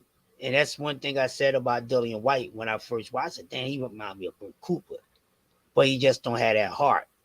So they say in the sport of boxing, you have a puncher's chance. Everybody that has a puncher's chance. This bitch ass motherfucker definitely will always have a puncher's chance. I would give him credit on that. So, um, let's see what happens when this fight take place. Fuck them both, but I think I'm going to watch it for the sake of boxing. I'm going to watch it and going to see what happens. You know what I mean? Because we've seen Dillian Dyke get knocked around a few times. We've seen he knock some guys down. We see him avoid some fights that he should have took. All right, so it's a payday, so he can go buy him and his motherfucking girlfriend some more goddamn pumps and body oils and all anal accessories and shit, so they can keep their freak show going the fuck on with they fucking funny who somebody asses. And I don't dislike y'all. I'm just roasting the ass. That's just a roast. Don't take it personal. Don't try to fucking sue me. Okay? This is humor, motherfuckers. This is humor. All right? I don't dislike y'all. All right? It's not about that. But y'all get what I'm saying. So it's pretty much interesting because we got to see, like I said a few times already, if Ferry's punch resistance is going to be the same, and then if Dillian White can actually put him on his ass. So we will be watching it. A couple people have concerns. Eddie Hearn sounded confident that Dillian Dyke is gonna be problems for Tyson Fury. So, they talking that shit over there. It's good for the sport of boxing. Give us something else extra to talk about, and of course, watch. That's what we do. Man, okay. That's pretty cool. That's pretty cool. What else is going on? So, oh yeah, Shakur came out and said there's no doubt in his mind that he won't stop Oscar Valdez. And I know this is something that a lot of people been wanting to hear. Especially, when it comes to boxing right now, we know a lot of people are just so addicted to knockouts. You know what I'm saying? I get it. That's what you prefer to see. That's cool. As long as you understand what boxing is really about, that's just your preference. That works for you more so than somebody running a boxing clinic. No problem with that. But this is something that we all want to see from Shakur Stevenson. You see what I'm saying? We know he's a total package, awesome defense, great punch placement, everything. People just say, you know, his power. Where's his power really at? We saying that about a lot of people, where their power is really at. You know what I mean? So if he's planning on going out there and stopping Oscar Valdez, that's what's up. He said he's ready to turn up. The young fella said he has more in his toolbox. Y'all gonna see some shit. He said y'all ain't seen nothing yet. Y'all just been seeing the warm up, the repeat of the warm up. Now that the competition is turning up, I'm gonna turn up some more. And I think he turned up good enough for Paul Heron. I really do. Yes, he did. by Shakur. So now since that fight, he said, "Nah, I'm gonna go. This is what y'all been talking about. This is what y'all been asking for. This is what y'all want. This is what y'all think I can't do. This is what I don't do. Super boring. I keep on fucking hating. Now they bringing me the shit that I want, and I'm gonna show you that I'm better than these motherfuckers. Oh, y'all want to knock out? Yo, I'm gonna give y'all one because this is one motherfucker I really want to knock out. Understand this young beast. He just don't want to beat Oscar Valdez. He really wants to fuck him up. He's been saying it since he started talking about this dude. You know what I'm saying? He really wants to fuck him up. And that young fella from North New Jersey means what he say. He's from the hood. He ain't bullshit. I can't wait to see that fight. It's gonna be a lovely fight. But people are saying, Oscar Valdez might give Shakur some problems. The only way he giving Shakur some problems is Shakur allow that motherfucker to hit him, and then that won't still be much of a fucking problem. Y'all do have to remember, this is one of the highly top gifted defensive fighters in the fucking game of boxing. So what makes you think that a guy who is on a high level, who's very complex to hit, Oscar Valdez is That man get hit 4 times around, Crush. He getting hit 4 times around. What 4 makes points y'all out. think Oscar Valdez is going to do this shit y'all say he's going to do? Shakur is hard to fucking touch. Hard to touch. Oscar Valdez ain't got timing and punch placement like that. You just got to be available for him. But if you fucking moving around, you prairie shit, you got shit rolling off the shoulders or rolling off the sweat and all that shit, what he going to do? How he's going to make the fight more complicated for Shakur? Y'all tripping. Y'all tripping. Stop me, Mercy. And he's trained. He trained like a nigga that's juicing too. Nah, I don't care. That's how he trained. You never notice. Watch the niggas workouts. They ain't never working on no skills and drills. It's all power punches. Them niggas train like power lifters, and AKA juices. And niggas all power shots. That's all I see them working on. Hitting, throwing bomb, bomb, bomb, bomb, bomb, bomb. Canelo. Bomb, bomb, bomb. Then they switch out Oscar Valdez. Bomb, bomb, bomb. It's like, yo, y'all train like some. I call it what I see, man. Y'all don't even train like you're trying to win the round. You're just trying to get a knockout. You training like like you banking on your power or something. I think you're gonna be in for one April 30th, man. Yeah, definitely. Going back to Tyson Fury and Dillian Dyke for 1 second. Eddie Hearn predicts that White is stopping Fury by round 11. So he's predicting stoppage. What you think about that? Wow. Daggin. Hey, we gonna see, man. That's what I'm saying. That's why we gotta watch this fight. We gotta watch this. Because he awkward. He will fight and he throw punches on them weird angles. Yeah, he and does. I could see him cutting Fury. I could see it. And remember, we was talking about it earlier, man. I said I don't think him or Wilder ain't the same after that trilogy. After them 3 fights. That's when I said something about him talking about he retiring. Maybe he know his punch resistance might not be the same. I already heard he was getting it put on him in training by one of the young up and comers. You know what I'm saying? A couple of the young up and comers, matter of fact. Something might be brewing with him. You know what I'm saying? You don't come out of those fights being the same, He'll never be the same. I don't care. And I hope people understand what I mean when I say that. I don't mean he can't still win. Somebody hit him on the button again. I guarantee you he go back down. Big as he want to be. Steve Cunningham did it all them years ago, being an undersized heavyweight, a blown up cruiserweight at best, whichever way you want to look at it. And he was able to floor him. You know what I'm saying? Dylan White got enough power to, you know what I mean, put you on your ass.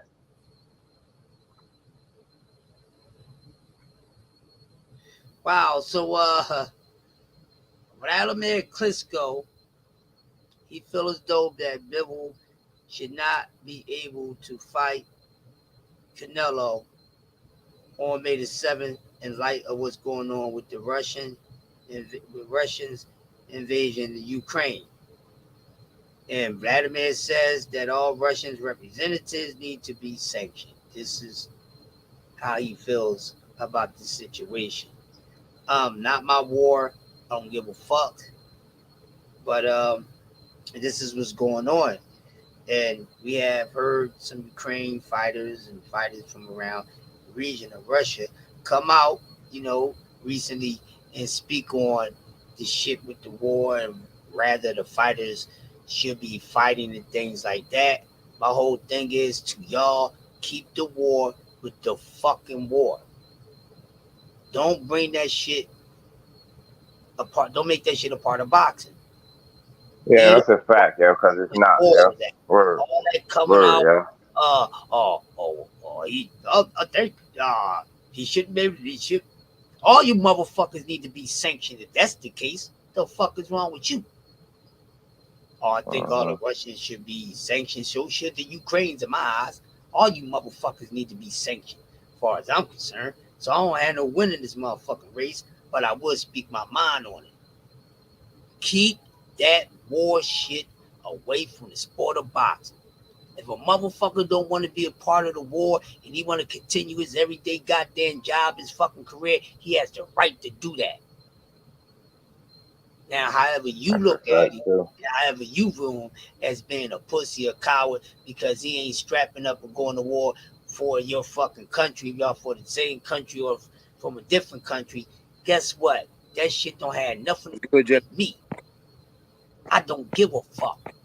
But you're making it a problem for me because now you're trying to fuck up the sport of boxing. No, don't do that. Who the fuck is you? Russia, Ukraine, neither one of you motherfuckers running the sport of boxing. Let's get that goddamn. So leave the war shit. War shit is that. We ain't got time to be trying to tie it into boxing. Yeah, they not one and the same. They're not. That's on y'all. That's on you motherfuckers.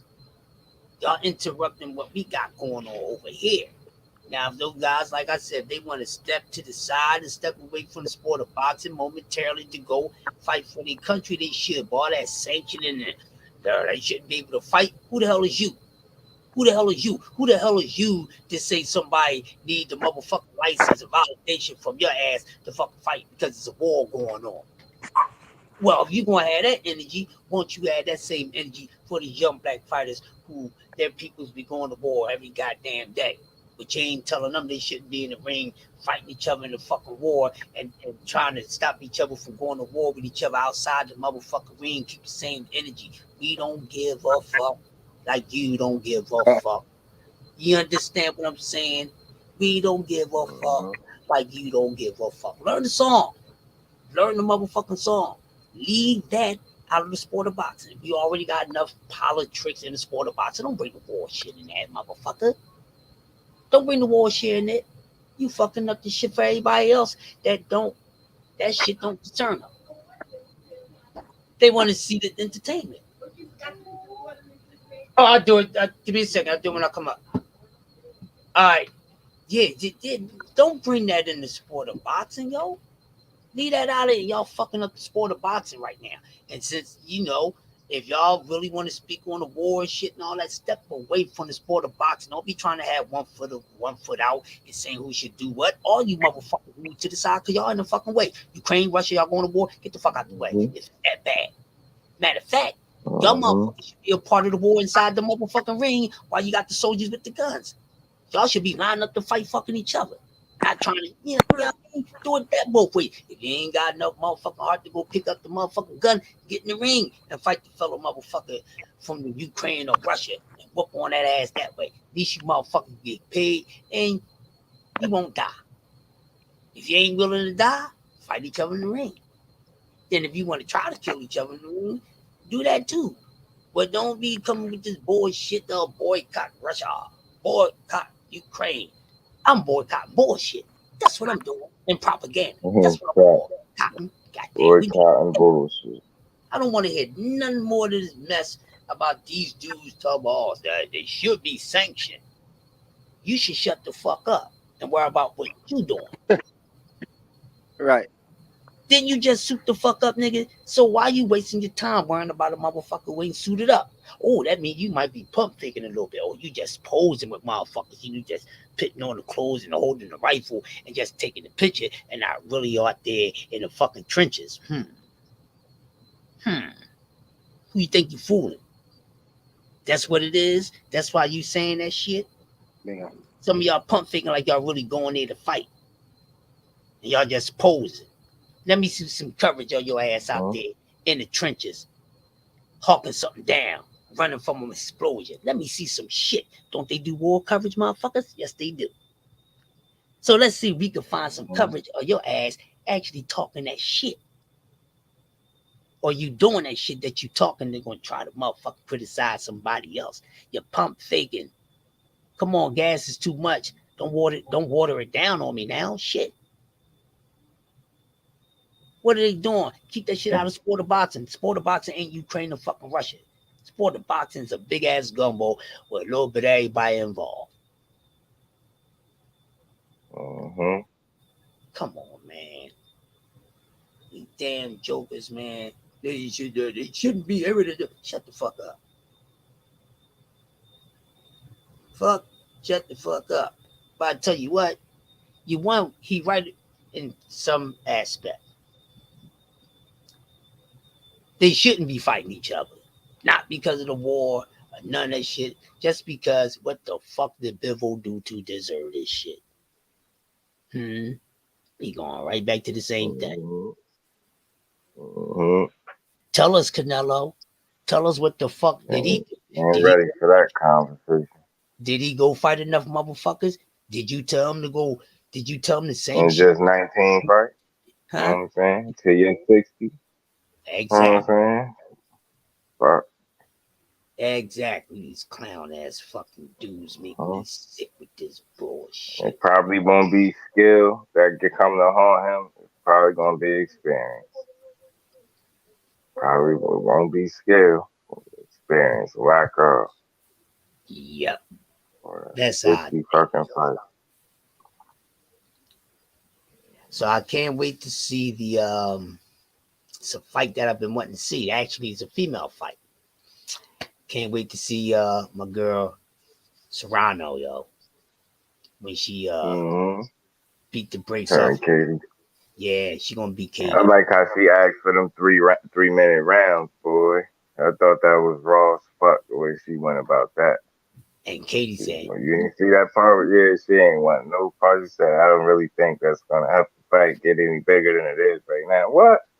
Man, bullshit. She want them 3-minute rounds because she want that extra minute to be on your ass. If she on your ass, she want that extra minute to be able to get you up out of it. That's what she want. So I like her better. Yeah, we know what time you want, Queen. We know you try and fuck shit up. I'm all the support of the women getting 3-minute rounds. Because I truly think it's another special somebody that 3-minute rounds would benefit greatly. I think we all know who that is. Call it what you want. I think that extra minute, you will see more knockouts on her resume. Make no mistake about it. Especially the way she was dishing them body shots out her last fight. You can't tell. Pillow hands. I asked the opponent, was her hands feeling like pillows? Because I couldn't tell. When she was backing up off them body shots, them shits was hurting. You could clearly see it in the ring that they hurt. She was backing and she was like, oh, whoa, whoa, whoa, whoa. Hold on. Get my shit together. Chill out. Put them body shots. You start digging, ripping them shit. I'm like, man, I hope they do switch it though. Word up. Fuck it. Because they're no longer amateurs, so they don't need to be like, speeding like it's an amateur fight. You know what I mean? With no headgear. Nah, give them that extra minute so they can take their time, place their punches, pick their shots and all that too. And when they got their person hurt in that first minute or that second minute, the round ain't over. You got enough time to finish the deed. I think that's what some of these women fighters need. Some of them anyway. Yep. Exactly. Do you think this is a step up in competition for Edward Berlanga fighting Steve Rose? I like I'm torn on it because it's like who he beat. You know what I'm saying? Who did he fight? Like, I guess he got some experience and I guess he'd be considered a vet if they want to call him that. But the fact remains is what's gonna happen when he touches chin. Right. Because we already seen Golovkin folding. You gonna get in there with another puncher. Whew, that might be bad for him. Right. But I get why they going in that direction because Edgar Berlanga definitely needed to develop. He definitely since they broke that knockout streak, it's like his last two went the distance, and he got dropped in his last fight. I seen that coming. That was coming. So he got put down. Like, all right, you gotta show me something. I want to see if he developed at all. See if he got better or if he just a power puncher and that's it. The jury is out on him, waiting to see how he looks. See if I could spot any improvements or something. Add some shit to your game, defense. Because not only did I see you getting clipped in your last fight, Right. you got dropped. Mm-hmm. And I seen your gas tank get tested and you was tired. You was looking similar to how you was looking in that sparring session with Edgar Berlanga. And they was sparring. You looked tired as hell and gassed. And lucky that it's gonna be Steve Rose on the other side of you that's not known to be a puncher rather than a puncher. Because if you gas out against somebody that's punching like you or anything close, you're gonna be in trouble. Right. Yeah. They get that gas tank in order. Right. Fight just lose fights because of that, yo. I hate that. You be winning the whole fight, motherfucker hit a wall in that fight, start gassing. Start seeing nigga get picked apart. You like, motherfucker, if you would have just had your strength and your conditioning together, and you would have won this fight. That's what happened with Anthony Yard against Kovalev. Yep. So I believe Marcus Brown kind of gassed out against Beterbiev because he had some moments. He gassed. Our boy Bomb Squad gas. He had enough gas in his tank in that fight. I think he would have finished the job.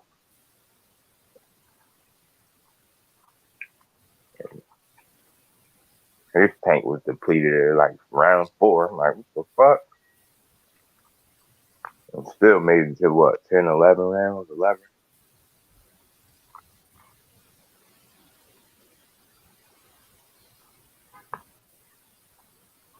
We definitely want to see what Berlanga got. Like, Rose might take him some rounds. Right. But I'll tell you what, if he don't get a knockout, I know they're going to be on his ass. Right. Hell yeah. Mm-hmm.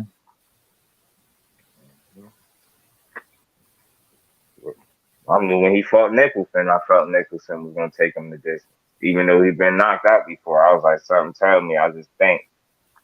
Right. Because that's all he can probably preparing for. Like, you can make sure, like, probably have his mind made up. I don't care what he hit me with. It's like Andre Ward said, your mind made up, man. Mentally, like, when I get in there, I know he punch hard, but I ain't going. Like, I just ain't. And he got close, but he fought. He was mentally strong enough to hang in there. And then he tested Berlanga a little bit on the back half of that fight. Yep. How about that? Mm-hmm. That's what I see. See what happens when niggas stand up to power and why you got to really be able to box and be in shape for real and why you can't just be strong.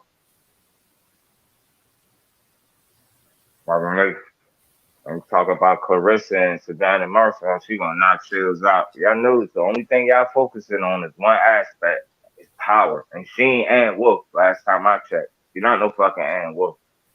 And from the tape that I seen on her, even in her highlights where you supposed to look good, she looks slow. She look fucking slow. Like, and that's how you punching? When she really slow like that on fight night? Man, all that knockout shit, y'all could cancel that. She gonna get beat up. Can't knock her out if you can't hit her. She looks slow. She had a chick where a chick basically ain't throw no punches back, beating her up, piecing off. I'm like, this the chick? Y'all excited about this?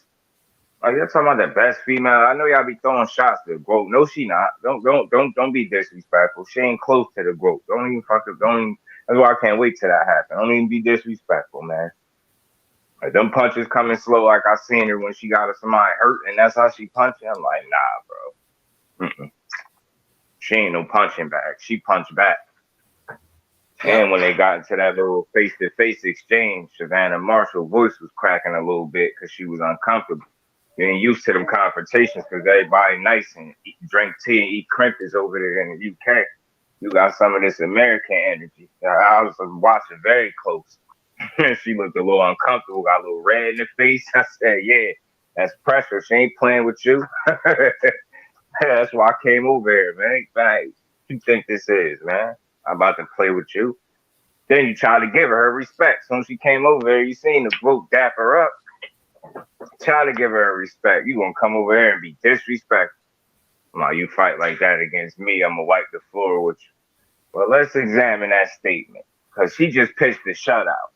So if she repeat that type of performance against you, wouldn't that mean she gonna shut you out too? You asshole. Instead of taking from her performances, give her credit and move on. And say, I think I beat her though. Say that, but don't discredit her. Give her a backhanded compliment or some dumb shit. Like, man, get your ass out of here. Can't wait to see that. You want to be on that ass. I know it. That's the difference. She ain't no punching bag. She punched back. Punch back. Facts.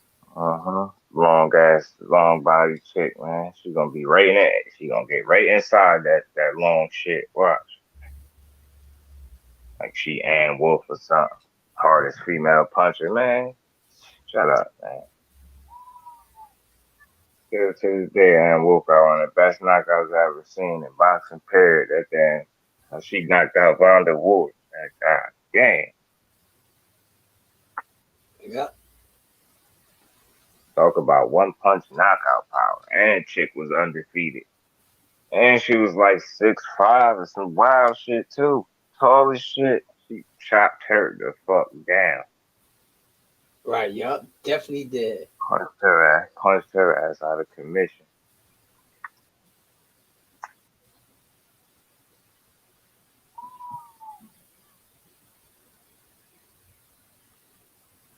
You'll see though.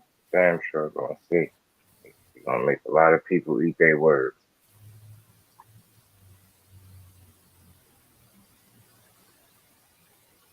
Yup. Facts. And good old facts. Facts. Like I was saying, they announced that Tim Tszyu and Terrell Gausha. I think that's a solid fight. Yeah, I was going to bring that up too. I'm glad you did. Should be a good fight, like you said. I think athletically, Gausha should have an edge. Maybe speed too. Maybe there's some areas he could take advantage. Cause dude ain't the fastest. He definitely pack a nice punch though. Got a little pop to his joint in the box. So should definitely be a good one.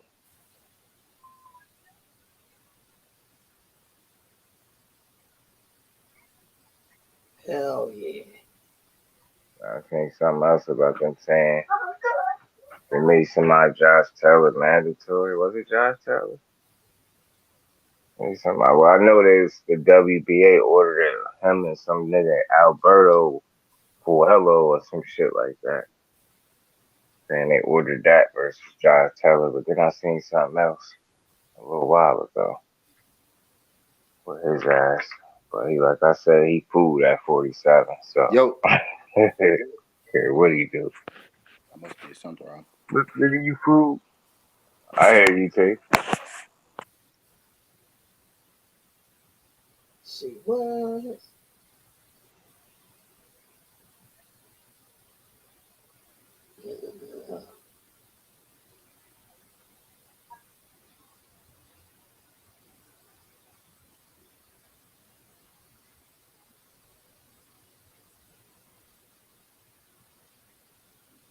daughters are so much different than sons. They so emotional. I swear. Goodness, Hey. man. My daughter be on 10, boy. Golly. Right. Okay, I can hear y'all now. Yeah, we definitely gonna see some shit, man. You got a cash app, Crush? Man, do this. What the fuck? Crush, you got a cash app? What you say, T? You got a cash app? Yeah. What's they done? It's hold on, I'll put in the joint for you. I text it to your phone. All right. I text it to your phone, bro. All right. Yeah, text it to your phone.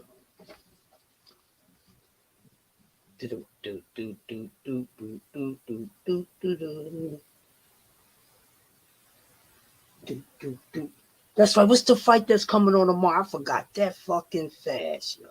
Shit.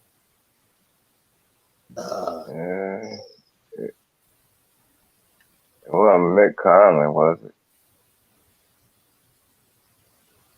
I forget. But I be slipping sometimes.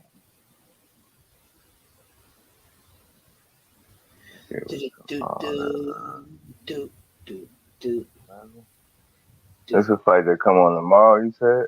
Yeah, some fights that come on tomorrow. Trying to remember, Knockout he just talked about that shit yesterday. Look that shit up.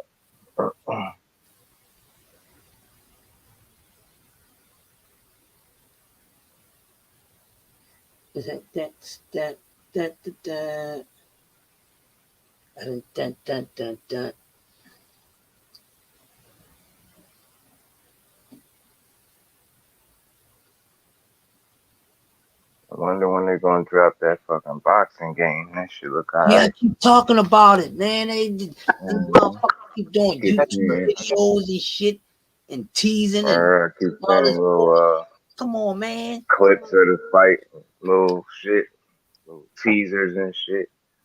Yeah, like come on, man. This shit look alright. Right. They got a lot of names on that bitch. It was disappointing to hear old boy turned it down now. I had read Haney. So yeah, I turned him down to get on there. Like, damn, why would he turn it down? It'd be good to see you on a boxing game. All these motherfuckers. Right. That shit damn near like a dream, and I ain't even a happy gamer the way I used to be when I was younger, of course. But shit, I played me a good boxing game.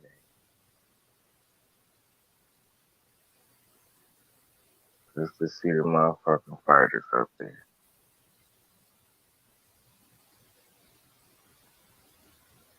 Shit remind me of back in the day when Jordan used to not be on games. That motherfucker pretty much waited till he retired to start being on games. So this motherfucker.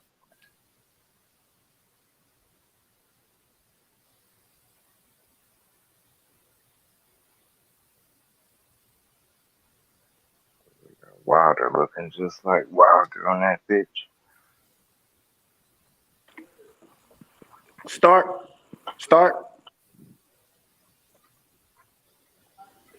Crush. Say that again. Stark. Yep. All right.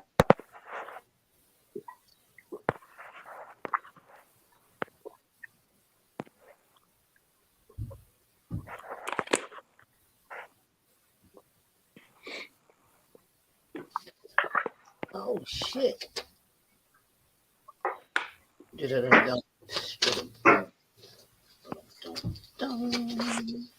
Remember, it won't take too long.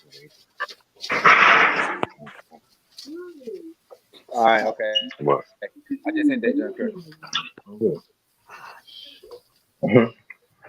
You silly like your mama, girl. Come here, girl. What's your name, girl? Do a shout out, man. Here go this punk. What's up? What? I'm good. What's up? You chilling? Huh? You just heard a noise. I heard some upstairs. They be loud, baby boy. I thought you came in here to fight. Right. Why you ain't want no smoke? Hold on, real quick. No fights.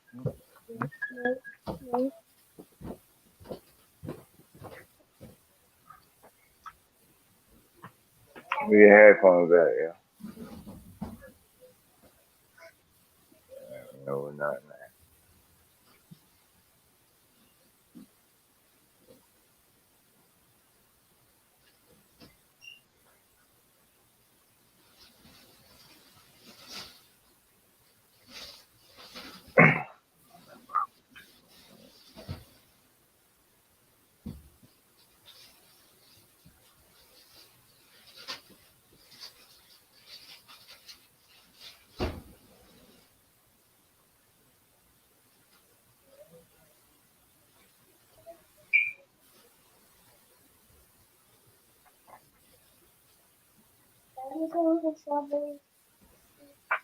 One strawberry.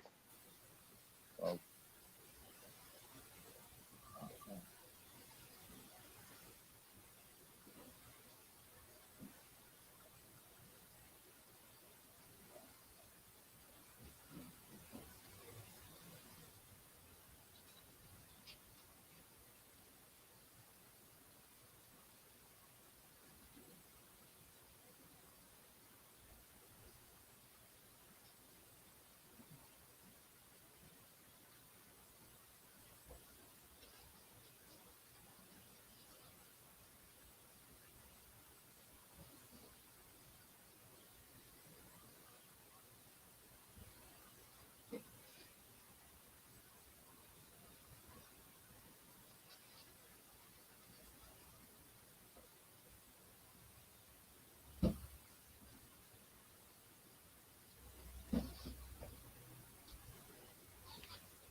That train. That's a party train. Don't you forget that train. Y'all know about the Gap Band. Y'all know nothing about the Gap Band. Party train. Charlie Wilson. I be listening to some old school shit, y'all.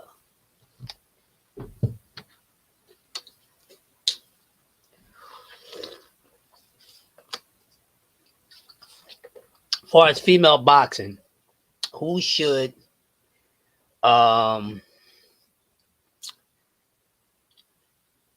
we see Alicia Baumgardner up against next?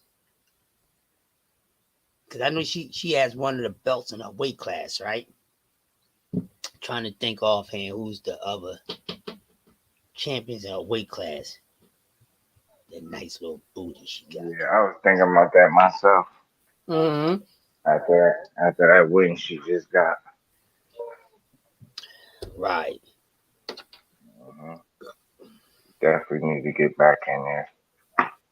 Yeah, That was my first time catching her live, so Mm-hmm. yeah, she got some fight in her for sure. Yeah. She ain't the I pretty. just want to see how much.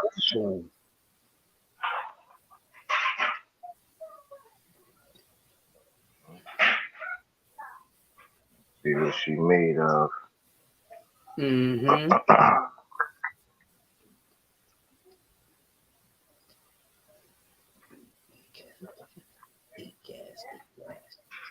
What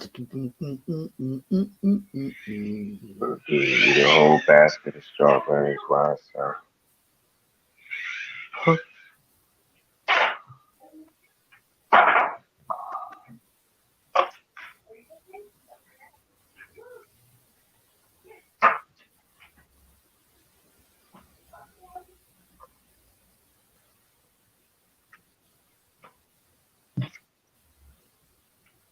the hell? Let me see.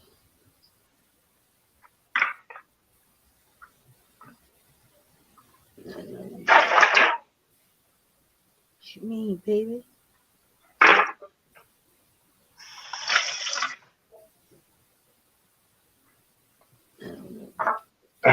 Shit.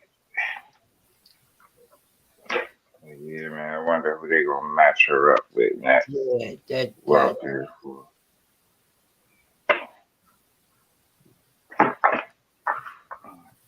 If she starts though, girl. Right.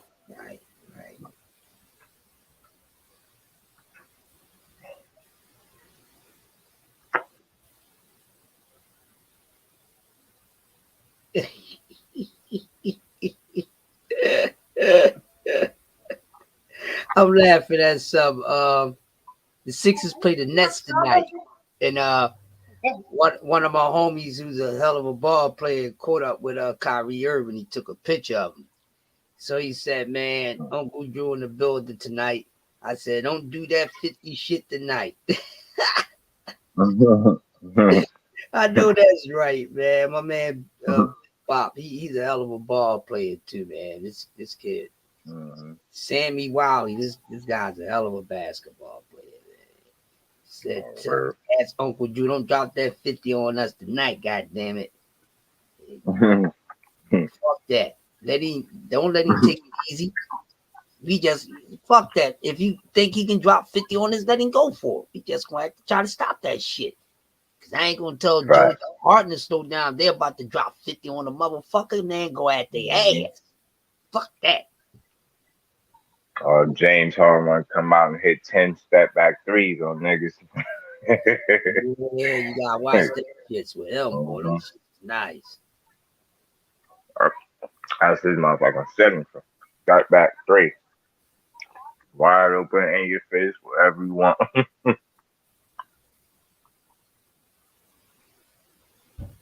Yep. Facts. Good old facts, man.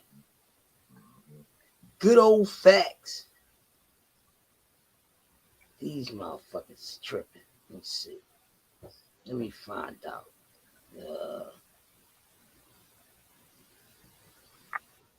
Let's see when I'm fighting. Is that next weekend?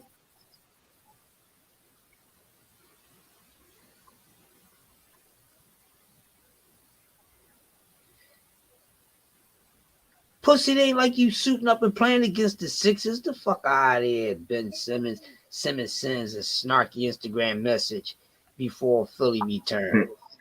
Get the fuck out of here. Now you want to decide to talk social media and shit. Get the fuck out of here.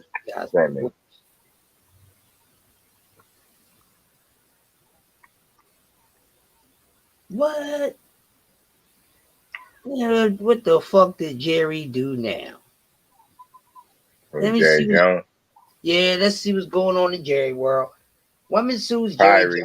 Probably released somebody, traded somebody, stupid shit. Listen, a woman sues Jerry Jones, alleges Dallas Cowboy owner paid her mother to conceal that he was her biological father. Oh shit. What the fuck? Jerry, a motherfucking Rolling Stone. She alleged that he paid her mother hundreds of thousands of dollars in 1996 to conceal that he was the girl's biological father. The secret that the lawsuit said she has carried her entire life. And what the fuck you speaking about it for now? For real. That money ran out. So now he wants... It's funny. I ain't even going to do this. Jerry missed the payment. Or cut him off one. You've been holding it in this long, but now you want to sue. Yeah, cut it off, man. Cut him off. Yeah, because he paid the mother in total $375,000 in exchange for the confidentiality. Now spent that up. Yeah. I ain't want. Now she want more. But the whole thing is, Why the fuck you suing? You should sue your mother. She the one can. Let me stop, man. Before I get to rolling, man. Let me stop. Before I get to rolling. Your mama agreed. Your mother agreed to it. You can't sue him. Goofy.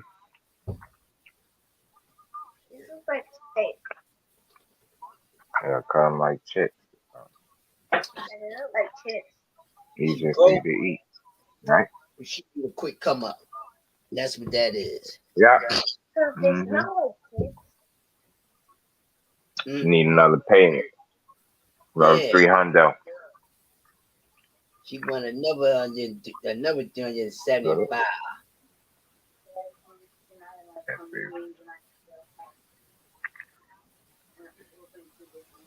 Okay. And he was good, right? Yeah, I remember he's still a baby boy, but baby brother. You know, he's gonna get on your nerves. He almost made it be on your nerves. No, but that's why you have your phone with you, because you know I ain't playing that.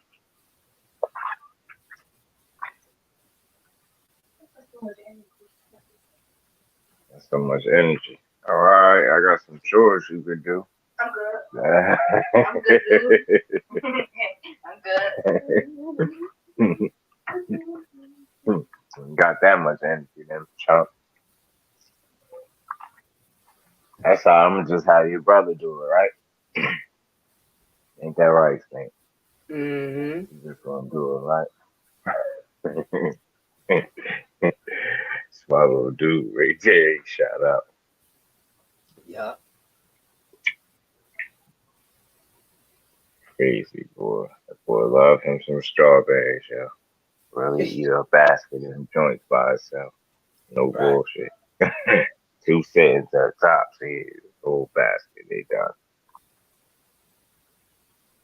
I'd rather that than the candy. Oh, it's cool.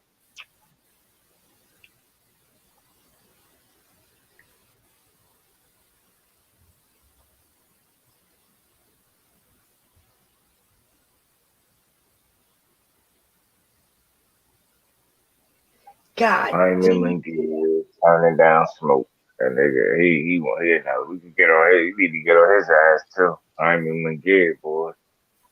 That boy ain't trying to fight nobody, is he? You know what's funny? What is he like?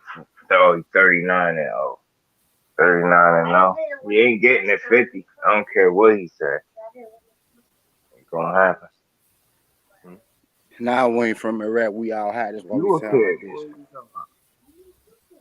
He said what? He said y'all from Iraq. And now we all high. That's why we sound like this. Right. Facts. Smoking about the rest of my clip right now. Say word. Say word. Word. Gordo Ramirez too, yo. Here's another one. I want to see him fight somebody like that. Real 50-50 too.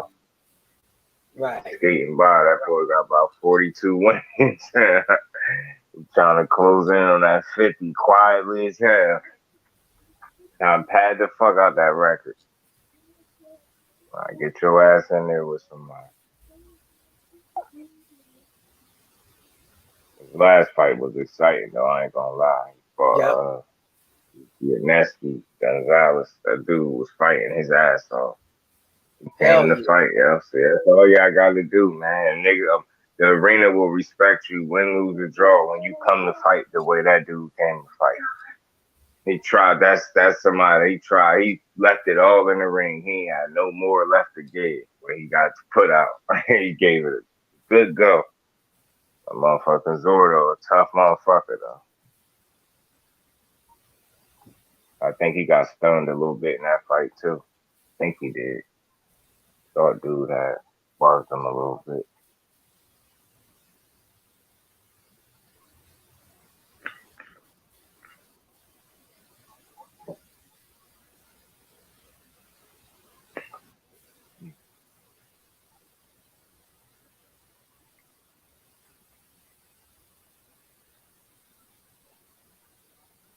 Goddamn. So Yeah, group of dudes got together and bought a fucking island to start their own country. What's that?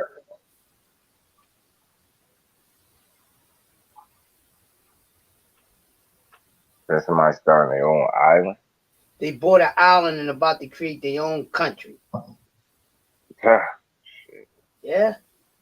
You can do that, people. Motherfuckers be wasting money on the wrong shit. I'm trying to tell you. I've been hearing people preach that a little more lately about land, buying up land, saying America's for sale and shit like that. Get you some land. I've been hearing people push that for a little while. They bought him and a group of guys started this thing called Let's Buy an Island, an ambitious project that they started in 2018. The group raised over $250,000 to complete the purchase of Coffee Cay, a 1.2 acre inhabited island off the coast of Belize. They ain't playing. No, over 250,000 grand. And got them an island. $250,000 got niggas an island. Dang. Yep. You can buy your own shit. So I keep on telling these motherfuckers, start taking all this money that you're getting, buying all this bullshit. Fucking it over. Shit with no value. Shit liabilities instead of assets. Who the fuck is this? Oh. Somebody writing in Arabic. Let me see. So somebody needed, or not somebody who also as a whole be needing to be taught about fucking assets versus liabilities. Right.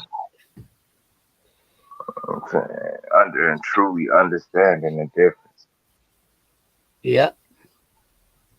And a lot of shit that, devalue after a while as soon as you get it type shit. Exactly, man. Yeah, gotta do something with that money. Do the right thing with the money, motherfucker.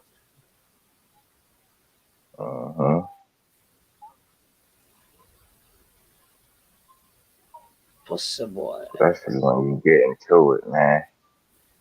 Yep. Like they be thinking it's an unlimited stream. Nah, it's going to come a point where shit change and you want to prepare for that just in case. Especially when you put in a position to. Ain't no excuse for it. Fuck that. Right. The way to enjoy that shit and it's the way to invest it. To do both.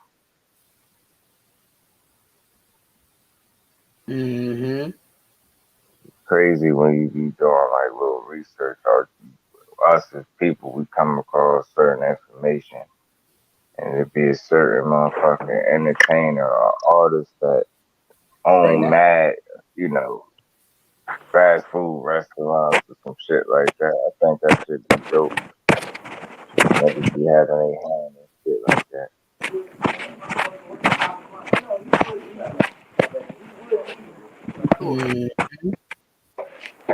Shit like that be going under the radar. I think it was Cam on something. I forgot what company he owned several something.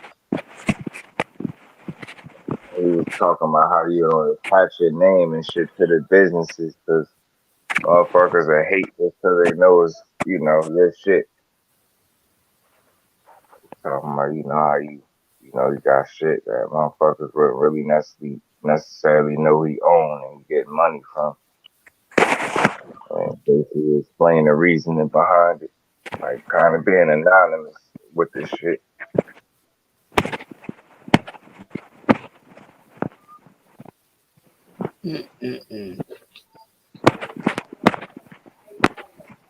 What? Yo, shut the fuck up, cat. Shut up. A nigga like, who was it? Troy Adams said he be buying his kids properties and shit.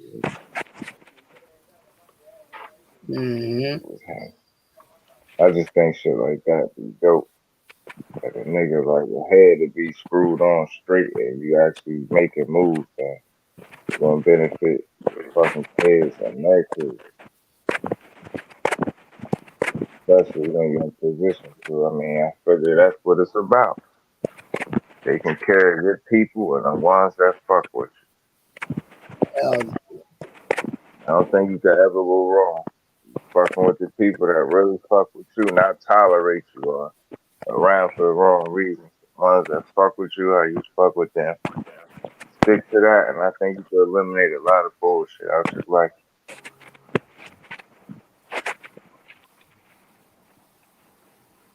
Yeah.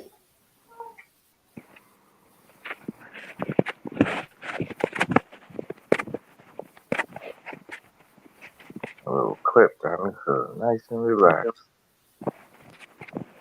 Man.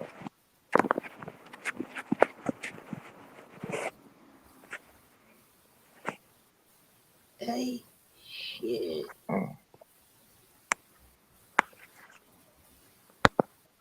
Fuck this man.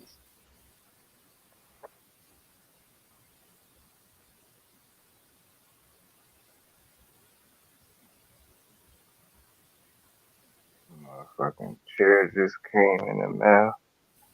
Got my shit off. That shit massaged the lower part of your back and shit when you sitting in it. Right. So I'm alright, motherfucker that needs some shit like that. Shit, hell yeah. I was saying earlier, I remember I got hit by a motherfucking car as a kid. Been in like 7 fucking car accidents since then. Like that God shit. damn. No joke, bro. Like I know I've been lucky mad times over, but I know my body took the brunt of that. Them accidents and just add up. Yeah, my motherfucking back hurt. I know this chair should do me some justice. Mm-hmm. Waiting now, I gotta wait for my desk. Should be here. What's today? This should be maybe Saturday. Friday, Saturday. One of them. Got this shit up. I seen Blue had put up a little video of his setup and shit. He had like 3 motherfucking laptops. Yeah. Like this nigga here, yo. Working his ass off. Bro, good. I love to see shit like that. Motivation.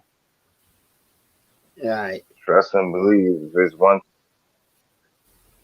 besides investing my time, I definitely invested money. My camera just came and shit. I ain't even know my girl kind of surprised me with that. I mean, motherfucking camera with a stand. I'm like, oh yeah, look at you. Getting shit. This little, I got a little L-shaped table coming. And it's like perfect. Like if I send you like the picture or some shit, you would see like how they, show you an example of a way you could set up on it and shit like that.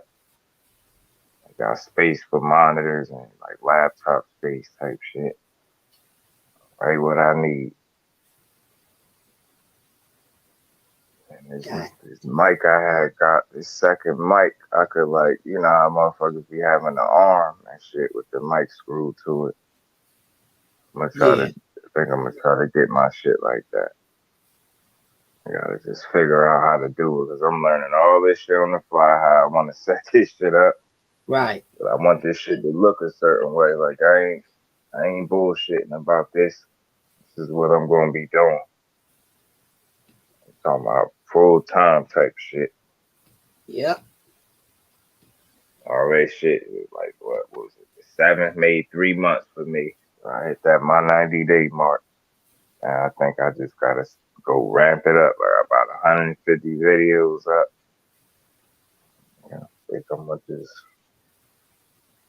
up this shit. Like fuck it. Put out even more shit. But like I said, I be self-learning, so self-teaching my editing and shit.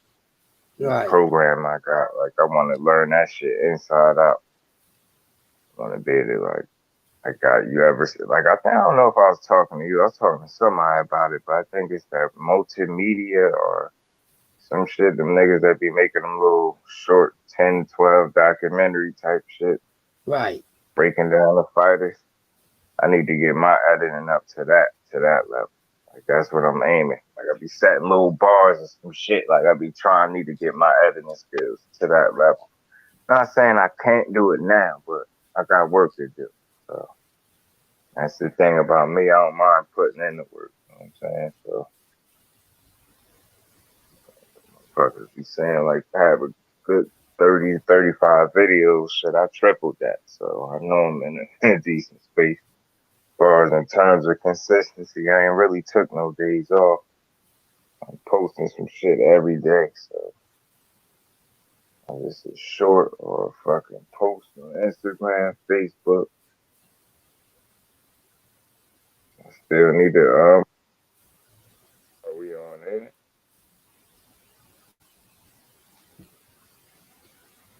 We on StreamYard, right? Yeah, yep, StreamYard. This is yeah, so I gotta even learn how to use that even more. That first one I did a little live, that shit like an hour and 43 minutes. But I ain't do it how I wanted to do it. You know, I was just getting my feet wet a little bit. Trying to see where the people was from. Right. Numbers is decent on it too. I think that shit over through 3K. That shit improved like watch time for me and shit. Cause I guess that's, something longer to actually watch. You know how that be. Niggas with short attention spans and shit too. So motherfuckers be like in short ass videos sometimes. That's why I mix in like little shorts, little highlights, clips and shit that you seen or might have didn't see. Got some clips of my cousin up there. I'll show y'all who I'm talking about. I don't know. I thought I had dropped them in the chat one day. The links. A couple of my cousin fights and shit. Catching a couple of knockouts. Definitely was sharp. Like I said, he was the one putting me on the Shakur way before he was pro. He kept telling me like, "Hey, cuz, I'm telling you." See, you know the nigga personally. Like I said, I got pictures on my phone with them niggas. And Shakur was super fucking young. You know, he already don't got facial hair, but he was super young. With niggas holding the trophies and shit. Like in the amateur days. But he always been high on him. Like if there's anybody that I could say right off the bat that he vouched for is that dude. He's been telling me from day one. See, like, yo, he different. I'm telling you. I remember supposed to go watch him in the amateurs, but I had to take my ass to work, so I had to miss out. I ended up catching his Olympic run. I got to see what he was about before he turned pro. And that dude, man, like he told me, he said it, special. And he was real cool with Rissa Shields. And, it was a bunch of them motherfuckers. Like, I like real bonds and real relationships with real people. I like to see that type of shit. And I know the work that them motherfuckers put in be like, priceless. That shit them niggas go through trying to get right. So he was my cubs are trying to make the Olympics. He just had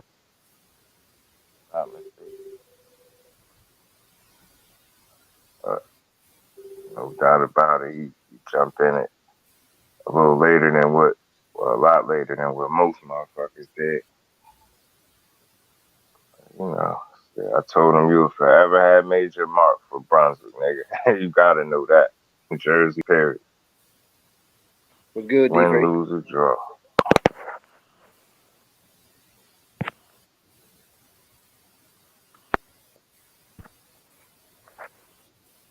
Right. Remember seeing the Y'all fight. boys in there cooking. I've been listening to y'all. Right. Oh, we know that, man. What's up, DP? Get your ass up in here, man. Good, Dwayne. Salute, bro. I remember watching Cuz fight Rashid Warren in the Olympics. I mean, not the Olympics, in the amateurs. I asked him about it personally. And we got a good laugh out of that. He said, "Cuz man, that boy fast as hell." I said, "I know. I had to ask you how was the work. Like, I watched the shit, I seen it, but I'm like, I had to ask him what he thought. I said, man, that boy fast as hell." I see Warren got some fast hands, boy. Supposed to be letting them shits go.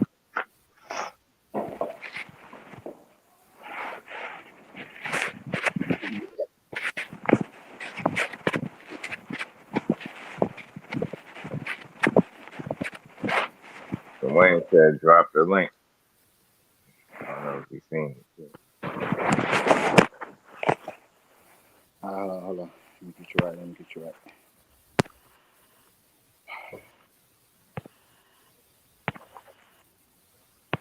I'm gonna send this whole crush too.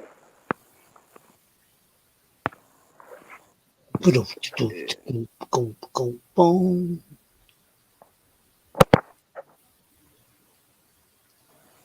I want to see, I want to catch Kid Austin live. I want to see him fight live. I think that young boy got some skills from what I've seen, man. Copy and paste. Alright, cool. He gotta get his fights on TV. I want to see what he got, man. That boy stay in the gym. Right. And he had 35. So that's crazy. He right there in the mix of shit. Just had a fight, I think the 26 too. He had fought. Was this shit in Texas? It might have been in Texas, this fight. I hope he fights shit too easy. And I can't make it to Texas, but you get somewhere close. I definitely want to see him fight. Hell yeah. Definitely I want to see Shakur fight the 30th shit. My birthday 3 days before Shakur fight, so I would love to be in the building for that. Hell yeah.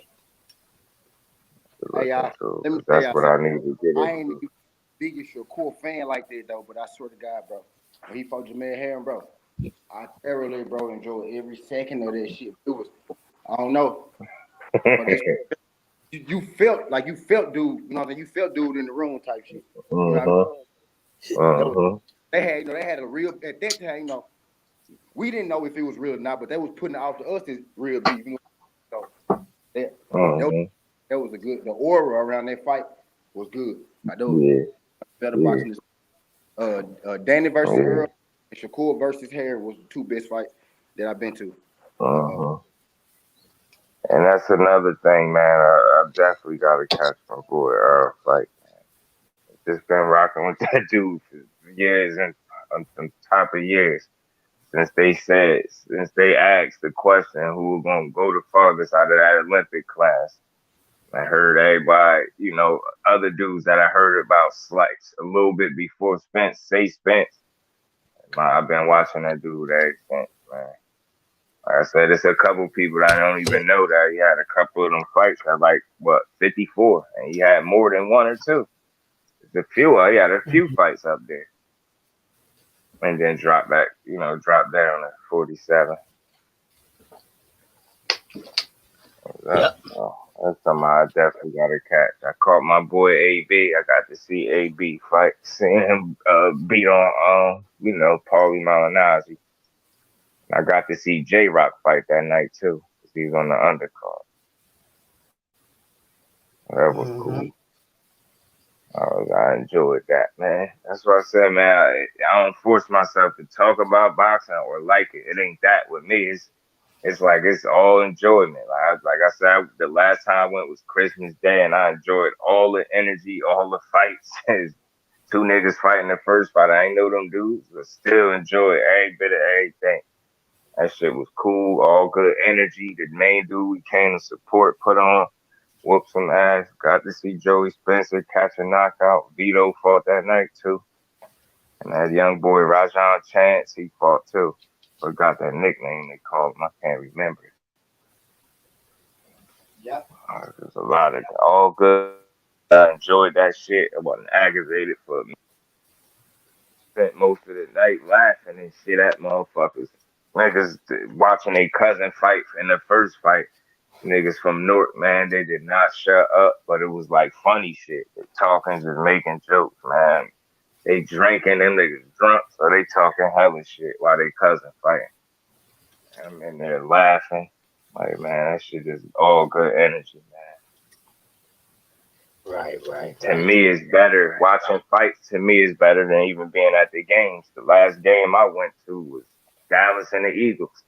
I'm a Cowboy fan. We won. That's when Dez Bryant was still in the league. We won the game. I enjoyed that, but I still enjoy the boxing arena and the energy better.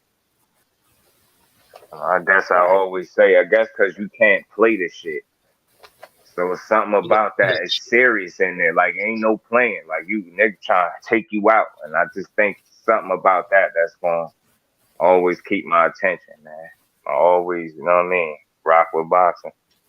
Through the politics, the bullshit and all that, I'm still rock with boxing, man. Hell yeah. Because you just can't play it. You know what I mean? I just simply put, that's the best way. You cannot play it. Motherfuckers is trying to hurt you. Y'all niggas get paid to be able to beat somebody's ass. You know what I'm saying? What could be better? You know what I'm saying? Get paid to do it.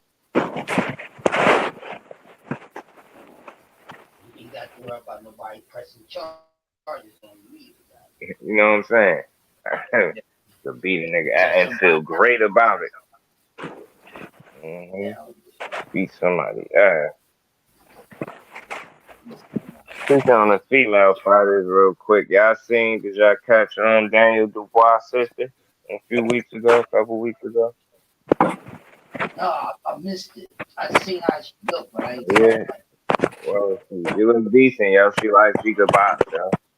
Definitely look like she gonna be promising because I know she gonna improve from where she at, and she already, put on the mature performance for her first fight. You know what I'm saying? Definitely had a solid showing.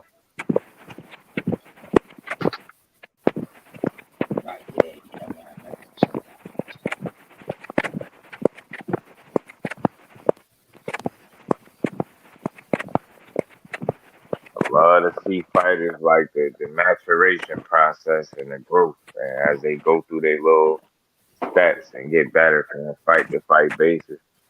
So I like the fact that certain people fights get televised real early in their career, and we're able to see like the growth from fight 1 to fight 5, and whatever the case.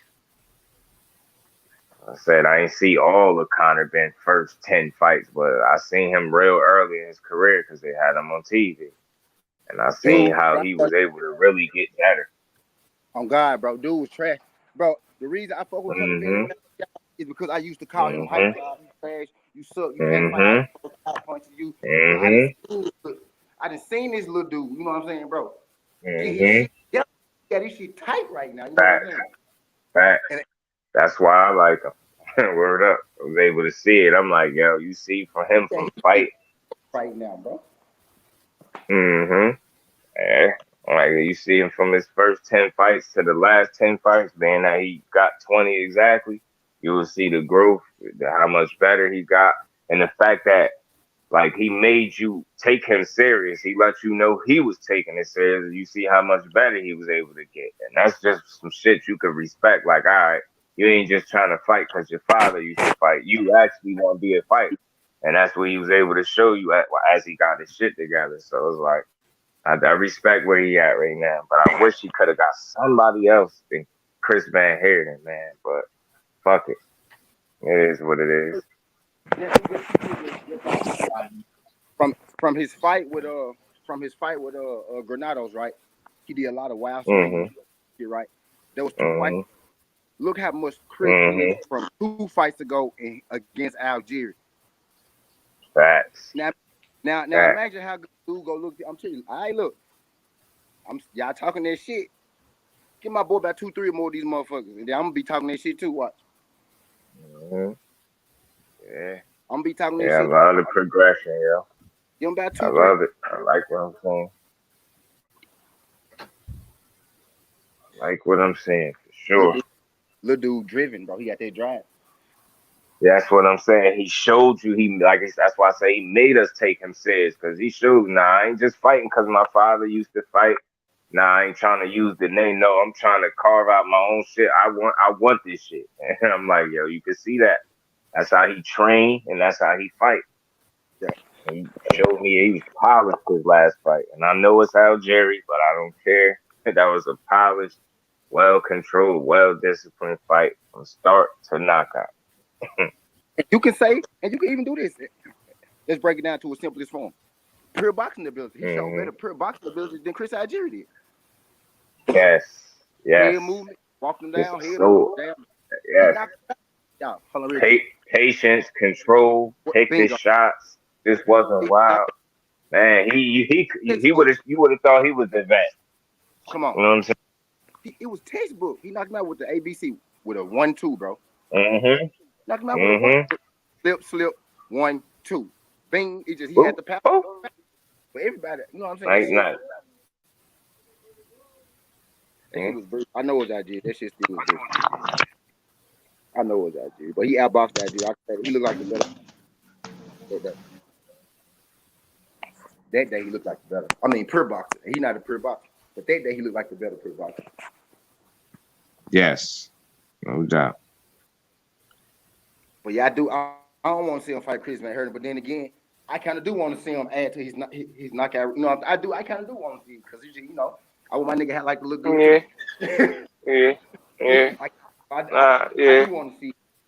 I ain't necessarily complaining, but I feel like he better than Chris Van Herden, but I get it. Most of the niggas is tied up and you gotta. And then didn't Mo Hooker said no? Didn't you say that? Yeah, Mo Hooker said no. Kell Brooks said 10 million. And that's what I'm saying. That's what it was looking like. Mo Hooker would have been perfect. You know what I'm saying? But whatever. Mo Hooker chilling. So it ain't even been fault. So we get it. Now I mean, go ahead and beat Chris Van Herden ass real quick then. And then maybe show us show us another polished, you know what I mean, well-disciplined performance.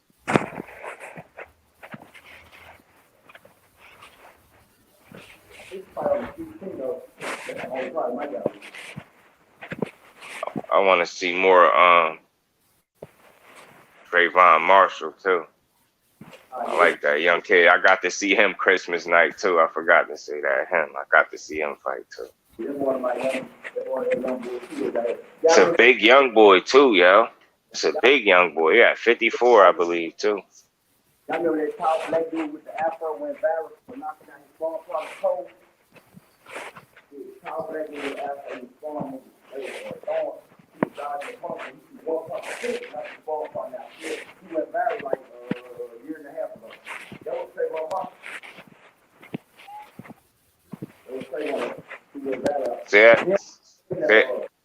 Him and Keith the Bounty Hunter went viral like 2 years ago. Keith the Bounty Hunter went viral fighting at the movie theater, I think. See, you sound a little far.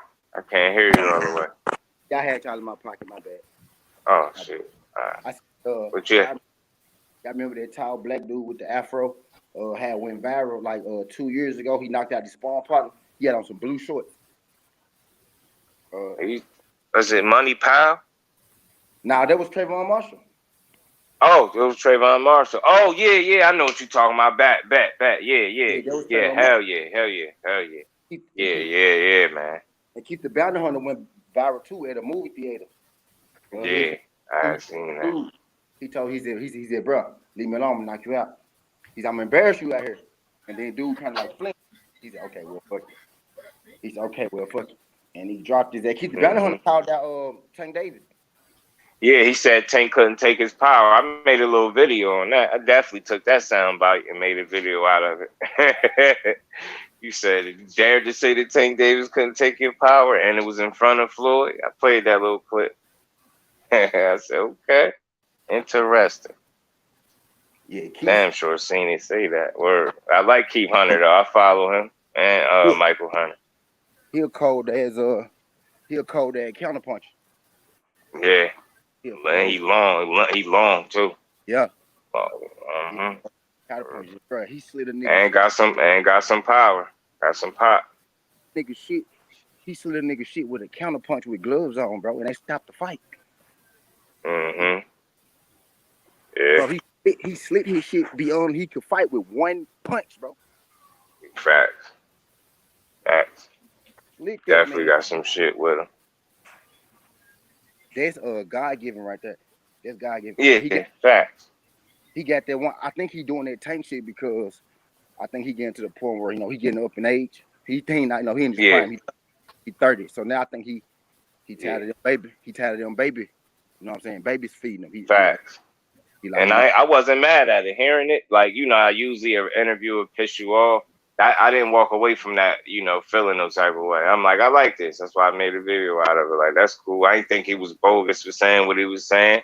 Because I said in the video, if that's his perspective, that's how he's seen it. I can't, who am I to tell him? Like, but I wouldn't mind seeing a fight if that's what he's kind of saying. If you're saying you would want to fight with Tank Davis, that's cool. I wouldn't mind. He with Floyd. You know what I mean? Ain't necessarily but yeah, I think it's just time that he didn't get to the point where he like, bro, I need that big fight. You either make something or you gonna let me fight dude. Either way, I'm gonna be a millionaire after this. That's what he but he can't really say that though. Floyd, trust it, but Floyd he do get that he should have put on, bro. He got some stars in camp that he ain't moved around. You know what I mean? Who that, Floyd? Yeah. Yeah, ain't Hitchens with him? Yeah, Hitchens with him. Hitchens is with him, yo. He got to push him more. That boy nice, man. I like Hitchens. Yeah, like, you know what I mean? He pay him, but I don't know, bro. Yeah, now I need to push Hitchens a little more, yo. I think so. I mean, he really got to stable a motherfucker. Put on one card, Hitchens is on one card. Put them on the tank card. Put Keith, Hitchens. Exactly. You know what I mean? Exactly. Oh, you back? Exactly. Cool. I'm with you, T, 100%. Yeah.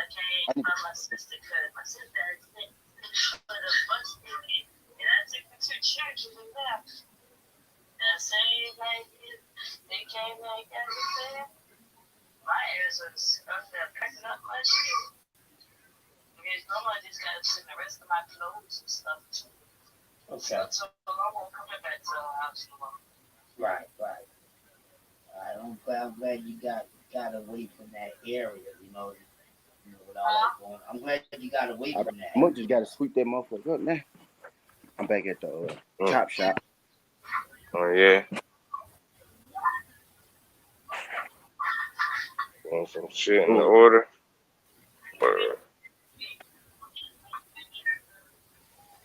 Right.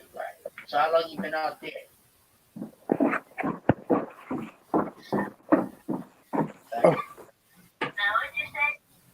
How long you been back? How long you been in North Carolina?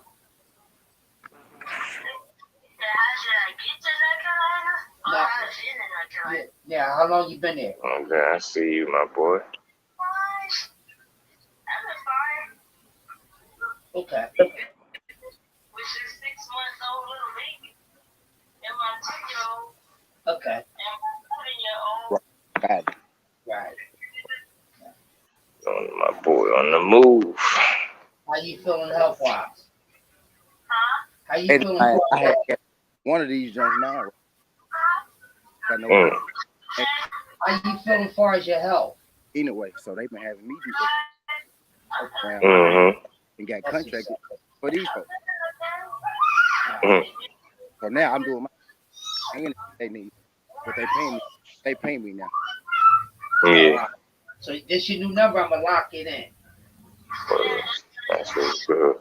Hey, cool, I'm gonna lock you in. Opportunity, bro. That's why I be telling you. Conference. Yeah, that's why I gotta come down though. You know I'm gonna lock you in. I'm gonna lock you in, and then I'm gonna check in with you later. All right? Glad you good. I see you later. See you later. They actually I know how to do root. Nice. Hell yeah. I went over there. Water off. Put some cocky seal in that bitch. And he big 50. They asked me, hey, what else can you do? That's pretty much what they need me to. Got the rap. That's how it happened. Oh. I'm fucking with my junk now, dog. I ain't fucking with that shit right now. God damn it. Dwayne told us to drop the link and he ain't never come on. Yeah, he ain't never come on. He probably headed to the spot. About to ask where he at. He probably headed to the spot.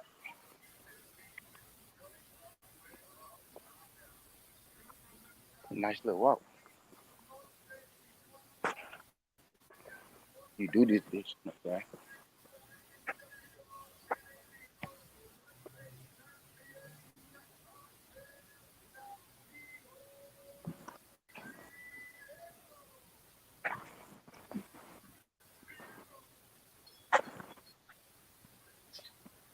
I wonder what BF gonna be cooking on today. He ain't come on yesterday. I checked his number. Definitely be cooking.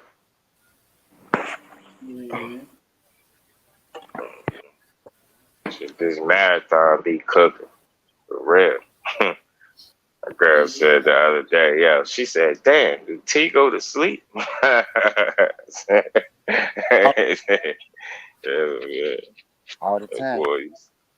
That boy be on, nigga. Grind, nigga. Endless grind. I snuck off last night, though. I snuck off last night. You gotta learn about that. Yeah. It's all good. I said I'll be here for whenever, because I don't get tired of talking boxing. That's the crazy part. I just don't. Me personally, I don't. I enjoy the conversation. There's always something to talk about, something to learn. Always something. Right. Yeah. It's gonna always be somebody on this motherfucker, you know. Shit, I'm taking notes. I'm taking notes and learning my damn self from being here with y'all niggas. So I love this shit. What you say, T? I said BF going live today. Oh. Yeah, I think he gonna live today.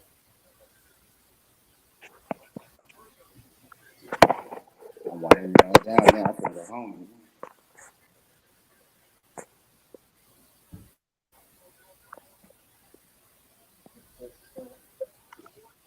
Y'all seen that Anthony Joshua say he stopped Joe Joyce in the round, he'd do it again? Yeah. Shit like that. I'm like, okay. Go ahead and make that a reality. Yeah, that boy scared to engage with Usyk and Andy Reid. He damn sure ain't finna engage with Joe Joyce. Joe Joyce is best bet because he probably can outbox. He got a chance to outbox. Don't know if he can beat. Fact. I wouldn't mind saying it. You want to talk like that? You saying like you would do it again type shit. Okay, let's see it.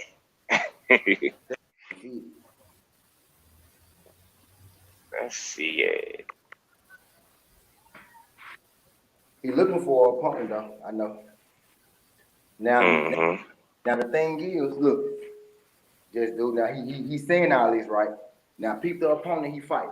Now I don't know who he gonna fight, but I'm just saying we on the alert now for who we fight. You calling out? Calling out Joe Joyce, right? So we finna know who you choose to fight. Was you talking that big game, trying to promote this garbage ass nigga, or do you really want you a big fight? So people who he fight, really determine if he's trying to promote some bullshit or if he really want to fight Joe Joyce. Facts.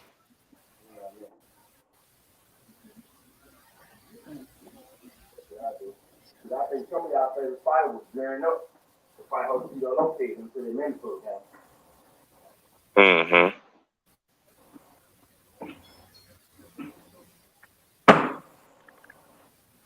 gearing up for that.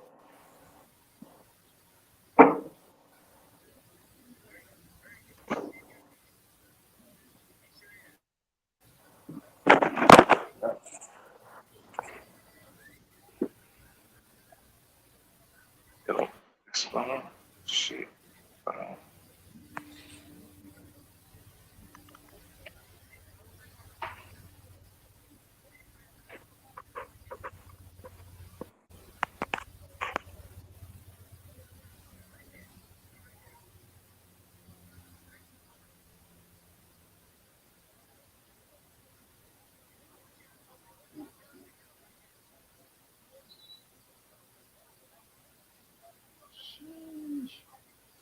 Shit. Let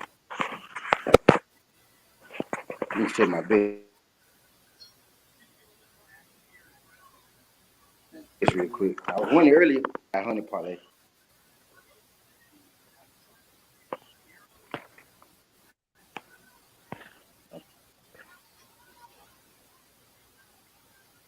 Did my team okay? Montana down. Big the team lost. Then this Montana down. It don't matter.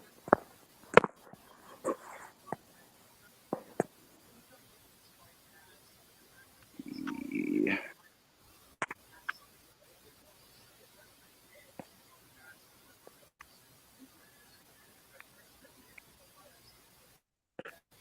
Yep, Crichton and beat Marquette. Upset.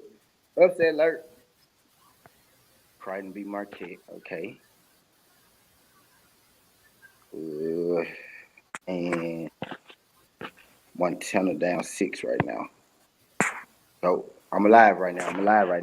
I got one win on the parlay.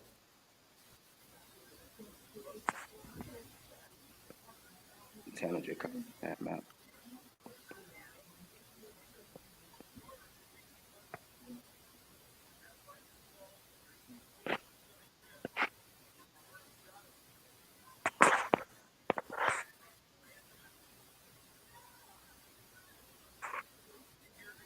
Yeah.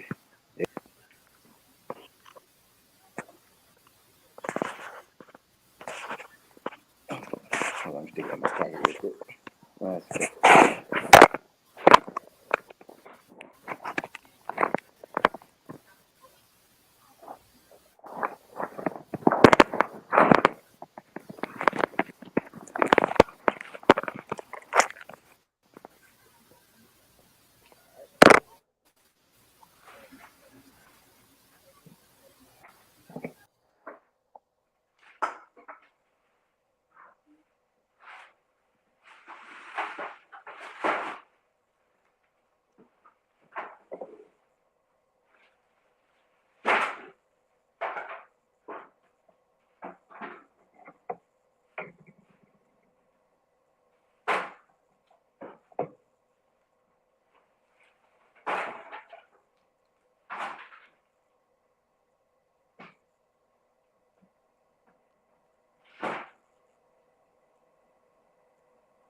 Back. Wayne in the back. How long you been in the back? I just got in the back. Okay.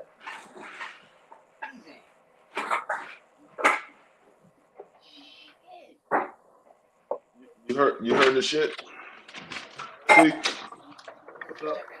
You heard that the news now that Oscar Valdez fans are trying to accuse Shakur for using steroids.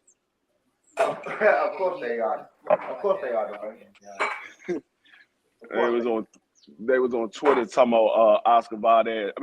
Shakur Stevenson walking around at 190, but he's fighting at 130.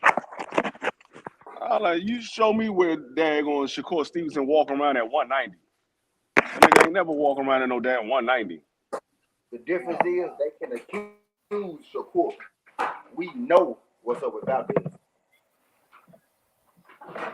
they can accuse Shakur. We know what's up with Valley. This nigga ain't never been caught. He never been caught dirty on no urinalysis. Nobody even ever thought of him using steroids. These niggas just trying to point the finger at Shakur to get it off of Oscar. That's what happened when you know somebody finna get their ass whooped. When you seen him, you like, damn, Shakur big as hell. Them folks said, damn, that nigga big as hell. Right. They said, damn, that nigga big as hell. He on steroids. Nah, but it's natural, bro. This guy giving, bro. That's the shit But the thing is, they talk about look at Shakur standing with he was standing with Bud and Andre Ward. They were like, look at Shakur. He the same height as Bud, almost the same height as Andre Ward. He about the same size as Bud, but he fighting at 130. I said, y'all dumb motherfuckers. Do y'all know Bud started off at 130?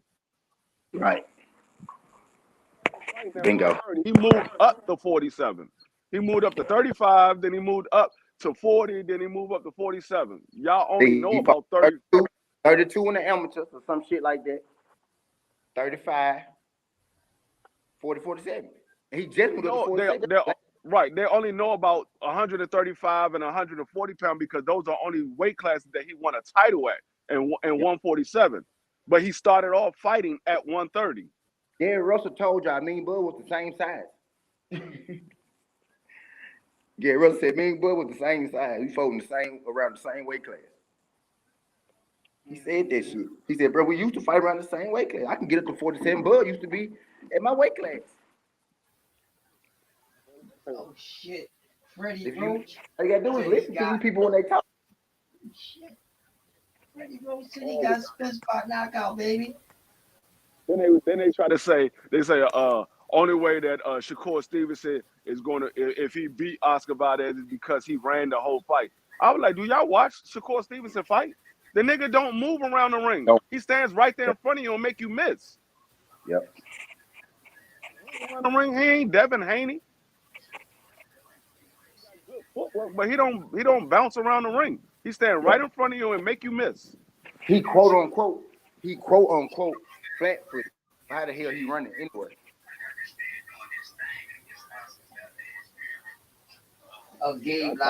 Every excuse. The fight didn't even happen yet, and they already trying to come up with excuses. So you know, they know what's waiting at the door. They know the boy. They know the boy gonna get his ass whipped. That's why. They know what outcome. They know what the outcome is. Definitely know. You can't accuse somebody when your guy got caught red-handed, but you want to accuse somebody else. It's like a going to jail. Like take him too. Had accused, but here you accuse me. You already. Your last fight. I did a couple fights with the last fight. Your motherfucking last. Yeah, Shakur finna hurt that, man. I wish they would have put it back. Yeah, he gonna smash him. I wish they would have put it back in Atlanta. Yeah. I wish that fight was on the undercard of Spence and Ugas.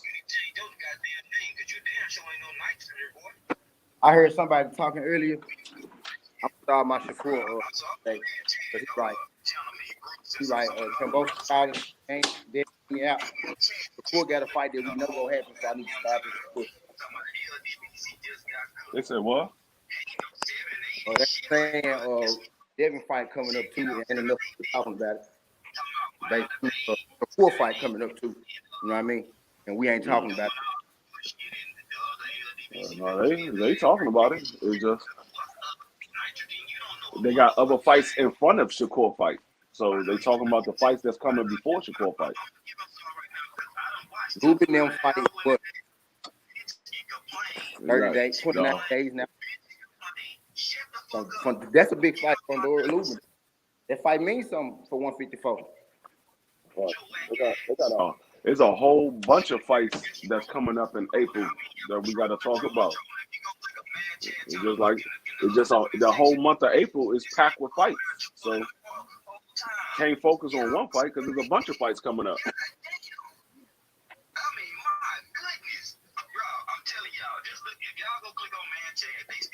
Oh, man.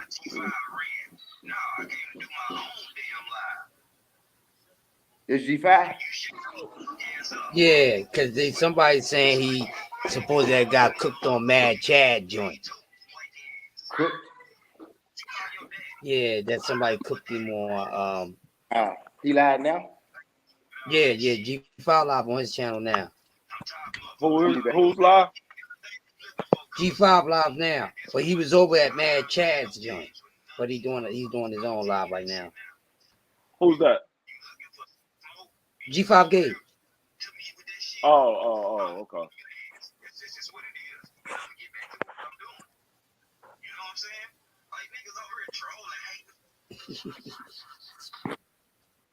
Yo.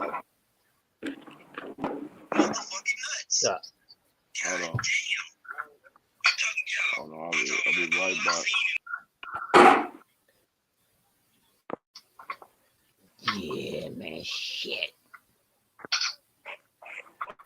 Loopsy daisy. Where's the gravy?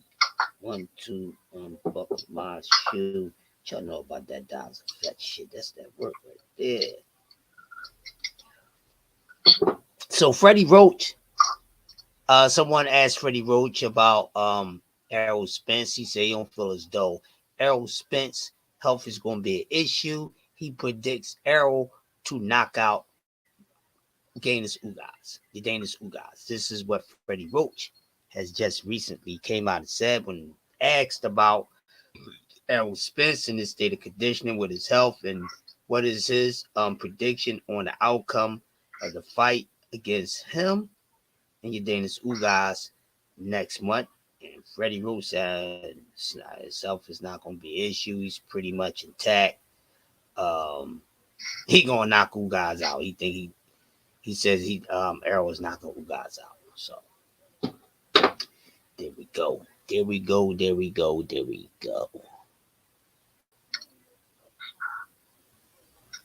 Freddie Roach said nope. And that's all people keep on banking on. His health. Shut the fuck up. God damn. Y'all making this man more far injured than what the fuck he is. His injuries. What the fuck? Shut the fuck up, scaredy cat motherfuckers. God damn. Nut hugging at the motherfucker eye.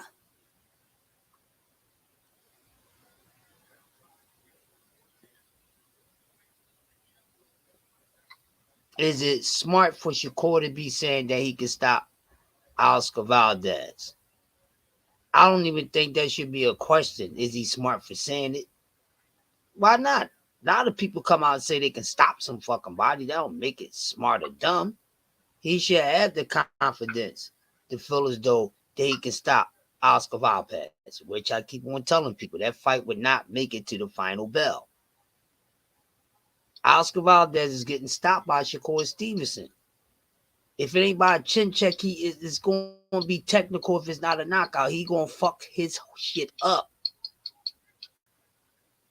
He going to tattoo. Y'all think what he did y'all think what Shakur did to Jamel, he can't do the fucking goddamn what Shakur did to Heron, he can't do to Oscar Valdez? Are y'all fucking serious? Oscar Valdez really that fucking good? Really? What are y'all talking about? Keep your energy the same. Y'all be so hypocritical. Keep it the same. Now Oscar Valdez, I don't know if he can beat. I don't know. It's just smart for him to say that shit. He can say what the fuck he want. That's how he feel. And I think he will stop him. Just like the way I said it, it's going to be a technical stoppage. That boy going to have so many holes, cuts, leaks in his fucking face. He ain't going to be able to continue. And what makes y'all think he going to lay paws all on Shakur like that? Because he's not. Oscar Valdez is not more skilled than anybody else that Shakur has fought to where he's going to land more punches on Shakur than anybody else did. Because he's that good. Yo, get the fuck out my face, yo. Like, come on. Are these serious, man? The hate just continue. Just continue. Just continues. Let's see. I hope y'all people have the same energy when these young gentlemen fight. Hope y'all keep that same exact energy. Let's see it. Let's see it. He's saying the fight ain't going the distance. So, if that's what he's saying, then he ain't letting that fight go the distance.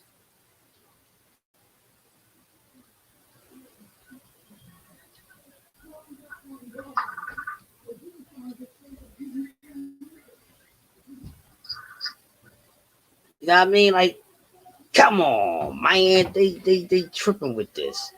Huh? Hold on. Hold on.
Yo,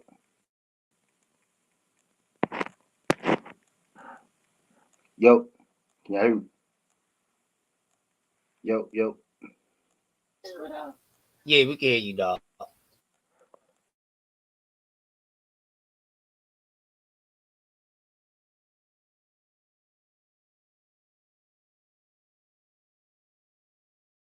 They got them kids. They was cleaning up. Yeah, T, we can hear you, bro. We can hear you. We can hear you, Mike. But yeah, I was talking about the situation with Oscar Valdez and this, that, and the other. Like, come on, stop doing this, y'all. First y'all say this dude ain't that good. Now y'all thinking he's this goddamn good. And I don't think Shakur should be. He basically saying you don't think he should have the confidence that he would knock out or stop Oscar Valdez. He should, and I think he will. That's what I predicted. That's what I think gonna fucking happen. If I'm wrong, I'm wrong. But we shall see. That's my prediction on it. That's my prediction on that joint. So come on, y'all. But we should see. Other than that, I don't really know what else to say. As far as that goes, I just can't wait for this Ugas and Arrow fight. Terence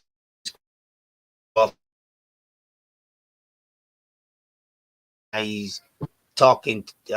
He's going back and forth with Mel Charlo. Like, what the fuck is going on? So if he keep going at it with motherfucking Charlo, y'all can forget about him fighting fucking Spence. That seems like that's not the plan right now, because he's constantly coming out talking about moving up to 154 and fighting Charlo. And I totally do not feel as though that this man would take two goddamn opponents at that level back to back like that. All right, so it seemed like his energy is more so towards Jamel Charlo. So at the Arrow motherfucking get the motherfucking belt from Ugas, Bud must be dropping the fucking belt and going up to 154 so he could try to see if he could eat that fucking power from Jermell Charlo. Because one thing for sure, y'all can say that he's a better boxer than motherfucking Mel. I give y'all that. I let y'all have that. Y'all can have. That's one thing I'm gonna give y'all. That's one thing I'm gonna give y'all. But one thing you motherfuckers better get is this goddamn thing here. That man can fucking punch his ass off. And that definitely would be the hardest fucking puncher he ever met in his motherfucking career. And we gonna see if that fucking chin is like that. We gonna see if that chin is like that. We seen him get knocked down once with green beans. A lot of Bud fans feel as though they brush it off. It ain't really about nothing. If green beans can drop this nigga, don't think motherfucking Charlo ain't gonna drop this motherfucker. Nah, listen. That man talking about fighting Charlo. I'm not hating on him. Just pointing out the fucking facts. I am not hating on Terrence Crawford at all. See, that's the thing. That's everybody always saying. If with Errol, with Bud, none of the Buzz fans say he will possibly fucking lose. This is the thing we be talking about. Y'all talk like this dude don't have the possibility to fucking lose. I don't see this motherfucker beating Charlo. I don't see him beating Charlo. This the trade punches. He not going up there and trading punches with a hitter like that. He's not. Terrence Crawford's not hard to hit. He don't mind taking a fucking punch. You think he gonna go up there and eat that shit from motherfucking that motherfucker ain't got no chin like that to be eating no motherfucking punches from a motherfucking goddamn Mel Charlo. And none of you motherfuckers ain't got the motherfucking proof to say that he does, because light ass fucking green beans knocked him the fuck down. He go up there trading, going for punch with Charlo. That man going to fuck to sleep. He can box. He ain't no knockout artist. He can punch. He's not a knockout artist. Let him go up there trying to motherfucking trade them damn punches with Charlo, trying to be all macho. He gonna get his fucking clock clean. He gonna get his fucking clock clean. Now this motherfucker, he just done beautiful. He the giant slayer and all that shit. Y'all going too goddamn far. But let's see it. I want the bets. If they fucking put this fight together, any of you fucking so-called Bud fans that really think he gonna go up there and beat Jermell Charlo, put that money on the line. I want no fucking excuses. This motherfucker ain't even answered the fucking questions fully at 147. Y'all think he gonna be able to go up to 154 and just skip no warm-up, but none and go straight to fucking Mel and be successful? Get the fuck on out of here. I got to see that shit.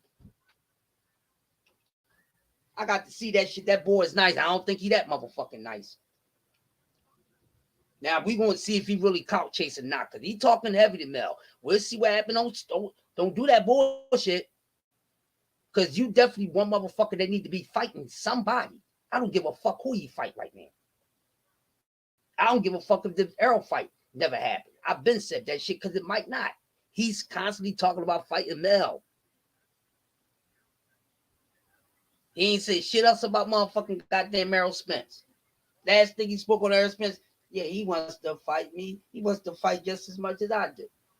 After that, you ain't never heard anything else. No repeat of a motherfucking goddamn EJ. Everything been Mel fucking Charlo. So y'all tell me we don't know what's about to fucking take place. So motherfucking flush your dreams down the toilet. We would not be saying goddamn Bud and motherfucking EJ.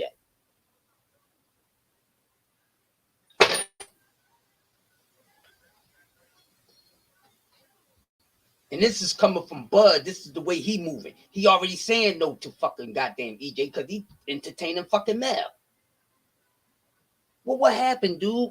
Mr. A, did you want to do undisputed in 2 weight classes? That haven't happened in a while. What's up with that? You don't want that, but you're going to go up there and try to go fuck with this goddamn problem up there. There go you crazy. But let's see it. I ain't going to count him all the way out, but I ain't picking him to win. That's for sure. Let's see. Since he talking that shit, hope he had that same energy. Don't be dragging this shit on. Now I really want to, like I said, I'm over the Errol fight. You talking that shit, fucking with that fucking man, and Mel wasn't even bothering you, you better fucking fight him, bitch. You better fight him. Because Mel wasn't even fucking bothering you, motherfucker. You fucking with him. Oh, I guess you see hoes in fucking Mel like Mikey seen an arrow, huh? Go up there. You better make that fucking fight too, nigga. So that man can knock him the fuck simple. The fuck. Terrence Crawford ain't got enough to keep no fucking Mel Charlo off his ass.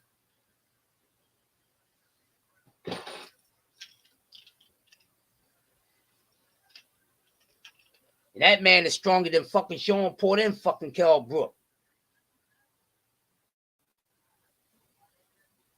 I want the money, y'all. That man make that fight. Y'all feel confident and fucking Bud. I don't want no excuses. I don't want to hear none of that shit. Put your money on your man.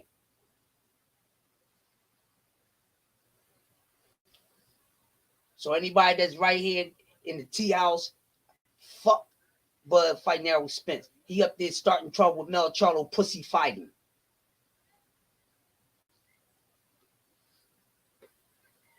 And maybe I'll be playing the Luther Vandross song, Make Me a Believer. This motherfucker got unanswered shit at 147. And he totally talking about something else totally fucking different. Really? Okay. I'm waiting. I'll be waiting patiently too. I'll be waiting patiently. Is this motherfucker clout chasing and bluffing, or he fucking dead crazy serious? Man, gonna knock him, fuck him up. The fuck are you looking at? Get the fuck out of my face. Ooh-wee. Ooh-wee. This seems like that is what's going on right niggity now. Well. We shall see. Definitely should see. Grave digger.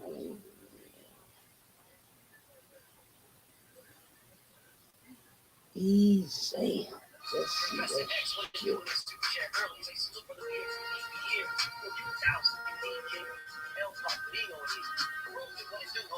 Mr. Gumbo, what's poppin'? Nah, don't go nowhere. Don't go nowhere. You gonna like this one. I got some special guests here. You gonna like this one. Andrew, what you wanna do? Listen, man, I'll get to everybody else as they come through. I already know it's gonna take a minute. You know what I'm saying? And like every 40 minutes, next thing you know, we got 2-3 other motherfuckers in here. But whatever, let's get to this work. My nigga Crush, what's up, homie? All right, y'all. I want y'all to keep something. All right. Today, I went over to my homie's page like yesterday. Was yesterday? Yeah, it was yesterday. I went to my homie's page yesterday, right? I was chilling with my homie going to the game. Shout out to my homie, my family right there. That's my homie. And one of my brothers was there. Well, actually, a couple of my homies. Like, my nigga Cool, that's my homie. Big Drake, that's one of my OGs. You know what I'm saying? That's my homie. And they was over there, but, you know, they died hard above it. HFC, what's up, homie? I see you in the building. The beautiful Tay, what did it do? My nigga Big Drake, Brooklyn is in the building. Don't worry, Big Drake. You gonna jump on. Shout out to my OG right there. So anyways, right, so I'm chilling. And we have an amazing cook over there. Like, they're delusional as motherfuckers. They're my niggas. You know what I'm saying? They're die-hard Bud fans. You know what I'm saying? Louis, what's up, homie? What's up, coach? They're die-hard Bud fans, but what I didn't want to do, right? I don't want it to be an all one-sided thing. Like, people come to the yard, and like I'm giving y'all facts, but the facts are always against Bud because he does it to himself. So I wanted y'all to hear it from someone else's perspective, like my big OG Drake. You know what I'm saying? And my homie Goon. I don't know if Goon gonna come, but my nigga Drake in the back right now. So I'm gonna bring Drake on. My nigga Kwame was there. Bro. So I'm gonna bring them on. Okay. And we gonna cook. But let's talk to my nigga Big Drake. You know what I'm saying? Stan, what's up, buddy? Big Drake, what it do, bro? Hey, first of all, man, let me shout out to the panel and shout out to the chat, man. And you know, I have to wipe my feet and salute my brother. before I enter his house. So how you feeling today, my brother? I'm cool, King. I appreciate you coming through, bro. I'm gonna have my big OG on the panel, bro. Hey man, I had to pull up. You always pulling up on us, sir. So you know I had to go up the highway a little bit, take that drive. You understand? Show. That's my only new cat boy. I see you in the building. My nigga Knockout. What's up, bro? My brother Sadiq. Salute. Eric Old's pop. And Kwame, you was just here, bro. Why you leave out, homie? Hold up. I'm gonna put the link in the chat. But this is just for my nigga Kwame and Big Drink. I mean not Big Drink, but oh no, there you go. Shout out to my homie Loyalty to the Game, bro. If y'all don't know who that is, you know what I'm saying? This is my home Loyalty to the Game boxing. Make sure Oh, your Loyalty to the Game is cool. I fucks with boxing. Make sure y'all go subscribe to my nigga Loyalty to the Game. I don't think my homie Drake got the page. Make sure y'all go subscribe. No, I don't. Nah, Drake don't got it. But make sure y'all subscribe to my nigga Loyalty to the Game. You know what I'm saying? He touched in with the people. This him right here. If y'all don't know, like this is him right here. You can go to his page. You know what I'm saying? Make sure y'all sub to my nigga Drake. Sub to my homie Loyalty to the Game. Because he be putting in that work. Now his ear is tied to the streets, you know what I'm saying? It's tied to the Bud streets. Oh shit. You know, Lord to the Game, he can have that access to contact with Bud, you know what I'm saying? That's Drake. Nah, but you got it with Drake. Oh, you got it with Drake. Like Drake is attached, you know what I'm saying? I ain't going to how he attached because shit funny as hell, but I'm gonna leave it alone. Oh shit, you ain't got a cash yet? Drake, I'm gonna leave it like that. You know what I'm saying? Because then it's gonna put you out. I ain't trying to put my own shit like that. Right. You know, but my homie Lord to the Game is tied in. So when he say things, it gets back to Bud. One way or another, it gets back to him. You know what I'm saying? One way or another. So I'm gonna cook. I'm gonna cook today. We're gonna cook today, and I wanted to wait for the goon to come. You send me the link to goon? Mm-hmm. Okay, so I wanted to wait for the goon, but it's all good. You know, we just gonna get to cooking. But I don't want it to seem like, oh man, we jumping drink. You know what I'm saying? But y'all good. I don't want to make it seem like that. So y'all good. For sure. Yeah. So this is what I'm gonna tell you. You know, I was chilling, bro. I was gonna do something else, right? I was gonna do another lot. I was gonna do a different one. But I was thinking to myself, like, bro, do you guys realize that Errol Spence versus Jordanis Ugas is the biggest? It's a bigger fight than any fight Terrence Crawford has fought in his career. I mean, I know that, but you know, we gotta see how Drigo processes that. I'm keeping it above. It's the biggest fight. Errol Spence versus Jordanis. People been downplaying this, right? They downplaying. Oh, nobody wants to see this. Blah blah blah. Yada. This fight is bigger than any fight Terrence Crawford has ever fought in his career. It's bigger than TC and Porter. Yes. And you know why it's bigger than TC and Porter? Big Drake. Did you watch that Sean Porter versus Ugas fight? I did. Who did you think won? They got my big bro Goon in the building. Who did you think won that fight? I thought Porter won. I thought that. Yeah. Cool. I thought he out hustled. I thought he out hustled. What up, Goon? I thought that Porter out hustled Lucas. Okay. In the later rounds. Cool. No problem at all. We'll keep that energy. My nigga Goon. Before I get to it, my nigga Goon got a page. You know what I'm saying? Make sure y'all subscribe to my nigga Goon.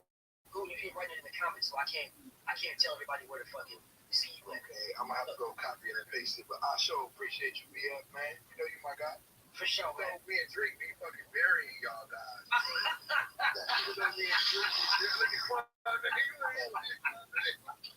have to give it to these two guys, man. BF, they got the biggest hearts, but they going down with this shit. Wow. Well, first thing, let's set the tone, because BF right now got, from what he got about 114 watches, and probably about another 200 popping here. But just for the record, to BF's, to BF's following, Drigo just learned that PBC was Premier Boxing Champions and not Premier Boxing Channel just last week. So if you think he been cooking us, good luck with that one. I misspoke, panel. I misspoke in the chat one time, and they holding my feet to the fire for it. But I want y'all to know that Kwame that's beneath me is Kenny. guys every show. Oh my God! I think Greek record is. Yeah, I'm just saying Greek record is 2 and 97. It's 2 and 98. Charlie Z. Yeah. 2 and 98. Charlie Z, bro. Oh man. Now, what's up? Make sure y'all subscribe to my homie T Biz. Salute to Knockout. Bro. Yeah, he gonna give y'all. Yeah, Goon gonna give y'all. See Batman? I said Batman in here. You heard what he said? I'm not gonna say it. I'm not gonna do it like that at all. But listen, bro, make sure y'all subscribe to my nigga, bro. Right, that's my nigga, bro. He got a different perspective. You know what I'm saying? It's totally opposite from mine. So we already know his pure opinion because I'm giving y'all pure facts. But that's still my nigga, though. And you know what I mean? It's kind of square, so I fuck with him. You know what I'm saying? So make sure y'all go ahead and sub to my nigga Goon. That's his page right there. Make sure y'all sub to him. All right, it's $133. Maybe more coming, but still, make sure y'all subscribe to my Ortiz, I see you in the building, home. But anyways, let me get to this stuff. So I stated something, right? That your What's good, Batman? Is a bigger fight than any fight. Batman, what's up, Batman? What's going on with you? It is a bigger fight. Man, not only is it a bigger fight, it's a more meaningful fight. Let me explain. Let me explain. It's a more meaningful fight than any fight that Terrence Crawford has won. It's more meaningful. Let me explain. Since when was 140 a glory division? Never. Exactly. Okay, I'm glad we're quiet now. So I don't know if that was a question to me. Okay, no, I'm asking. Since when was 140 a glory division? Mm-hmm. Never. Okay, good. So it has a lot to do with everything. It has a lot. I'm explaining to you. That's why they call it glory division. Glory. T, you picked the best together. You got your bets for the games ready, man? Featherweight, lightweight, welterweight, Yeah, Chris, I made one sit already. There's your glory. The other one won, and the other one playing out last time. There's your glory. You're smart. For my second game, just popped. My first one I won. Popped out now. I appreciate the super chats. I appreciate all the respect. The house. Definitely watching that game. Definitely watching the Nets and the fucking Sixers.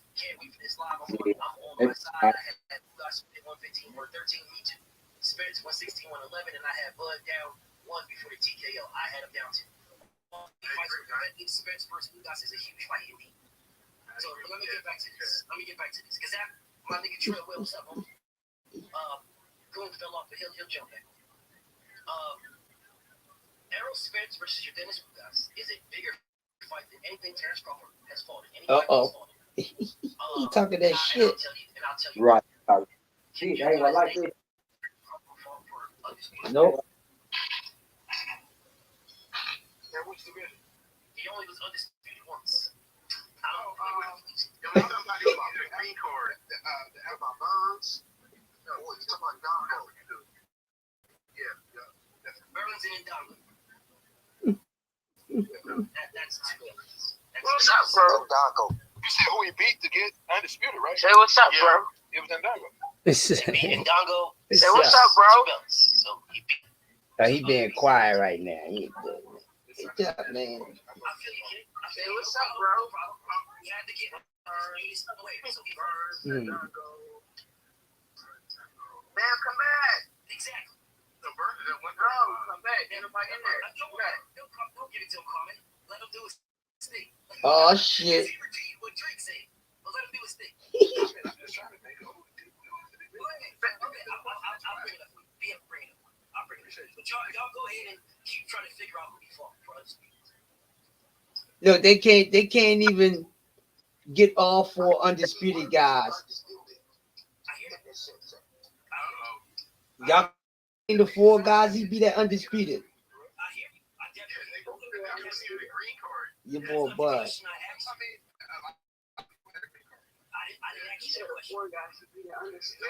Yep, the four guys he beat to become undisputed. Grave Digger's asking these dudes and they can't even answer, but they Bud fans.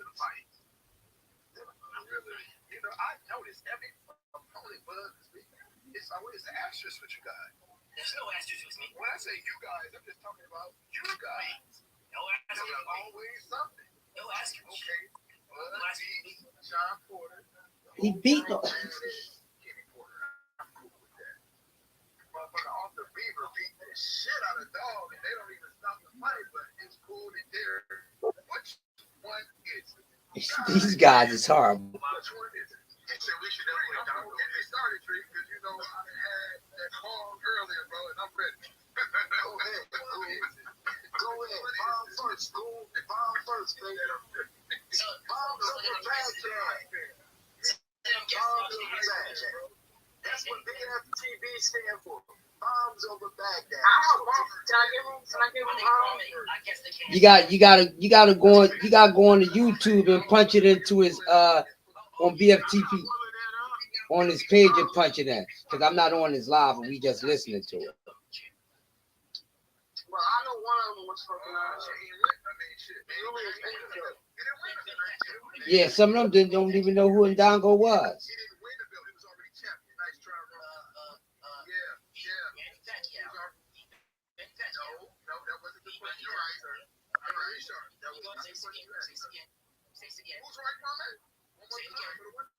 Let me say this again. Let me say it one more time. Nobody in here, all you dudes that are sitting here right now, is not calling this man no champion. Y'all weren't calling him no champion. Let him finish. Okay, we are in facts. Facts is y'all weren't calling him no champion. Facts are y'all weren't calling him champion. You were. I was calling him champion. No. Y'all weren't. No.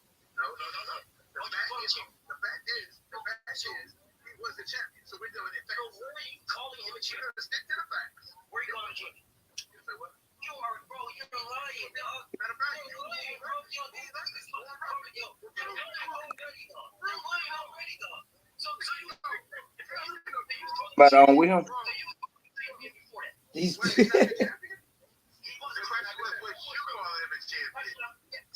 Yes, I did, because he was the champion. Like he was the champion. You're lying. None of you do. You cannot call him. Let me tell you one thing. Hold on, Drake. Let me get this. I'll tell you one correct. I called Jeff Horn the champion, and y'all didn't recognize him the champion. When he Manny Pacquiao, and I can go on record and say that I did that. I ain't recognize Jeff Horn as no fucking champion for beating Pacquiao. I sure did not. The fuck out of here.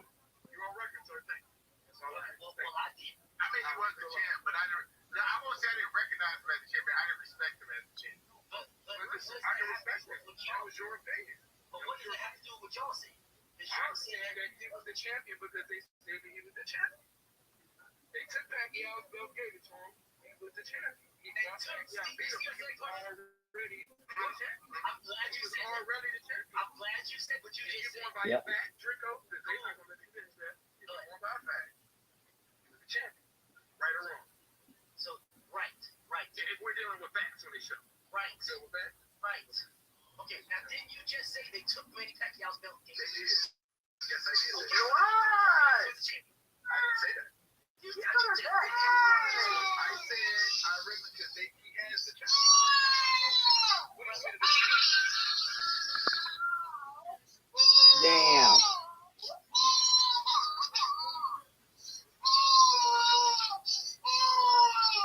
These dudes is funny, man.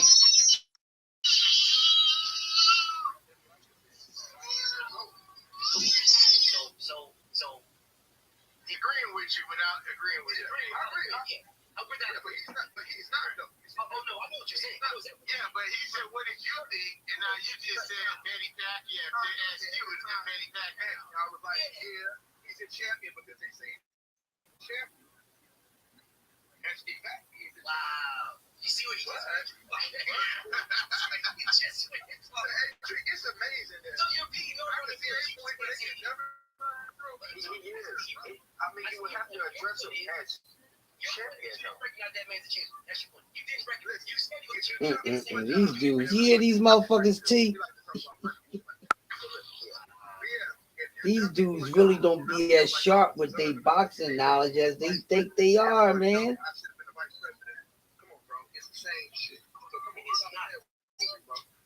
sharp right now today. Boy, I'm on fire.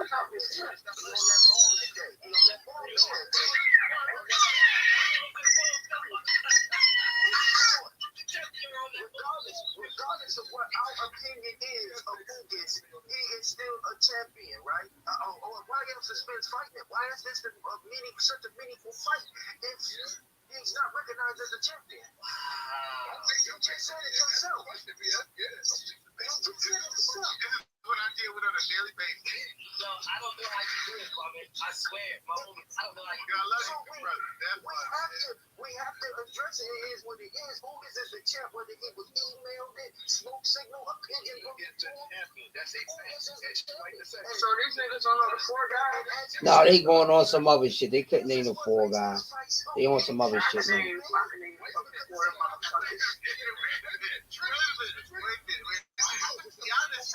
Care about this fight because this shit girl will watch it because but now it's feasible. Nobody say no. We didn't say that. BF said that. This is the biggest fight. It's a more bigger fight.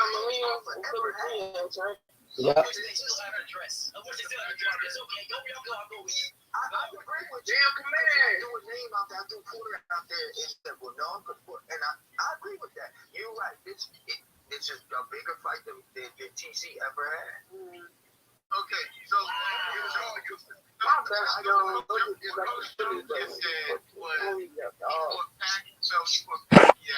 to legitimize him being champ. Yes. But it's okay though. See, these motherfuckers is funny. Okay, so does the goal agree? I just said I could agree with what Coach just said. Okay, cool. That's what Coach said.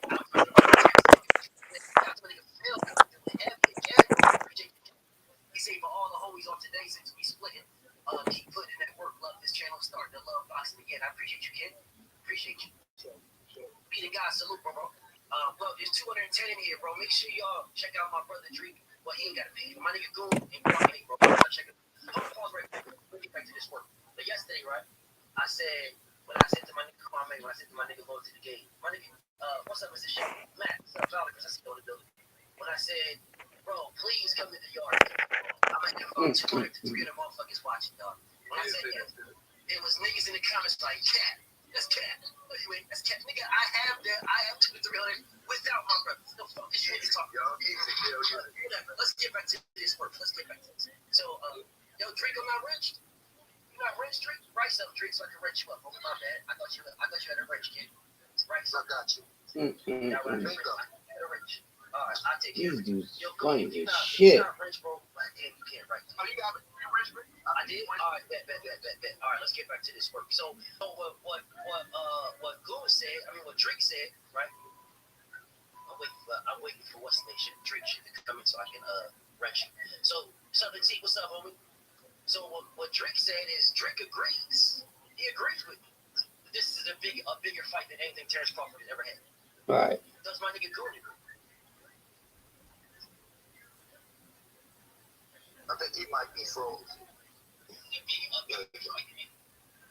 I can't hear you, homie. You froze up. You muted. Hey, Drake, I don't see you, bro. He writes something else. So shout out to my nigga Trail Will. He say, yo, run your group, Drake up. Salute to the panel, salute to you. Salute. I put testing down. Did you get it? It's right underneath TS Frank, GZ Frank. Frank, let me go there. And GZ, what's up, homie? Shout out to my nigga GZ. Right before the super chat. I'm right before him. I see you. Okay. Oh, they had to hit you. They jumped you in, Drake. You see that? Yeah, I see you. They got you. They jumped you in. Shout out to UK. Now you can see you. You good? He said, "What's your Draco, bro?" Yeah, he must be from the East Coast, baby. He's speaking my language. He jumped your ass in. Thank you. I appreciate it.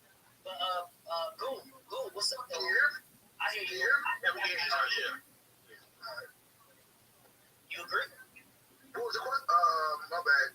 I asked you again. Do you agree that Errol Spence versus Terrence Crawford is a bigger fight than any fight Terrence Bud has fought? Errol Hughes. Yes. Errol versus right now. Right now, yeah, I agree. So you agree this is a bigger fight than anything Bud fought in. All right, bet. So now that we agree, we all on the panel agree, right? Except that don't got nothing to do with the accolades, do it?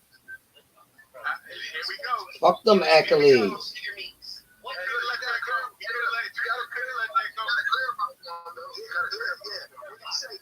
can be talking bigger as in money, bigger as in people, bigger as in prestige, or it could be bigger as in accolades and so on and so forth. So are we just talking about bigger as in worldwide, bigger? Bigger as in money, bigger as in known, bigger as in well, go and fell off, but you'll come back in.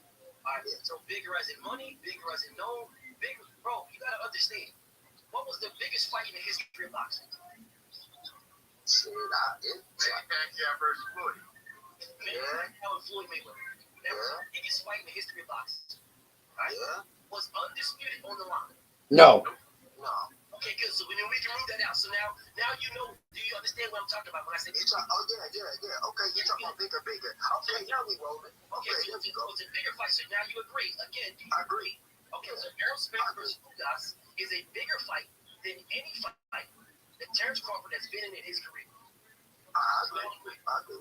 Yeah. Explain to me how you serve it. Because of who he is, what he brings to the table. Okay, let me do this again. Let's not go down. Let me pause it again. Let's pause it again. What was the split for Manny Pacquiao Floyd Mayweather? 70-30. Oh no, you mean 60-40. 60-40. We've established that Manny Pacquiao versus Floyd Mayweather was the biggest fight in the sport of boxing that ever happened. We established that, right, Kwame? He agreed. Okay, so he agreed. My nigga Drake, Goon, you agree? For sure. Okay, it's the biggest fight in boxing. Do we all know that fight was 60-40, right? We know that. It's facts, right? All right. Okay. All right, bet. So we know that. All right. Well, and we all know that Undisputed was not on the line. So now I'm going to ask the Goon again because Drake already agreed. Errol Spence versus Yordenis Ugas is a bigger fight than any fight Terrence Crawford has fought in his career. Go. Yeah, I agree with you. Okay, you agree. Bet. So I will ask the question again. Explain to me how this nigga deserves 50-50. I mean, I done done this shit a million times with you already, but I'll do it again. I'll be your huckleberry on this one, bro. Please be huckleberry. That's that man's money. It ain't me fighting. You ain't asking me, am I fighting this guy for this? You feel what I'm saying? Everybody gonna feel different on shit like that. That's the best you got, dog. Yeah, that's it. That's the truth. I can't listen. I can't expect you to do nothing that nobody else done, and vice versa. You feel what I'm saying? So I just put it that way. Who has Spence fought that's a 3-division, 6-belt holding, undisputed champion, moving up and captured the welterweight division? Who has Spence fought with all those accolades to even compare TC to anybody else? Who Bud has fought with all those accolades? Won top 5 pound for pound for 7 years. So what a 5-year knockout record, 5-year knockout streak going. Which division? Did you leave anything else? And that's a 140 and 147. So I mean, we gotta get the party going, y'all, to recognize who coming to the table here. Not a regular nigga. Not a regular cat. No, not at all. Okay, not a Ugas, as I said. Not a Ugas. He's not a Ugas. He's not a Peterson. You understand? He is who he is. Ugas or Peterson. Punching bag. He's not punching bag Peterson. Okay. Right. Well, he's not 1 million quarter. He's not none of that, bro. I just told you. He's just told you he's 6-belt overall champion.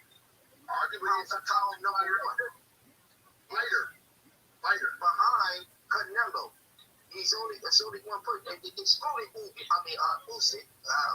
Oh man, I'm ready to go up on this motherfucking light these motherfuckers up. Hold on a second. So didn't we establish established that Errol Spence versus Ugas is bigger than anything Terrence Crawford has done in his career? Yeah, that established that, but that don't establish who Bud is, though. Yo, check it, Carly. You ain't say like that, fuck Bud. Fuck Bud. Like,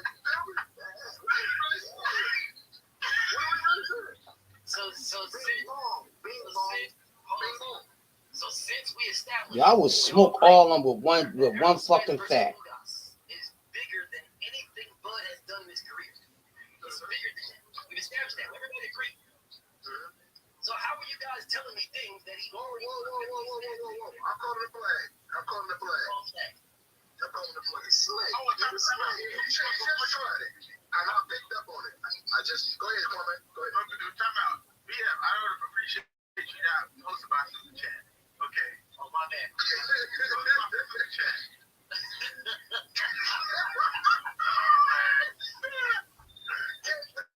Kwame, get off my bro. Get off my bro, man.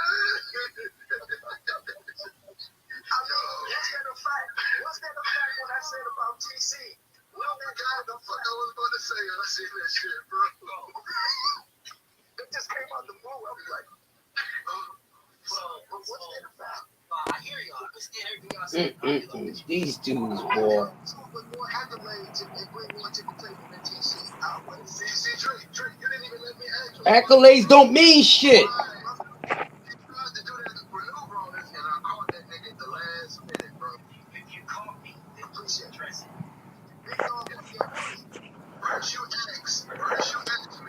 First you asked me. They brought up like anybody better than, Spence in the movies. And I say better. I said bigger. Okay, we'll use that. Bigger, better. No, we're going to use it bigger. That's what I said. That's fine. We'll go with it. We'll go with the king. We'll go with it. Let's do it. So, I'm like, yeah, I agree with you. Then you changed it to anything Bud has ever done. And now that's when I can agree with you. I can't agree with you on that. Because undisputed is a big thing. Whether y'all, fail to realize it or not, that is really a big thing in boxing. And a lot of people ain't in it.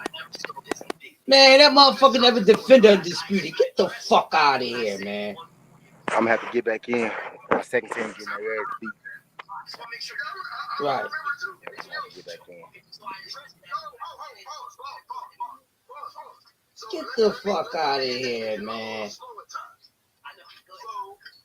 So, is the narrative now, if you're a 140 and you unify, that ain't shit? Is that what I'm hearing on BM show? Because I like facts.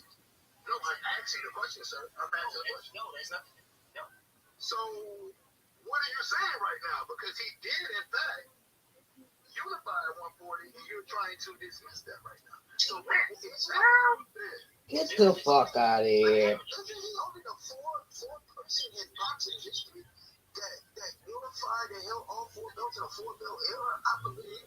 Drake, let the man explain himself, bro. Like, I'm sorry. Don't go ahead. The conversation. Damn, fool. Don't you help him either. Don't you? I look like you're ready to hit the button. Don't you help him either. I don't need no help. I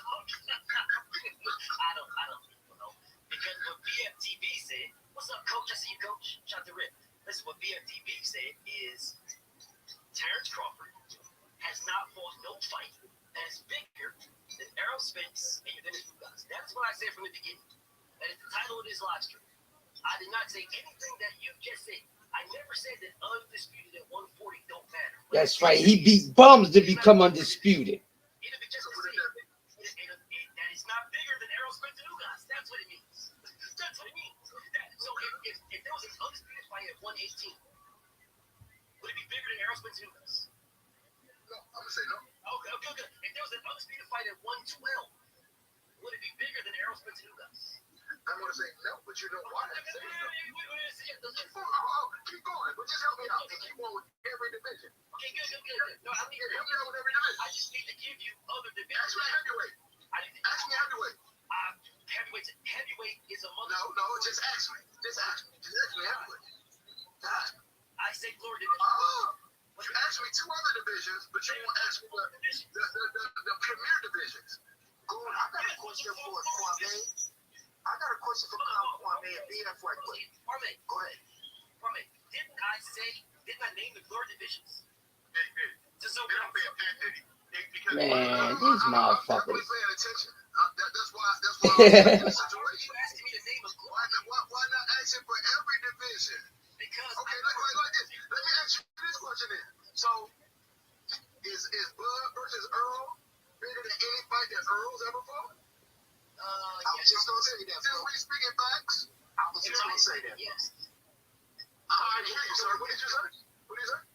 In my opinion, yes. Oh, now we're on the opinions now. Now we're on the opinions, Drake.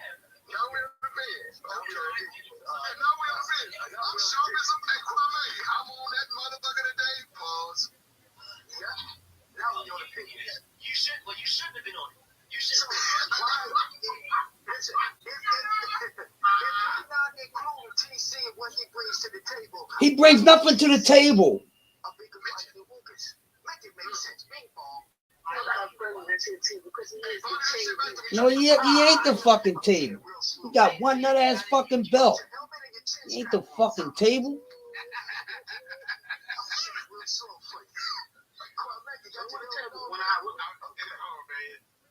Man, stop calling that man One Eye Willie, man. Versus Spence, then why is TC? What did I say? Oh, God damn it! I got you.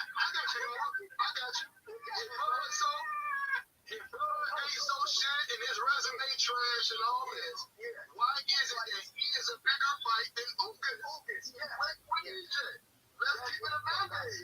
That's what I said. Kwame over here about to pass the fuck out, bro. He don't want to get it. I know my OG Drake. You know, he couldn't remember what he said, and it caught echo. I'm going to help him out. So, bullshit, BL. Don't do that. That's what he wanted to say. I asked the original question, though. I'm the one that asked the original question. You did. You damn sure did, bro. You damn sure did. But then you forgot what you said, and it couldn't move to help you out. So okay, I'm going to translate. That's what he here for. That's what he here for. I'm with it. I can't let y'all jump my guy, bro. Like y'all gonna be on y'all be on Drake every day on Facebook. On Facebook. Show up my man Drake. Now answer the question. I'm good. Answer the question. Don't let him get out of that shit, Drake. Don't let him out of that shit, Drake. Wow. Okay, so Kwame, you can know. So Kwame, he ready to ask you has nothing to do with what I asked him. You see that deflection, bro? The protection deflection committee, bro. Them motherfuckers go hard, dog. Yes. Okay, so first off, I didn't give you the opportunity to answer that. Okay. So what I said to my homie Kwame is, what the question that y'all are asking me has nothing to do with what I asked y'all. Absolutely. It's the same thing. Man, he better stop being nice to these dudes and smoke them the fuck out. And then we asked Joe a question. You see how that worked? We agreed with you, and then we asked Joe a question, and we want the truth, sir. I don't know how you deal with this, homie, but I'm gonna ask. I don't know. So he says to me. Fuck out of here, man. The Terrence Crawford versus Errol Spence is a bigger fight than Terrence Crawford versus Dennis Rugas. I say it is. I say it's the top one, the biggest fight in boxing. That's my opinion. Some people won't agree, which is why I didn't ask you what the heck is this or any other bullet. I asked you. Well, fucking damn, man. Errol Spence versus Terrence Crawford is the biggest fight in my opinion. But that's my opinion. Some people might agree. All right, those are opinions, not facts. So I'm cool with it. So what I said about Errol Spence versus Ugas is minus Terrence Crawford. You think it's everything Terrence Crawford versus Errol Spence? No. We answered your question. We answered your question. Kwame, did we answer the question? You're on record, sir. Okay. So we got that. We answered your question. What you deflected, my question was, if we're all in agreement that it's bigger than anything Bud has done, then can we sit here and be talking about 50-50 and you saying, no, it's a bigger fight. No, of you, I can't be worried about some men's pocket too, and blah blah blah. And then y'all went to this. Maybe what did I say? What did I say? Did I answer your question, sir? No. Answer your question. No, I didn't answer. I did. I definitely did. Yeah, I definitely did. What you said is, I'm gonna talk about the damn pockets. How's that an answer? The answer. Okay, sorry. Oh, these dudes ain't doing shit, bro. I don't know who these guys. Indubitably. Okay, you want to see the fight? Okay, well, yeah. You can run, but you can't hide. You can't hide. You know I'm a Detroit nigga. That's a Joe Louis quote right there, boy. I'm gonna say this again. If you want the fight, what's holding it up? Well, I would say right now nothing is holding it up because Earl has to take care of what he got to take care of. I don't give a fuck if he call that nigga in the ring or send a nigga smoke signal. It's meaningless fight. At that point, when them lawyers get the contracts and do whatever the fuck they do, then it's gonna be on one side or the other. I said that the other day. No, you didn't say it the other day. No, Kwame, did I say that the other day, bro? Did I say that the other day? Did you say what? Say it again. Exactly what I just said. If Earl handles his business, I don't care if he call Bud out in the ring or whatever. When they do a real negotiation with contracts, not the internet shit, then at that point it will be on one side or the other if the fight does not happen. Now explain to me, if that's the case, why do y'all say Errol Spence ducked Terrence Crawford? I never said that. You never said Errol Spence ducked Terrence Crawford. I never said that. Y'all never said the man's high. Not y'all. Goon or Maurice Benz never said that. Goon and Trico. Pull the receipts up there. Pull the receipts. I laughed. Time out. I got a question for Trico because see, y'all was so busy going back and forth. Trico just stated that this fight was meaningless. Meaningless fight. No, within the ring. Started the meaningless off when it was the meaningless. Was getting ready to fight. You leaked that.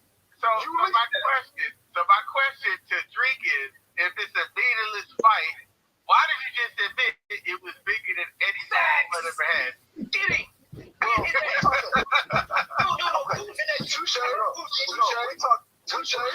talking totally different things. If we got I'm being funny at Kwame when I say meaningless fight. Okay. Meaningless. No. Meaningless. We saying, I've been waiting 4 years. Give him a shot. Lucas just got a title. What? He just got it gifted to him when. Well, he actually won it. But he beat Pacquiao, though. He actually won it. He won it. So he wanted that. Which one? Hey, hold on, Kwame. So he was already a champion before him. Yeah, that's a fact. Don't you let BF slide out of here with that because he like facts. Kwame, before he fought Pacquiao, was he or was he not the champion? Come here. Kwame, thank you, sir. No. Kwame, can you ask the brothers which one is it? Because they literally just said he beat Pacquiao, that's why he's the champion. No, I stated they gave him the belt and then he fought Pacquiao and still beat him. You have to give him credit for beating Pacquiao. You have to. That's not what you said. That is not what you said. Oh. What you said is he's the champion, and then both y'all said because he beat Pacquiao. Yeah, he did beat Pacquiao. He did beat Pacquiao, bro. You been smoking that shit I've been smoking, bro. That exotic shit, bro. What the fuck is going on, man? I'm gonna Kwame right quick. Yeah, go ahead. First up, yeah, you can't talk to me close my super chat. I'll tell you that.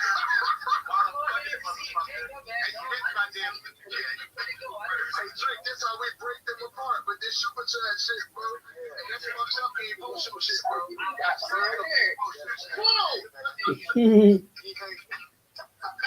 Yeah, what? This nigga is Hercules. This nigga right here, bro.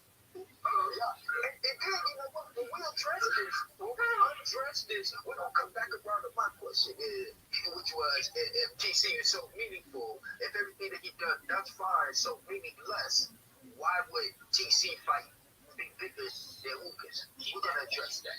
Don't keep that. Keep that. Okay. Shit, nigga, Trico, stop giving these niggas for free what you can charge them for, bro, because now they prepared. I see Kwame typing. I see him looking for the answer for it, bro. So, yeah, the chairman, Chevelle, the homies, my brothers just said, who got the champion because he beat Pacquiao. Kwame No, he did not say that. I heard it. Ugas was given the belt, and then he was a champion when they gave him the belt, and then he beat Pacquiao. So don't try him. Nice try. He's not fucking funny, man. Y'all both said it in unison. Hey, somebody give me 5 likes if y'all heard me say that, bro. Y'all both said it in unison. He beat Pacquiao. That's a solidified. So what did I say before that? When we said the man and champion, you said, yeah, he beat Pacquiao. What did I say before that? Okay, so I'll repeat again. When I was standing in front of the house. Because I remember real good when I was standing in front of the house over there. So I'll say it again. I remember exactly what we said. I'll say it again. What you say in the house is not what you said right before you. I said in front of the house.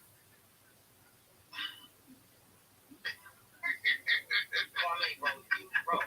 My niggas. Yeah, hey, Drake, you know when you got him, bro. Because any other time they go on sticks and all that shit, you know when you got him, bro. Like we got him the other night. When you hear him, I was missing on cotton, bro. Kwame, you are a scholar and a gentleman. I'm telling you, it's because I love these people. My brothers literally just said in unison. Because he beat Pacquiao. In unison, they said that. Hold on, Drake. Ask Kwame. Am I making up what I said, Kwame, when I was standing in front of the house? We could pull the receipt back up, bro. I said they gave him the belt. Although I may not agree with that, I said, but then he did fight Pacquiao and beat Kwame. You're on record right now. Did I say that? Yes, you said that. Okay. You did. You said that. Okay. So wait, but you just told me that I didn't. And just about 3 minutes ago, you said something different. I heard my man. I mean, when you be put some niggas down and transfer. Draco, I don't know how you do it. I don't know how you do it. I'm not to put myself over here. About 4 minutes ago. I just lost all billion of my brain cells just now. All right, so what you said about them giving him the belt and fight Pacquiao, what you said in front of the house is a fact. You said that. That's a fact. I was in front of a house. Man, look, it was a fucking house, period. God damn. What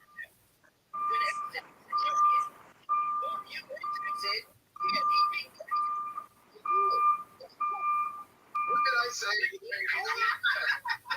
did I say before that? No, that was the before part. I understand. It's okay. He wrong me out before. He beat me in the out and if there was any questions before he being gifted that belt, he beat me like he out of some little. He beat him. Yeah. You can be wrong sometime, bro. It's okay. So now y'all fix it by saying he's a little. You can't fix a fact, bro. The fact of what it is, right now, we got facts on your couch. We did a facts. Yeah. We did a facts over here, homie. We did a facts over here, bro. Did not say that, but okay, that's fine. You literally said 2 things, which is why I asked you in the first place, or else I never would have asked you. I never would have said anything. Oh, you got Donald on the tape back? You might want to do that yourself. Nah, I know what it is in front of the house. I specifically told you where I was standing at when I said it.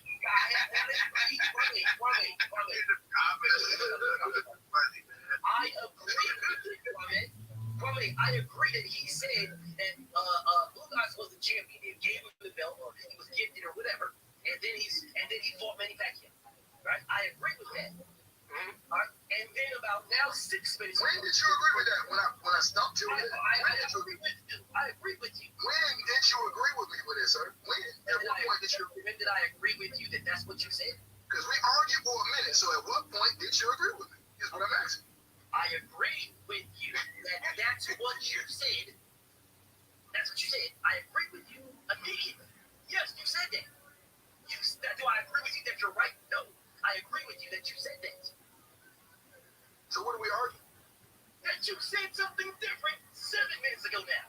Well, you accused me of saying something that Trico said. So I can't take your word serious. Okay, I don't know what you're not taking serious, but I'll say again. No, you accused me of saying that I said Earl been ducking Bud, and I never mentioned that. Fuck is you talking about, homeboy? Yeah, I never you co-signed it quite a bit. Why? I laugh. You like what you do would be up and all. Bud didn't duck, Manny. Bob said that Oakley blocked the fight, and Bob gave a reason. That's old shit, nigga. In my opinion, Earl ducked. Cool. Yeah. So I'm glad you're not riding the fence like Goon. Because what Goon does is, I told my nigga, riding the fence because I said he didn't duck. I told my nigga Kwame yesterday, Goon is Donald Trump. Goon, he's not going to say you anything specifically, but he's going to talk all around it and be happy with what you're doing. But he ain't going to, like, my nigga Drake guy, like, nah, nigga, duck, man, he duck. And look, and Goon's going to be like, and you know who you is? You McCain. You McCain. You McCain. You McCain. If I'm Trump, you McCain. You a nigga that love boxing like I do. Goon, you know that shit? With me though. Goon don't think Earl duck. I say Earl duck. I told him that. Like, they never can pull up nothing while I said that. They can't pull up nothing while I said that. They can't pull up nothing. You don't think Earl duck. Do you think Terrence Crawford? No. Pause. I'm asking. Because I want you to address this. And I'm glad you just said that because that made me remember this. You went on record on Kwame's show. Terrence Bud Crawford had gone to the game.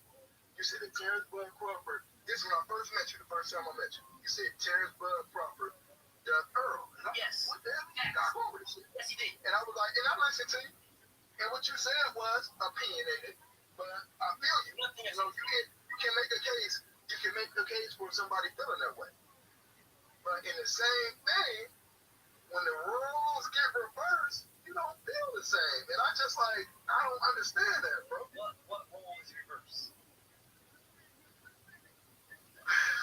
Oh my God, we're gonna do that today. We're gonna do that today. Oh yeah, like, because like y'all was losing like a motherfucker, and I don't even want to do you like that on this because you weren't prepared for it. So hell with that. I'm trying to bury these two. No, that's my guy. That's my guy, but no. That's my guy.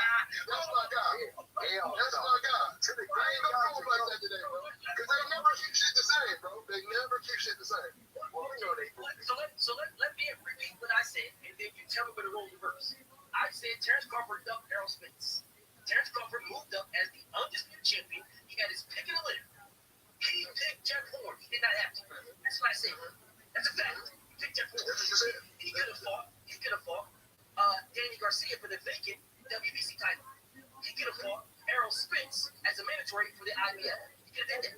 He could have fought Keith Thurman was a WBA super, but he could have fought for the WBA regular, which I would have told him not to. Fuck that regular belt. If you can't get Thurman, fuck the regular belt. Fight Errol Spence, become his mandatory. Instead of like you can't Jeff Horn's mandatory. Or fight Danny Garcia for the vacant belt. You could do that as the undisputed champion. Now tell me, what about that is reversed now? So, if TC decides to go up and fight Charlo, if he knocks off old boy, well, I don't think he fight old boy now, right? They did just change their opponent, right? Did they just change their opponent? I think it's off. Charlo? Yeah, I think that fight is off now, right? No, it's postponed. Oh, okay. So it's not off. It's not off. No, it's postponed. Okay, so good. If TC goes and try to pull up on Charlo, is that cool? What's the problem? Why? No, I'm saying what I'm trying to get at. For me, Charlo is the dangerous motherfucker in that division. So me, like I said, the first time I met you, if I'm handling TC's career, that's not wise to go after the time's up because I don't know if this division is right for you yet. You remember me saying that? No. Oh, okay. Okay, I'm scared you. I got no beef, no problem. I got no beef in that stance. None at all. Yeah, but you agree with me that night. You was like, yeah, I see where you're coming from. But he couldn't have. No problem. Right, you said, but he couldn't have went the WBO route. So when Jeff Horn was getting ready to do that, those motherfuckers be tripping. I'm not going to say all of y'all. They be fucking tripping. But I just said I heard a lot of grumblings. If Jeff Moore would have went that route and pulled up on TC for the WBO. It wasn't the same energy. So, like, what are you talking about? Yeah, I'm confused. What the fuck is different? My nigga, Boom said when the shoes are reversed, and then been a whole different story. I told him that I said went somewhere completely different. This is what I'm talking about. No, this is what it is. See, when it first even popped off, and y'all always skim over this. Earl got a belt. Earl's that top dog in that division. But instead of Earl saying, "Hey, TC, I got a belt, fight me," he did. He said, "Hey." He did. Like, what the fuck is wrong with y'all? Right. So let's get that understood. It's not what Errol Spence said. Errol Spence said, Errol Spence said, you are not relevant. You don't have a belt yet. But if you have one, I'm going to something like that. No, it's not like that. That's exactly it. No, I'm agreeing. See, I'm agreeing with you. You want to argue with. Because you're saying it. I'm agreeing with you. You want to argue with. You understand something like that. That's what he's talking about. Yeah, but I'm like, listen, how come? No. Because one thing about it, y'all niggas like to pull receipts. So I'm giving him a way out, saying that it was something, he stated something like that. We're not comment, it was something he said. I'm giving him a way out. Pull the receipt, like, no, he didn't say it like that. He said it like this. He say, I got a belt fight. He said, that's why I want you to let you. All right. That's not what he said either. So what Errol Spence said, verbatim, when asked about Terrence Crawford before Crawford was even in the division, verbatim, what he said was, I'm cleaning up my side of the street. And if Jeff Ford, well, to your point, Terrence Crawford, this is his word, not mine. Because he said Jeff Ford first, he said to your point. Because the guy about Terrence Crawford, he said, well, to Jeff Ford, well, to your point, Terrence Crawford, because Terrence Crawford don't got a belt yet. But if you beat him, I'm going over there to get that belt because I want to be undisputed champion. Those are his words verbatim. So you telling me he never said, you get a belt and I'll fight you now. Next. That was keep No, he didn't say he doesn't have a belt. He got a belt. Then what? Yeah. He doesn't have a belt. He got a belt. Then what? So he cleaned up his side of the street. He'll go get that one. That's what he said. Listen, before you did an add-on. You moved the finish line. You did an add-on.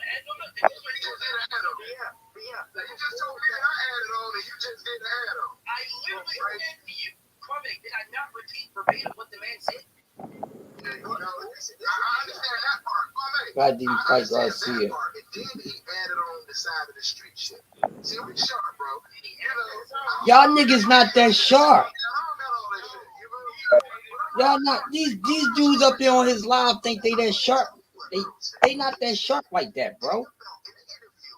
He said, for TC to get a belt and they will fight. He didn't say when. He said that get a belt. He could have said, Earl could have said, I got a belt right now. We can get it on right now. Because at the time, Earl didn't have nothing lined up. But why is it that Errol always got to say something and Bud don't have to say shit? Like, what the fuck these pussies don't get? Like, what the fuck y'all don't get?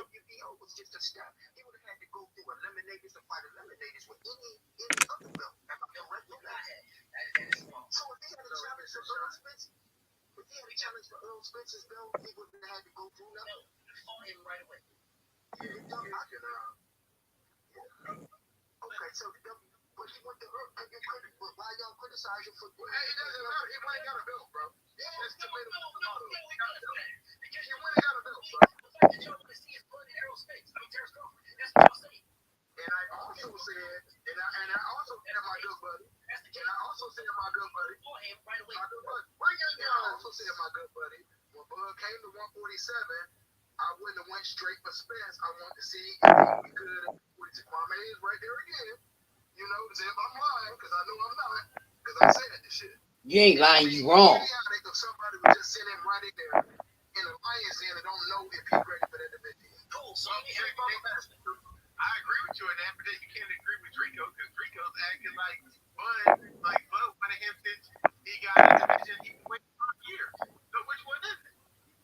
I mean, that's why I call this fight right here useless with Lucas. Because Kwame said it was useless with Bud if he was fighting Lucas. Yeah, he sure did. No, I didn't say that. I said it was useless for him to go after Lucas fight because Lucas is a PBC fighter. And Al Heyman's not going to give him another one of his champions. If he can't get the fight with Spence, how would he get the fight with Lucas? That's what I said. Y'all, we released that fight, my brother, my good brother. You released that fight, my good brother. That's why I'm fucking with you when I say useless. That's the only reason why I'm saying that, because I'm fucking with you. It's an inside joke. So, cool. I'm gonna help you out. I know you fell off with what you were saying. You was talking about what you said. Now the tables and turns up. So, yeah, I ain't gonna lie, bro. I'm a little high right now. I know. Yeah, you high on some goofy shit, nigga. That's what you high on.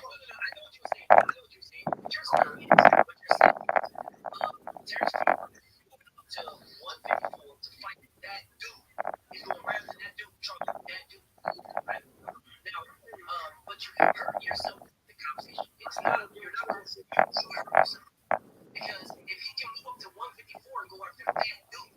Exactly, Professor X. And I'm cool with that. But right now, we gotta go one step at a time. So we're gonna bypass that for that.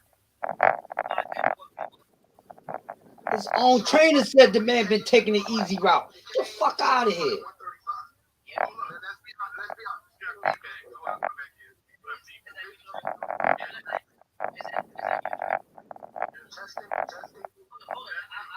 I'll find out. Let me mute Tree right quick. Say something. We gotta start GoFundMe for Tree for some internet.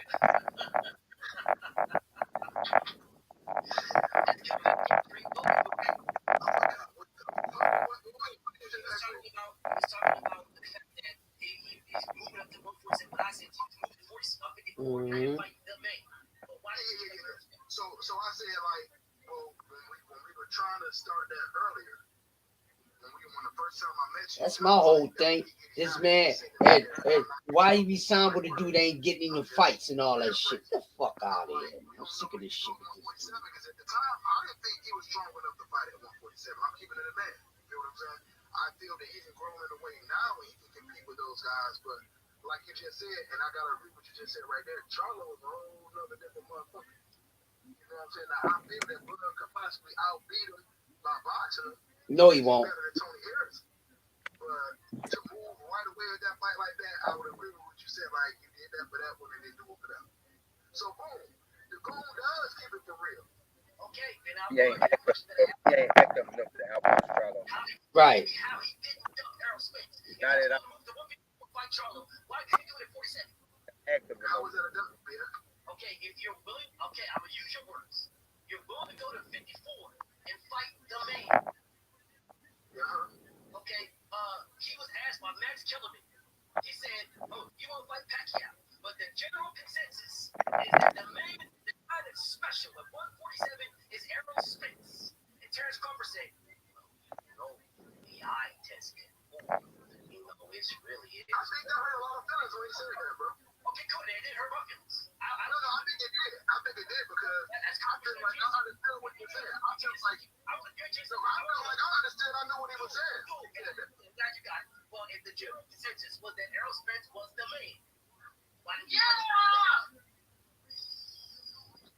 Why are you okay with him going to fight Charlo? I didn't say I was okay. I didn't say I was okay. I did not say Charlo's the man at 154, and he has more belts than Errol Spence. Listen, what I'm saying, man.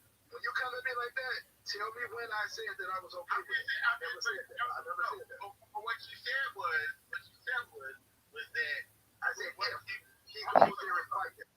No, but what you said about 147 with EJ was you were kind of nervous because you didn't know if he could handle EJ that weight. But the man is starting at 135. So why is it different when he goes to 154? Why don't it's not different? It's not different. I just literally said Charlo is a different motherfucker at 154.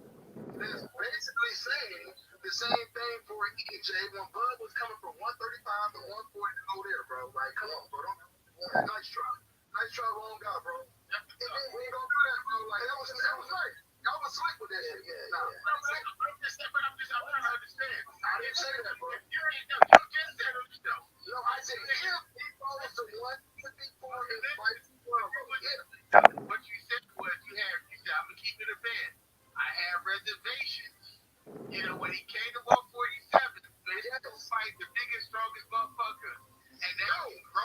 wait. Now you said it's okay because he's with the easy. No. These dudes is funny. This is what I was saying. At 147, those are bigger guys at 147. We all know that Earl, at the time when Bud came, These dudes is funny, man. God damn, these motherfuckers is funny, dog.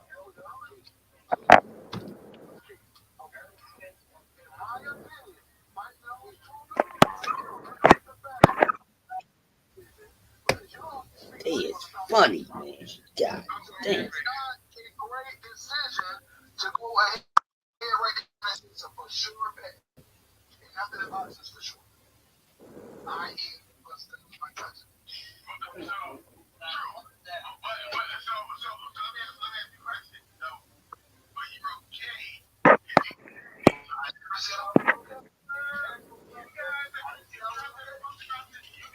What do they be talking about, T? What they be talking about, man?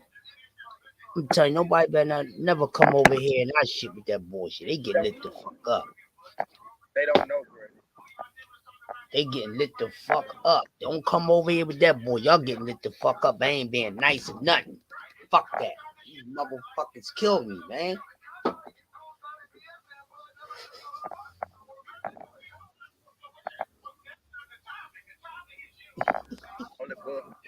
Only boy fanatic I'm nice to is this. Everybody, even she get it something. Right.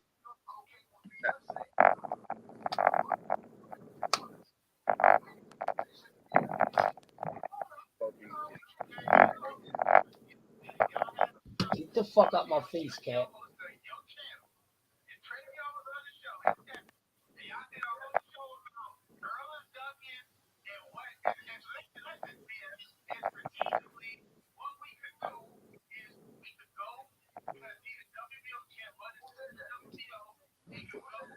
Basketball games should be starting soon, right? NBA games should be starting soon. Damn, what time is Sixers play?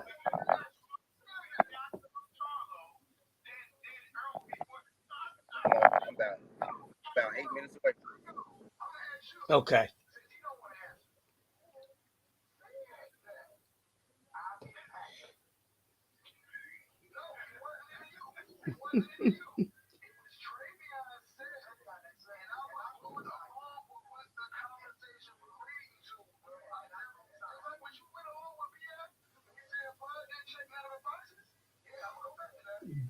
Who's Boxing News 24 says that Rolly Romero has better speed, accuracy, and power than Tank Davis.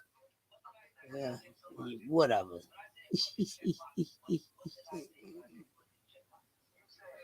Boxing News 24 is full of shit.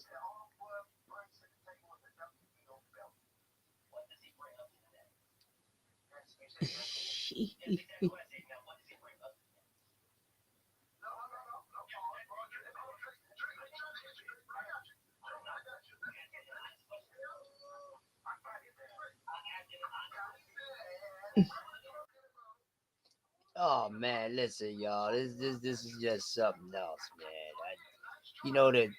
To watch other platforms and hear people think that they the sharpest thing with knowing the sport. They always expose them goddamn selves. It's funny. It's funny.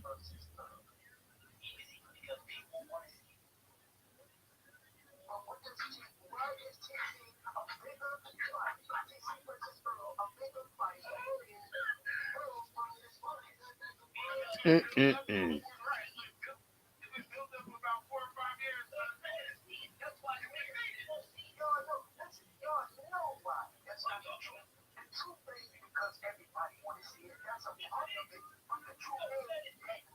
Hold up.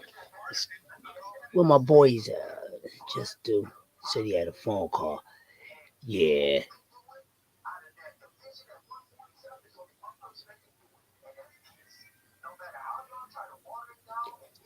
Oh, TC is the fucking greatest in the world. My goodness.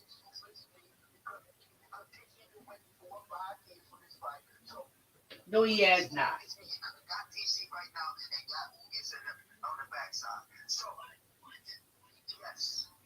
That's why I say this movie fight is useless, right? And that's why I call Earl because he could have fought TC right now. TC could have fought him. Right now. First off, you just made a whole bunch of nonsense.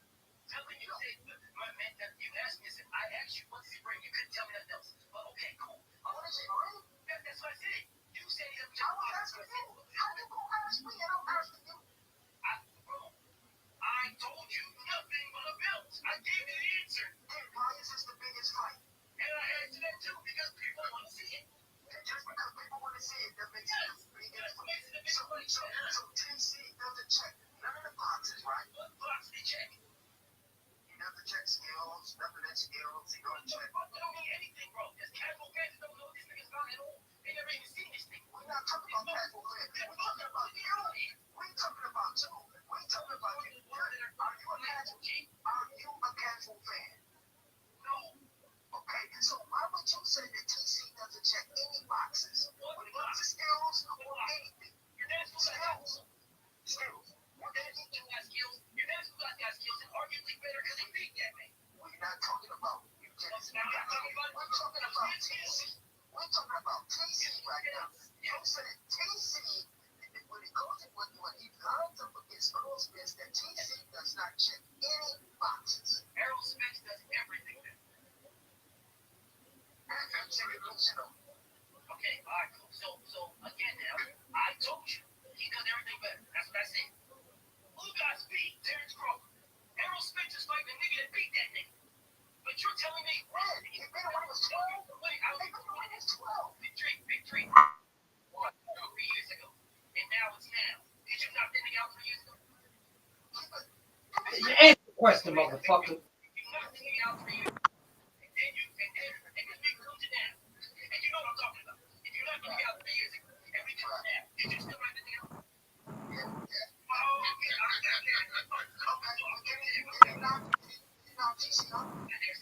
Beat his ass.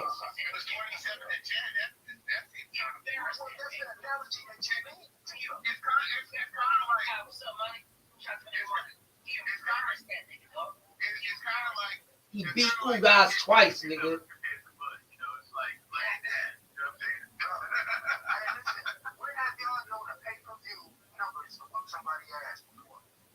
Look, I know when they step into that ring, the pay-per-view numbers, that check, ain't nobody coming that ring but you and these gloves. And that settles it. If that was the case, what would have been trying to price this up for the last couple of years? I don't think he would have just got in there. Hold on. He would have just got in there just like Floyd did to De La Hoya. Because he was number one pound guy, he took less money, whooped his ass, became the king.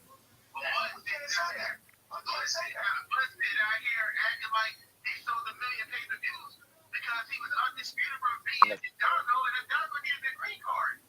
So I'm just saying, to get over it. Still can't name the other fighters he fought.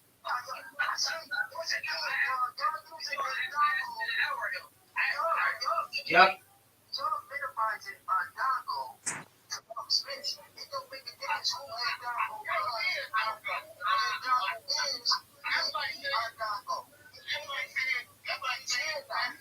That's like saying Spence stopped Ocampo to become Ocampo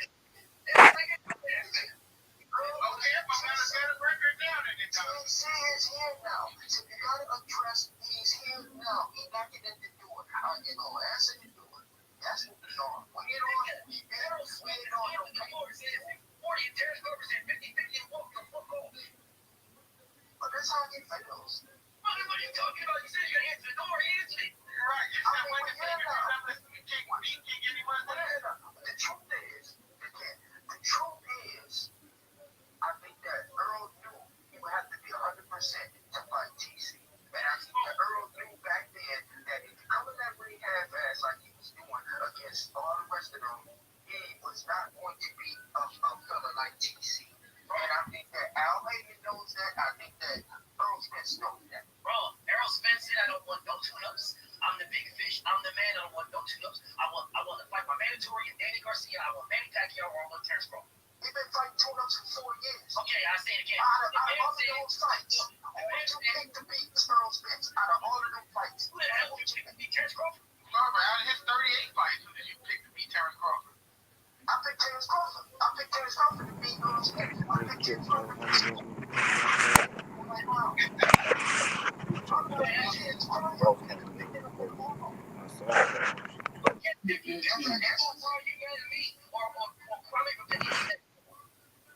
I know, but was it tough? I'm asking you. Out of all of those fights, you said no tune-ups. I said out of all of those fights, all the fights was tune-ups. All of them were, because it wasn't none of them that was even competition with them. The only person that was competition with them was basically Sean Porter. That was like, oh, that's about his hardest fight. Number one ranked welterweight in the world that Sean Porter dumped. Oh, other than Girl.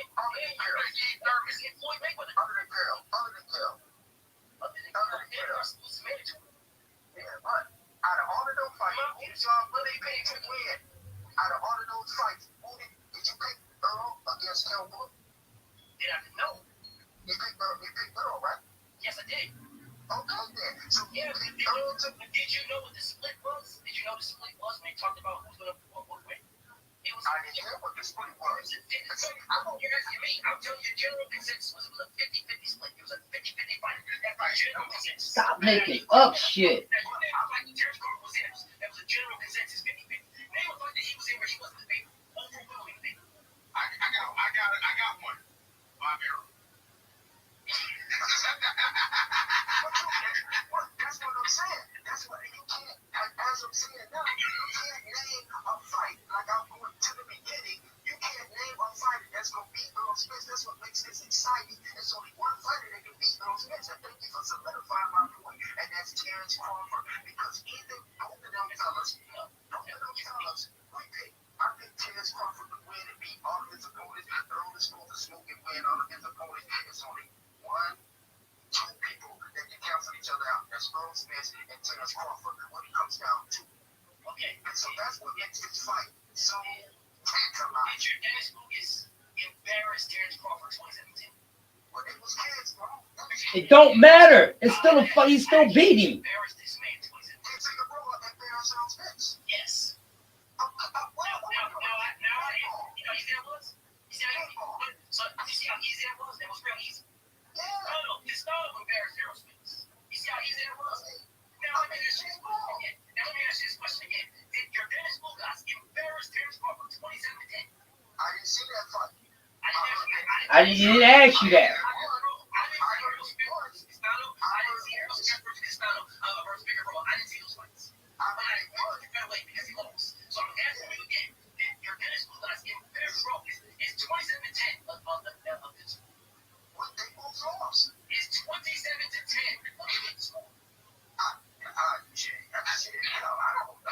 Oh, now you don't know.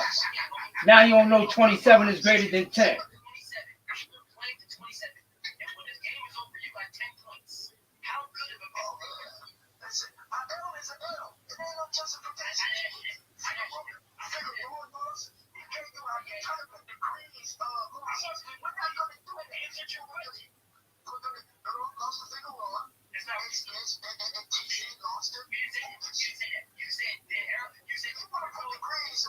You said did Figueroa embarrass Errol Spence when I asked you a question?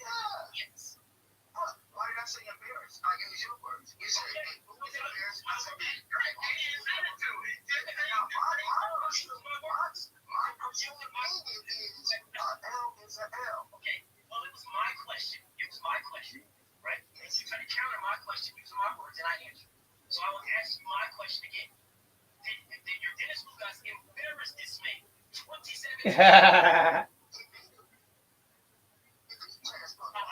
want everybody to free of that. I don't understand. What you want me to say? Let me say this again. Like I told my brother yesterday. Okay, I'll tell you what. You tell me. You say it. When I was on my date, my homie could go to the game page yesterday. My OG Drake, and when my brother could hopefully come back in. Right? When I was there, I told everybody I'm gonna have roughly 200 to 300 motherfuckers watching this shit. There's 338 motherfuckers watching. Well, I had to go back and make sure I checked that weird ass nigga that said it was cat when I was going to say that. They go and check his ass right now, whoever it was. Now, you go back now and ask my homie again. They go and ask my homie, my big old tree, my big old ginger. You know what I'm saying? They ask him again. I said that your Dennis Lucas embarrassed Terrence Crawford 2017. His response to me, my big old tree response to me was that Figueroa embarrassed Errol Spence. And I said, yes. Did I say that? Okay, so now I'm going to ask you. I'm supposed to say it when you ask me the question. Am I supposed to say what you said, or can I say what I really feel? But if that's the case, then why did you ask me that then? Then why did you ask me Figueroa? I asked you your question. Rhetorical. And I said, I answered the question. Yeah, but now you want me to answer because you answered the same way. So you want me to monkey sit over there? You the question. My reply is, an L is an L. They both lost. It was my. You can't bring up Lucas without bringing up Figueroa. Okay. So I understand that you guys have to give a million words instead of just saying yes or no. I get it. All right, I understand. Yes, he lost. No, so he lost. Okay, so fine, he lost. So Errol Spence lost to Figueroa. Right. Terrence Crawford lost to Dennis Lucas. Right. Did Terrence Crawford ever fight Figueroa? Not that I know of. The answer is no. Okay, I understand it. He never fought Figueroa. And that's no. Is Errol Spence about to fight Dennis Lucas? Yeah. Okay, so good. So Errol Spence lost to Figueroa. Terrence Crawford lost to Lucas. Errol Spence is about to fight the guy that beat Terrence Crawford. Errol Spence is about to fight that guy. But you diminish Lucas. Right? You diminish. You did. You forgot something, BF. And Lucas beat Figueroa as a pro. Indeed. Yep. He sure enough did. It means a whole lot. So he's supposed to. So if Errol Spence beat, this is what y'all trying to say. If Errol Spence beat Lucas, he automatically just beat TC. Is that what you just said? What you? I'm just trying to. When Ben asked you about who is and Bud, right? And you said, "Oh, we can't bring up Lucas. I'll bring it up Figueroa." That's what you said. These were your words, right? Okay, cool, right? This is crazy. You alluded to how long ago Lucas had beat Bud when they was kids, right? Right. But then you turned around and you said that the fight with Spence and Lucas is meaningless, right? But the dude Lucas beat Figueroa that you just brought up, and he beat him as a pro, not even in the amateur. What do that got to do with beating Bud? Listen, to settle this, Spence has to beat TC. Spence has to beat TC. No matter how many names, see what I'm saying? Oh, well, Tico, TC beat, Earl beat this, and he beat TC. So that automatically gets Earl a bye. He automatically supposed to beat TC up because he beat. Come on, what was that? I don't understand. Okay, I don't really want to laugh at. All right, Big Tree. All right, Kwame, I'm going to ask you. You good, Big Tree? You good, Big Tree? You good? I'm just saying. Kwame, I'm going to ask you a question. When Terrence Crawford fought, when he stopped Sean Porter, when he stopped Kell Brook, didn't they say, "Oh man, he gonna beat Errol Spence, man"? Because look, he beat Terrence Crawford, he beat Kell Brook better than Errol Spence. He stopped Sean Porter. He stopped entire Sean Porter, man. He gonna beat Errol Spence. I just want to make sure. I just want to make sure that. No, he didn't even beat Lucas yet. So how can y'all even say what it is? He didn't even beat Lucas yet. So y'all don't know what, but see what I'm saying? See, my man just said it's a meaningless fight. So you now it's a meaningless thing. So it would mean, so if he beats Lucas, then it means what?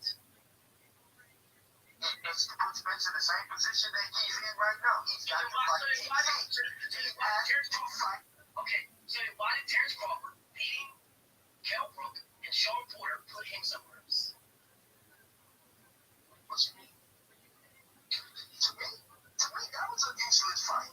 I said that. Me and Kwame both said, I said, man, don't I said he's stopping Porter. They said he's stopping Porter. That's what me and Kwame said. Oh man, he's stopping Porter. Like, so we all agreed on that. That was a meaningless fight too. I didn't say it was a meaningless fight. I just said that he was gonna stop. Yeah, because that was, as Porter was a top 5 welterweight, and that was gonna be the first top 5 guys so we can see it fight someone at a higher tier. But I just know, based on what I see from Joe Porter, that Terrence Crawford's a level better. He's a level above Joe. And I also stated the reason why I say he was gonna stop him is because Terrence Crawford comes to all his fights in shape and trained, and when Earl Spence was, he had a fat camp and he was not living like a fighter. So that's why I said he would stop. So.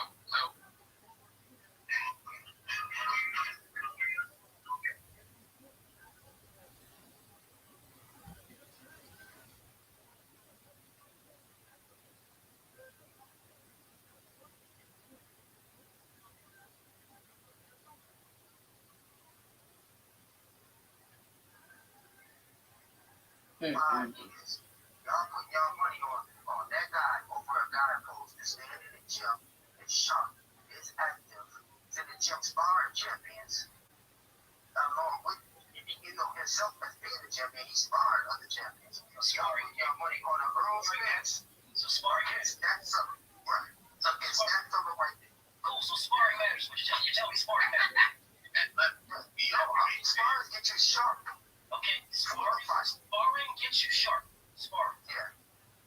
It gets you sharp for the fight. So if sparring gets you sharp, then what is fighting the best guys get you? Doesn't that get you sharp too? Isn't that still sharp as steel? I mean, that's when you compare. That's a preparation. When you're sparring in that ring, you gotta spar. Okay, right. I got you. So is it fighting the best names? Isn't that fighting the top guys? Isn't that sharpening your skills? Well, yeah, if you fight them. Okay, fighting. So name the elite one. Who the elites? I mean, shit, it's only 3. It's only 3? Yeah. Who are the 3 elites? I don't even consider Lucas an elite. And I'm going to be 100%. I don't consider. I say the elites are Keith Thurman, Spence, and TC. Keith Thurman, Spence, and TC are the elites. Yeah. Did Manny Pacquiao beat Keith Thurman? Man, Keith Thurman, come on, bro. Where's Manny? So we can't name Manny. He's not gonna have you. Yeah, because he lost it because Ugas retired. Right. Yeah. Ugas beat him with a spoon the next day. Well, yeah, so I'm gonna ask you again, homie. Now you name the elites. Man, these spam just out heavy today. Keith Thurman is not elite now. What the fuck is this dude talking about?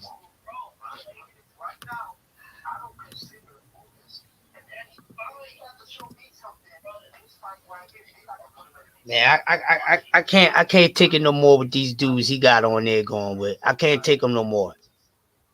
I can't take them. Them dudes is the fucking worst. Okay, I missed the 7 jumps, K.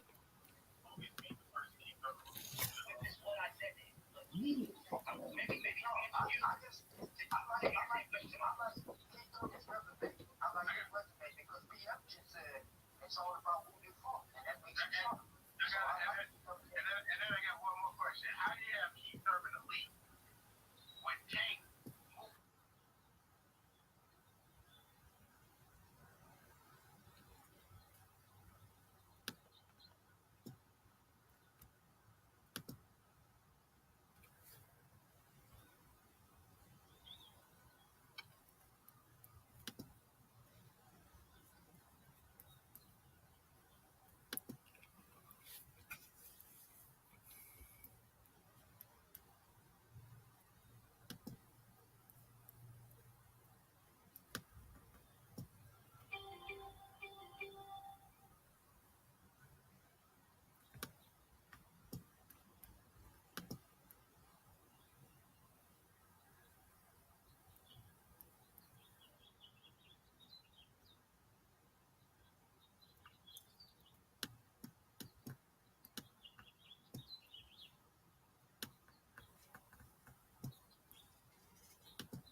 About to roll me up a bleezy.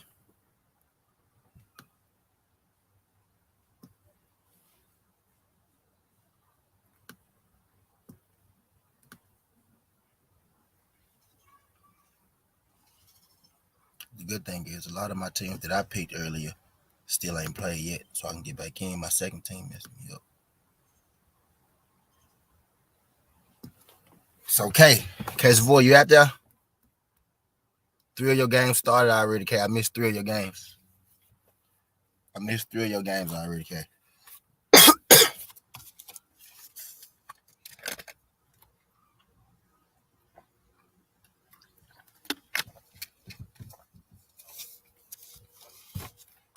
I missed 3 of your games already, K.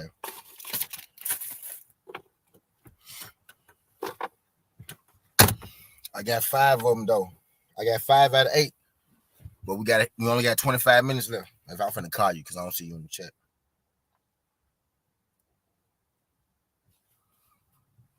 Let me call Damn It Man real quick.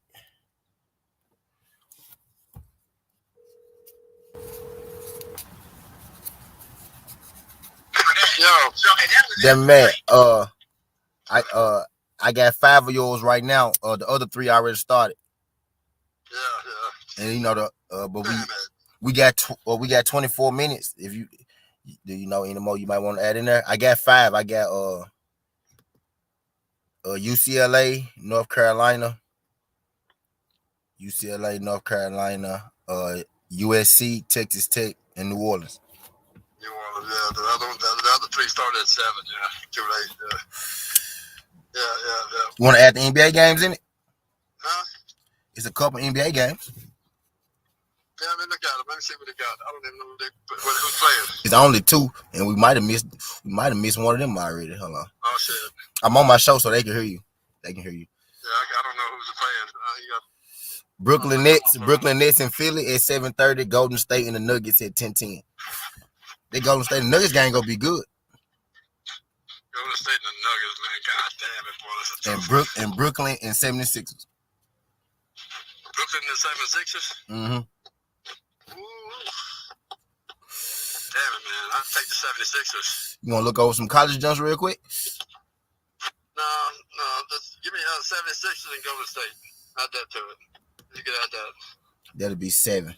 All right, that'll be 7 for. That'll be good enough. Yeah, fuck it. 7 for 56. That ain't bad. Huh? 7 picks for $56. Oh yeah, that's good. Fuck it. That's good. All right. I'll look over some more shit. You know, to see. I'm sure about that. That's what I'm finna do now. I think I'm finna get on this one with you. Yeah, get some later games and look at some later games. All later right. college games. All right, but I'm just trying to get you right before, Yeah, that'll work. All right. Games, yeah. So I got the 76ers and Golden State. Okay. Bet. Second. Yes. All right. Who's favorite? I don't know. Ain't no telling. Philadelphia favorite and Golden State favorite. Oh, they both favorite? Okay. Yeah, they're both the favorite. All right, bet I got you. Okay, man. Good deal. All right.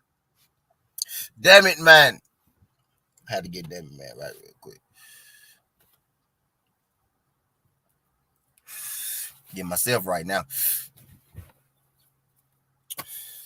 Yes,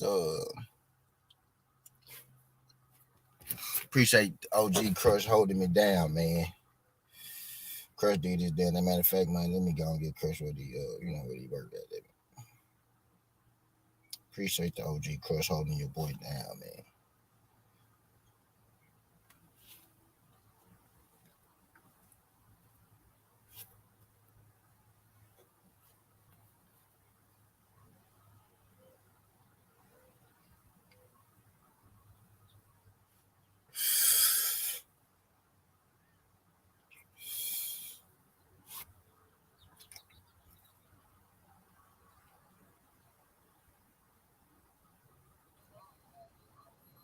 Damn it, man.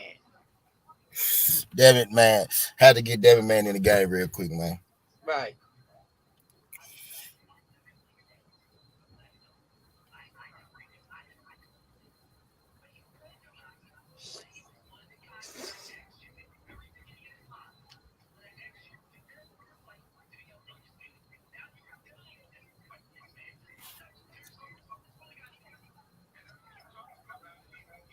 Damn it, man. What's up, damn it, man? Devin man watching BF, looking at the bits. I had to call him on the phone.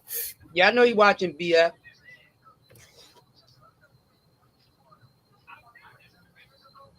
I'm finna look over my night bits now, goddamn it. Yeah, I can't take these dudes no more, man.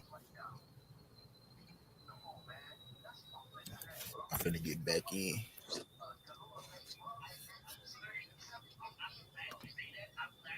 I think Dwayne still got like $10 on BUSR. Oh shit. I think Dwayne still got some money on BUSR. And I should be able to deposit on BUSR again now too. I know it's been a week now, goddamn it. Things is not looking good for the future when it comes to sports in Washington, D.C.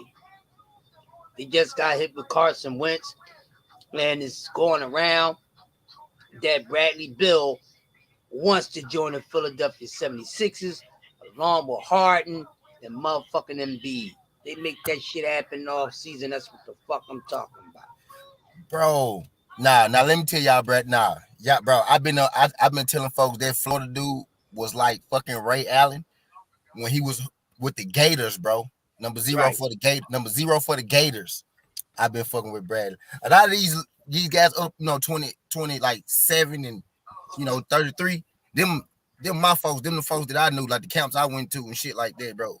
Bradley Beal been the real for a long time.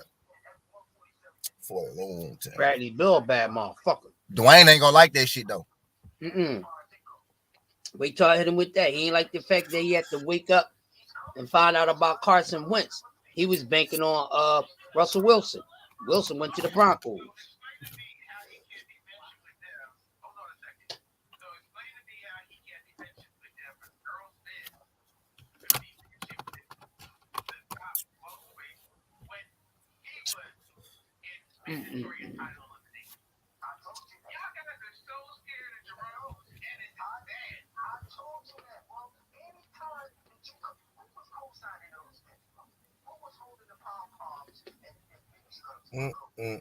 With your sexy step, take you to your hotel and undress yourself. Come on, ma. How you doing, ma? This your song, ma. We could get it on, ma. This your song, ma. This your song, ma. This your song. Me and you, it don't get no better. It don't get no better.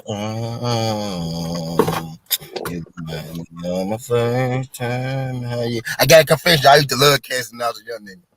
Who? Used to love who? I used to love, dude. I ain't gonna lie, that hustle joint. I'm a hustler. Oh yeah. That was I ain't gonna lie, act, bro. One of the first CDs I ever bought with my own cash, bro. One of the first CDs I ever bought my nigga ask. Nigga ask about me, nigga ask. Yeah, that was my nigga for a second. I ain't gonna lie.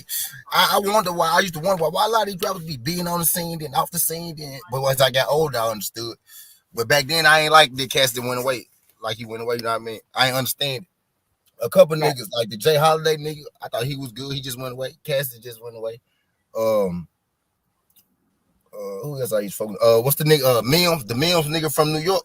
Nigga just went away. Lloyd Banks just kind of went away. I ain't understand it then, but as I got older, I was like, okay. Right. You know what? I think I know what happened. I think I might. And some of them fucked themselves up. But yep.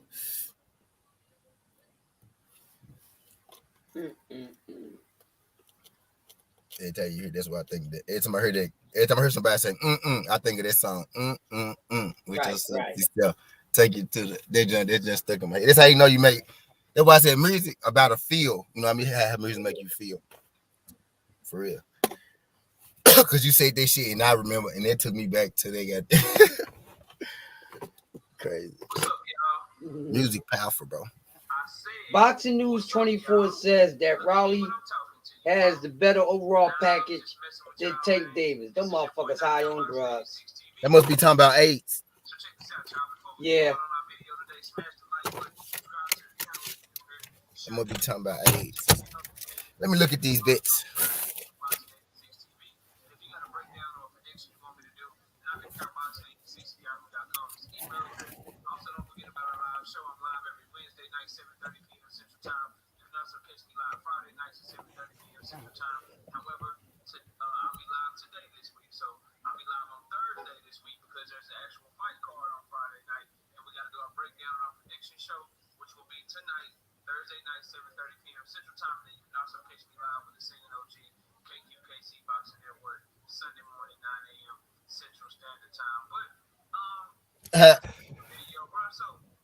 Ben Simmons gonna play tonight.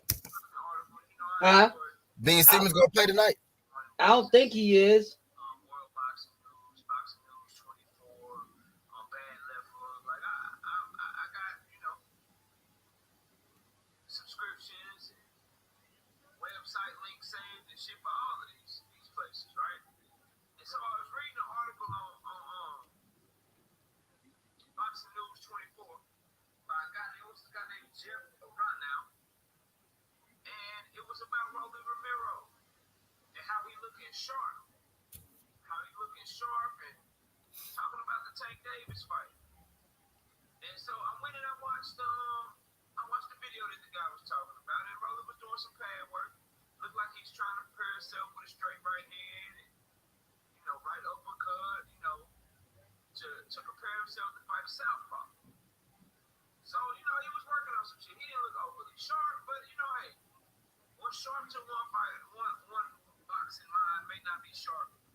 I'm gonna take Utah State.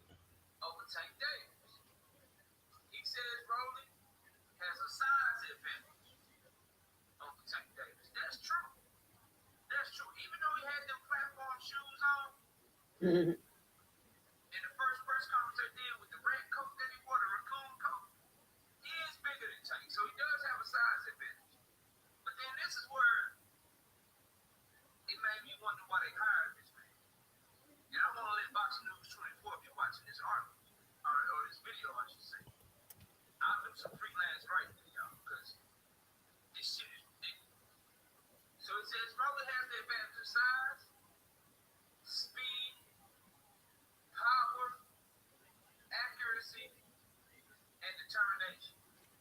Damn. Determination? Determination. How the fuck you did? How you factor that?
keyboard should have locked up.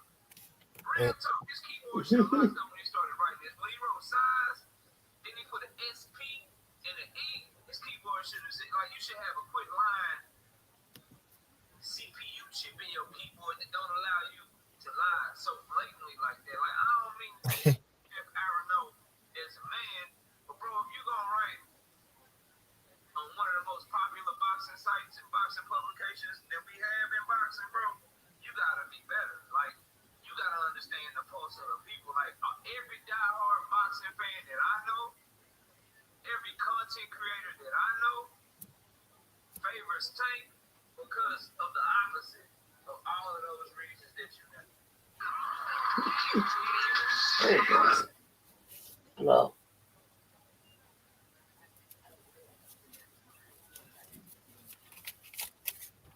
Okay. Got to roll me a joint, man. Okay.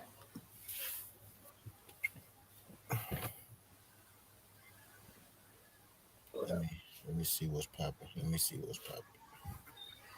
the determination, like Rolly is athletic as shit. He's athletic. He's a physical specimen. Like, if he was more determined than Tank, why he don't have them type of skills? Why he ain't put in the work in the gym to get the type of skills that Tank Davis has? So the fact that Tank Davis has got more skills throughout his career shows that throughout their lives he has been more determined. So I just don't.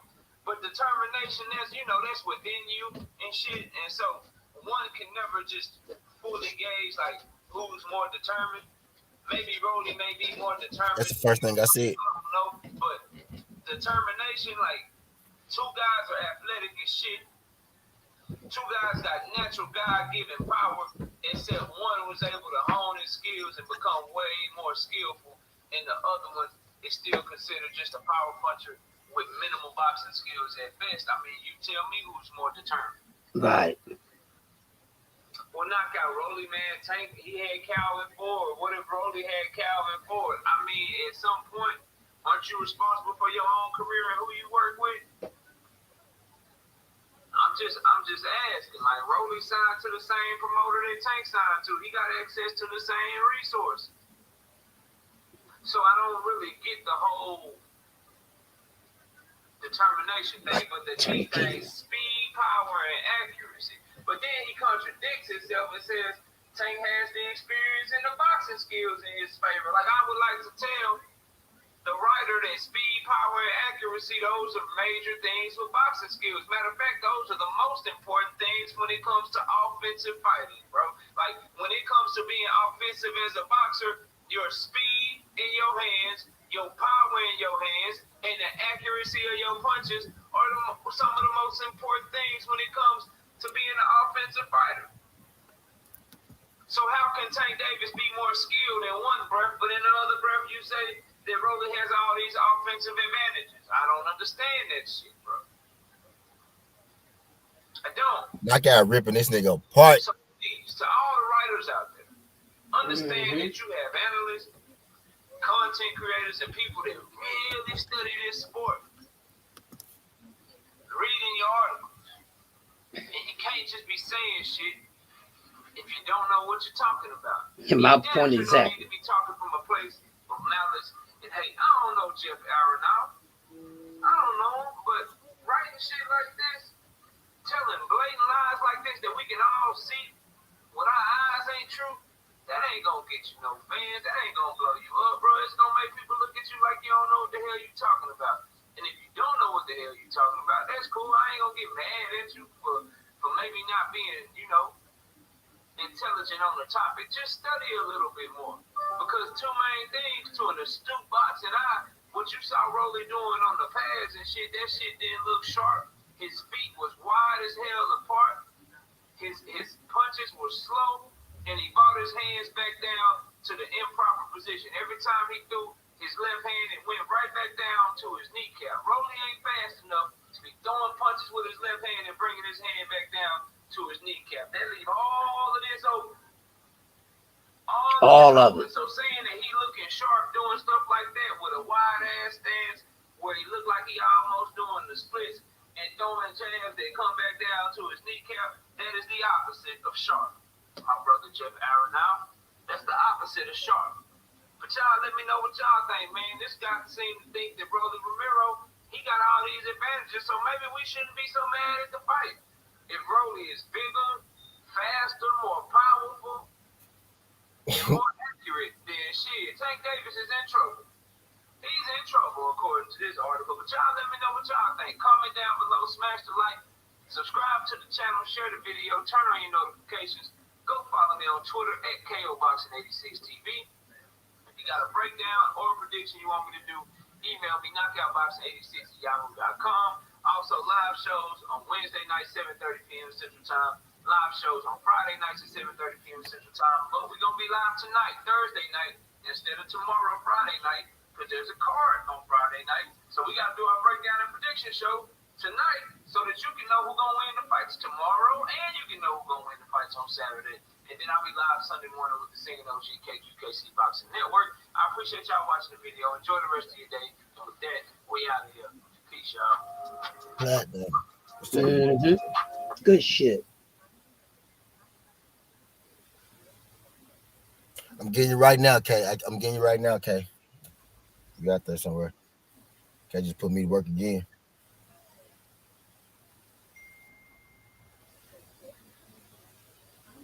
Make my best tea. All right.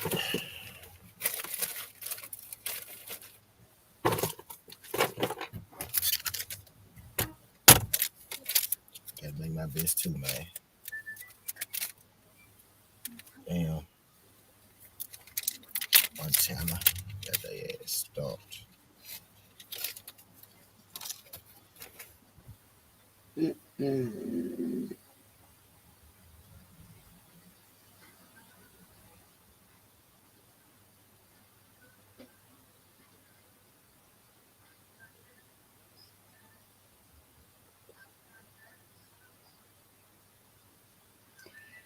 Damn it, man.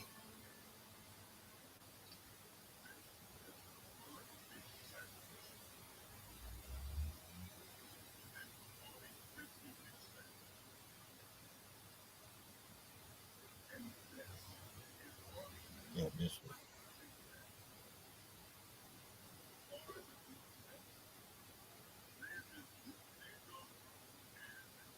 Yeah, I'm getting you right now. I'm getting you right, Kay. I'm getting you right.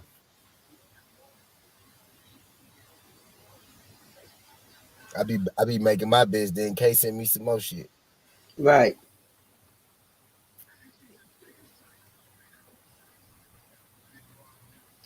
Damn. So the Chicago Bears want to trade Khalil Mack.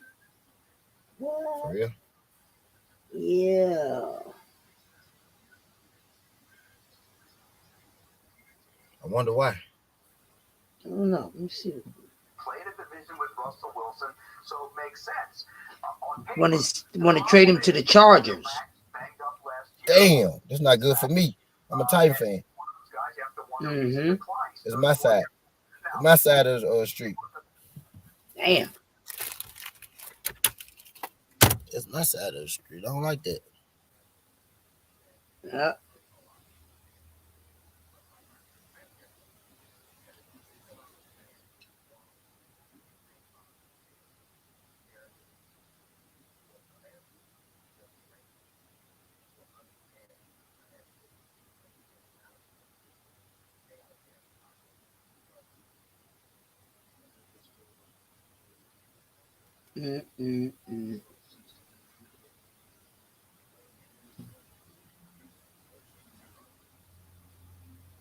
All right, so we got bets on my booking and BUSR tonight. Okay.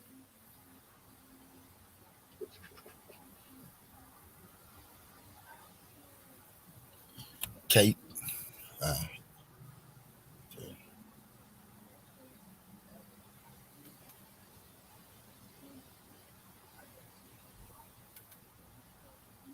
Stupid motherfuckers. People do some crazy shit. All right.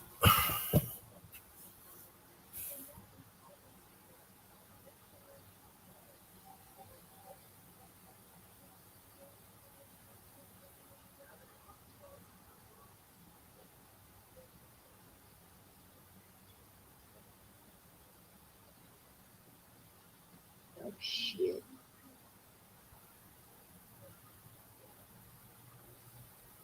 Oh shit.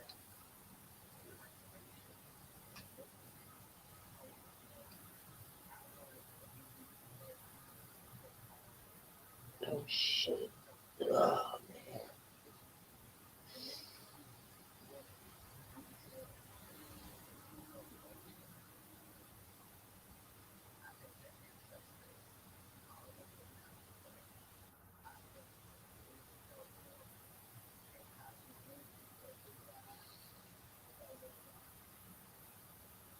Damn. Wait for this game to start so we can see what's going to be popping off in this damn game. They ain't started yet? No, they're about to start.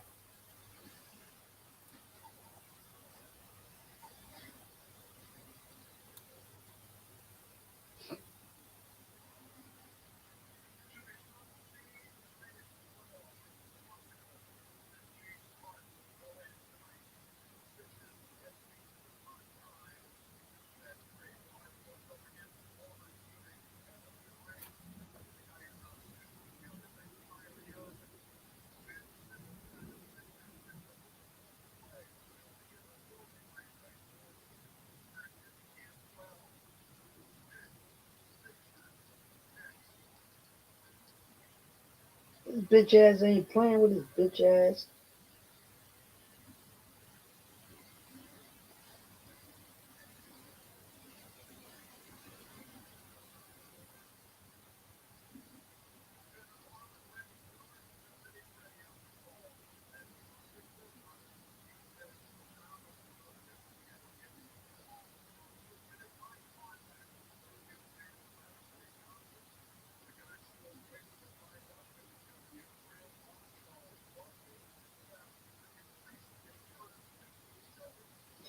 Yeah.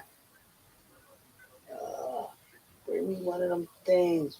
One of them playing around.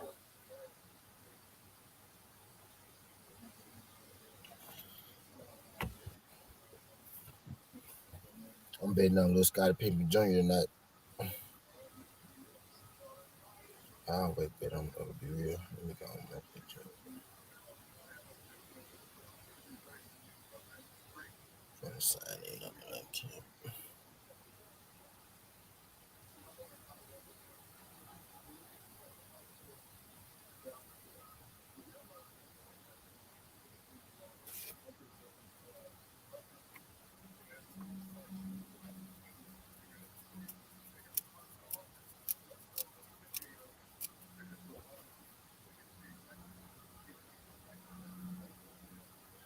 Oh man. I was talking about some error. Error my ass.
Everyone start this fucking game, will ya? I'm about to watch my college joints. I'm gonna just let you keep me tuned in. Update on the NBA. Yep, I got you.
Goddamn spam. Mm-hmm.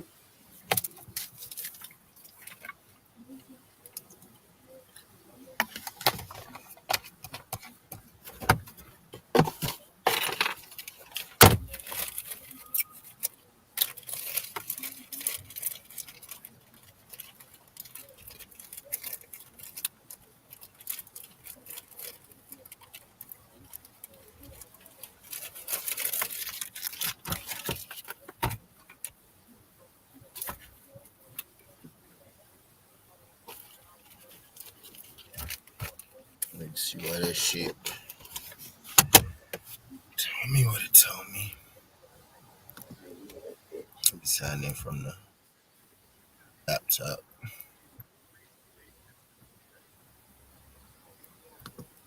Maybe it'll work better from here.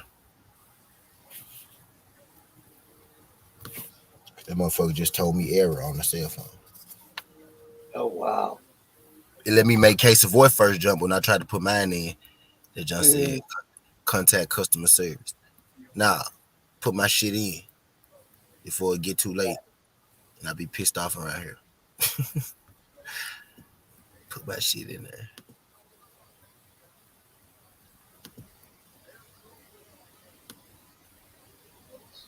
Whatever's on this pitch.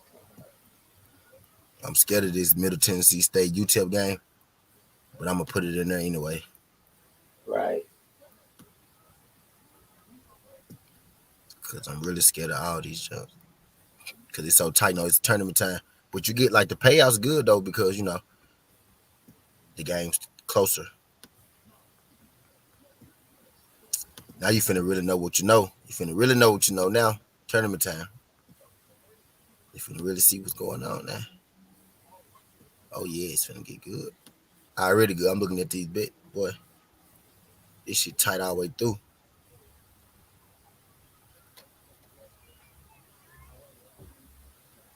I need a big one first. My first one, I gotta go big on the first one. Well, this is my second one, but 7.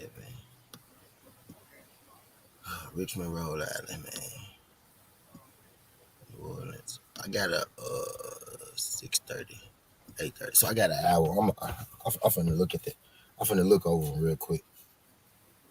The ones I know, I picked already. Now I'm gonna even look over them real quick. I ain't gonna lie.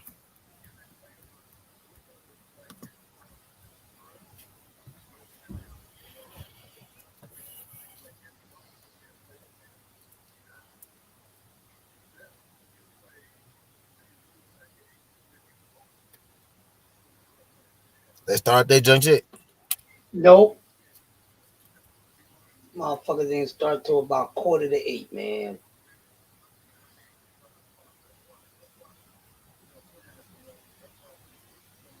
I wonder why they ain't letting Ben Simmons play.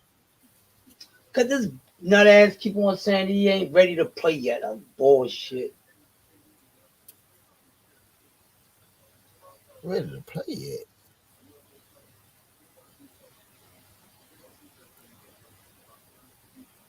Oh, he trying to keep his lie going. Mm-hmm. Nigga, we know you was lying. You wanted to get out of Philadelphia. Nigga, you can go and play. There's nothing wrong with your ass. You faking hurt. You faking hurt still. Mm-hmm. Faking hurt. I'm not mentally there. Oh, he said he's not mentally there. That's what he keeps saying. I don't know why the boy can't fucking play. Motherfucker been sitting all fucking season. He should be ready to go. What's the problem? Yeah, oh, crazy. I'm not mentally there yet. Get the fuck out of here. Bitch, if you don't learn how to shoot a 3-pointer hoe, it's that simple. But if you don't know how to shoot that motherfucking 3-pointer, you set that shit up.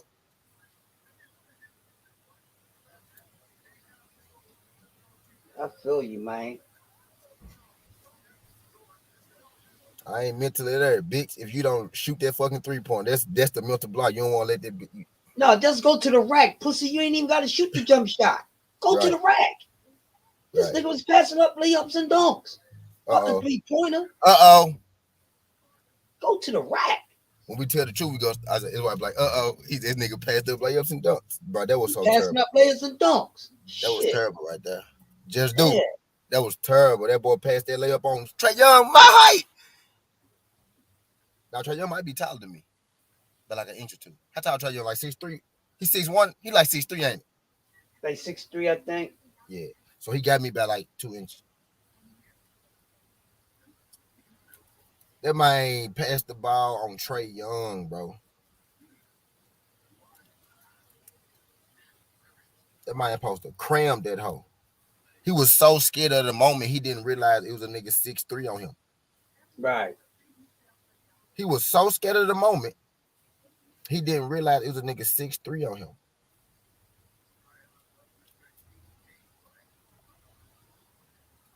He was so he didn't want to miss, so and it was stuck in his head so bad he didn't want to miss, bro. This nigga couldn't even. He forgot he was one of the best athletes on the court. You just could jump up there and dunk the ball. What they say pressure do? Bust pipes. Or it make legends. And boy, and I fuck with Ben Simmons. For real. Ask anybody that know me. For real. Ask anybody that know me for real. Been fucking with Ben Simmons. That shit was hard. I can't defend it. I couldn't defend Paul George when he missed all them motherfucking shots with Kawhi Leonard that first time. That was in the clip was like their second series. Paul George just went fucking blank. He just went blank that year. I couldn't defend that shit. I can't defend motherfucking Ben Simmons not dunking that motherfucking basketball, bro. Right. I just can't, bro.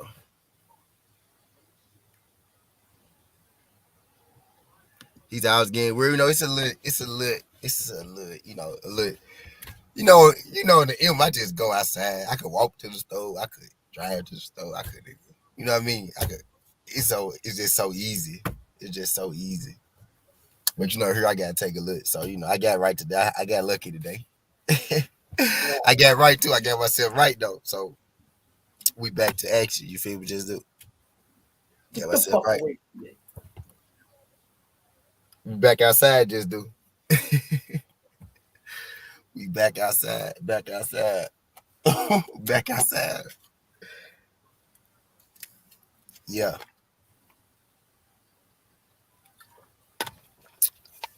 It's been more than a stream or two, just why I've been drinking so much. I ain't been having that green. Right. I said, I can't be drinking like this, man. Drinking ain't like the bud. Can't do this shit every day and just wake up and go about your day.